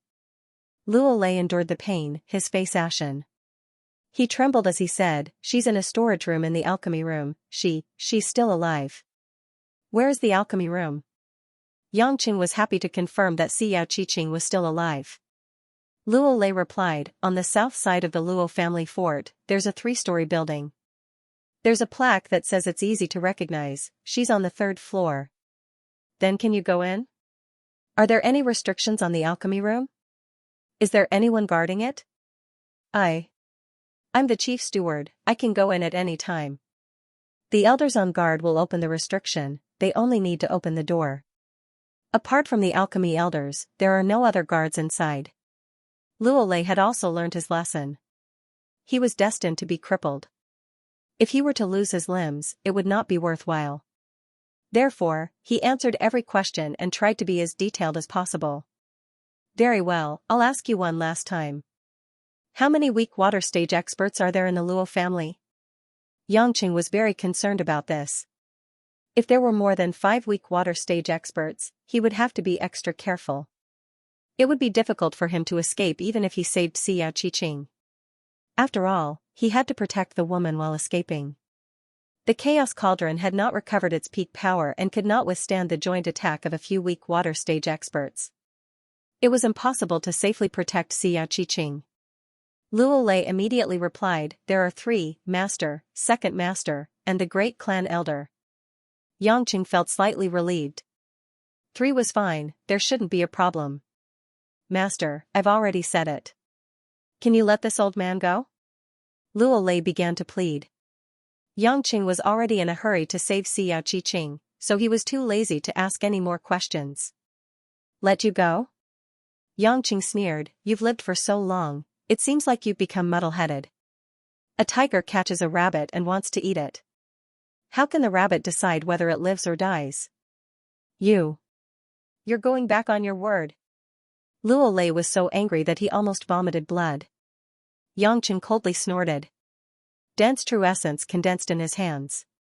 With a kacha sound, he directly broke Luo Lei's neck. Luo Lei died with a grievance.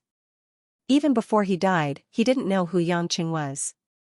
Yang Cheng took off his spatial ring, took out a set of Luo Lei's clothes and put it on. He kept his thunder whip and discovered that there were still some family keys and tokens in the spatial ring. It was a pity that he didn't know what they were used for. But there was one thing that made Yang Cheng a little puzzled. This was a special metal material. It seemed to be a thumb-sized bottle made of silver and other mysterious metals. It was tightly sealed with a stopper full of runes. After Yang Cheng removed the stopper, he suddenly frowned. Inside the bottle, there was some black and red viscous liquid. Although there was only a little bit, about a dozen drops, and there was no smell, Yang Cheng keenly felt that there was a powerful and dark aura. It seemed that it wasn't something good. Yang Cheng immediately put the stopper back into the spatial ring. He didn't think about it for the time being. After dealing with it properly and burning Luo Lei's body, Yang Cheng adjusted his cultivation to the middle stage of the Dark Water Realm and leisurely returned to the Luo family fort. This trip back didn't take much time. When he landed on the south side of the Luo family fort, some of the guards who saw him respectfully called him Chief Butler. They didn't find anything wrong. The Luo family fort was very large. The guards who chased after him didn't return to their posts, so no one would notice for a while. Yang Cheng pretended to be patrolling. He arrogantly walked around in a big circle, and finally came to a huge 3-story white jade building. Glancing at the plaque, on which were written the words Alchemy Room, Yang Cheng's heart beat wildly. Chinger, I finally found you. But Yang Cheng knew that the more critical the moment, the more he couldn't take it lightly. He maintained a calm appearance and walked to the door of the alchemy room. The two guards outside were elders in the early stage of the dark water realm. They were both white-haired and could be regarded as elders in the family. But when they saw Luo Lei, they still respectfully saluted. "Chief Butler, you came to the alchemy room so late at night. Could it be that the master wants to take some elixirs?" An elder asked with a smile. Yangqing secretly thought that these two old guys didn't take the initiative to open the door, nor did they answer superfluous questions. He nervously smiled and nodded, "Yes. Head steward, you're really working hard. Not only do you have to manage the family, but you also have to serve the family head." "The two of us can only admit our inferiority," the other elder said respectfully. Yangqing thought to himself that they were trying to flatter him.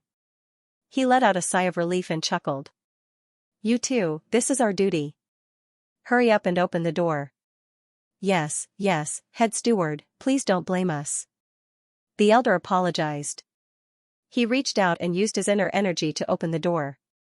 Yangchen casually walked into the alchemy room and immediately felt the spiritual energy that was many times denser than outside.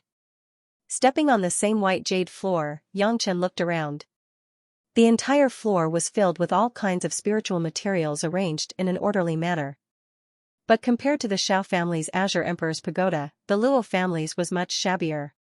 The Xiao family's dozens of floors were used for refining pills and storing spirit materials. Whether it was the quantity, type, quality, or rarity of spirit materials, they were all inferior. It seemed that every family had their own capital. The Xiao family not only had a large amount of spirit materials, alchemy techniques, and tools, but they also had a unique spirit material field to cultivate. All of this made the Luo family and the Ning family unable to compare. No wonder Xiao Mahui was so generous with spirit pills.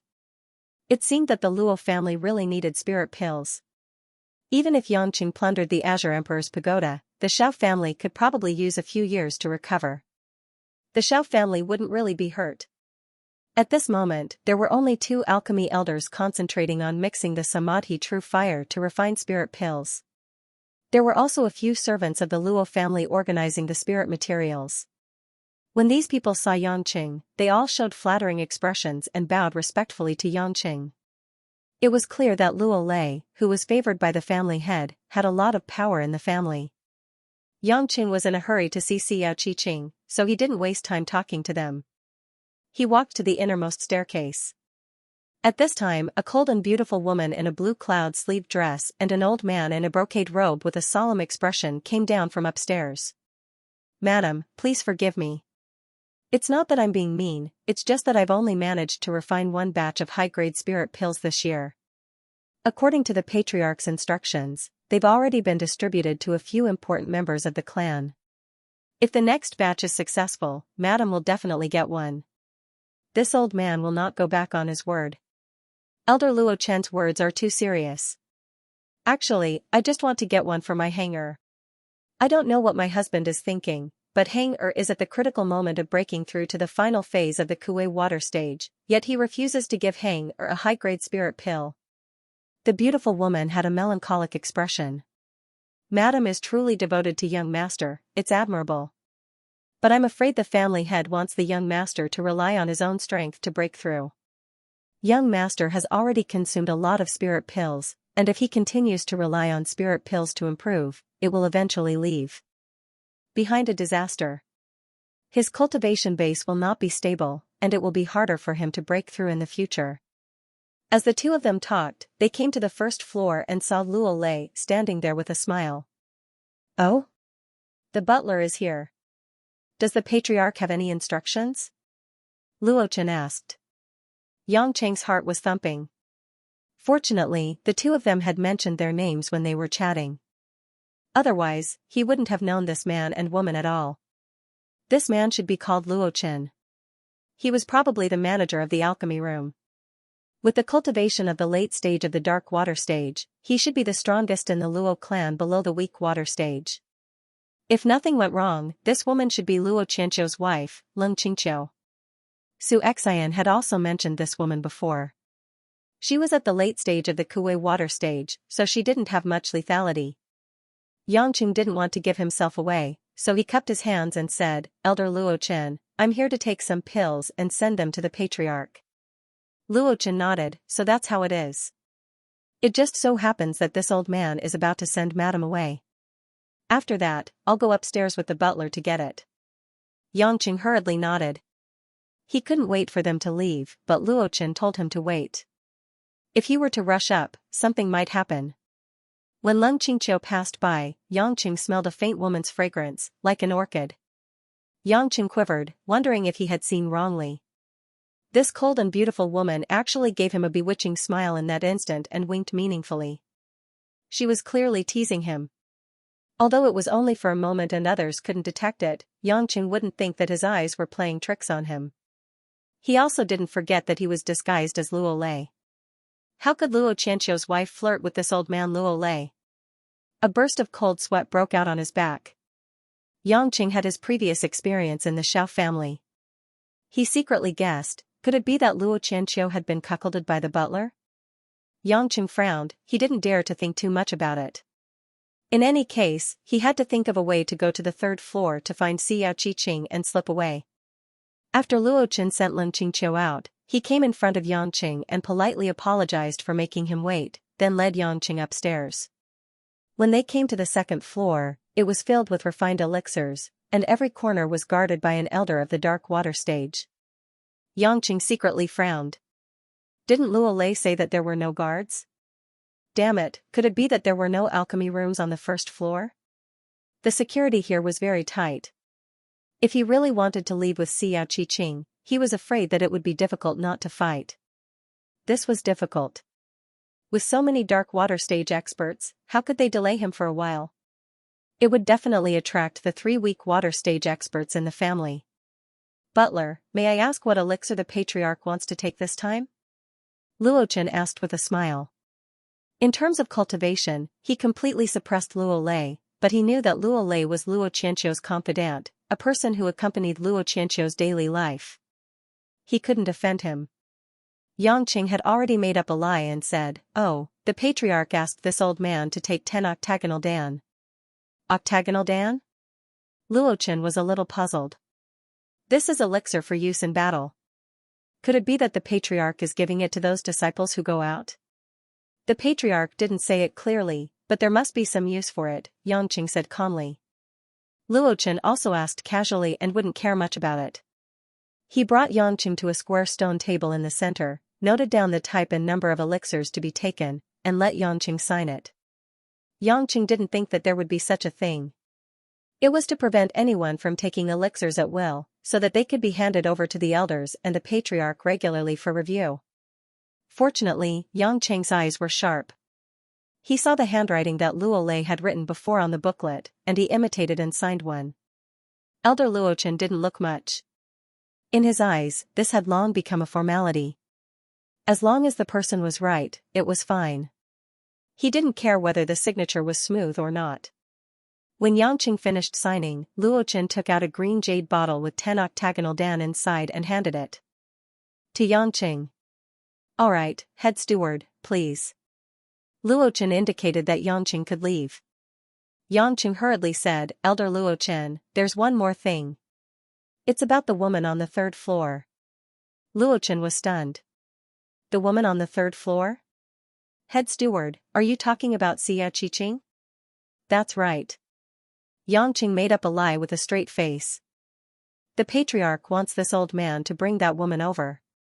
He has something to ask her." Luo Chen was a little puzzled. This Xiao Qiqing has already been handed over to the elders to deal with. This was decided by the patriarch beforehand to let us test the toxicity of various elixirs.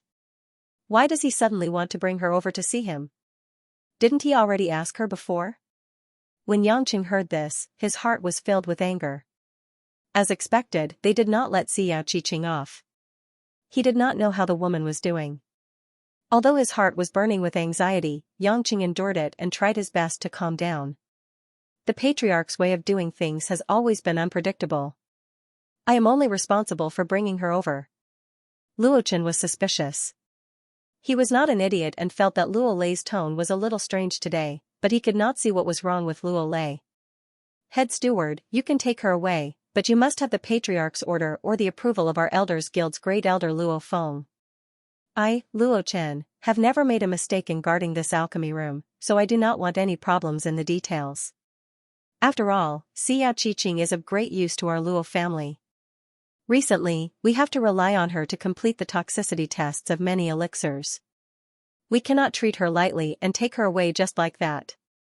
Otherwise, I will not be able to explain myself to the Elders Guild. Luo Chen revealed a very serious expression. He was not afraid that it was really Luo Qianxiao's orders. After all, he was doing the right thing. If he wanted to take her away, he would have to obtain the approval of the Elders Guild.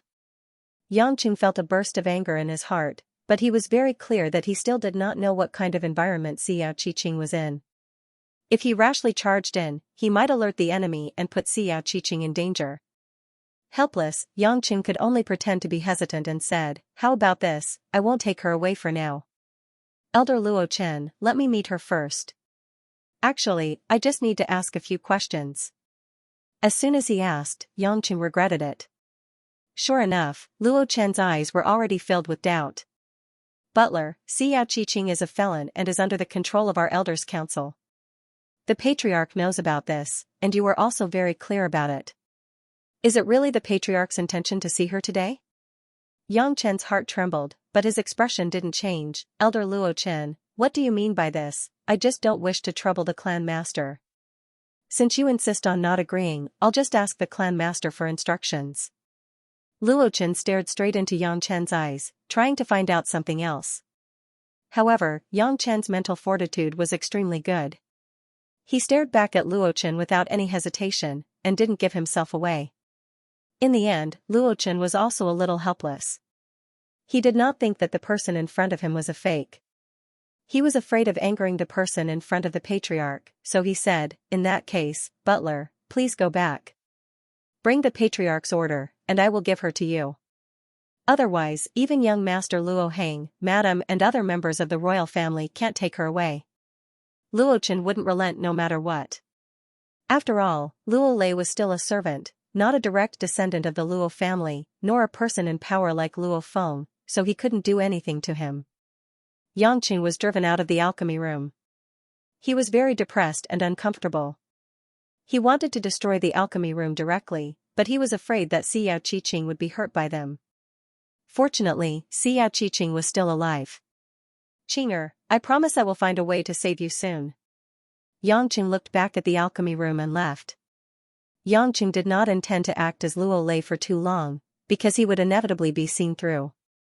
But Yangqing remembered that Luo Chen had said that the great elder of the Elders' Council, Luo Feng, had the power to take people away directly. Yangqing suddenly had the intention to kill. Although Luo Feng was difficult to deal with in the middle stage of the weak water realm, it was not difficult to kill him. Therefore, Yangqing planned to find out where Luo Feng was and then find a way to lure him to a farther place to kill him. This idea was crazy and unscrupulous, but in Yangqing's eyes, it was very normal. People who overthought things would ultimately achieve nothing. However, just as Yangqing turned a corner, he noticed that someone was coming from behind. Immediately after, a fragrant wind drifted behind him, and a soft and charming voice sounded. "Butler, where are you going?" In the blink of an eye, Leng Qingqiu's figure appeared in front of Yangqing. Her red lips parted and her eyes were like autumn waves. Any normal man could feel the seductive charm within. Yangqing was still not sure what kind of relationship this Luo Lei had with Leng Qingqiu, but thinking about it, if they really were the kind of adulterers who could not see the light of day, they would not be so unbridled in the Luo family castle. "Madam, I didn't go anywhere. I wonder what orders you have for me?" Yangqing said respectfully. Leng Qingqiu covered her mouth and chuckled. She moved closer and stretched out her white and tender finger and tapped on Yangqing's chest. "All right, sweetheart, there's no one here. Why are you still pretending?" "Humph, you're just too timid. I've already told you with my eyes that I'll be waiting for you outside. Do you still want to leave me behind and run away?" Yangqing groaned in his heart. This was a big deal. This old ghost looked loyal and devoted, but he was actually an old pervert. Seeing that Leng Qingqiu seemed to be pestering him to have a rendezvous with her lover, Yangqing was not in the mood. Xianxia smiled and said, "Madam, I still have to deliver the elixir to the master." When Leng Qingqiu heard this, her charming and seductive face revealed a touch of sarcasm and disdain. "Dead man, it's fine if you lie to that old man Luo Chen, but you still want to lie to me? Luo Qianqiu has been in seclusion for the past few days and hasn't come out yet. How could he send you to get the elixir? It's not the first time you've taken the elixir in his name. Do you think I don't know? Stop pretending. You're already a grasshopper on a rope with us. No one can escape. At this point, you still want to get rid of me? Do you want to continue being your watchdog? Do you want to be a loyal official? When I hooked up with you, why couldn't you help but go to my bed? Do you believe that I won't let the great elder reveal the matter of you stealing the elixir? At that time, I'm afraid you won't even have the chance to open your mouth before you're killed." Yang Cheng's heart was in turmoil. Great elder? So Luo Feng, Leng Qingqiu, and Luo Lei were in cahoots? Then Luo Qianli must be involved. Luo Qianqiu was one of the top 10 experts in the illusion realm. He didn't expect that his family would be completely deserted. Leng Qingqiu had already said this. Yang Qing knew that it was impossible to get rid of her by force, because he had no reason to refuse. If he didn't go with her now, he would definitely be targeted. At that time, he wouldn't be able to do anything. Yang Qing hurriedly revealed a terrified expression and said in an awkward low voice, "Madam, don't say any more. Of course I know what to do." "Humph, it's good that you know." Leng Qingqiu immediately revealed a lovely appearance. Her face changed faster than flipping a book. She pouted her lips bitterly. The charm of a young woman carried an indescribable attitude of a young girl. Coupled with her delicate and rosy complexion, she could really charm people to death. "This servant thought that you didn't want me anymore after eating. Do you know how hurtful this is? Don't be like this in the future." Leng Qingqiu touched Yang Cheng's face and said. Yang Cheng swallowed his saliva. It wasn't that he was greedy, but he didn't expect Luo Lei and Leng Qingqiu to be so ecstatic. How was this a hidden family? This was simply a red light district.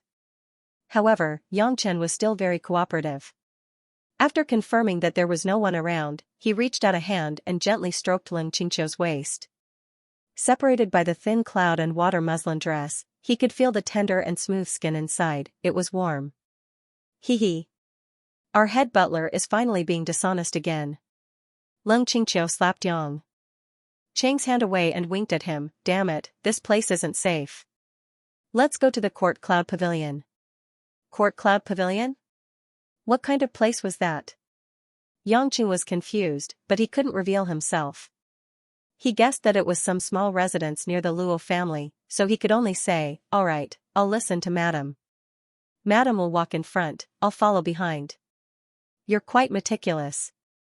You even know to split up. Actually, there's no need. Luo Qianqiu is in seclusion, so he doesn't have time for us. Although Leng Qingqiu said this, she still knew how to keep a low profile.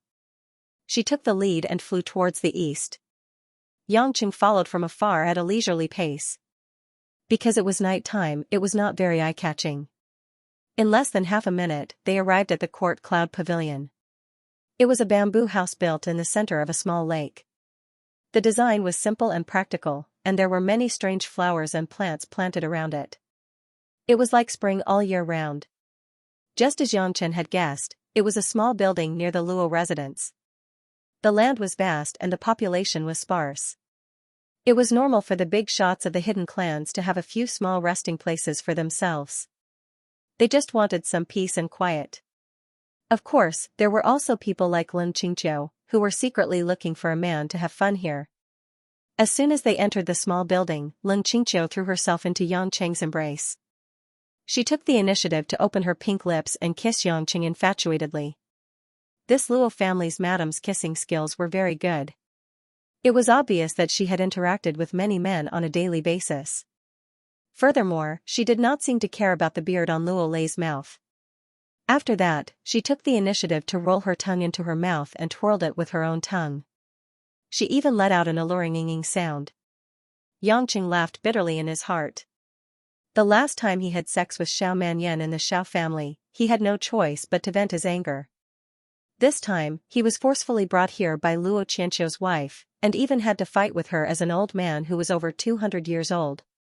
Could it be that the heavens knew of his hobby and specially favored him? But this time, he was thinking about Xiao Qiqing. Although this Leng Qingqiu was an alluring and beautiful woman, how could he be in the mood to share Mount Wu with this slut? Suddenly, Yangqing thought that although this place was only a blink of an eye away from the Luo family, it was still far enough away. Wouldn't it be over if he killed this witch? He could immediately go find Luo Feng. Although Yangchen loved beautiful women, he was also used to killing them, especially the wives of his enemies. He would kill them to his heart's content. But at this moment, Leng Qingqiu suddenly broke free from his embrace. Her flirtatious pink tongue curled around her lips and said with a smile, "Enemy, let's stop here first. They're almost here. After we talk about proper business, I'll serve you well." Yangqing was stunned. Remembering that she said that she had important matters to attend to tonight, his heart couldn't help but thump. Could it be that Luo Feng was coming? Wouldn't that be like wearing out iron shoes to find something without even looking for it? Without waiting for Yangqing to think too much, he sensed that someone was coming from outside. Judging from the pressure of his true essence, one was at the middle stage of the weak water realm and the other was at the early stage of the weak water realm. Sure enough, Luo Feng, who was dressed in a purple robe and had a face full of arrogance, landed outside the court cloud pavilion.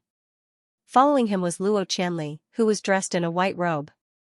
Yangqing was struggling in his heart. The two of them had come together, and this place was so close to the Luo castle. If he were to kill the two of them, he was afraid that he would not be able to do so. If one of them were to delay him, the other would quickly return to the Luo castle and he would be exposed. It seemed that he could only endure it for now and think of a way to pull Luo Feng out alone. Haha, it seems that Qianli and I have disturbed the mood of the head butler and madam. Luo Feng walked into the room and laughed mockingly. Leng Qingqiu actually smiled coquettishly, and her body fell into Luo Feng's embrace as if she had no bones. Her sleeves fell, and her fair arms hooked around Luo Feng's neck. Could it be that the great elder is jealous? I said I ate, you little slut, and you're happy? The corner of Luo Feng's mouth slightly raised, his eyes revealing a hint of evil. One of his hands very naturally squeezed Leng Qingqiu's towering chest. Luo Qianli, who had followed in, saw this and was very used to it. He looked at his sister-in-law as if he was looking at a prostitute. When Yangqing saw this scene, he didn't know whether to laugh or cry. It seemed that Leng Qingqiu not only had an affair with the old man Luo Lei, but also with the great elder Luo Feng and his brother-in-law Luo Qianli. However, what Yangqing was puzzled about was that a person like Luo Qianqiu should not be able to tell that his wife was involved with another man. Could it be that they had concealed it too well? Or was Luo Qianqiu too obsessed with cultivation to pay attention to it? Alright, let's talk about business first. I'll feed you later. Luo Feng released Leng Qingqiu, turned to look at Yangqing, and said, "Our head butler, how is the matter that I entrusted you with?" Yangqing was startled. He thought to himself, what is it? I have no clue. But he still put on an act and nodded with a smile, it's done. When Luo Feng and Luo Qianli heard this, they were both somewhat shocked. Done? Could it be that you've used up all of the Swanese demon blood? Luo Qianli frowned. Didn't I tell you long ago that although this Bian demon blood is powerful, it needs to be accumulated over a long period of time. Without 3 years of continuous practice, it will be hard for it to have any real effect on an expert like Luo Qianqiu. Moreover, the amount of Swanese demon blood must be less than 1 drop at a time, otherwise there won't be any special smell. The amount of Swanese demon blood we gave you should be used for another 2 to 3 months. If you're in such a hurry to use it up, what if Luo Qianqiu finds out that he hasn't been completely corroded by the demon blood? Wouldn't all your previous efforts be in vain? Nightmare blood? Yangqing recalled the conversation between Sorrowless Mahue and these two guys in the snow forest. He then suddenly thought of the strange bottle of black and red liquid. So this Swanese demon blood was given to Luo Lei to deal with Luo Qianqiu? That's right, Luo Lei was the closest person to Luo Qianqiu. It seemed that he had used some method to use the Swanese demon blood on Luo Qianqiu, but he didn't know what they meant by corroding. Yangqing hurriedly smiled and said, "Second master is worrying too much. What I mean is, everything has been going smoothly." Hearing this, the three people let out a sigh of relief. Luo Feng came forward and patted Yang Cheng's shoulder. "Chief Butler, you've worked hard. We know that it's not easy to do these things under Luo Qianqiu's eyes. But this is our only chance to pull Luo Qianqiu down from his high horse. There's only this little bit of Swan-Knee's demon blood from the Xiao family. It's passed down from ancient times, and this might be the last bit. You must make good use of it. When Luo Qianqiu is controlled by the demon blood, he won't be far from death. At that time, we can take back the Luo family from his hands. At that time, Chief Butler, you will no longer be his watchdog, but one of the top elders in the family. Your descendants will no longer be the family's servants, but members of the imperial family." These conditions were very tempting to Luo Lei, but Yangqing knew that the real reason why Luo Lei could only wholeheartedly work for them was because Luo Lei was tempted by Lin Qingqiu and went to this woman's soft bed. After having a relationship with his master's wife, if Luo Lei wanted to live, he could only help these people kill his master. "Many thanks for great elder's good intentions. This is this little old man's honor," Yangqing replied. Lin Qingqiu smiled charmingly and said, "My chief butler, think about it. You watched my Hang-Er grow up, and Hang-Er treats you like a grandfather. When Luo Qianqiu dies and Hang-Er succeeds, wouldn't your position be especially high?" Yangqing hurriedly smiled stiffly and agreed. No wonder this woman was working so hard. It turned out that she wanted her son to take over.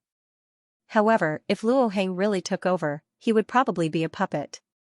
The ones who truly seized power were Luo Feng and Luo Qianli.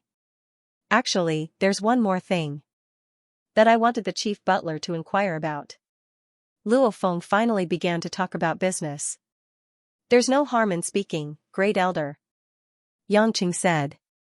"Chief Butler just happened to follow Hang-Er out to capture that Xiao Qiqing a few days ago, so he probably didn't pay much attention.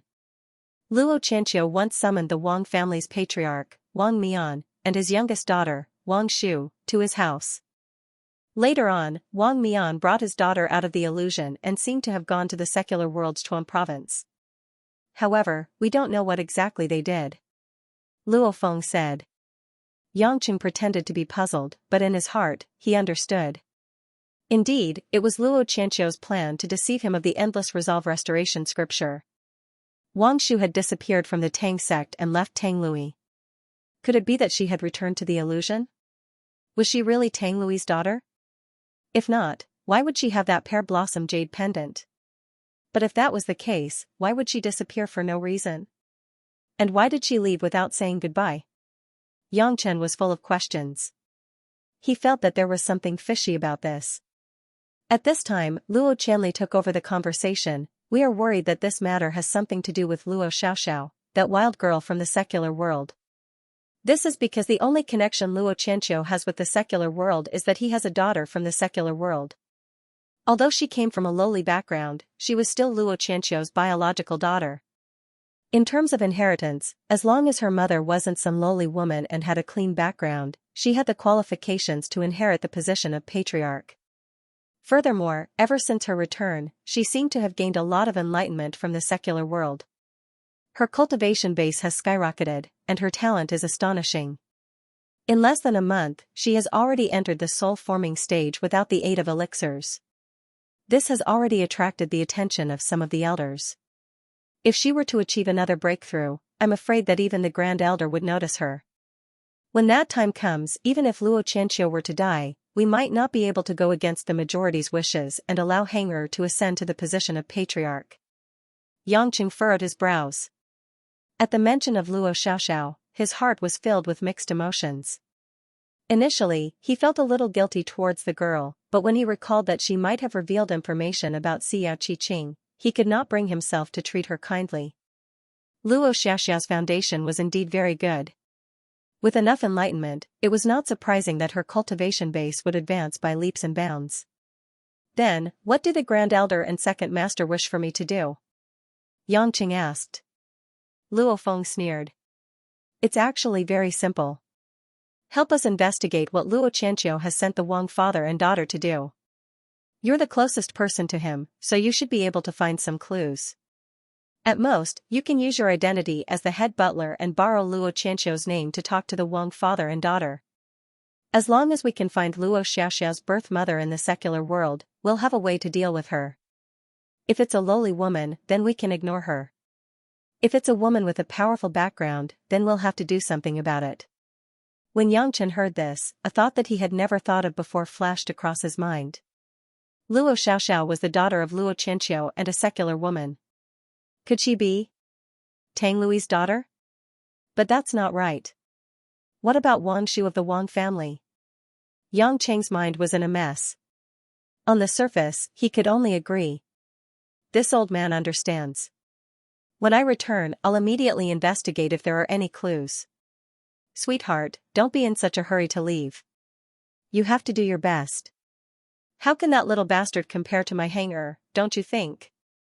Leng Qingqiu had already pressed herself against Yang Cheng, her soft and alluring body rubbing against Yang Cheng's, her red lips breathing into his ear. Humph, looks like my sister-in-law can't hold it in anymore. Luo Qianli sneered from the side. He suddenly stepped forward and hugged Leng Qingqiu, throwing her onto a large bed not far away. Aya, uncle, slow down. You don't know how to take pity on me. Leng Qingqiu pouted coquettishly, but she was simply calling for Luo Qianli to hurry up and conquer her. Uncle and sister-in-law were very familiar with the process. Very quickly, Luo Qianli pounced onto Leng Qingqiu's body and took off the woman's dress, revealing a plump body that was as tender as a white lotus root. After all, she was the young miss of a big family who had grown up in an illusion. There was no need to say anything about her figure. Her full breasts and two beautiful buttocks were extremely beautiful. Yang Qing swallowed his saliva. He couldn't deny that as he watched Luo Qianli gnaw on Leng Qingqiu's two peaks, a flame started to burn in his dantian. However, he really didn't have the intention to vent his anger right now. Luo Feng, who was at the side, was already looking at him strangely. What, the butler doesn't seem to be in a good mood today? Luo Feng patted Yang Cheng's back. Yang Cheng hurriedly revealed an excited expression and invited Luo Feng, this second master is doing it, I'm sorry. What's wrong with you today? I've never seen you so polite in the past 3 years. Luo Feng laughed strangely, doesn't this slut always have a hearty time with the three of us? Go on, butler, this is what you deserve. Don't you like this woman's back garden the most? I'll leave it to you today. Back garden? Yang Cheng's jaw almost dropped to the ground. It was true that the people in the illusion realm kept pace with the times. Luo Lei, who was over 200 years old, actually liked to play with the back of the patriarch's wife. Luo Feng laughed and took off his clothes.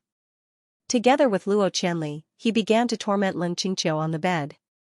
Very quickly, Leng Qingqiu threw herself onto the bed like a bitch. The front and bottom were occupied by Luo Feng and Luo Qianli respectively, leaving her in the back. Leng Qingqiu realized that no one had come over from behind and seemed to be very unhappy. She spat out Luo Feng's big thing and turned her head to stare at Yang Qing bitterly. Damn it, what are you daydreaming for? Come quickly. I feel uncomfortable holding it in. Yang Chen finally understood. This woman wasn't much different from the prostitutes in the nightclubs. He really didn't know how she was chosen to be the mistress of the Luo clan. Or was it that the great clans in the illusory realm had decayed to such an unbearable degree? Although Yang Qing was not very willing to have a girl with these two guys, for the sake of safety, it was better to deal with it first. Immediately revealing a look of great honor, he took off his pants, rushed over and hugged Leng Qingqiu's swaying white buttocks, thrusting his spear straight in. With the protection of true essence, even though Leng Qingqiu had a lot of private fun with men, her body was still very tight, just like a young girl, causing Yang Cheng's entire body to quiver. Ah! Chief Butler, why are you today? At this time, Leng Qingqiu also felt an unprecedented sense of fulfillment. Yang Qing had already guessed that this would happen. How could his size be the same as that of Luo Lei? What he had said to Xiao Manyan previously could be used again. It's the Earth Tiger Heavenly Yang pill. Hee, does Madam feel better? Leng Qingqiu's face was flushed with peach blossoms. Her eyes could drip with charm. She was extremely happy and nodded her head vigorously. My enemy, so you got such a good thing. This is a rare item. Are you going to give me a surprise today? Luo Qianli, who was below, and Luo Feng, who was in front, were both a little surprised. On the surface, they did not say anything. They did not want to admit that they were not as good as this old man, but they were secretly wondering where Luo Lei had gotten this thing. A ridiculous and erotic battle that made Yangqing feel like a dream ended in about half an hour. Yangqing purposely used his true essence to end it a little faster.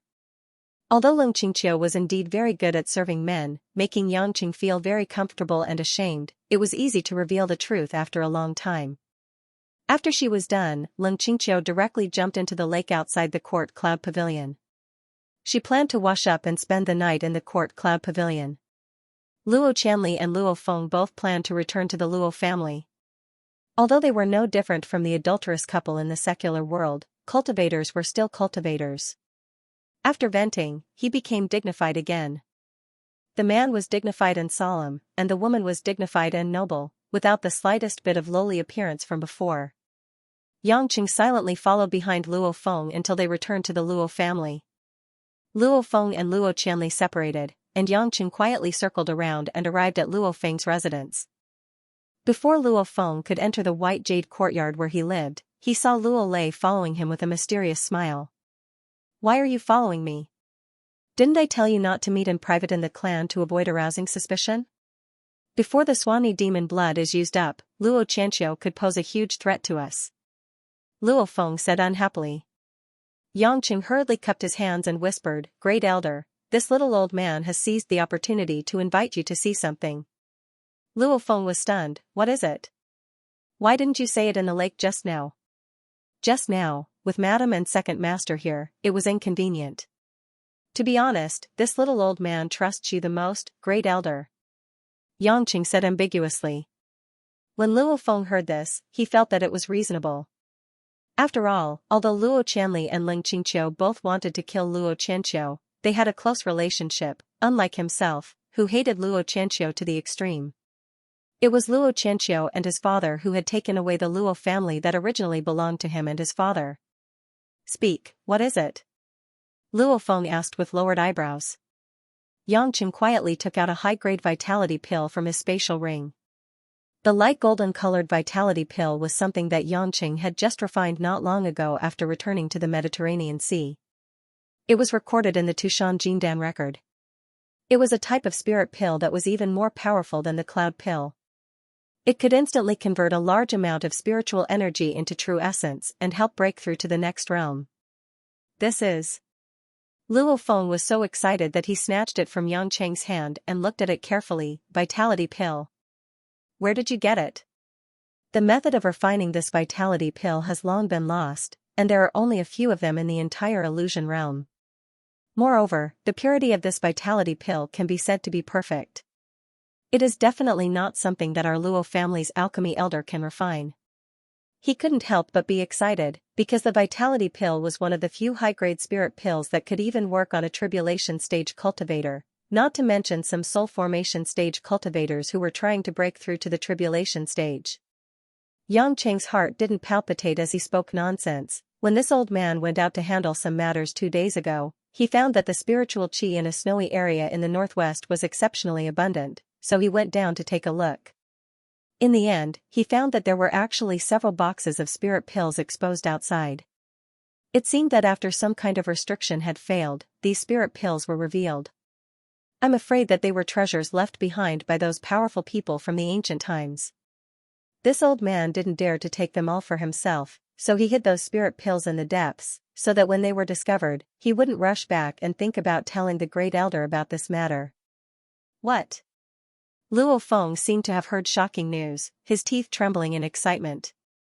He felt that it was a little inconceivable, but looking at the vitality pill in his hand, he had no reason not to believe it. "Why are you telling me about this? Isn't it good to take them for yourself? Can't you just put them in your spatial ring?" Luo Feng was not stupid and asked suspiciously. Yangqing smiled bitterly. "Great Elder, this old man will tell you the truth. Even with these spirit pills, I may not be able to make much progress. This old man's talent is limited, not to mention he is already old. I only hope that after giving these spirit pills to the great elder, it will increase my confidence in fighting against Luo Qianqiu." As for the spirit pills, I will be satisfied if you can give me a few. I can only put them in my spatial ring. This old man is timid, so I really don't dare. That is enough to make this old man lose his head. Luo Feng narrowed his eyes, seemingly considering the truth of these words, but after thinking for a long time, he still couldn't resist the temptation of these spirit pills. In any case, Luo Lei's cultivation was far inferior to his own, so he didn't dare to have any bad ideas. Good, if we really find the ancient immortal's cave, I will certainly not treat you unfairly. Luo Feng patted Yang Cheng's shoulder and said with a friendly smile, "Hee hee, I'll have to trouble Chief Steward to lead the way." "Yes, yes." Yang Chen smiled flatteringly and flew towards the northwest direction quietly. Luo Feng followed closely behind, maintaining a distance where he could kill Luo Lei at any time to prevent this old man from harming him. It had to be said that Luo Feng's sense of smell was very keen. He had already noticed that this Luo Lei was a little strange. For example, in the past, Luo Lei liked to call himself a lowly person or a subordinate, but today he was not. However, the wonderful effect of a leaf obscuring the eyes was really amazing. Luo Feng simply could not find any substantial flaws, so there was no time to think too much. How could Yang Qing not know that this old fox was on guard, but so what? He just needed some space to kill him, and did not need to care whether he was on guard or not. Feeling that he was far enough away from the Luo family, Yang Qing flew down and pointed to a dark snowy forest in front of him, and said, "Great Elder, look over there." "Where?" Luo Feng followed closely behind and frowned as he looked at the plain snowy ground. He did not notice any place with extremely rich spiritual energy. At the same time, Luo Feng suddenly felt that there was an incomparably majestic pressure of true essence around him, overwhelming and oppressing him. "Luo Lei." Luo Feng suddenly raised his head, and his face turned pale with shock. A giant cauldron surrounded by dark green-black mist, flashing with dark golden ancient runes, like a fierce beast opening its mouth, shrouded him. A strong suction force almost made Luo Feng's liver and guts burst. "Disperse essence." Luo Feng reacted almost immediately. A silver knife with a translucent long blade condensed into a saber-shaped magic weapon, and he waved it towards the chaos cauldron. Bang! The translucent light blade produced a huge explosion, like fireflies dancing in the night sky, and sparks flowing. The huge blast of true essence produced a huge shock wave, and in an instant, almost turned this area into a vacuum. At the same time, a counterforce forcibly broke Luo Feng away from the suction of the chaos cauldron. With the cultivation of the middle stage of the weak water realm, he used all his strength to escape from Yang Cheng's lightning attack. Yang Cheng was also stunned. The great elder of the Luo family in the middle stage of the weak water realm was really not easy to deal with. He could see that this was all thanks to the help of the saber-shaped magic weapon called Disperse Essence. This Disperse Essence seemed to be a strange magic weapon that could condense spiritual energy into a long blade, and then explode when necessary. Just as Luo Feng escaped with a pale face, the Disperse Essence had once again condensed into a translucent long blade, shining brightly in the night sky. Yang Chen was excited to see his prey. It seemed like killing Luo Feng would give him a decent mystical artifact. This mystical artifact should be at least a mid-high grade one. If used by someone with profound cultivation, its power would be comparable to a high-grade mystical artifact. Most importantly, it was especially beautiful. It would be more suitable to give it to his woman. Chiang Wei seemed to like using knives, so he would give it to her. At this moment, Luo Feng was quite frightened. The cultivation that Yang Qing had erupted with made him feel that it was unfathomable. He was finally convinced that this was definitely not Luo Lei. However, he was not stupid enough to ask who Yang Qing was. He only had one thought in his mind: escape. He had already completely understood that if he continued to fight, only death would await him. His opponent's cultivation and magical weapon were both stronger than his, and he had intentionally lured him over just to kill him. How could Yang Qing do as he wished? He sneered, "You want to escape? Do you think you can escape?" Before he moved, the Chaos Cauldron had already flown out and released a strong suction force towards Luo Feng. Luo Feng's primal chaos force was controlled from afar. Although it was unable to suck Luo Feng in, it had already greatly reduced his speed. Very soon, Yang Qing caught up to him, A grayish-white weak water whip condensed in Xianxia's hand, and fiercely swung towards Luo Feng's face.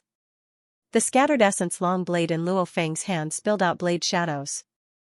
Although the translucent spirit energy blade was unable to defeat the weak water, it relied on its continuous condensation to block the weak water. Who exactly are you? Why are you enemies with my Luo family? Luo Feng was so scared that half of his soul had left his body. This guy could actually use the weak water as an attack. He had never heard of any expert in the illusion realm being able to use the weak water. Could it be that he was a hidden expert above the Tai Ching Heavenly Thunder Tribulation? This kind of person should be a super old monster. Why did he come to kill him for no reason? Yangqing did not waste any more words with him. Seeing that the weak water was unable to get close to him for a while, he simply called the Chaos Cauldron over and enveloped him.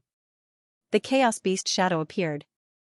The fat and fierce beast opened its bloody mouth and looked at Luo Feng greedily. To the Chaos Cauldron, this was also a delicacy. After eating it, it could replenish a lot of spirit energy. Could this be the chaos? Luo Feng screamed. The scattered essence in his hand exploded with a huge force. The burst of true essence in the moment of life and death was astonishing. The scattered light blade exploded with a boom sound. It had already exceeded the limit of what Luo Feng could bear. Pieces of flower-like light flowed in the sky, like countless meteors flickering. It was beautiful but filled with a deadly murderous aura. Luo Feng's body suddenly fell vertically. He risked the consequences of injuring himself and forcefully broke away from the devouring of the chaos. However, he had already suffered serious internal injuries and was unable to withstand the next round of attacks from Yangqing. Yangqing chased after him and landed. Once again, a huge weak water ball the size of a millstone condensed in his hand. He was about to erase Luo Feng's primordial spirit. Luo Feng felt that he was about to die. He actually cried bitterly and begged for mercy. Great Immortal, please spare my life. Great Immortal. I don't know how this lowly one has offended you, please let this lowly one go. This lowly one is like a cow or a horse, giving all the magic treasures and spirit pills to the Great Immortal. Just let this lowly one go. At this moment, Luo Feng felt that revenge, the Luo clan, and the unification of the three great clans were no longer important. In the face of absolute strength and overwhelming lethality, all of his grand ambitions were like passing clouds. They were all bullshit jokes. If I kill you, your things will still be mine. Yangqing did not hesitate. The weak water ball fell heavily. As soon as it touched Luo Feng's broken body, it brought a heart-wrenching roar from the depths of the soul. Ah! There was an inhuman roar in the snow forest, but it soon disappeared. The great elder of the Luo family, a dignified weak water realm master, in the end, still could not resist the corrosion of the mysterious water. Yangqing reached out and grabbed the beautiful silver hilt. He condensed his true essence, and a huge and beautiful blade immediately appeared. Yangqing happily put the magic treasure into his ring, and took Luo Feng's space ring. Looking inside, there were a lot of messy tokens and keys, as well as some bottles and jars, all of which were spirit pills and a few cultivation techniques that Yangqing was not interested in. There were also two relatively ordinary low-grade magic treasures, which Yangqing was not interested in, so he threw them in. After taking out a set of Luo Feng's clothes, Yangqing raised his cultivation to the weak water realm middle stage, changed into Luo Feng's appearance, and finally swaggered into the alchemy room. Yangqing planned to rescue Xianxia before dawn. Now that Luo Feng was dead, the Luo family only had Luo Qianqiu and Luo Qianli in the weak water realm, so he should not need to spend much effort. With Luo Feng's fighting strength in the weak water realm middle stage, Yangqing felt that Luo Qianqiu would not be much stronger. Soon, Yangqing returned to the Luo family's alchemy room. This time he saw the two guarding elders, who were even more arrogant. The two elders immediately opened the door for Yangqing, and Yangqing strode up to the second floor. The elder in charge of management, Luo Chen, hurriedly came forward to salute. Great Elder came here in the middle of the night, what orders do you have? Luo Chen smiled in a low voice, his attitude was very different. After all, this was his immediate superior. This old man is going to ask that Xianxia something, no one is allowed to disturb me on the way. Yangqing said solemnly. Luo Chen was taken aback, wondering why he was looking for Xiao Qiqing again. He did not dare to ask more, and just said awkwardly, "Great Elder, please forgive me, but Miss just went up and has not come down yet." "Miss?" Yangqing reacted, "It should be Luo Xiaoxiao, why did she go to see Xiao Qiqing?" Yangqing was worried that the girl would do something harmful to Xiao Qiqing, but in his heart, he vaguely felt that she would not be that kind of person. "Got it, I'll go up and ask her to come down." Yangqing waved his sleeves and finally walked up to the third floor without any obstruction. Luo Chen, who was behind him, looked puzzled. He thought that the great elder would scold him for not keeping a good watch, but he did not think much about it and breathed a sigh of relief. As soon as Yangqing reached the third floor, he scanned with his divine sense and immediately found the location of Xiao Qiqing. He quickly rushed to the door of the storeroom that was open. When he saw the scene inside, Yang Cheng's mind instantly went blank, and then he burned with rage, as if his entire body was about to ignite. He saw Luo Xiaoxiao, who was wearing a pink dress and had a braid, squatting beside a thin and haggard woman. One of her hands was pinching the woman's mouth, and regardless of her objections, she was forcing the woman to eat something. That woman with messy hair, who else could it be but Xiao Qiqing? "What are you doing?" Yangqing suddenly shot forward and kicked Luo Xiaoxiao away without any hesitation, causing her to crash heavily into the thick and cold wall. Although Luo Xiaoxiao had stepped into the early stage of soul formation, her physical fitness was not much better than an ordinary martial artist's. How could a delicate little girl withstand Yangqing's heavy cannon kick? After slamming into the wall, he spat out a mouthful of blood mist. All the bones in her body felt as if they were about to shatter. Luo Xiaoxiao forcefully held back the tears that were about to fall. She crawled up in fear and looked at Yangqing in fear. Great Elder. Xiaoxiao knows her wrongs. I beg for Great Elder's forgiveness." Yangqing asked fiercely, "What did you give her to eat?" I. Luo Xiaoxiao bit her pale lips, unable to speak. She was anxious and didn't have time to use her true essence to suppress her injuries. She coughed out another mouthful of blood, dyeing the clothes on her chest red. Xiao Qiqing, who was on the ground, had her back facing Yangqing. She slowly got up and sneered, "Is there a need to be like this? Even if I eat a healing pill, I won't be able to live for long. She is the daughter of the Luo family's patriarch. Even if you are the great elder, aren't you afraid that your patriarch will target you for injuring her like this?" When Yangqing heard the woman's familiar voice, he was ecstatic. As for what she said about him being Luo Feng, he didn't care at all. "Wait," she said. "Healing pills." Yangqing subconsciously looked at the spirit pill that he was supposed to feed to Xiao Qiqing. It had already fallen to the ground. As expected, it was a low-grade healing spirit pill. Yangqing recognized it at a glance. So this Luo Xiaoxiao didn't want to harm Xiao Qiqing, but to heal Xiao Qiqing? Yangqing stood there in a daze. All sorts of emotions welled up in his heart as he looked at Luo Xiaoxiao, who was holding back her tears with incomparable complexity. She was trembling because she was afraid. The originally lively and mischievous innocent girl now looked a little more haggard and melancholy, lacking a lot of spirit energy. This change made Yangqing a little uncomfortable, and his heart ached. Did he misunderstand her again? She came here to help Xiao Qiqing, but she was injured by her own kick. Could it be that he had misunderstood when he caught Xiao Qiqing? Did she really not leak the information? Yangqing blamed himself very much, but it was not convenient for him to say sorry at this time. He sighed and decided to wait for the next opportunity to say it. "Go out, don't come up again," Yangqing ordered in a low voice. Luo Xiaoxiao was a little surprised that the great elder didn't say anything more about punishing her. She obediently nodded and silently walked out the door. Just as they were about to leave, Luo Xiaoxiao said faintly, "Great elder. Xiaoxiao knows my words are insignificant, but must you really treat Sister Jiqing this way? She's so pitiful. Get out." Yangqing's eyes were a little red. Because of the intense shame, he didn't dare to face Luo Xiaoxiao. Luo Xiaoxiao had no choice but to lower her head and walk out. Soon, she was downstairs.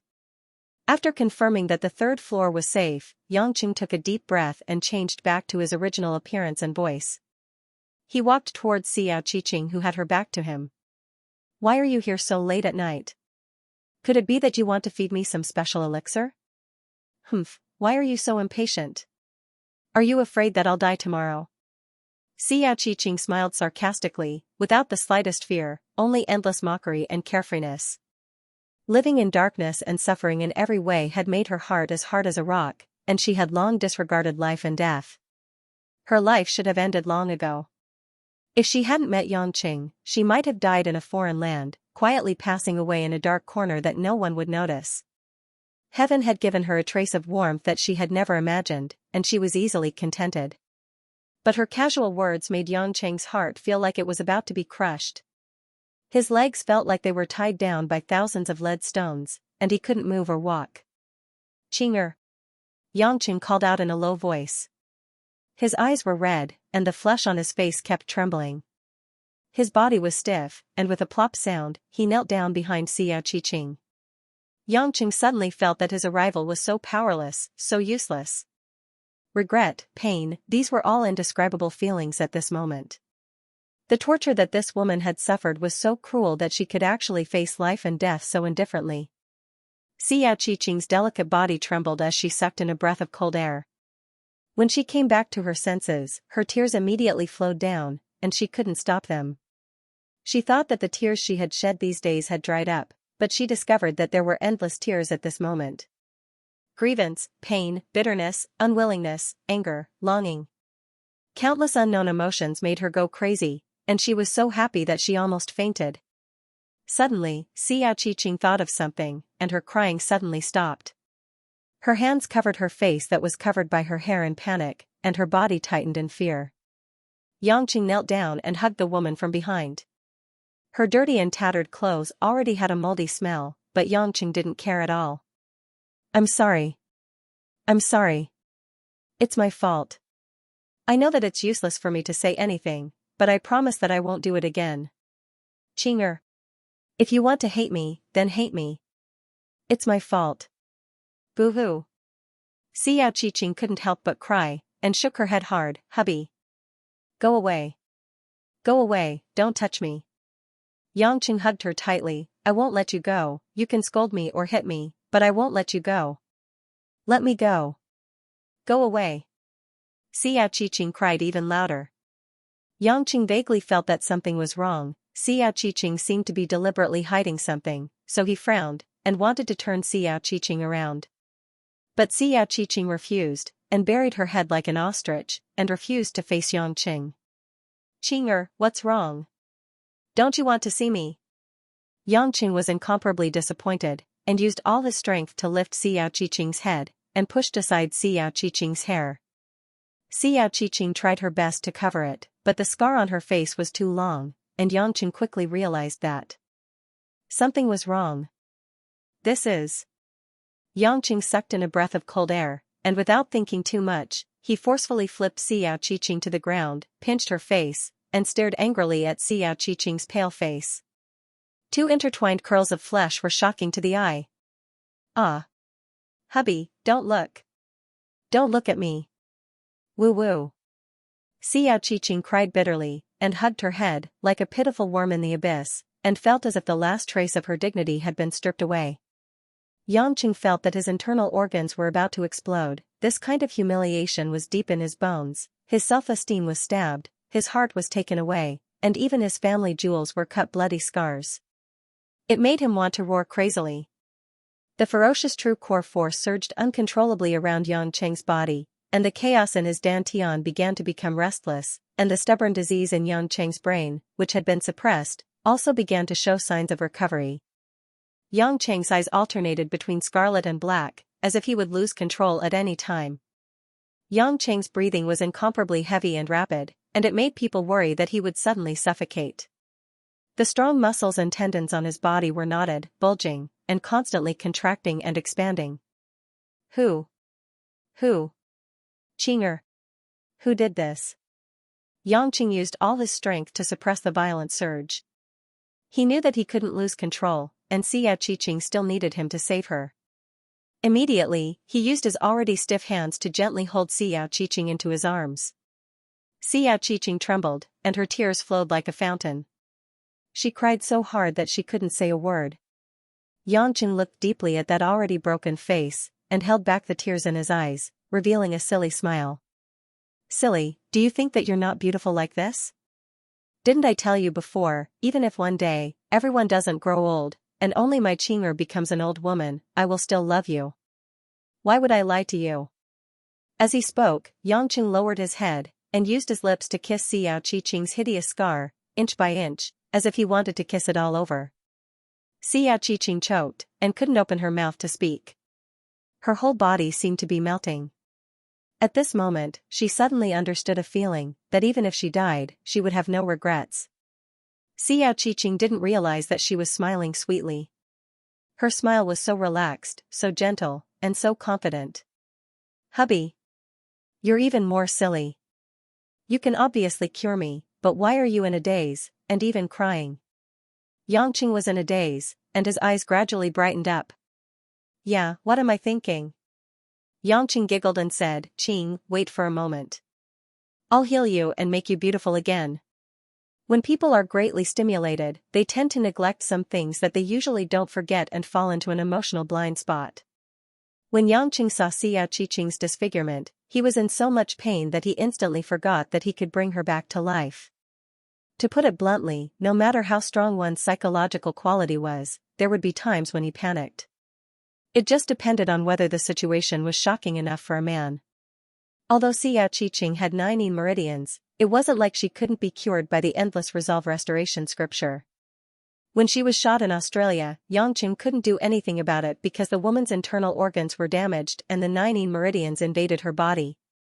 The external skin and flesh weren't troubled by the 9 meridians, so Xianxia had already treated the woman long ago. He took out the bullet and healed part of the wound. This was also the reason why Xiao Qiqing was still alive until Jane treated her. This time, Xianxia didn't dare to be careless when he had to heal the woman's face. He quickly took out a top-grade Longzhou pill from the space ring and ground it into fine powder. He was going to use it to nourish Xiao Qiqing's flesh and blood.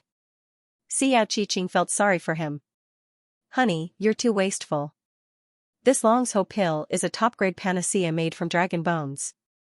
You can use a low-grade spiritual pivot pill to have the same effect. Don't talk too much. Just use it when I tell you to. If you have a good one, why give it to my woman? Xianxia said stubbornly. Shui Jiqing's heart was filled with sweetness as she nodded obediently. Later, I'll first remove the necrotic skin and flesh on your face. It might be a little painful. If it's too painful, tell me. We don't need to rush. Take your time. Xianxia said gently. It's okay. I can bear it no matter how painful it is. Xiao Qiqing calmly smiled. She was not boasting. The cold poison of the 9 meridians and the hundreds and thousands of poisons that came from the elixirs were all in her body. How could the torture that she was suffering be comparable to the flesh wounds? Perhaps to Xiao Qiqing, being kicked a few times by Luo Heng and spitting out a few mouthfuls of blood was just the most ordinary pain. The woman's casual words made Xianxia's nose feel a little sour. Xianxia was not a young man who liked to cry. Most of the time, it was not an exaggeration to say that he had a heart of stone. Shui Jiqing, on the other hand, exuded a heart-wrenching aura that he could not control. Gently stroking the woman's hair and tucking it behind her ears, Xianxia took a deep breath and said with a bitter smile, Qing, I often think. If I didn't meet you in the US, or if I didn't stay with you in Zhonghai, would you be better than now? At least, they might not necessarily find you, and they wouldn't have to suffer so much. Xiao Qiqing shook her head and reached out to touch Xianxia's cheek. Because only when you know what is sweet will you know what is bitter. Hubby, don't let your imagination run wild.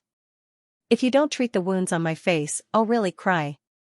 Xianxia smiled knowingly and sighed. Okay, then close your eyes and lie down. Xiao Qiqing responded. She slowly lay down and closed her eyes with a faint smile on the corner of her mouth. Xianxia thought for a moment. First, he used a thin thread of sunflower water and gently attached it to the necrotic flesh on Xiao Qiqing's face. The sunflower water did not have a corrosive effect, but it could instantly freeze and cause some nerve endings to lose their sense of pain. With Xianxia's precise control, after freezing the muscles, he gently wiped them with his true essence, revealing the fresh flesh and skin underneath. Xianxia sprinkled the powder of the Dragon Guardian pill on the wound, and then began to use the power of heaven and earth to activate the tissues on Xiaoqiqing's face, and it began to slowly repair itself. Xianxia was very careful. He did it step by step in order to ensure that every inch of skin was flawless. After all, this was a delicate job, and not a casual healing. Xiaoqiqing had a faint smile on her face from beginning to end. She did not open her eyes, as if she was enjoying this process. After more than a quarter of an hour, Xianxia let out a long sigh of relief. "All right, open your eyes." Xiaoqiqing slowly sat up, and her white hand trembled as she climbed onto her face. Xianxia looked at her with a smile. Smooth, delicate, and elastic. Xiaoqiqing's hand had only touched it once, and her eyes were already filled with tears. Which woman would not worry about their own appearance? No matter how hard they tried to calm themselves, they would still care about it. Xianxia chuckled, and a layer of frost condensed on his hand. He gathered the water spirits of heaven and earth to form a smooth ice mirror. "Look, my little Qing hubby didn't lie to you, right? You're even more beautiful than before." Xianxia's heart was extremely carefree. Xiaoqiqing looked at her own appearance in the ice mirror. After confirming that there was no mistake, she happily threw herself onto Xianxia's body. She hugged the man and kissed his face a few times. Just as Xianxia was about to say something, he realized that the woman was hugging him again and sobbing. Xianxia was helpless. He patted the woman's back and let her cry to her heart's content. The emotions that had been accumulated over the past few days were all released. At the same time, on a wide walkway to the south of the Luo family's residence. Under the stars and moon, Luo Xiaoxiao dragged her heavy footsteps back to her residence in silence. The girl had already recovered from her injuries, but the bloodstain on her chest was still eye-catching. "My dear sister, it's so late. Where did you go?" A sinister voice came from in front of Luo Xiaoxiao. Luo Xiaoxiao suddenly raised her head from her muddle-headedness. When she saw the handsome young man with ear-length hair, she revealed a trace of awkwardness and lowered her head, not daring to look straight at him. "Brother." Luo Xiaoxiao weakly called out, not answering. "Humph." Luo Heng sneered and said, "Do you think I don't know? You've been going to the alchemy room a lot these days, right?" I. Luo Xiaoxiao pinched the corner of her skirt with both hands and lowered her head even more. Luo Heng walked in front of Luo Xiaoxiao and looked at her disdainfully. "I was wondering why that slut was injured by my kick. The next time I went over, her injuries were much better. I thought that it was someone from the Elders Guild who went to treat her, but after asking old man Luo Chen, I found out that it was you, you little slut." Luo Xiaoxiao said aggrievedly, "Brother. Sister Jiqing is too pitiful." "Sister Jiqing. Does that bitch have a name? Who the hell are you helping?" Luo Heng's eyes were red as he angrily rebuked. Luo Xiaoxiao's eyes were filled with tears as she took 2 steps back. Although she was very afraid, she gritted her teeth and said, She was your former fiancé after all. Furthermore, our family has done so many excessive things to her, how can we still go and beat her? She has suffered enough." "Shut up." Luo Heng took a step forward and raised his hand, as if he was going to slap the girl. But his hand stopped midway, hesitating for a long time. Finally, he put it down. Luo Xiaoxiao was so frightened that she had already shrunk back, her beautiful face pale. Only when she realized that Luo Heng had not slapped her down did she raise her head pitifully. Luo Heng's face was flushed with resentment and anger. "Look at you, listen to your fake benevolence. You really don't know what's good for you, you little bitch. I didn't hit you today, not because you don't deserve to be hit, but because if I hit you, you'll have to show that pitiful expression of being bullied again, and then father will come and settle the score with me. But Luo Xiaoxiao, don't think that just because you have father protecting you, I can't do anything to you. Although you've been summoned back to the family, it doesn't mean that your identity has changed. You're just a little bastard born from a secular woman, you're not fit to be a direct descendant of the Luo family. You're so good to that Xiaoqiqing, I'm afraid it's because you're in the same boat. She's a bastard, and so are you. Luo Xiaoxiao's face was pale as she looked at her brother in distress. Brother. How can you say that to me? Although I've known since I was young that Mistress Lung wasn't my biological mother, I've always treated you as my real brother. Father told me to listen to you, and I've always listened to you. How can you treat me like this now? Humph. Luo Heng laughed sinisterly. If you really listened to me, you shouldn't have raised your cultivation in such a short period of time. If you really listened to me, you shouldn't have attracted the attention of the elders. You used to say that the one to inherit the family in the future is your brother, but now, aren't you relying on the fact that father is supporting you to fight with me for the position of heir? You're the one who pretended to be a good sister, but in the end, when the time came, you took advantage of the fact that I couldn't break through and made father unhappy, so you took the opportunity to hit me while I was down. You're such a hypocrite. Luo Xiaoxiao stared blankly at her ferocious-looking brother, completely speechless. There was a voice echoing in her heart. How could he say such a thing? How could he be so unreasonable? Luo Xiaoxiao's eyes flashed with hysterical grief. She realized that she had been too naive. This world was really different from what she had imagined. Why did everyone have to hurt each other like this? Shouldn't family members love each other? Why did they have to slander each other like this? Luo Xiaoxiao didn't understand, nor did she want to understand. She felt that her brother was too terrifying, making her want to escape and leave this place. But where could she go? This was the place she had grown up in since she could remember. Every blade of grass, every tree, every face was etched deeply in her memory. This was her home. In the outside world, she didn't have a place to go. She had originally thought that the secular world was different from her family, but that day in the amusement park, when she was almost killed by the man she liked, Luo Xiaoxiao realized that she didn't belong there. No matter how hard she tried, no one would like her. Just like her aunt, brother, second uncle, third uncle, and so on. No matter how obedient she was, they never liked her from the bottom of their hearts. At this moment, a deep and dignified voice came from the sky. What are the two of you doing here? Luo Heng was startled and a trace of panic appeared on his face. Raising his head, he saw a middle-aged man dressed in a green hanfu. His black hair fluttered in the wind, and his expression was cold and stern. Father. He had originally thought that Luo Xianxia was in seclusion, so he was particularly surprised. He didn't know why Luo Xianxia had suddenly come out. Luo Xiaoxiao also raised her head and called out in a low voice, Father. Luo Qianqiu slowly descended, staring at Luo Heng and Luo Xiaoxiao with eyes that seemed to be able to see through everything. At a time like this, instead of cultivating and resting in your own room, you've come here to argue. You're really giving me face. Do you want the people from the Elder Council to come and see how you two little things are going to argue? Luo Heng smiled stiffly in fear. Father, I was just casually saying a few words to my sister. It's nothing. Oh. Luo Qianqiu narrowed his eyes. I see that you've really grown up. Not only do you think that I'm a fool, but as a man, you're actually afraid of competing with a little girl. I wouldn't dare to deceive you. Luo Heng's smile was particularly stiff as he shook his head. Ever since you were young, you've been given the most resources out of all the juniors in the clan, but now, you're acting like this just because your younger sister has just stepped into the divine transformation stage.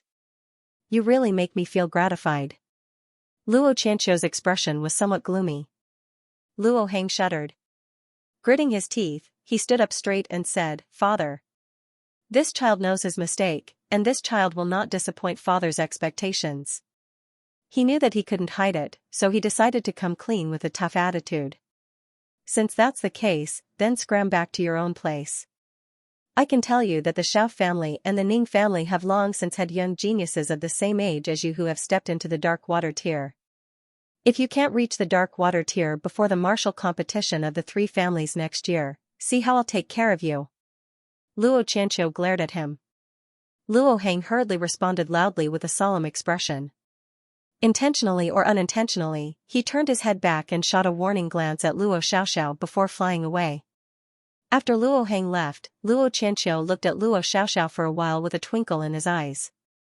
In the end, he said indifferently, you should also go back. Don't talk back to your older brother in the future. Luo Xiaoxiao's delicate body trembled. She raised her head sadly and said with grievance, "Father, I didn't mean to talk back to Big Brother. It's not important whether you did or not, and I don't care. Since you're in a large clan, it's normal for people to scheme against each other and cannibalism to happen. If you're able to survive and defeat your older brother, that's because you're not worthy of being a daughter of the Luo family. No one will feel sorry for you," Luo Xianxia said indifferently. Luo Xiaoxiao bit her thin lips. Her beautiful oval face was filled with sourness, and her bright and beautiful features looked incomparably lonely. "Father, why doesn't everyone like their daughter? I clearly don't want to fight for anything. The clan should have been inherited by Big Brother. I also never thought that I would be valued. When I was young, Father, you told me that my mother had already passed away and that I was a child without a mother, so I was especially obedient. I was afraid that no one would like me, so I only hoped to become a part of the family. In the past few years that I've been living in the secular world, I've seen my classmates with their parents and family. Although they've all experienced birth, death, and pain, I've always been envious of them because they're like a family. Father, can you tell me, is it because I'm so unlikable that everyone doesn't like me? Or is it because our family really can't just be together like that? Must we fight each other?" Luo Xiaoxiao's eyes sparkled as she looked at Luo Qianqiu, like a fairy that could speak. Slightly narrowing his eyes, Luo Qianqiu's expression was as cold and indifferent as ever. However, his eyebrows unconsciously twitched a little. After a long time, Luo Qianqiu said in a low voice, "If you want to find the answer, there's only one way." What is it? Luo Xiaoxiao looked at her father with some hope. "Become stronger." Luo Qianqiu said solemnly, "When the day comes where you have the strength to face anyone without fear, you'll understand why you're confused about everything." Luo Xiaoxiao was stunned, her eyes filled with confusion. She didn't understand what this confusion had to do with cultivation. Luo Qianqiu turned around, his back facing her as he slowly walked away. "Your fate is in your own hands. Although I'm your biological father, I can't protect you forever, nor will I tell you how to choose your future. Your brother is also my biological son. Which one of you will be able to survive in the end will depend on your own heart and whether you've chosen the right direction." As he spoke, Luo Qianqiu had already walked far away. Luo Xiaoxiao stood still for a long time, wiping away the tears at the corner of her eyes as she fell into deep thought. At this moment, on the third floor of the alchemy room, Yangqing waited for Xiao Qiqing to stop crying before he used the Endless Resolve Restoration scripture to help her suppress the rampaging 9 meridians and the large amount of poison in her body to prevent it from erupting again. As for curing it completely, Yangqing had no way of doing so at the moment. After that, Yangqing took out a set of clean women's clothes and helped Xiao Qiqing wash them before letting her change into them. The two of them had seen each other on the bed countless times, so it wasn't awkward for them to take off their clothes and change their clothes.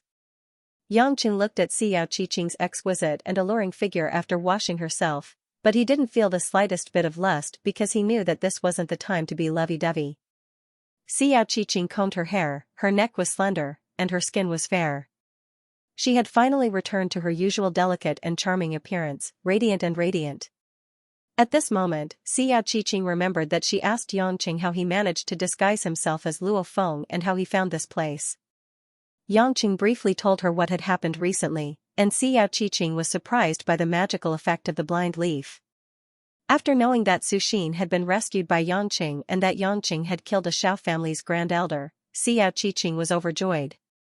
"Nanny is still alive, that's great. Husband, thank you." Xiao Qiqing was extremely moved. She was already grateful that Yangqing came to save her, but he even saved Su Xin who had nothing to do with him. Just because Su Xin was her nanny and benefactor. Xiao Qiqing understood that this was because Yangqing really regarded her benefactor as his own, which was even more precious. Even if it was an ordinary married couple, how many men would be able to do what Yangqing did?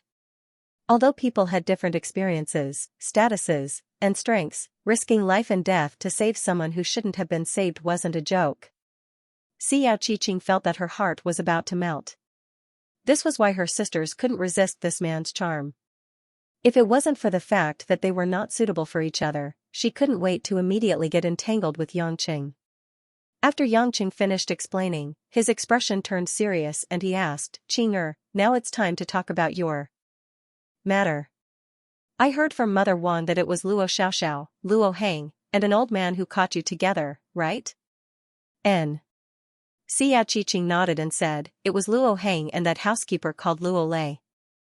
As for Luo Xiaoxiao, Xia Qiqing hesitated for a moment, then relaxed her brows and said with some puzzlement, "Although we can't rule out that she is the informant, she really doesn't seem to have any malice towards me."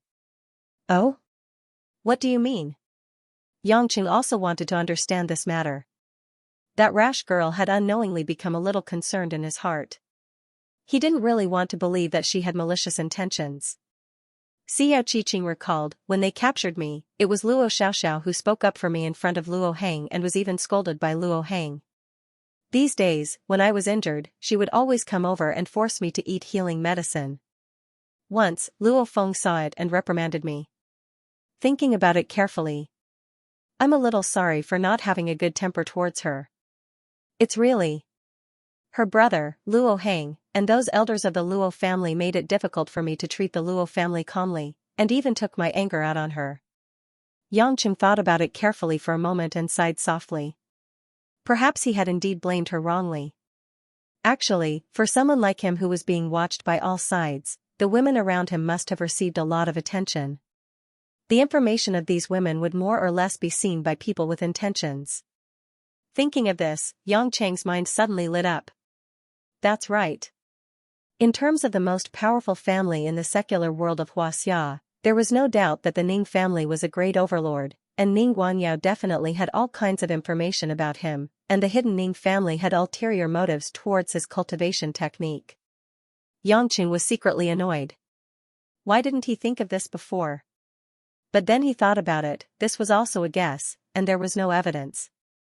However, Yangqing had already placed this suspicion on the Ning family. When he had the chance, he would definitely get to the bottom of it. If the Ning family leaked the news and wanted him to fight to the death with the Luo family and the Xiao family, then the Ning family wouldn't be able to get away with it either. As for the matter of Ning Guanyao being Lin Ruoxi's biological father, when it came to the time where he had to make a decision, Yangqing couldn't care too much. Even if the woman objected, his butcher's knife wouldn't slow down in the slightest. "Qing'er, before I leave, I want to confirm one thing." Yangqing's eyes flashed with killing intent, and he said coldly, "Who disfigured you?" Xiao Qiqing bit her red lips and struggled to say, "Hubby, let's just forget it, No." Yangqing vehemently denied, and his eyes seemed to be rolling with thunder. "I know you're worried about me, but I know in my heart that I can't stand the guy who ruined your face living for a few more days, or even a few more hours, or even a few more minutes. I'm going to kill him now, pull out his tendons and peel off his skin. I'll watch as my flesh is cut off piece by piece, and then my soul will scatter and scatter. You will not be able to reincarnate for all eternity." Seeing that Xiao Qiqing was worriedly silent, Yangqing asked in a deep voice, "Even if you don't say, I can roughly guess that it's that bastard Luo Hang, am I right?" Xiao Qiqing's eyes flickered, but she didn't answer. Yangqing, on the other hand, had already confirmed it. Based on his understanding of women, he knew that Xiao Qiqing had already revealed the truth. "Humph, what a great young master of the Luo clan. I heard that Luo Qianxia only has this one son. Today, I'll end his line of descendants." Seeing that she couldn't stop him, Xiao Qiqing could only grab onto Yangqing's sleeve and said, "Hubby, Luo Qianxia's cultivation is extremely profound. Although the title of the top 10 experts in the illusory realm isn't real, he's still one of the top 10 experts. His Luo Tian scripture has reached perfection, and his 5 elemental spells are unpredictable. Moreover, it's said that he comprehended the three-legged Golden Crow scripture from the Luo clan's library, which no one from the Luo clan has successfully comprehended for more than 1,000 years. He can use the Golden Crow primordial fire, which is a type of heavenly fire with astonishing power. If he makes a move, you must be careful of him." Heavenly fire? Yangqing recalled the ancient cultivation code that he had read before. It indeed recorded that in this world, other than heavenly fire and mysterious water, there were also heavenly fire and mysterious water. The so-called extraordinary flames and extraordinary waters were only available under special circumstances, with special methods, or with special spirit objects of heaven and earth. Generally, they weren't as powerful as heavenly fire and mysterious water, but there were some special ones that surpassed them. It could only be said that the power and attributes of each were not the same. For example, Xianxia later found out that the Yen clan's unique skill, Northern Dark Ice Soul, when cultivated to a high level, could display the mysterious water of the Northern Dark Water. However, its power couldn't be compared to dark water or weak water, and could only be comparable to Kuei water. Another example was the ancient legendary Phoenix Divine Beast, which possessed the Phoenix Divine Fire. Its temperature far surpassed the Samadhi True Fire, and even in terms of pure destructive power, karmic fire couldn't compare. Otherwise, divine beasts wouldn't be called divine beasts in vain. As for the three-legged golden crow, it was also a legendary divine beast from ancient times. It was also known as the crow of the sun, the divine bird of the sun. Just from its name, one could tell that it wasn't an ordinary monster. These two types of divine beasts definitely didn't fear heavenly fire, so the heavenly fire they possessed was enough to rival heavenly fire. Xianxia said solemnly, "Yes, it is said that it is a technique that was comprehended by ancient immortals after surviving a great battle with the three-legged golden crow. Although it can't be compared to the true three-legged golden crow's fire, for it to be called the golden crow true fire, its power must have reached an extraordinary level. Otherwise, Xianxia wouldn't have been the only one to successfully comprehend it in 1,000 years. It must be known that the more difficult a cultivation technique is, the more powerful it is. It's a pity that Xianxia rarely makes a move, or rather, the people he wants to kill are no longer around, so I don't know exactly how strong he is." The woman had thought that after describing Xianxia's strength, Xianxia would consider it and choose to fight another day. However, she didn't expect that Xianxia would reveal a hint of excitement. "It sounds very powerful, but the stronger the enemy, the more sense of accomplishment I feel after killing them, and the more help it will be to my cultivation." Xianxia laughed mischievously, "Qing I'll bring you out right now. If I can safely send you out of the illusion, I'll come back alone to kill Luo Heng. If anyone stops me, I'll kill them all and then bring you away." Xianxia was speechless. She had forgotten that this man was someone who didn't know how to write the word fear. She could only helplessly nod her head, full of worry. Xianxia didn't plan to pretend to be Luo Feng and put on an act to leave the alchemy room. The Luo clan's elders guild dared to treat Xianxia like this, so they all deserved to die. Holding the woman's hand, Xianxia calmly walked downstairs. Luo Chen and the other 4 elders of the Dark Water Stage, who were guarding the second floor, were obviously stunned when they saw Xianxia and Xianxia coming down, especially when Xianxia was still wearing Luo Feng's clothes. "Who are you?" Luo Chen sensed that the situation was not good. Xianxia sneered. The space here was relatively small, and these 5 cultivators of the Dark Water Stage didn't even have a place to escape. The Chaos Cauldron was directly summoned, and the dark energy of chaos engulfed the entire second floor of the alchemy room. It unceremoniously sucked in a large amount of pills, turning them into traces of spirit energy and treating them as an appetizer. The primal chaos beast, who was already hungry, opened its abyss-like red eyes and roared as it pounced towards Luo Chen. Who was closest to it?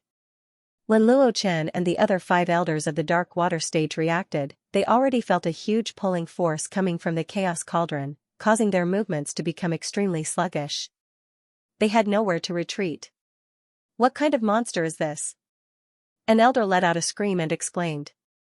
Xianxia took advantage of the fact that these old fellows didn't have time to take out any mystical artifacts, condensing a weak water dragon, and attacked the 5 of them one by one.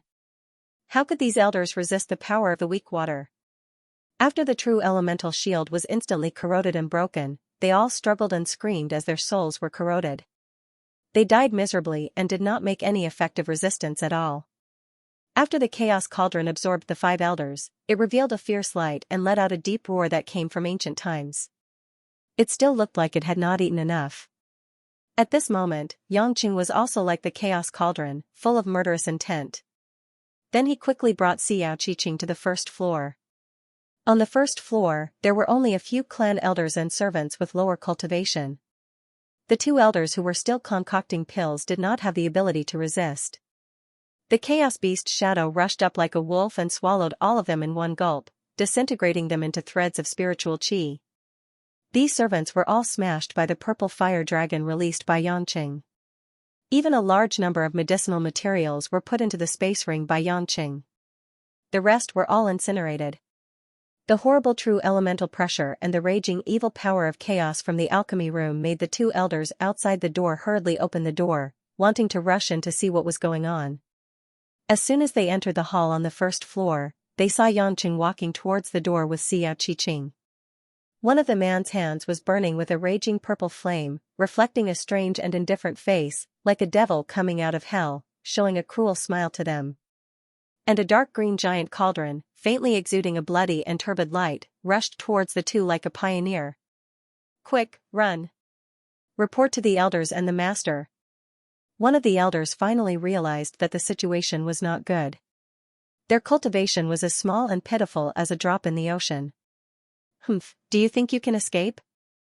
Yanqing sneered. Without waiting for the two of them to escape, the chaos cauldron had already produced a huge suction force, dragging the two of them to the door. They used all their strength and pushed their true vitality to the extreme, still approaching the chaos cauldron inch by inch. The chaos cauldron could not wait any longer. The tyrannical beast shadow once again descended on the two elders. After swallowing an elder's head, it also violently ate the two of them. Xia Qiqing, who was following behind Yanqing, saw this scene and was so scared that her pretty face turned pale. She did not expect that the chaos cauldron had recovered so much. With this kind of power, the masters of the dark water stage were considered as the upper class in the illusion, but in the mouth of the chaos cauldron, they were like lambs waiting to be slaughtered, fish on the chopping board, without any resistance.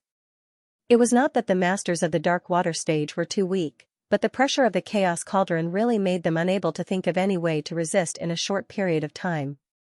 Their minds were in a mess. In addition, with the power of Yanqing from the side, they did not have time to take out their magic weapons. Originally, they could have dragged on for a little longer. In the blink of an eye, Yanqing had already brought Xia Qiqing out of the alchemy room and looted it clean. Just as he was about to put away the chaos cauldron and leave with the woman, an unprecedented shocking pressure of true vitality suddenly fell from the sky. It was like a mountain torrent breaking out, and the nine heavens Milky Way leaking to the ground. Yanqing's expression turned cold. He had a premonition that a strange wave was coming from the air behind him. With a move of his divine thoughts, the chaos cauldron directly blocked behind him. Boom! A loud sound shook the earth and mountains. Many white jade buildings were shaking, and the whole Luo family fort was so shocked that it seemed like it was going to explode. Yanqing also looked carefully at this moment. It was actually a purple-red lightning that pierced through the clouds, like a wild dragon crossing the sea, and just attacked the two of them. At this moment, when it collided with the chaos cauldron, it had already reflected a bright light in the sky. The chaos cauldron was hit by the purplish-red lightning and seemed to be extremely furious. However, it was also a little cautious and was no longer as unscrupulous as before. Yanqing was shocked. If he didn't react in time, even if he could block it, Xia Qiqing's internal organs would have been shattered. What a powerful spell! What terrifying true core energy! Yanqing's face turned gloomy, and he turned his head to look at the sky coldly. The middle-aged man was wearing an ancient blue robe and had an imposing appearance. His black hair fluttered in the wind. His face carried a hint of contempt as he stood with his hands clasped behind his back. Luo, Qian, Qiu. Although Yanqing had never seen the man's face, he did not doubt the man's name. Yanqing realized that he couldn't see through Luo Qianqiu's cultivation.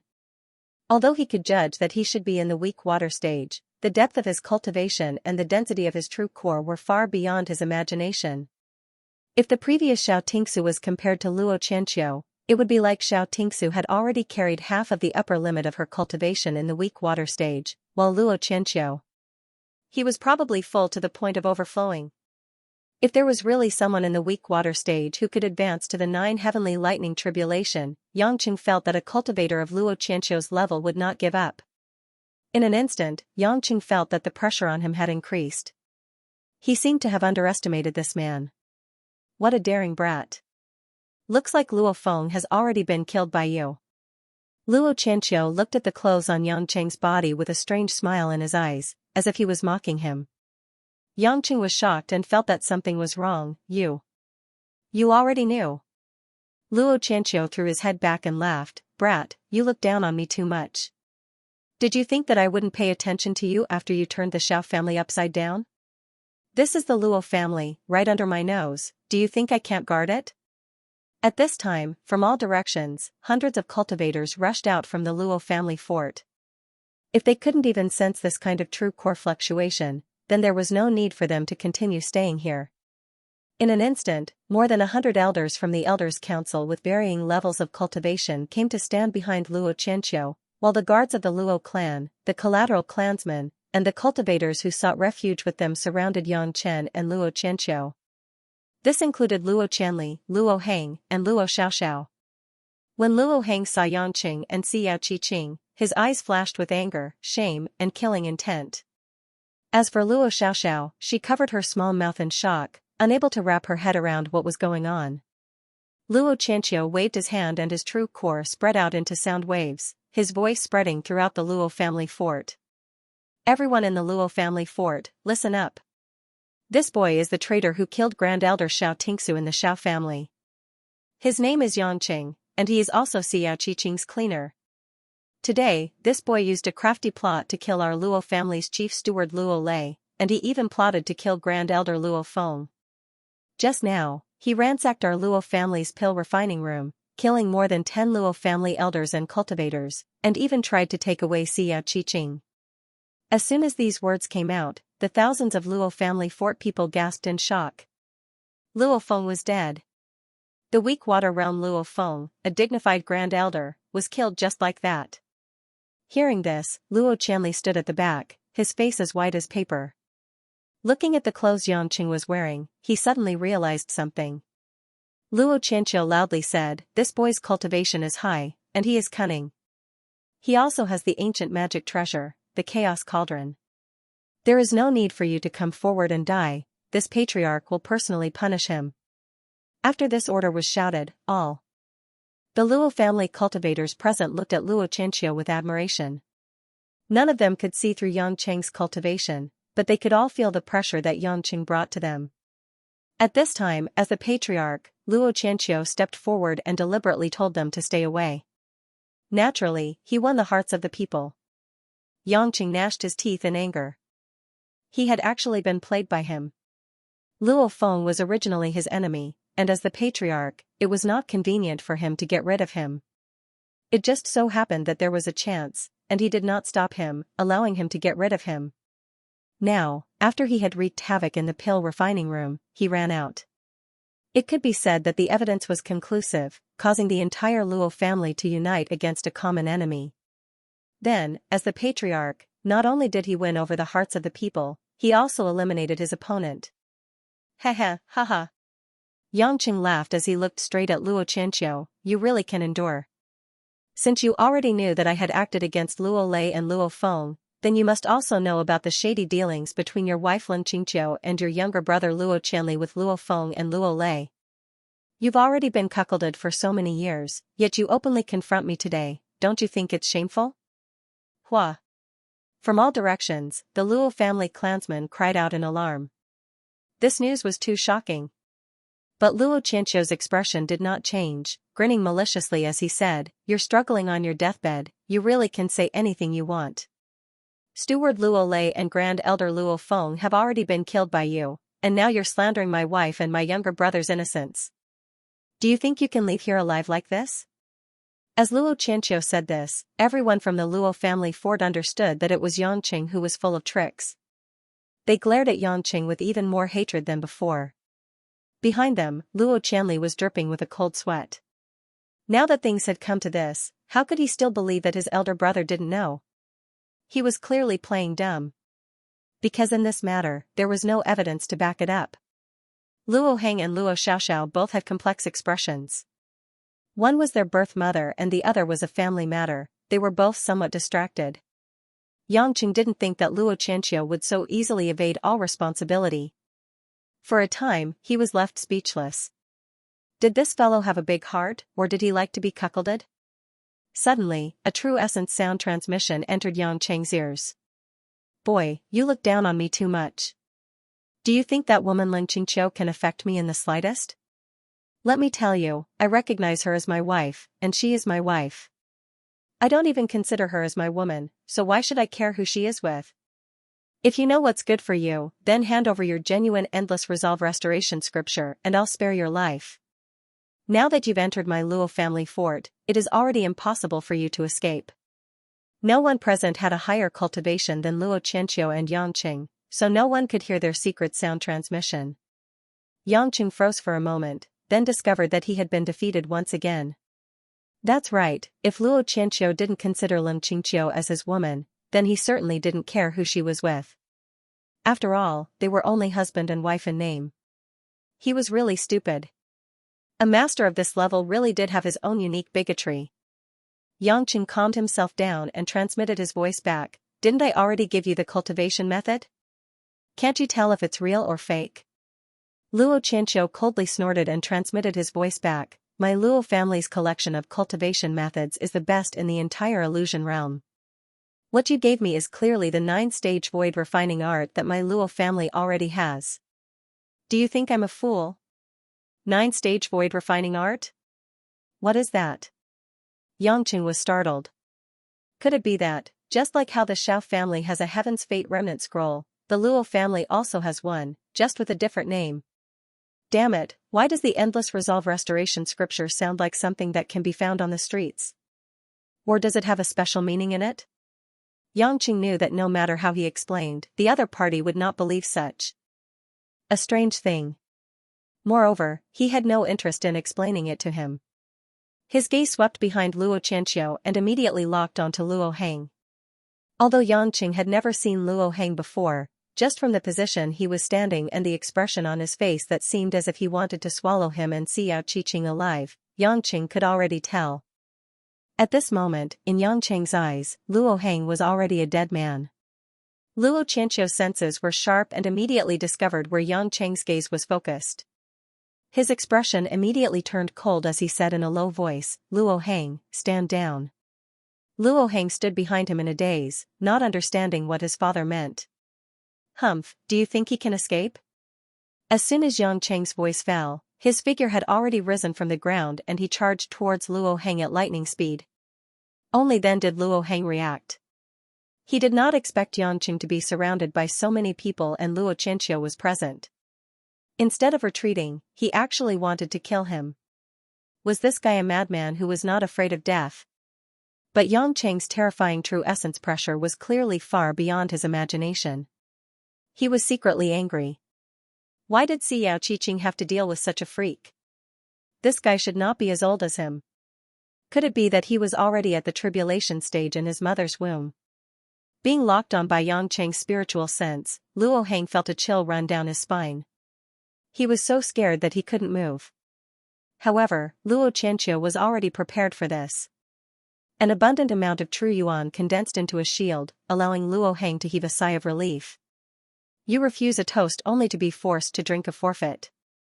Do you really think you can defeat me with the chaos cauldron? Luo Qianqiu sneered as he faced the oncoming Yangqing.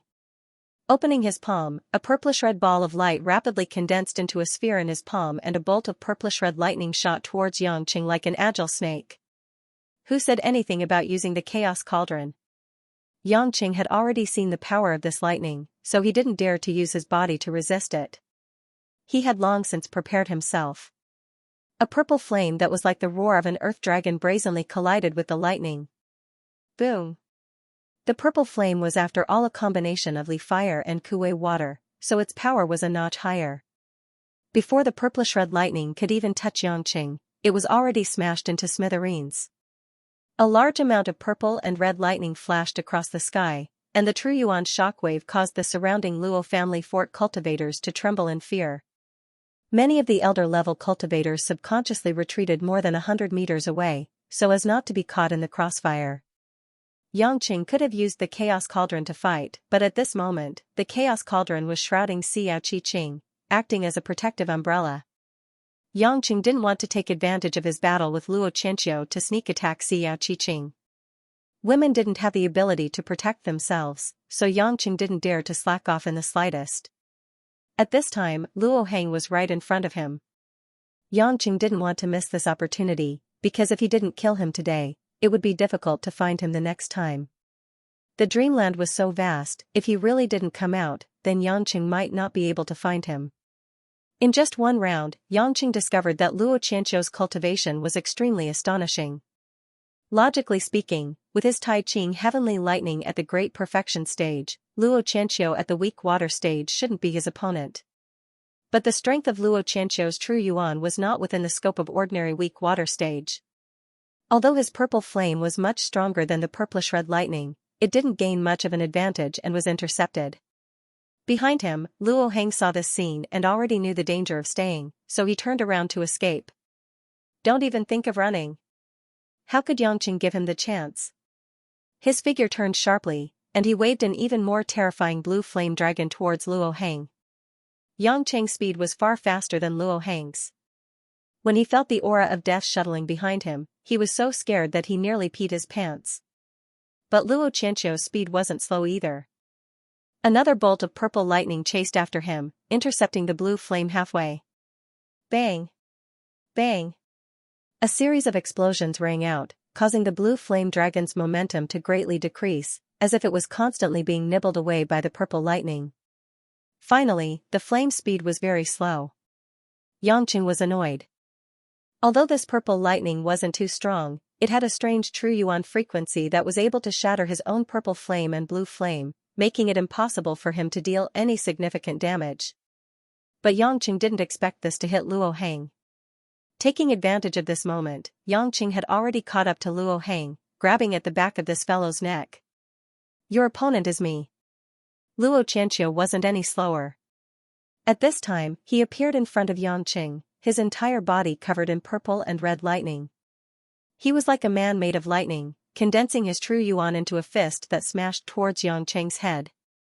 This was the first time that Yangqing had encountered such a fast opponent. If he didn't directly counterattack or dodge, then he would definitely be hit. But Yangqing was overjoyed. Good. You asked for it. Yangqing's body instantly condensed a mass of pale gray water. It split into two, one flying towards Luo Qianxiu and Luo Heng. Pale gray water. At such a close distance, wanting to escape would be difficult. Luo Qianxiu didn't expect this, but his reaction was extremely fast. He quickly dodged, brushing past the pale gray water as he spun around. He was so nimble it was like he had turned into a bolt of lightning. At the same time, the purple and red lightning around him struck Yangqing from the side. Bang! Yangqing's body was struck by the purple lightning and was sent flying back several dozen meters. In that instant, the pale gray water also dissipated. Luo Heng barely dodged this attack, his face pale with fright. If he had been touched by even a little bit of the pale gray water, his soul would have flown away. F***ck.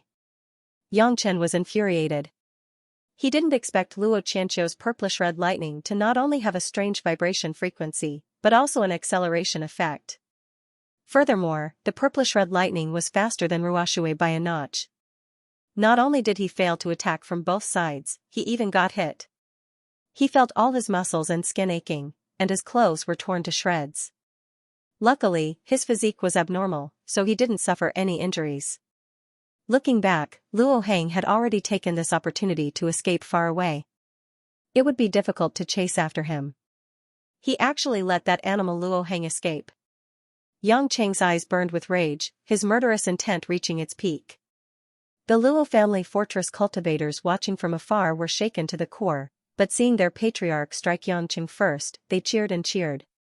Luo Xiaoxiao breathed a sigh of relief when she saw Luo Heng had escaped, but she looked worriedly at Yangqing, then at her father with a complicated expression, her brows furrowed, not knowing what to do. What, with just this little bit of ability, you want to kill my son in front of this Luo? You can't even protect yourself. Luo Qianxiu sneered. Yangqing was so angry that he laughed. It doesn't matter, I'll kill you first, then I'll go kill that turtle son of yours. Saying so, Yangqing charged at Luo Qianqiu once more with blue flames in one hand and purple flames in the other. Luo Qianqiu solemnly waited, purplish-red lightning continuously condensing around his body, clashing against Yangqing's purplish-blue flames one after another, attacking whenever there was a gap. For a time, the two of them confronted each other in the air, forming a dense web of purple and red lightning, like flames in the middle of the day. From time to time, powerful true qi shockwaves would ripple out, causing many cultivators with lower cultivations to flee as far as they could. But many cultivators endured the fear and the roiling blood in their bodies, not willing to run away. Because this kind of battle above the peak of the weak water realm really made them envious and infatuated. Although Yangqing's purple and blue flames were more powerful, they were constantly being worn down by the dense web of lightning. On the contrary, there would occasionally be a few purple and red lightning bolts that would scatter around Yangqing's body, causing Yangqing to be struck from time to time, as if he were at the bottom of the mountain. Seeing all of this, Xianxia's heart ached. Suddenly remembering something, she shouted towards the sky, "Husband, be careful. That is the Luo family's top magical technique, purple lightning pierces the clouds. With the two elements of metal and fire complementing each other, it can shatter most attacks. Only a large-scale attack can effectively contain it." Hearing the woman's words, Yangqing's mind flashed with a trace of clarity. So it was like this. He had almost fallen into this old brat's trap. He had always wanted to use absolute power to suppress Luo Qianqiu, but he did not realize that the limitation of this purple lightning was that it could not cause large-scale damage. Although its speed was extremely fast, if he attacked him from all directions, then he would not be able to completely deflect his own attack. Although the power could not be compared to the attack from the gathering place, but no matter how strong Luo Qianqiu was, he could not resist the erosion of the weak water. "Humph, the woman of the Shao clan knows a lot." Luo Qianqiu glanced coldly at Xianxia below and said loudly, "Luo Qianli, you lead the cultivators above the dark water stage and break the defense of the chaos cauldron." In the distance, Luo Qianli finally reacted. He was a cultivator at the early stage of the weak water stage, and originally planned to join forces with Luo Feng to replace Luo Qianqiu, but now that Luo Feng was dead, if he wanted to live well, he must listen to Luo Qianqiu's orders. His gaze swept across Xianxia, who was shrouded in the chaos cauldron. Luo Qianli laughed sinisterly and led dozens of dark water stage cultivators towards the chaos cauldron. The Luo clan had many spells, and their power was tyrannical. With Luo Qianli, a weak water stage expert, taking the lead, the group of Luo clan cultivators began to launch a magnificent attack. The dark grey chaotic power resisted these spells one by one, but it could not absorb all of them, and was inevitably heavily injured. It flickered. Yangqing frowned, thinking that if the chaos cauldron only defended and did not attack, it should be able to resist for a while. As soon as he thought of this, Yangqing mobilized the heaven and earth energy to the extreme. The endless heaven and earth energy of the Zhou Tian gathered, like a surging tsunami. Facing the purple lightning that constantly penetrated the flames and attacked him, Yangqing used the weak water to condense a huge shield to block it, and let the weak water in front of him become bigger and bigger, forming a huge ball of more than 10 feet wide. The gray-white ball of weak water was struck by the purple lightning, and dissipated from time to time, but it could not stop it from growing stronger. The aura of death filled the entire area, and the world seemed to tremble because of this decaying power. Luo Qianqiu's complexion finally became dignified. He didn't think that Yangqing would be able to gather such a massive amount of weak water. This required a tremendous amount of control and true essence to accomplish. Below, the chaos cauldron emitted a dark gray chaos energy, forming a light curtain around Xianxia, blocking the colorful magic treasures and magic attacks. Xianxia, who was hiding under the chaos cauldron, felt that she would be blasted into powder at any time. She bit her lips, and her face turned pale. Fortunately, the chaos cauldron had absorbed a lot of powerful cultivators from the Luo family, so it was in a state of high energy. At this moment, it was rotating slowly, and the power of chaos was endless. Luo Qianli and dozens of cultivators were unable to break through its defense. Luo Qianqiu's expression was one of wariness as he continued to control the purplish-red lightning to bombard the area, not understanding what Yangqing was trying to do. At this moment, Yangqing felt that it was about time and blasted the entire weak water ball into the sky. Break! Yangqing poured his true essence energy into the core of the weak water ball, and violently exploded it in all directions. Pung! After a monstrous muffled sound, the giant ball of weak water turned into countless gray rain of weak water that filled the sky, shooting out hundreds of meters in all directions at a rapid speed. This time, it wasn't the weak water that was dispersed after Yangqing was hit, but the weak water that was condensed by Yangqing, forming a wide range of attacks. The unavoidable weak water, mixed with the breath of death, caused not only Luo Qianqiu, but all the cultivators who were attacking the chaos cauldron below, to be shocked. Ah! When the first drop of weak water touched a dark water stage cultivator, a scream tore through the night sky. Following that, the dozens of Luo family cultivators couldn't withstand the erosion of the weak water. One after another, they let out miserable screams, and one by one, their souls were destroyed. The Chaos Cauldron took advantage of this time and began to greedily absorb the spiritual qi of these cultivators, spinning faster and faster. The Chaos Beast was obviously very excited. Although at the same time, Yangqing was hit by Luo Qianqiu's purplish-red lightning, but his qi and blood only tumbled a little, and he didn't suffer much damage. On the contrary, the attack of the weak water could be fatal to them. Luo Qianli didn't dare to be careless, he didn't have the terrifying cultivation of his elder brother. He hurriedly put up a true essence shield, and quickly dodged to escape. Luo Qianqiu suffered the densest baptism of the weak water. It could be said that he was in the center of the weak water rain, but his true essence was strong, and he put up a full true essence shield, resisting the weak water. But his attack also stopped. After all, his physical fitness was not as abnormal as Yangqing's, and he couldn't be indifferent to the weak water like Yangqing. Yangqing didn't intend to defeat Luo Qianqiu with a single move. With a large area of effect, the power of the weak water rain would be greatly reduced. He just wanted to get rid of the group of Luo family cultivators below, to let them know that this was not a battle that ants could participate in. Seeing Luo Qianqiu's attack stop, Yangqing knew that he was on the right path. He continued to condense several more weak water balls, and with a loud bang, they exploded, baptizing Luo Qianqiu in all directions. Luo Qianqiu was restricted to a small area, and his true essence shield was constantly being eroded. He knew that the situation was not good. A fiery light flashed in his eyes, not only because he was being suppressed by Yangqing, but also because Yangqing had killed so many of his family's core cultivators. Boy, you dare? You're seeking your own death. Luo Qianqiu was not lightly angered. He didn't intend to ask about the endless resolve restoration scripture anymore. If he didn't get rid of Yangqing, his heart wouldn't be at ease. Have a taste of my three-legged golden crow insight, golden crow true fire. Luo Qianqiu's body was suddenly enveloped in blazing golden flames, as if a strange three-legged bird with a wingspan of several tens of feet had suddenly spread its wings. Yangqing saw the strange bird spit out golden flames towards the sky, as if it was announcing the arrival of its king, and all living beings would submit to it. The radiance of the sun continued to expand in the sky.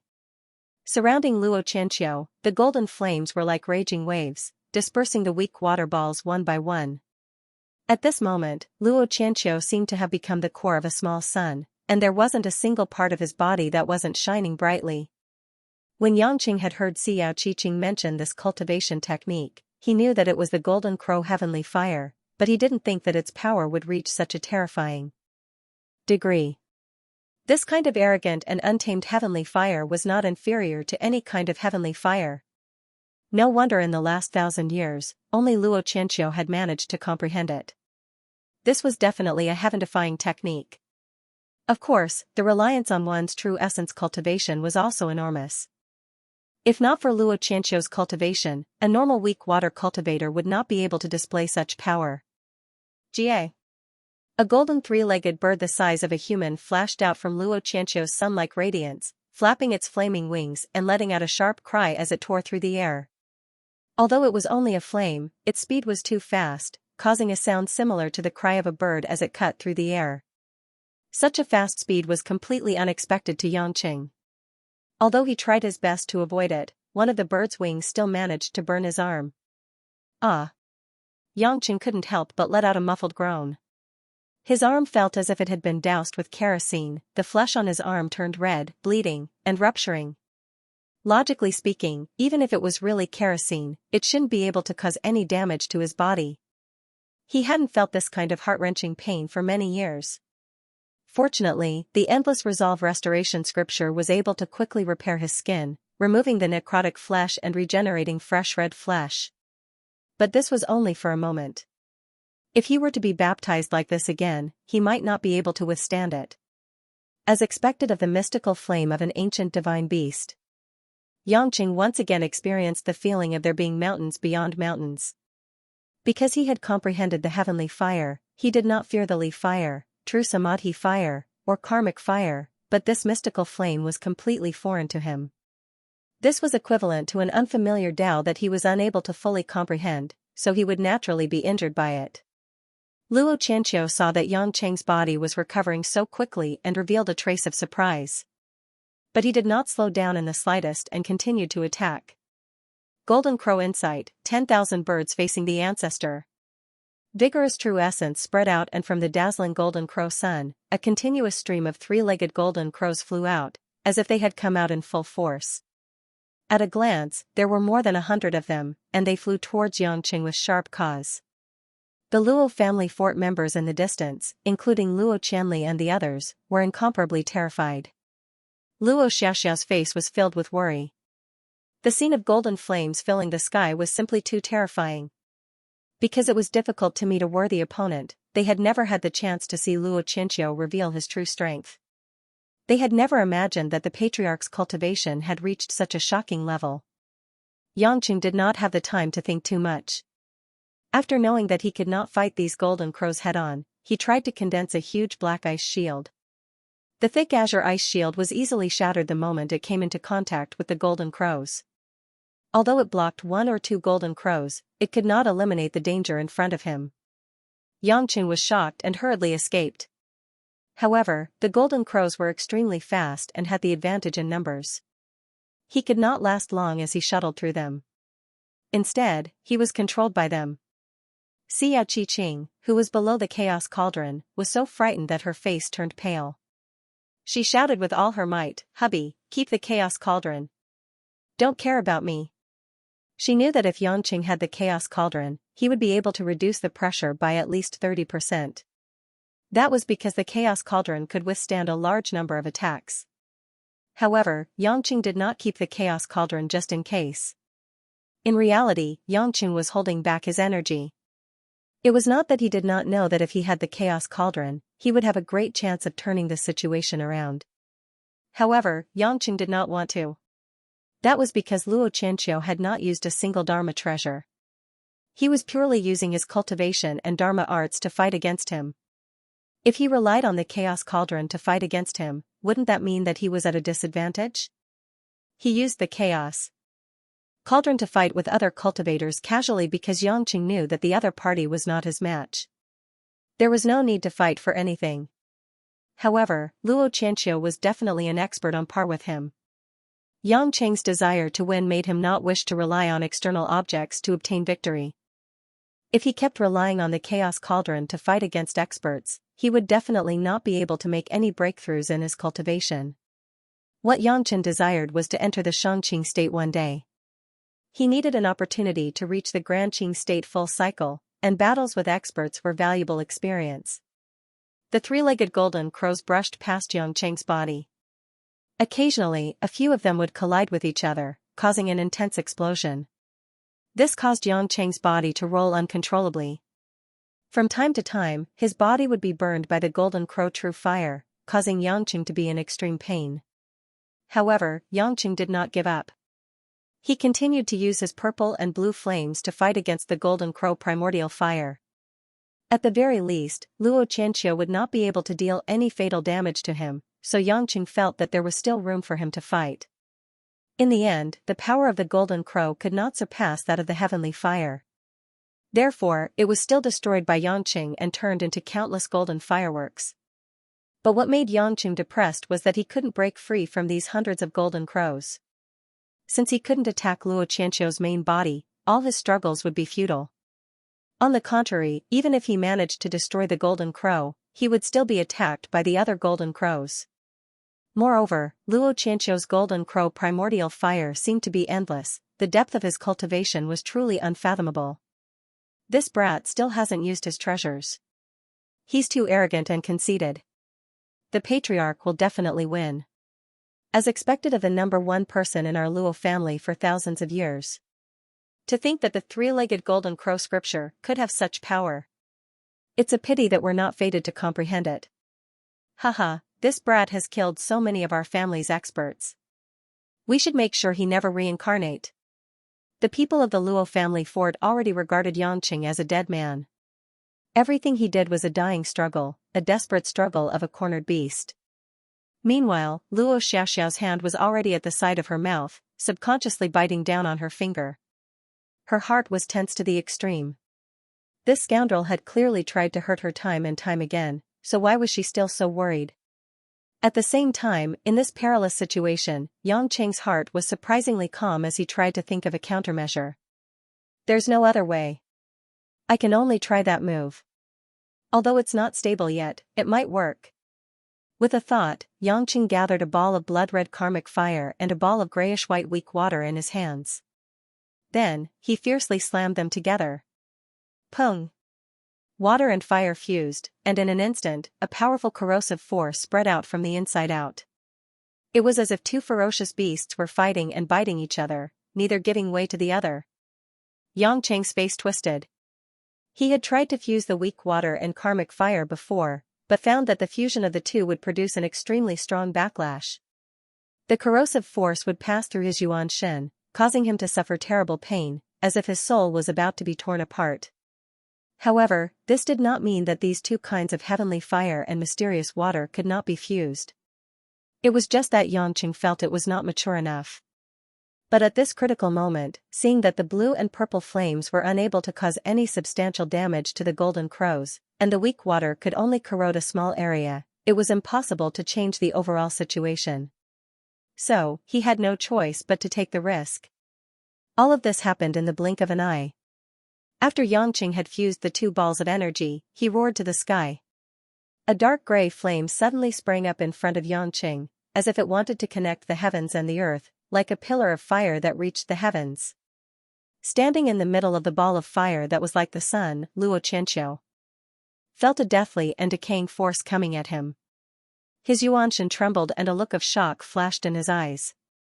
Those hundreds of golden crows still relentlessly pursued Xianxia. The golden crow threw fire, leaving one fiery red wound after another on Xianxia's body. Xianxia's blood constantly dripped down and evaporated. It was a horrible sight to behold.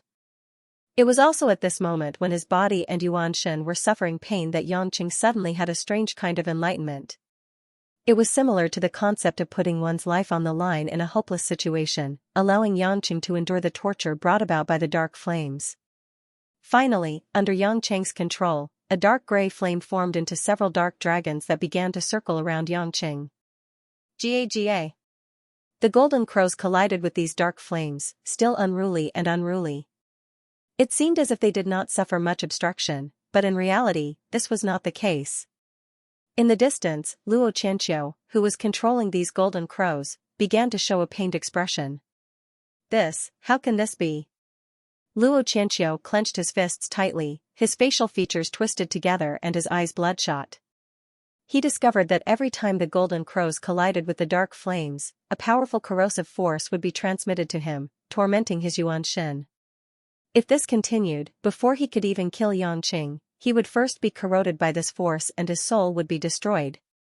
Surrounded by the golden crows, Xianxia noticed that the golden crows were becoming slower and more hesitant, deliberately avoiding the dark flame dragons. He couldn't help laughing loudly. Although these three-legged golden crows were powerful, these dark flames seemed to be a strengthened version of weak water and karmic fire. Because the golden crows were fused with Luo Qianqiu's divine sense and were under his control, as long as the dark flames touched the golden crows, they would transmit the yuanshan effects of the dark flames.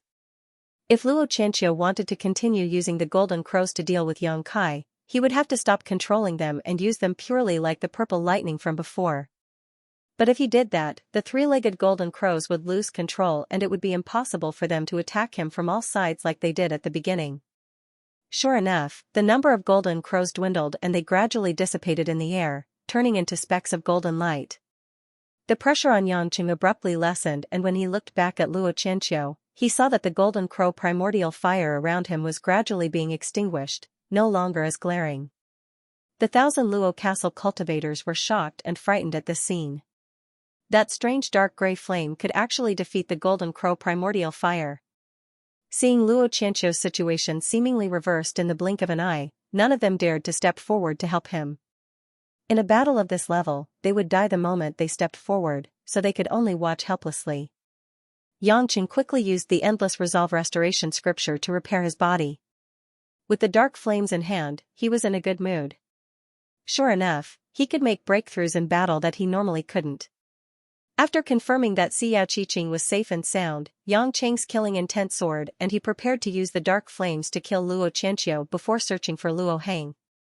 But just as Yangqing was about to act, he discovered that Luo Qianqiu's situation was a little strange. For some unknown reason, Luo Qianqiu's hands were clutching his head, his body bent and twisted in the air. All the meridians in his body bulged and bulged as he let out hoarse, hysterical cries, as if he was in so much pain that he wished he were dead. And from within his body, there was a dark red gas, a substance filled with an evil aura, seeping out from his limbs and bones, even from the top of his head. Father! Seeing this from afar, Luo Xiaoxiao cried out in worry. The other Luo castle elders were also flabbergasted, whispering to each other in worry. Even Yangqing couldn't react.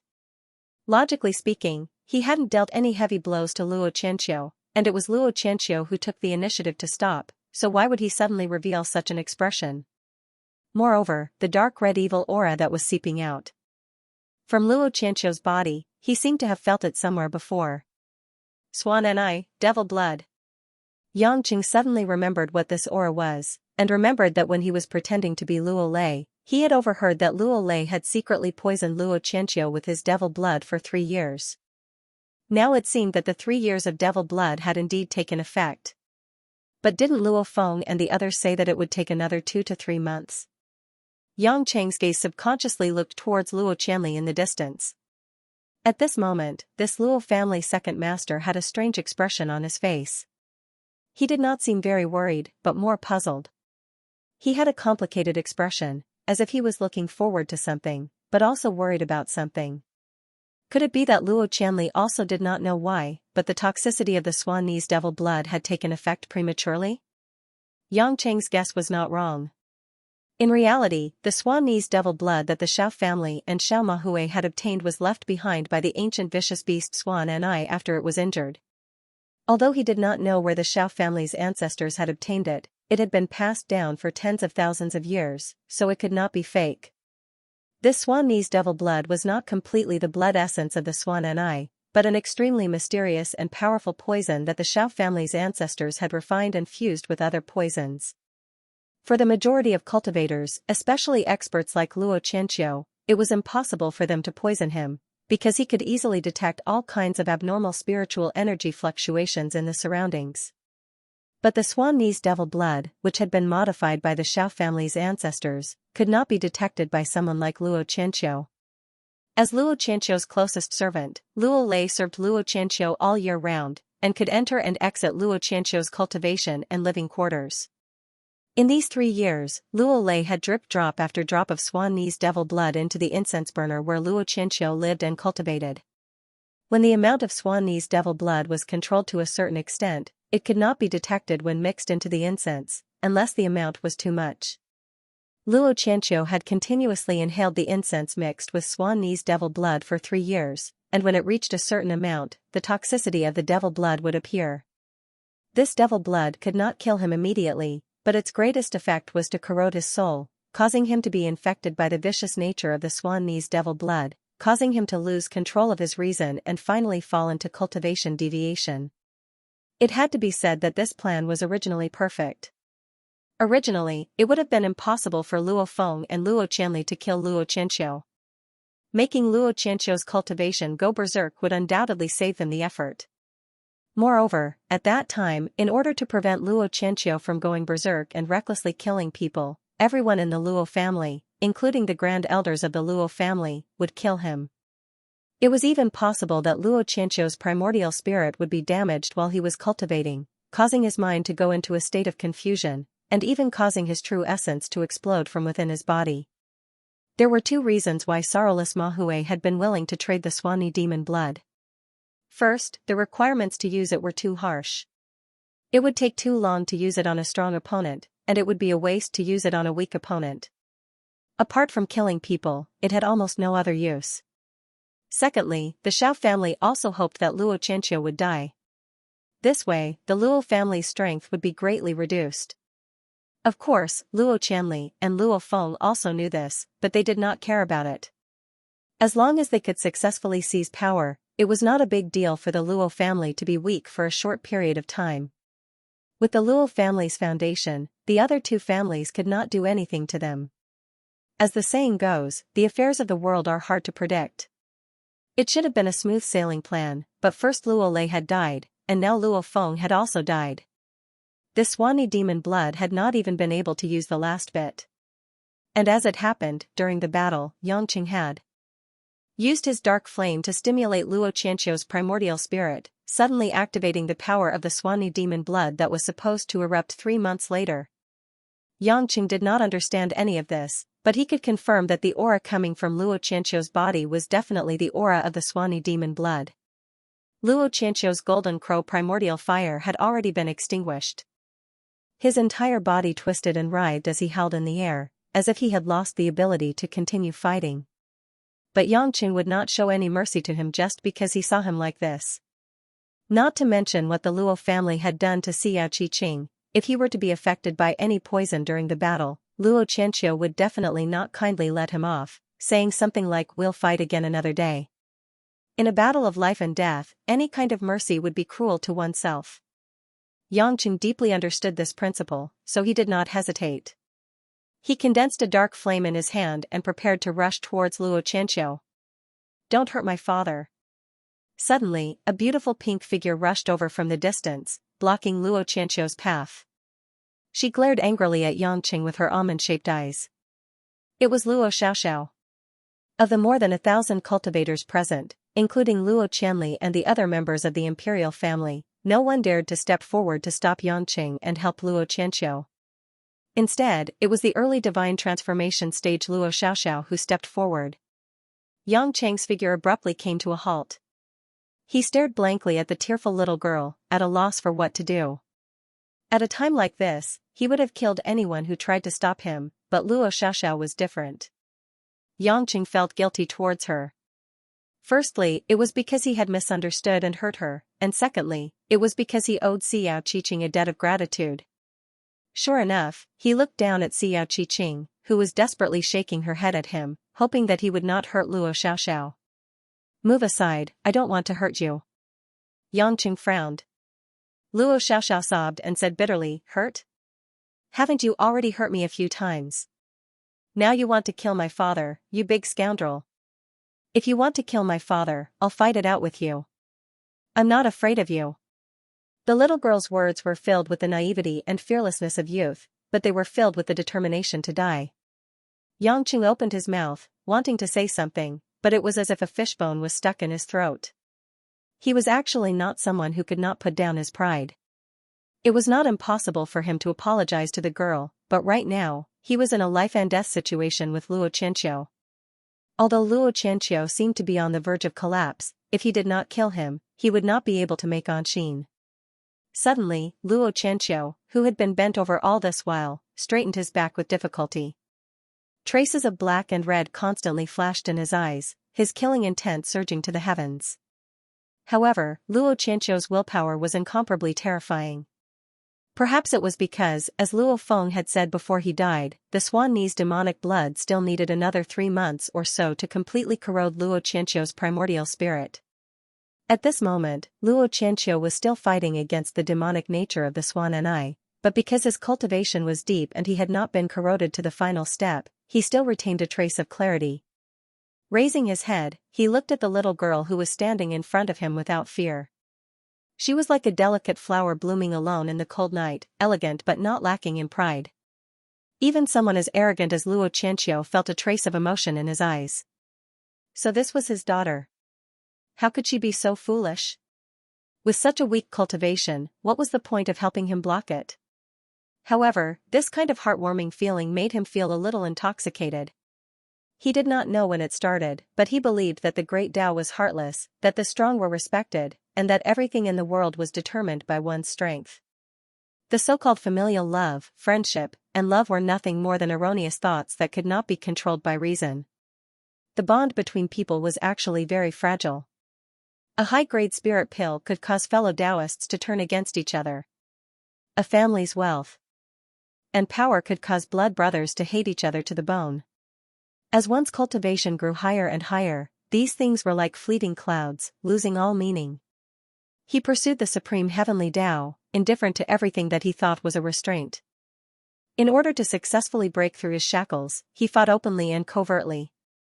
It was only at this moment that he had a trace of a new understanding. Suddenly, a wondrous concept that he had never experienced before made Luo Xianxia feel that the pain of the demonic blood on his primordial spirit was no longer as unbearable as before. All the meridians in his body felt like they were soaked in warm water, extremely comfortable. All of this actually happened in the blink of an eye, flashing through his mind. "Xiao, go away," Luo Qianqiu said in a low voice. "Father?" Luo Xiao turned around in surprise, wanting to help Luo Qianqiu, but was pushed away by Luo Qianqiu. "Go." Luo Xiao, who had been pushed away by a gentle force, flew backwards a great distance. Her heart was filled with anxiety, but she did not dare to move forward. Luo Qianqiu finally stood up proudly, suddenly revealing a mysterious smile towards Yangqing. Yangqing instinctively felt that something was wrong. The Luo Qianqiu in front of him did not seem to have lost control, but rather, seemed to have become even more unfathomable than before.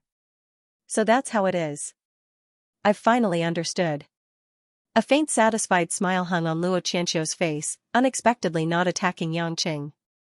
Instead, he raised his head and spread out his arms, as if embracing the void. Traces of the demonic blood of the swan and I emitted from his body, but unlike before, it did not cause much damage to him. Instead, it meekly lingered around his body. This demonic blood of the swan and I contained the blood essence of the ancient vicious beast, swan and I. Although it was pitifully small, it was truly valuable. At this moment, the remnant aura of the ancient vicious beast, swan and I, seemed to have been tamed by Luo Qianqiu, becoming a part of his body. It had to be known that for heaven-defying existences like ancient divine beasts and vicious beasts, even a drop of their blood essence would contain their remnant souls. This was also why the demonic blood of the swan and I could disturb the primordial spirits of experts. Now that Luo Qianqiu had comprehended a higher level of the heavenly Tao, the remnant soul of the swan and I in the demonic blood seemed to have chosen to submit because it could no longer defeat Luo Qianqiu's primordial spirit. The remnant soul of the swan and I had actually fused with Luo Qianqiu's primordial spirit. Yangqing discovered that the true essence pressure that Luo Qianqiu exuded was even more majestic and powerful than before. Moreover, with the ferocious nature of the swan and I mixed in, its might was even greater than before. How could Yangqing allow Luo Qianqiu to completely recover and make another breakthrough? Without further thought, a dark flame held out, piercing through the clouds towards Luo Qianqiu. But Luo Qianqiu did not dodge, instead chanting, "Heart Demon Divine Weapon." As he spoke, an illusory figure flew out from his body. Yangqing looked carefully. It was a figure that looked exactly the same as Luo Qianqiu, but it was a translucent Luo Qianqiu. It was like a clone of the main body, but in reality, this clone was inconceivably strong. Boom! As the dark flame flying shuttle came into contact with the Heart Demon Divine Weapon, it was like a clay ox entering the sea. It did not cause much damage to the Heart Demon Divine Weapon, dispersing and disappearing just like that. Damn it! What is this thing? Yangqing was truly stunned. Luo Qianqiu was not surprised at all. Closing his eyes, he lightly said, 8 years ago, this seat's cultivation had already broken through the peak of the weak water realm, but this seat's realm was unable to enter the 9 heavens divine lightning tribulation. Unable to use the 9 heavens divine lightning to temper my body, my physical body was unable to bear more cultivation, and the true essence in my body became increasingly saturated. As this seat was bitterly searching for it, in order to prevent the true essence in my body from becoming too strong and damaging. My dantian and meridians, this seat used the excess true essence and my heart demon to refine an avatar, which is the heart demon divine weapon in front of you. This is this seat's only magic weapon. Although it is currently only a high-grade magic weapon, as this Luo's cultivation continues to rise, it is bound to become a unique heaven-defying immortal weapon. Not to mention Xianxia, even the other Luo castle cultivators present were dumbfounded. Luo Xianxia's abnormal degree had actually reached such a level. His cultivation was so strong that his physical body could not bear it, so he simply used the excess cultivation and his heart demon to refine it into a magic weapon. Not to mention how he stripped away his heart demon for his own use, just the depth of his cultivation could no longer be measured by the peak of the weak water realm, he had long since surpassed it. Boom. Boom boom. Boom boom. Just as everyone was stunned, in the sky, dark clouds had begun to roll. Strong winds began to blow, as if thousands of beasts were galloping, and thunder rumbled. Having experienced it once before, Xianxia was all too familiar with it. His mouth was filled with bitterness. It can't be. Luo Xianxia is about to advance to the 9 heavenly lightning tribulation? Although he was at the great perfection of the Tai Ching heavenly lightning, his true essence might not be stronger than Luo Xianxia's. Luo Xianxia was able to fight evenly with him at the weak water realm. If he really succeeded in his tribulation, wouldn't he be able to suppress him? Previously, Xianxia's physical fitness and cultivation were worlds apart from his current self. But the feeling of being struck by the Tai Ching heavenly lightning was still fresh in his memory. It was as if his soul had left his body. Xianxia wasn't sure if Luo Xianxia could survive the Tai Ching heavenly lightning tribulation. Previously, he had relied on the help of Poseidon and Apollo. Although it was limited, there were still others who helped him. Luo Xianxia didn't seem to have any defensive magic treasures. The only magic treasure he had was the heart demon divine weapon that he had refined himself. Did he intend to face it head-on? The thunderclouds in the sky began to form a vortex. Compared to Xianxia's previous Tai Ching heavenly lightning tribulation, it seemed to be relatively smaller. It only covered a radius of about 1 li. After all, the power of the 9 heavenly lightning tribulation varied according to the cultivation techniques of different cultivators. But even if it wasn't the strongest Tai Ching heavenly lightning tribulation, it was enough to make the other Luo castle cultivators tremble in fear. They all scattered in unison. They had never seen the 9 heavenly lightning tribulation before. Today, their horizons were broadened, and they felt a deep fear. As the one who initiated the tribulation, Luo Xianxia couldn't hide. He didn't want to hide, and he didn't even care. There were many white jade towers of the Luo castle below him. These priceless white jade buildings would certainly be reduced to nothing when the tribulation came. But Luo Xianxia didn't care about this, and the Luo castle people didn't have the time to think about this. When the Tai Ching heavenly lightning tribulation descends, it will be your only chance to defeat me. If you don't make a move, I'm afraid you won't have the chance to leave. Luo Xianxia said leisurely. He closed his eyes, waiting for Xianxia to make a move. Xianxia felt a sense of humiliation. Was Luo Xianxia really so confident that he wouldn't be able to defeat him even when facing his tribulation? Could it be that the Tai Ching heavenly thunder had no lethality to him? As he spoke, the thundercloud vortex in the sky had already gathered into a dense net of purplish-blue lightning.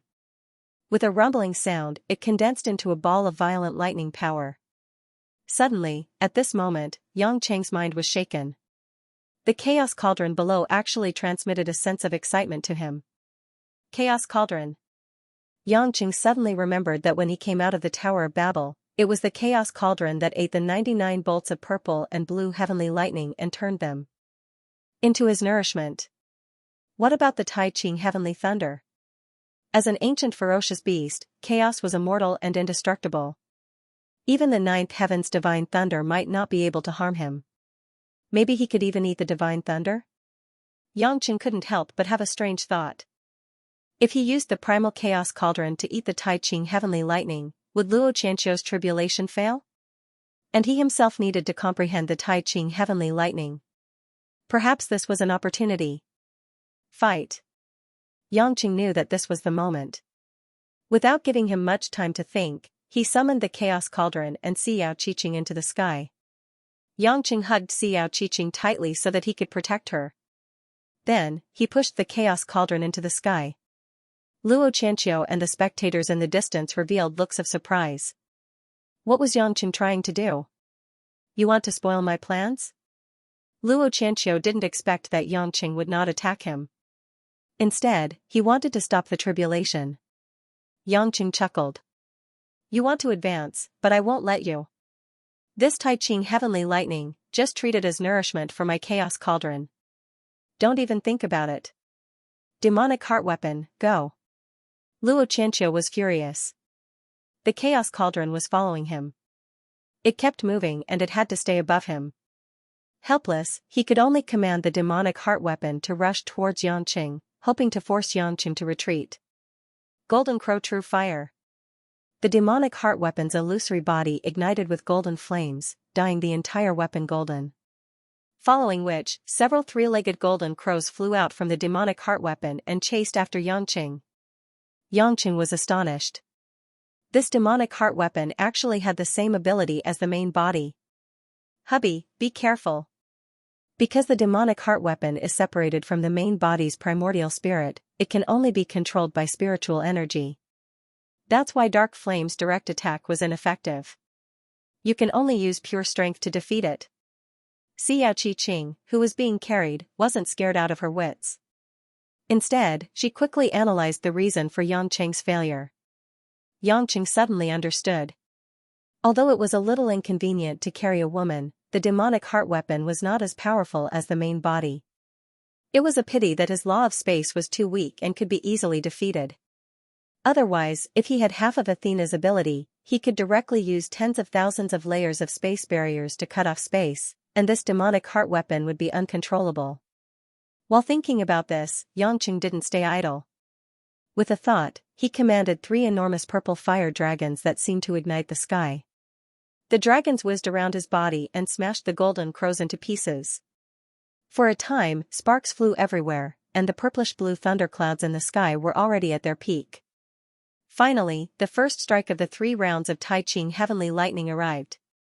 Boom! A thick pillar of Tai Ching heavenly lightning mixed with terrifying purplish-blue light dyed the sky and the earth, shattering everyone's eardrums and falling into the mortal world. Although it was 2 to 3 times weaker than what Yangqing had previously experienced, it still made Yangqing gasp in amazement. Perhaps, even if he comprehended the Tai Ching heavenly lightning, he wouldn't be able to use such power because he was still unable to match the heavenly Tao. Just at the moment when the Tai Ching heavenly lightning fell and touched the chaos cauldron, the chaos ferocious soul let out a hearty roar. That fierce and desolate voice that came from ancient times was filled with greed and fanaticism. Although it was covered by the sound of the Tai Ching heavenly lightning, it could still reach Yangqing's mind. This Tai Ching heavenly lightning was actually eaten by the chaos. The purplish-blue lightning converged into the chaos cauldron and the chaos force merged with it. Then, it was worn down and turned into an extremely pure heaven and earth spiritual qi, causing the chaos cauldron to shine brightly. At the same time, Yangqing benefited. His cultivation, which was originally difficult to increase greatly, rose at an almost unimaginable speed.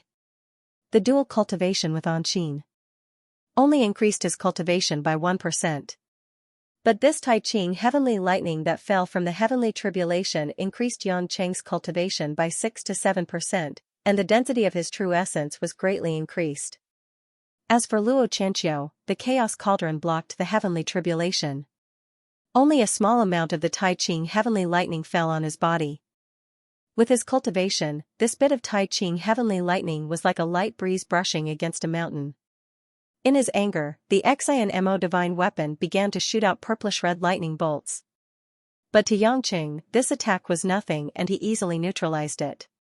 Yangqing did not think of taking the opportunity to attack Luo Qianxiu's body. If he died, the Tai Ching heavenly lightning would stop, and he would not be able to gain any advantage.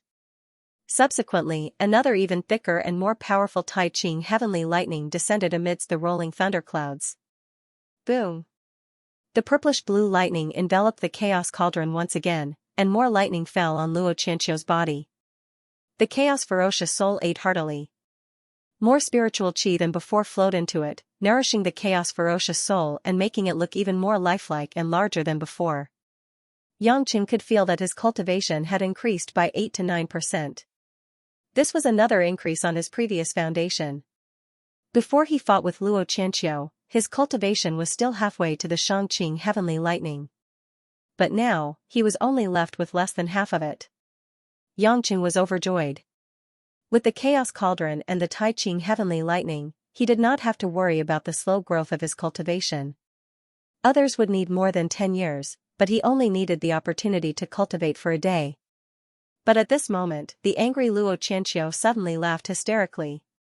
What a great Chaos Cauldron! Xianxia, I have to thank you for blocking the Taiqing heavenly lightning for me. Otherwise, even if I were to be tempered by the heavenly lightning, I would still die. Now, only a small portion of this heavenly lightning has fallen on me. You've really helped me a lot. What? Xianxia's mind buzzed as he came to a sudden realization. This old fellow had been hoping that he would use the Chaos Cauldron to help him devour the majority of the heavenly lightning, but he had deliberately pretended to be angry. Had he been fooled by him again? It had to be said that Luo Qianqiu's plan was extremely risky, but every step of it was backed up by evidence. Primal chaos had an insatiable nature to devour all things. He had predicted that the moment the Chaos Cauldron sensed the descent of the divine lightning, it would want to devour it, so he made this gamble.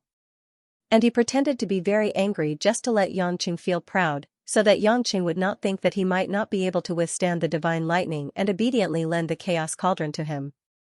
Although Luo Qianqiu had been looking forward to the descent of the 9 heavens lightning tribulation, he also knew that if he relied on his own strength to pass the tribulation, it would be dangerous.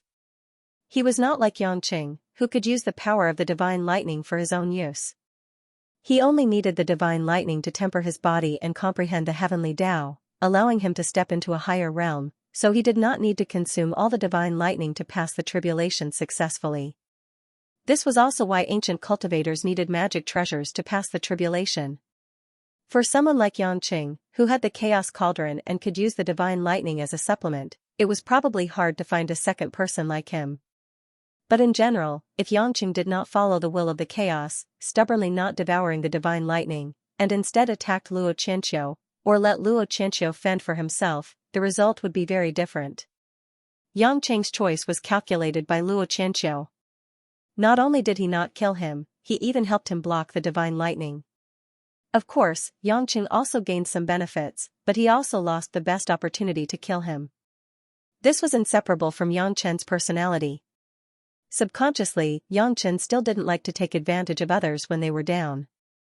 He didn't mind dealing with the weak, but when it came to dealing with experts, Xianxia preferred to conquer them with absolute strength, rather than taking advantage of their weakness to kill them. A person's personality would always have its shortcomings, and Xianxia was no exception. Seeing that the third and final Taiqing heavenly lightning was about to descend, Xianxia was somewhat at a loss. Should he continue to use the Chaos Cauldron to absorb the divine lightning, or let Luo Qianqiu take the full blow? Or should he take the opportunity to kill Luo Qianqiu? But, would that be equivalent to giving up on the last divine lightning? Also, why did Luo Qianqiu not wait for the third divine lightning to end before telling him all this? What scheme does he have? Xianxia hesitated. Perhaps it was because he had been deceived by Luo Qianqiu time and time again, or perhaps he was somewhat fearful of Luo Qianqiu's endless methods, or perhaps he coveted the divine lightning but wanted to restrain it. A complicated thought made Xianxia frown. He stood under the thunderclouds in a daze, watching from afar. However, he did not move. Xiao Qiqing noticed Xianxia's strange behavior and shouted anxiously, "Hubby, what are you doing? Don't listen to his nonsense. Just do what you want to do." However, Xianxia was completely immersed in his own world at this moment. He turned a deaf ear to Xiao Qiqing's words. What should I do?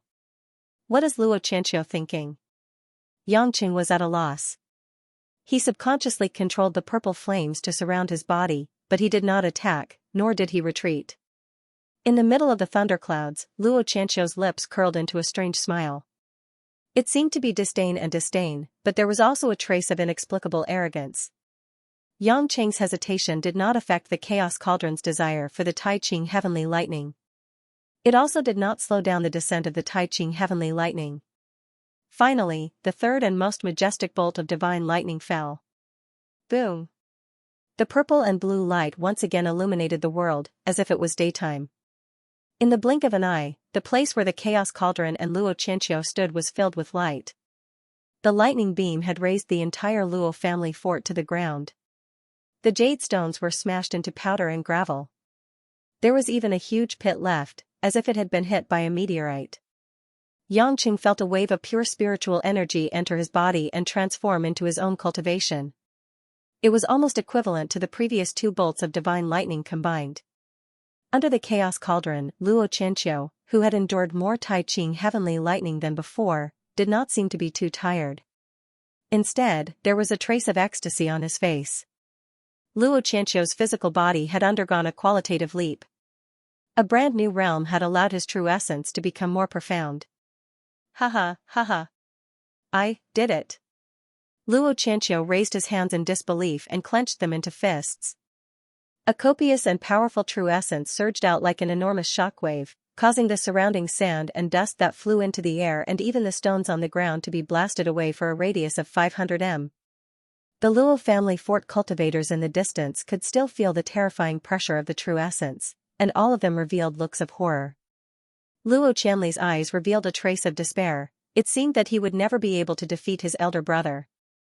Even looking at him now caused fear to grow in his heart. Yangqing held Xianxia in his arms.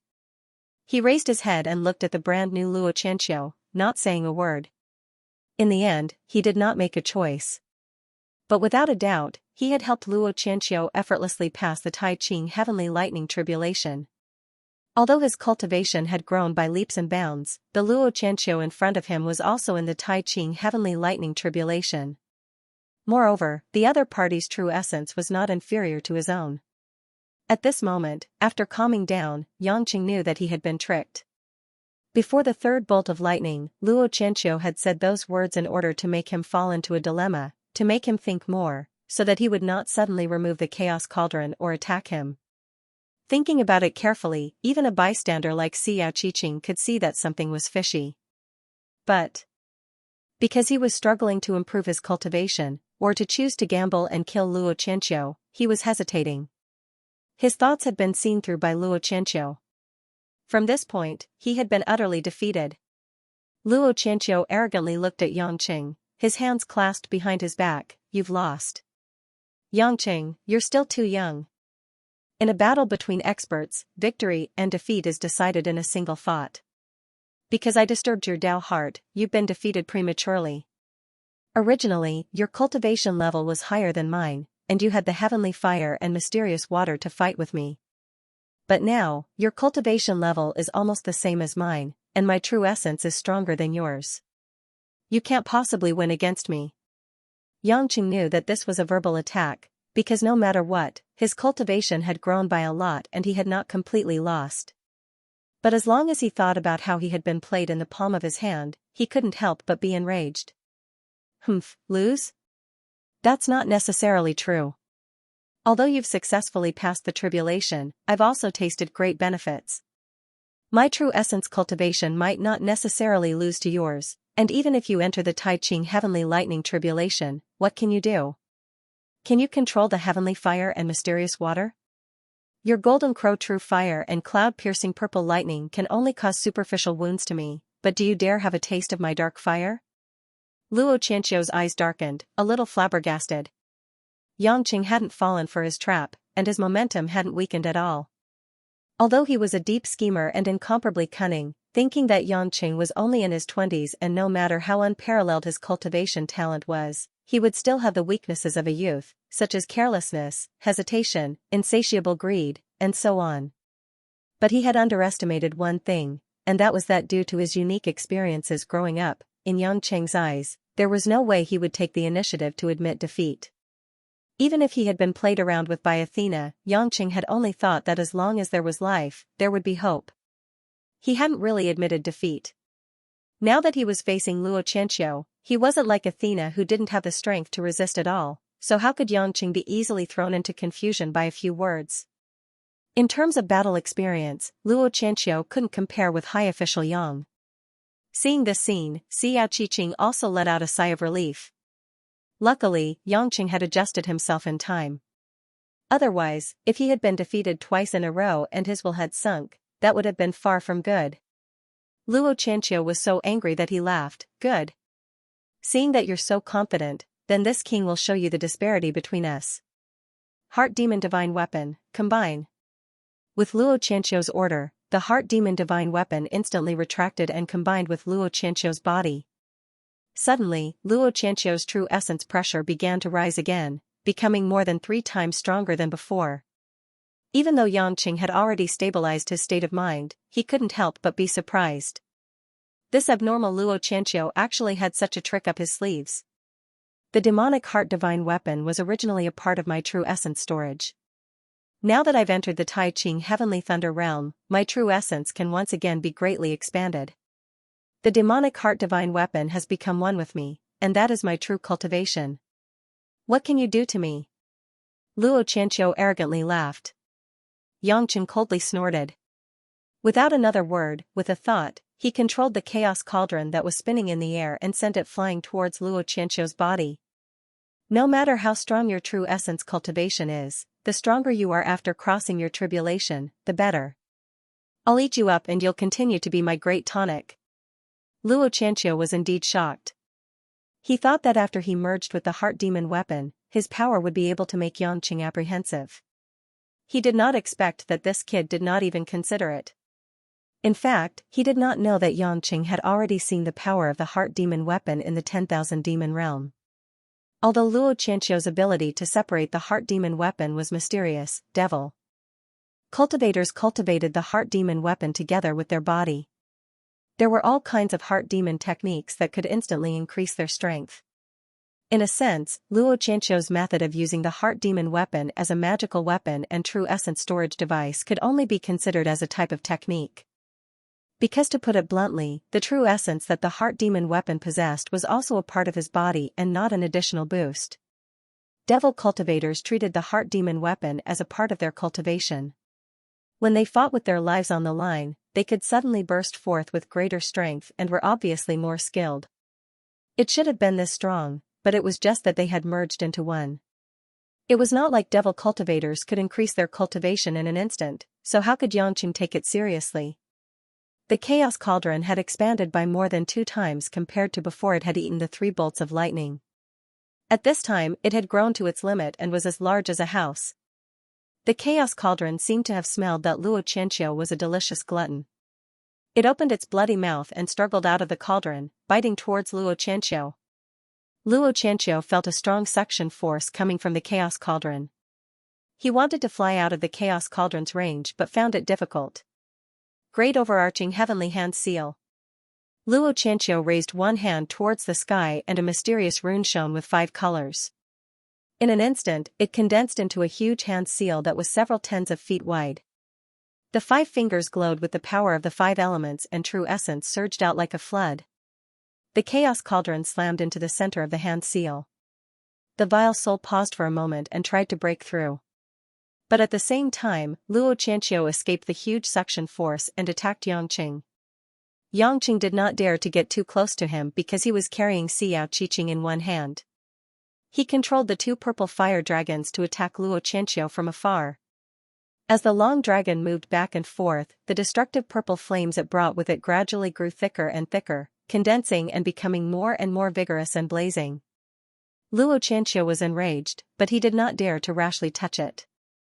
His entire body flashed with purple lightning and his speed suddenly increased, allowing him to escape the pincer attack of the 2 fire dragons. Golden Crow Scripture, Scorching Sun Rain of Fire. Luo Qianxiu's body once again blazed with powerful Golden Crow true fire, as if he was a giant fireball. But this time, what shot out from the fireball were not golden crows, but a dense rain of fire. The speed of the rain of fire condensed by the Golden Crow true fire was far beyond Yangqing's imagination. In the blink of an eye, it had already covered him and Xianxia.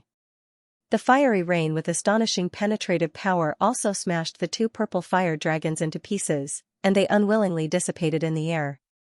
Yangqing propped up a true essence shield, and then condensed a weak water barrier, blocking the rain of fire outside. But this was not a long-term solution. Fortunately, he could still control the chaos cauldron. Xianxia immediately summoned it over, fiercely covering Luo Qianqiu's position. Luo Qianqiu was already prepared, separating out a dense rain of golden crow true fire to shake away the chaos cauldron. This actually caused the chaos cauldron to be unable to gather again for a short period of time, constantly roaring as if it was extremely angry.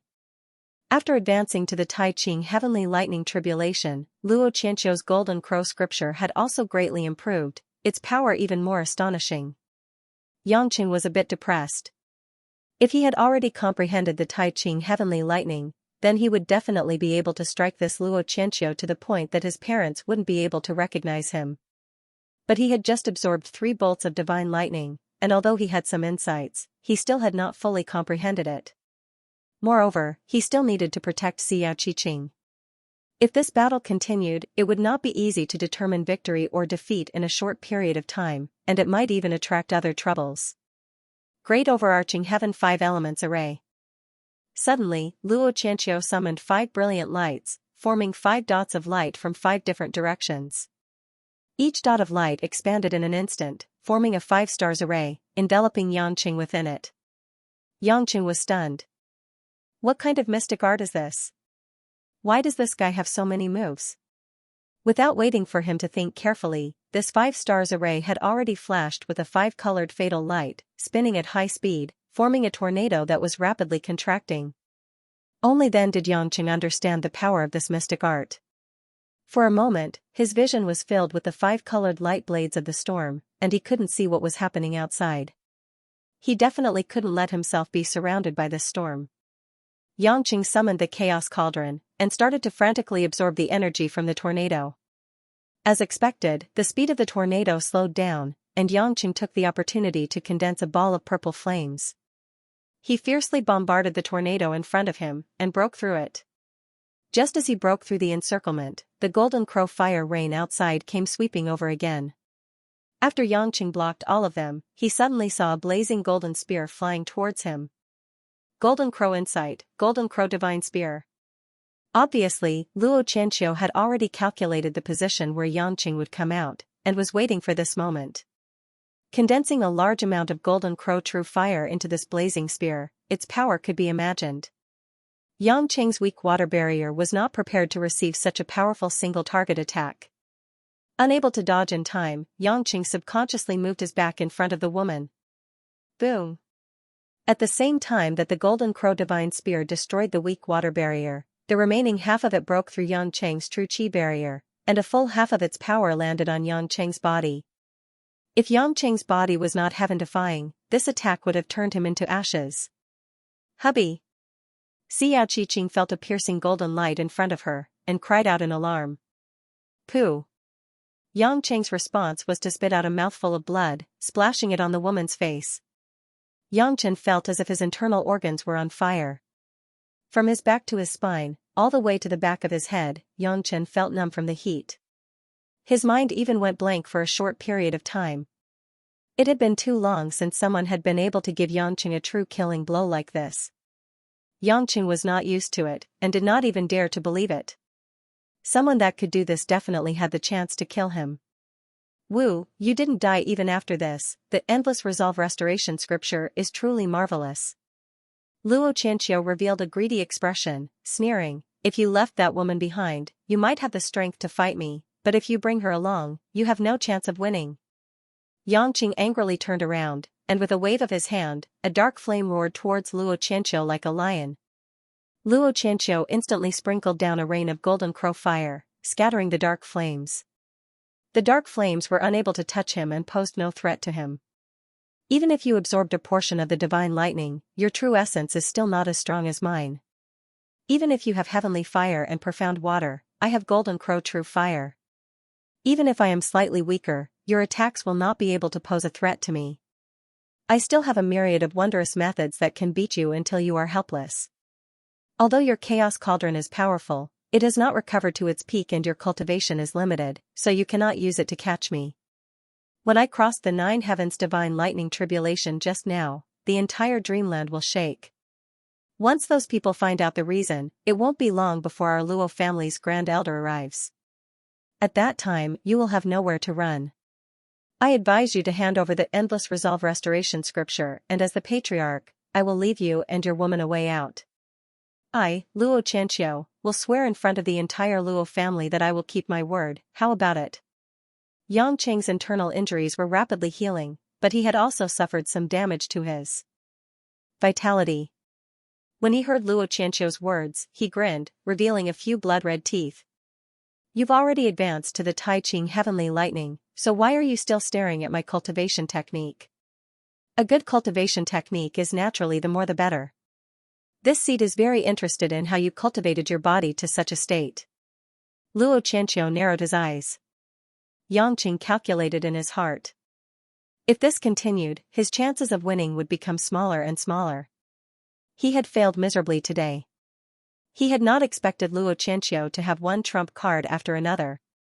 His purpose for coming here was to save Xiao Qiqing. As for the matter of revenge, he would wait until Xiao Qiqing was safe and he comprehended the Tai Ching Heavenly Lightning. Then, he would have a 90% chance of success. Having made up his mind, Yang Qing immediately summoned the Chaos Cauldron and planned to use it as a defensive cushion while he escaped with Xiao Qiqing. But just as he was about to move, he felt that something was wrong.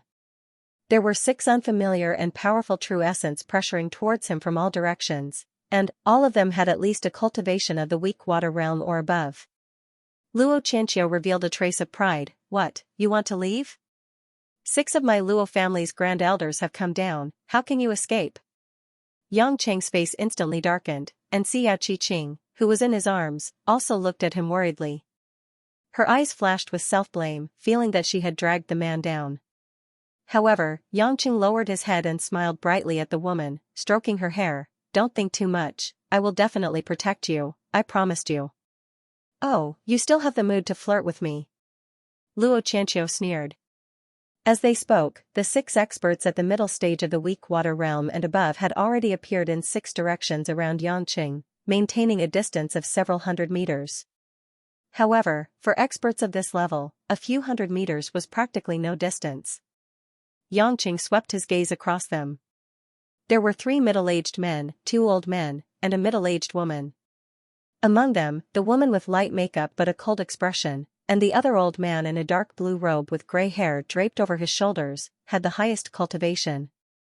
They were already at the peak of the weak water realm like Luo Qianxiu, and could break through the last step of the weak water realm at any time and advance to the 9 heavens divine lightning tribulation.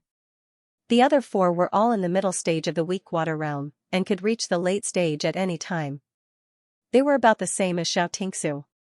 The Luo clan's foundation was immediately revealed. Yang Qing believed that these were not all the supreme elders of the Luo clan. They were most likely cultivating closer to each other. The Luo clan castle was already in an uproar. A sense of glory for the clan filled these Luo clan castle cultivators with confidence. They felt that Yang Qing would definitely not be able to escape this calamity.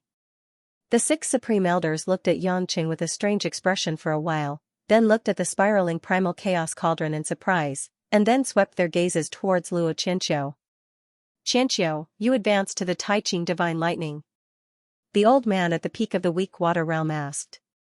Luo Qianxiu bowed respectfully to the old man. Yes, grandfather, I just had some enlightenment and crossed that hurdle. This old man was actually Luo Qianxiu's grandfather, Luo Changchun. Yang Qing remembered that Su Xian had once mentioned that Luo Qianxiu's bloodline had replaced Luo Feng's bloodline when his grandfather Luo Changchun was still alive. It could be said that Luo Qianxiu's present achievements were largely due to his grandfather's efforts. It was no wonder that even though Luo Qianxiu's cultivation had surpassed his grandfather's by quite a bit, he was still extremely respectful towards him. We actually let you pass this hurdle first. Looks like us old fellows are useless, the eerie woman said with a cold snort. There was a hint of jealousy in her voice. Luo Qianxiu chuckled. Granny Qianxiang watched Qianxiu grow up, she is the cornerstone of my Luo family. Qianxiu was just lucky, to be where he is today is all thanks to Granny's teachings when I was young. Luo Qianxiu's age wasn't young, but facing these old fellows, he very naturally displayed the attitude of a junior. It was because these people were too old, but they still seemed a little strange. Luo Xianxiang, who was also this old woman, felt slightly relieved after hearing this. She couldn't deny it and gave an affirmative grunt, glancing at Yangqing who was surrounded in the middle. What's going on with this brat? His cultivation is unfathomable, and that giant cauldron, could it be the legendary primal chaos cauldron recorded in the ancient texts?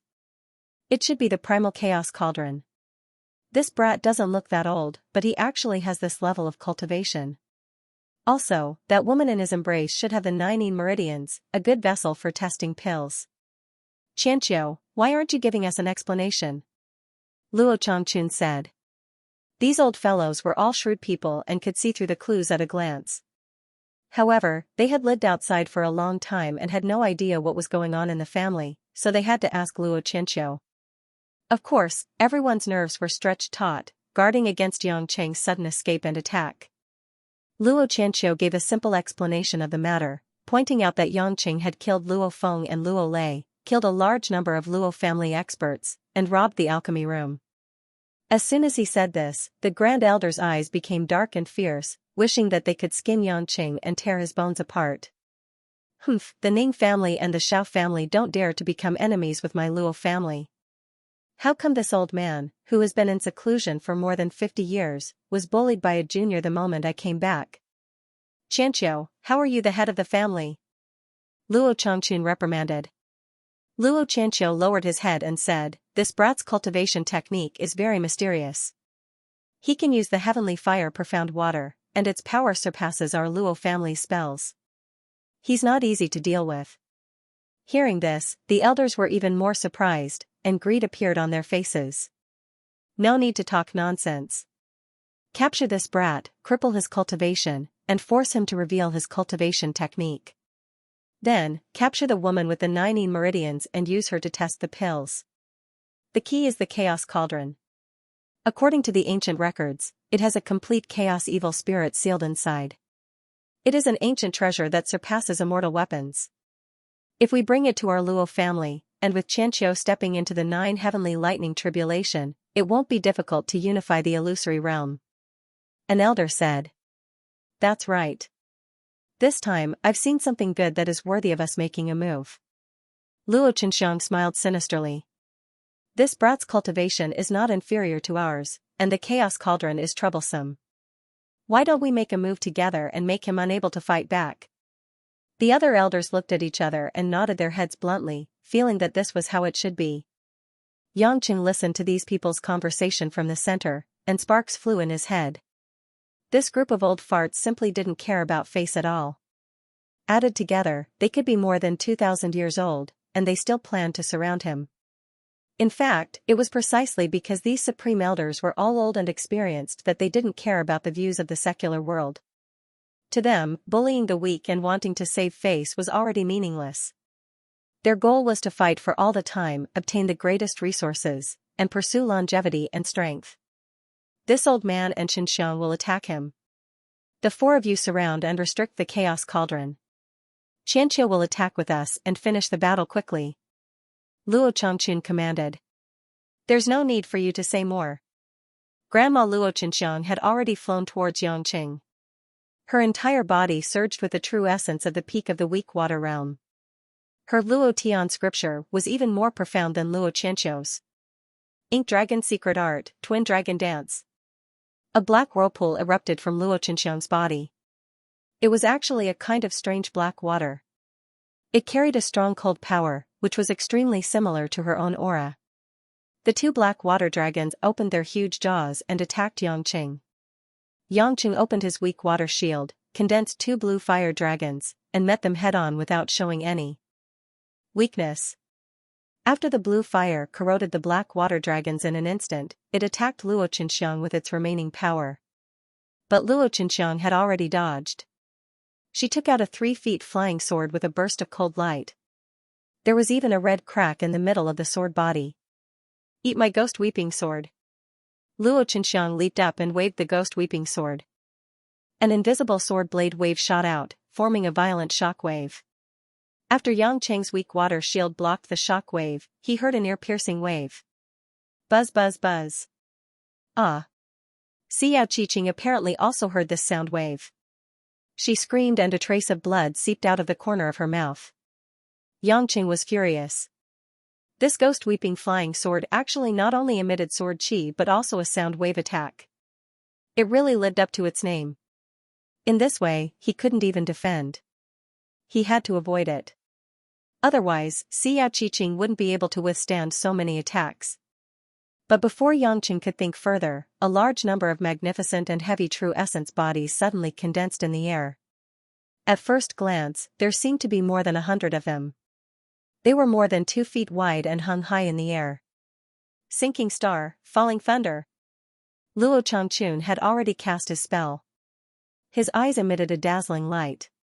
His big hand fell, and those hundreds of magnificent true essence balls were like falling stars, pressing down on Yangqing. Yangqing roared and burst out a violent purple fire, smashing those true essence balls around him. He then directed the chaos cauldron to envelop Luo Chenxiang, who was closer. How dare you? You actually won't surrender. Luo Chenxiang's face was full of anger. The ghost weeping sword swept up a sword flower. Ink dragon skill, congealing ink. A black mist like misty rain suddenly filled the air. After the chaos cauldron was enveloped, it slowed down for a moment. After the chaos cauldron was sucked in, Luo Chenxiang broke free from the suction force. Following that, Luo Chenxiang consecutively brandished dozens of sound wave blades. The ear-piercing fluctuations caused Yangqing to hurriedly dodge in a sorry state. Because he was carrying Xiao Qiqing, Yangqing could have fought head-on, but now he became timid. His heart was filled with anger. Of course, it was because of his own incompetence, not because of a woman. Seeing that the situation was about right, Luo Qianqiu sneered and moved behind Yangqing. The three-legged golden crow quintessence was ignited once more. Like a sun, it illuminated the heavens and earth. Golden crow quintessence, myriad birds greeting the ancestor. Another hundreds of golden crows were released. Yangqing was no longer dealing with him alone. The situation was getting more and more dangerous. End of chapter 1530. Don't forget to subscribe, like, and share the video to support the channel.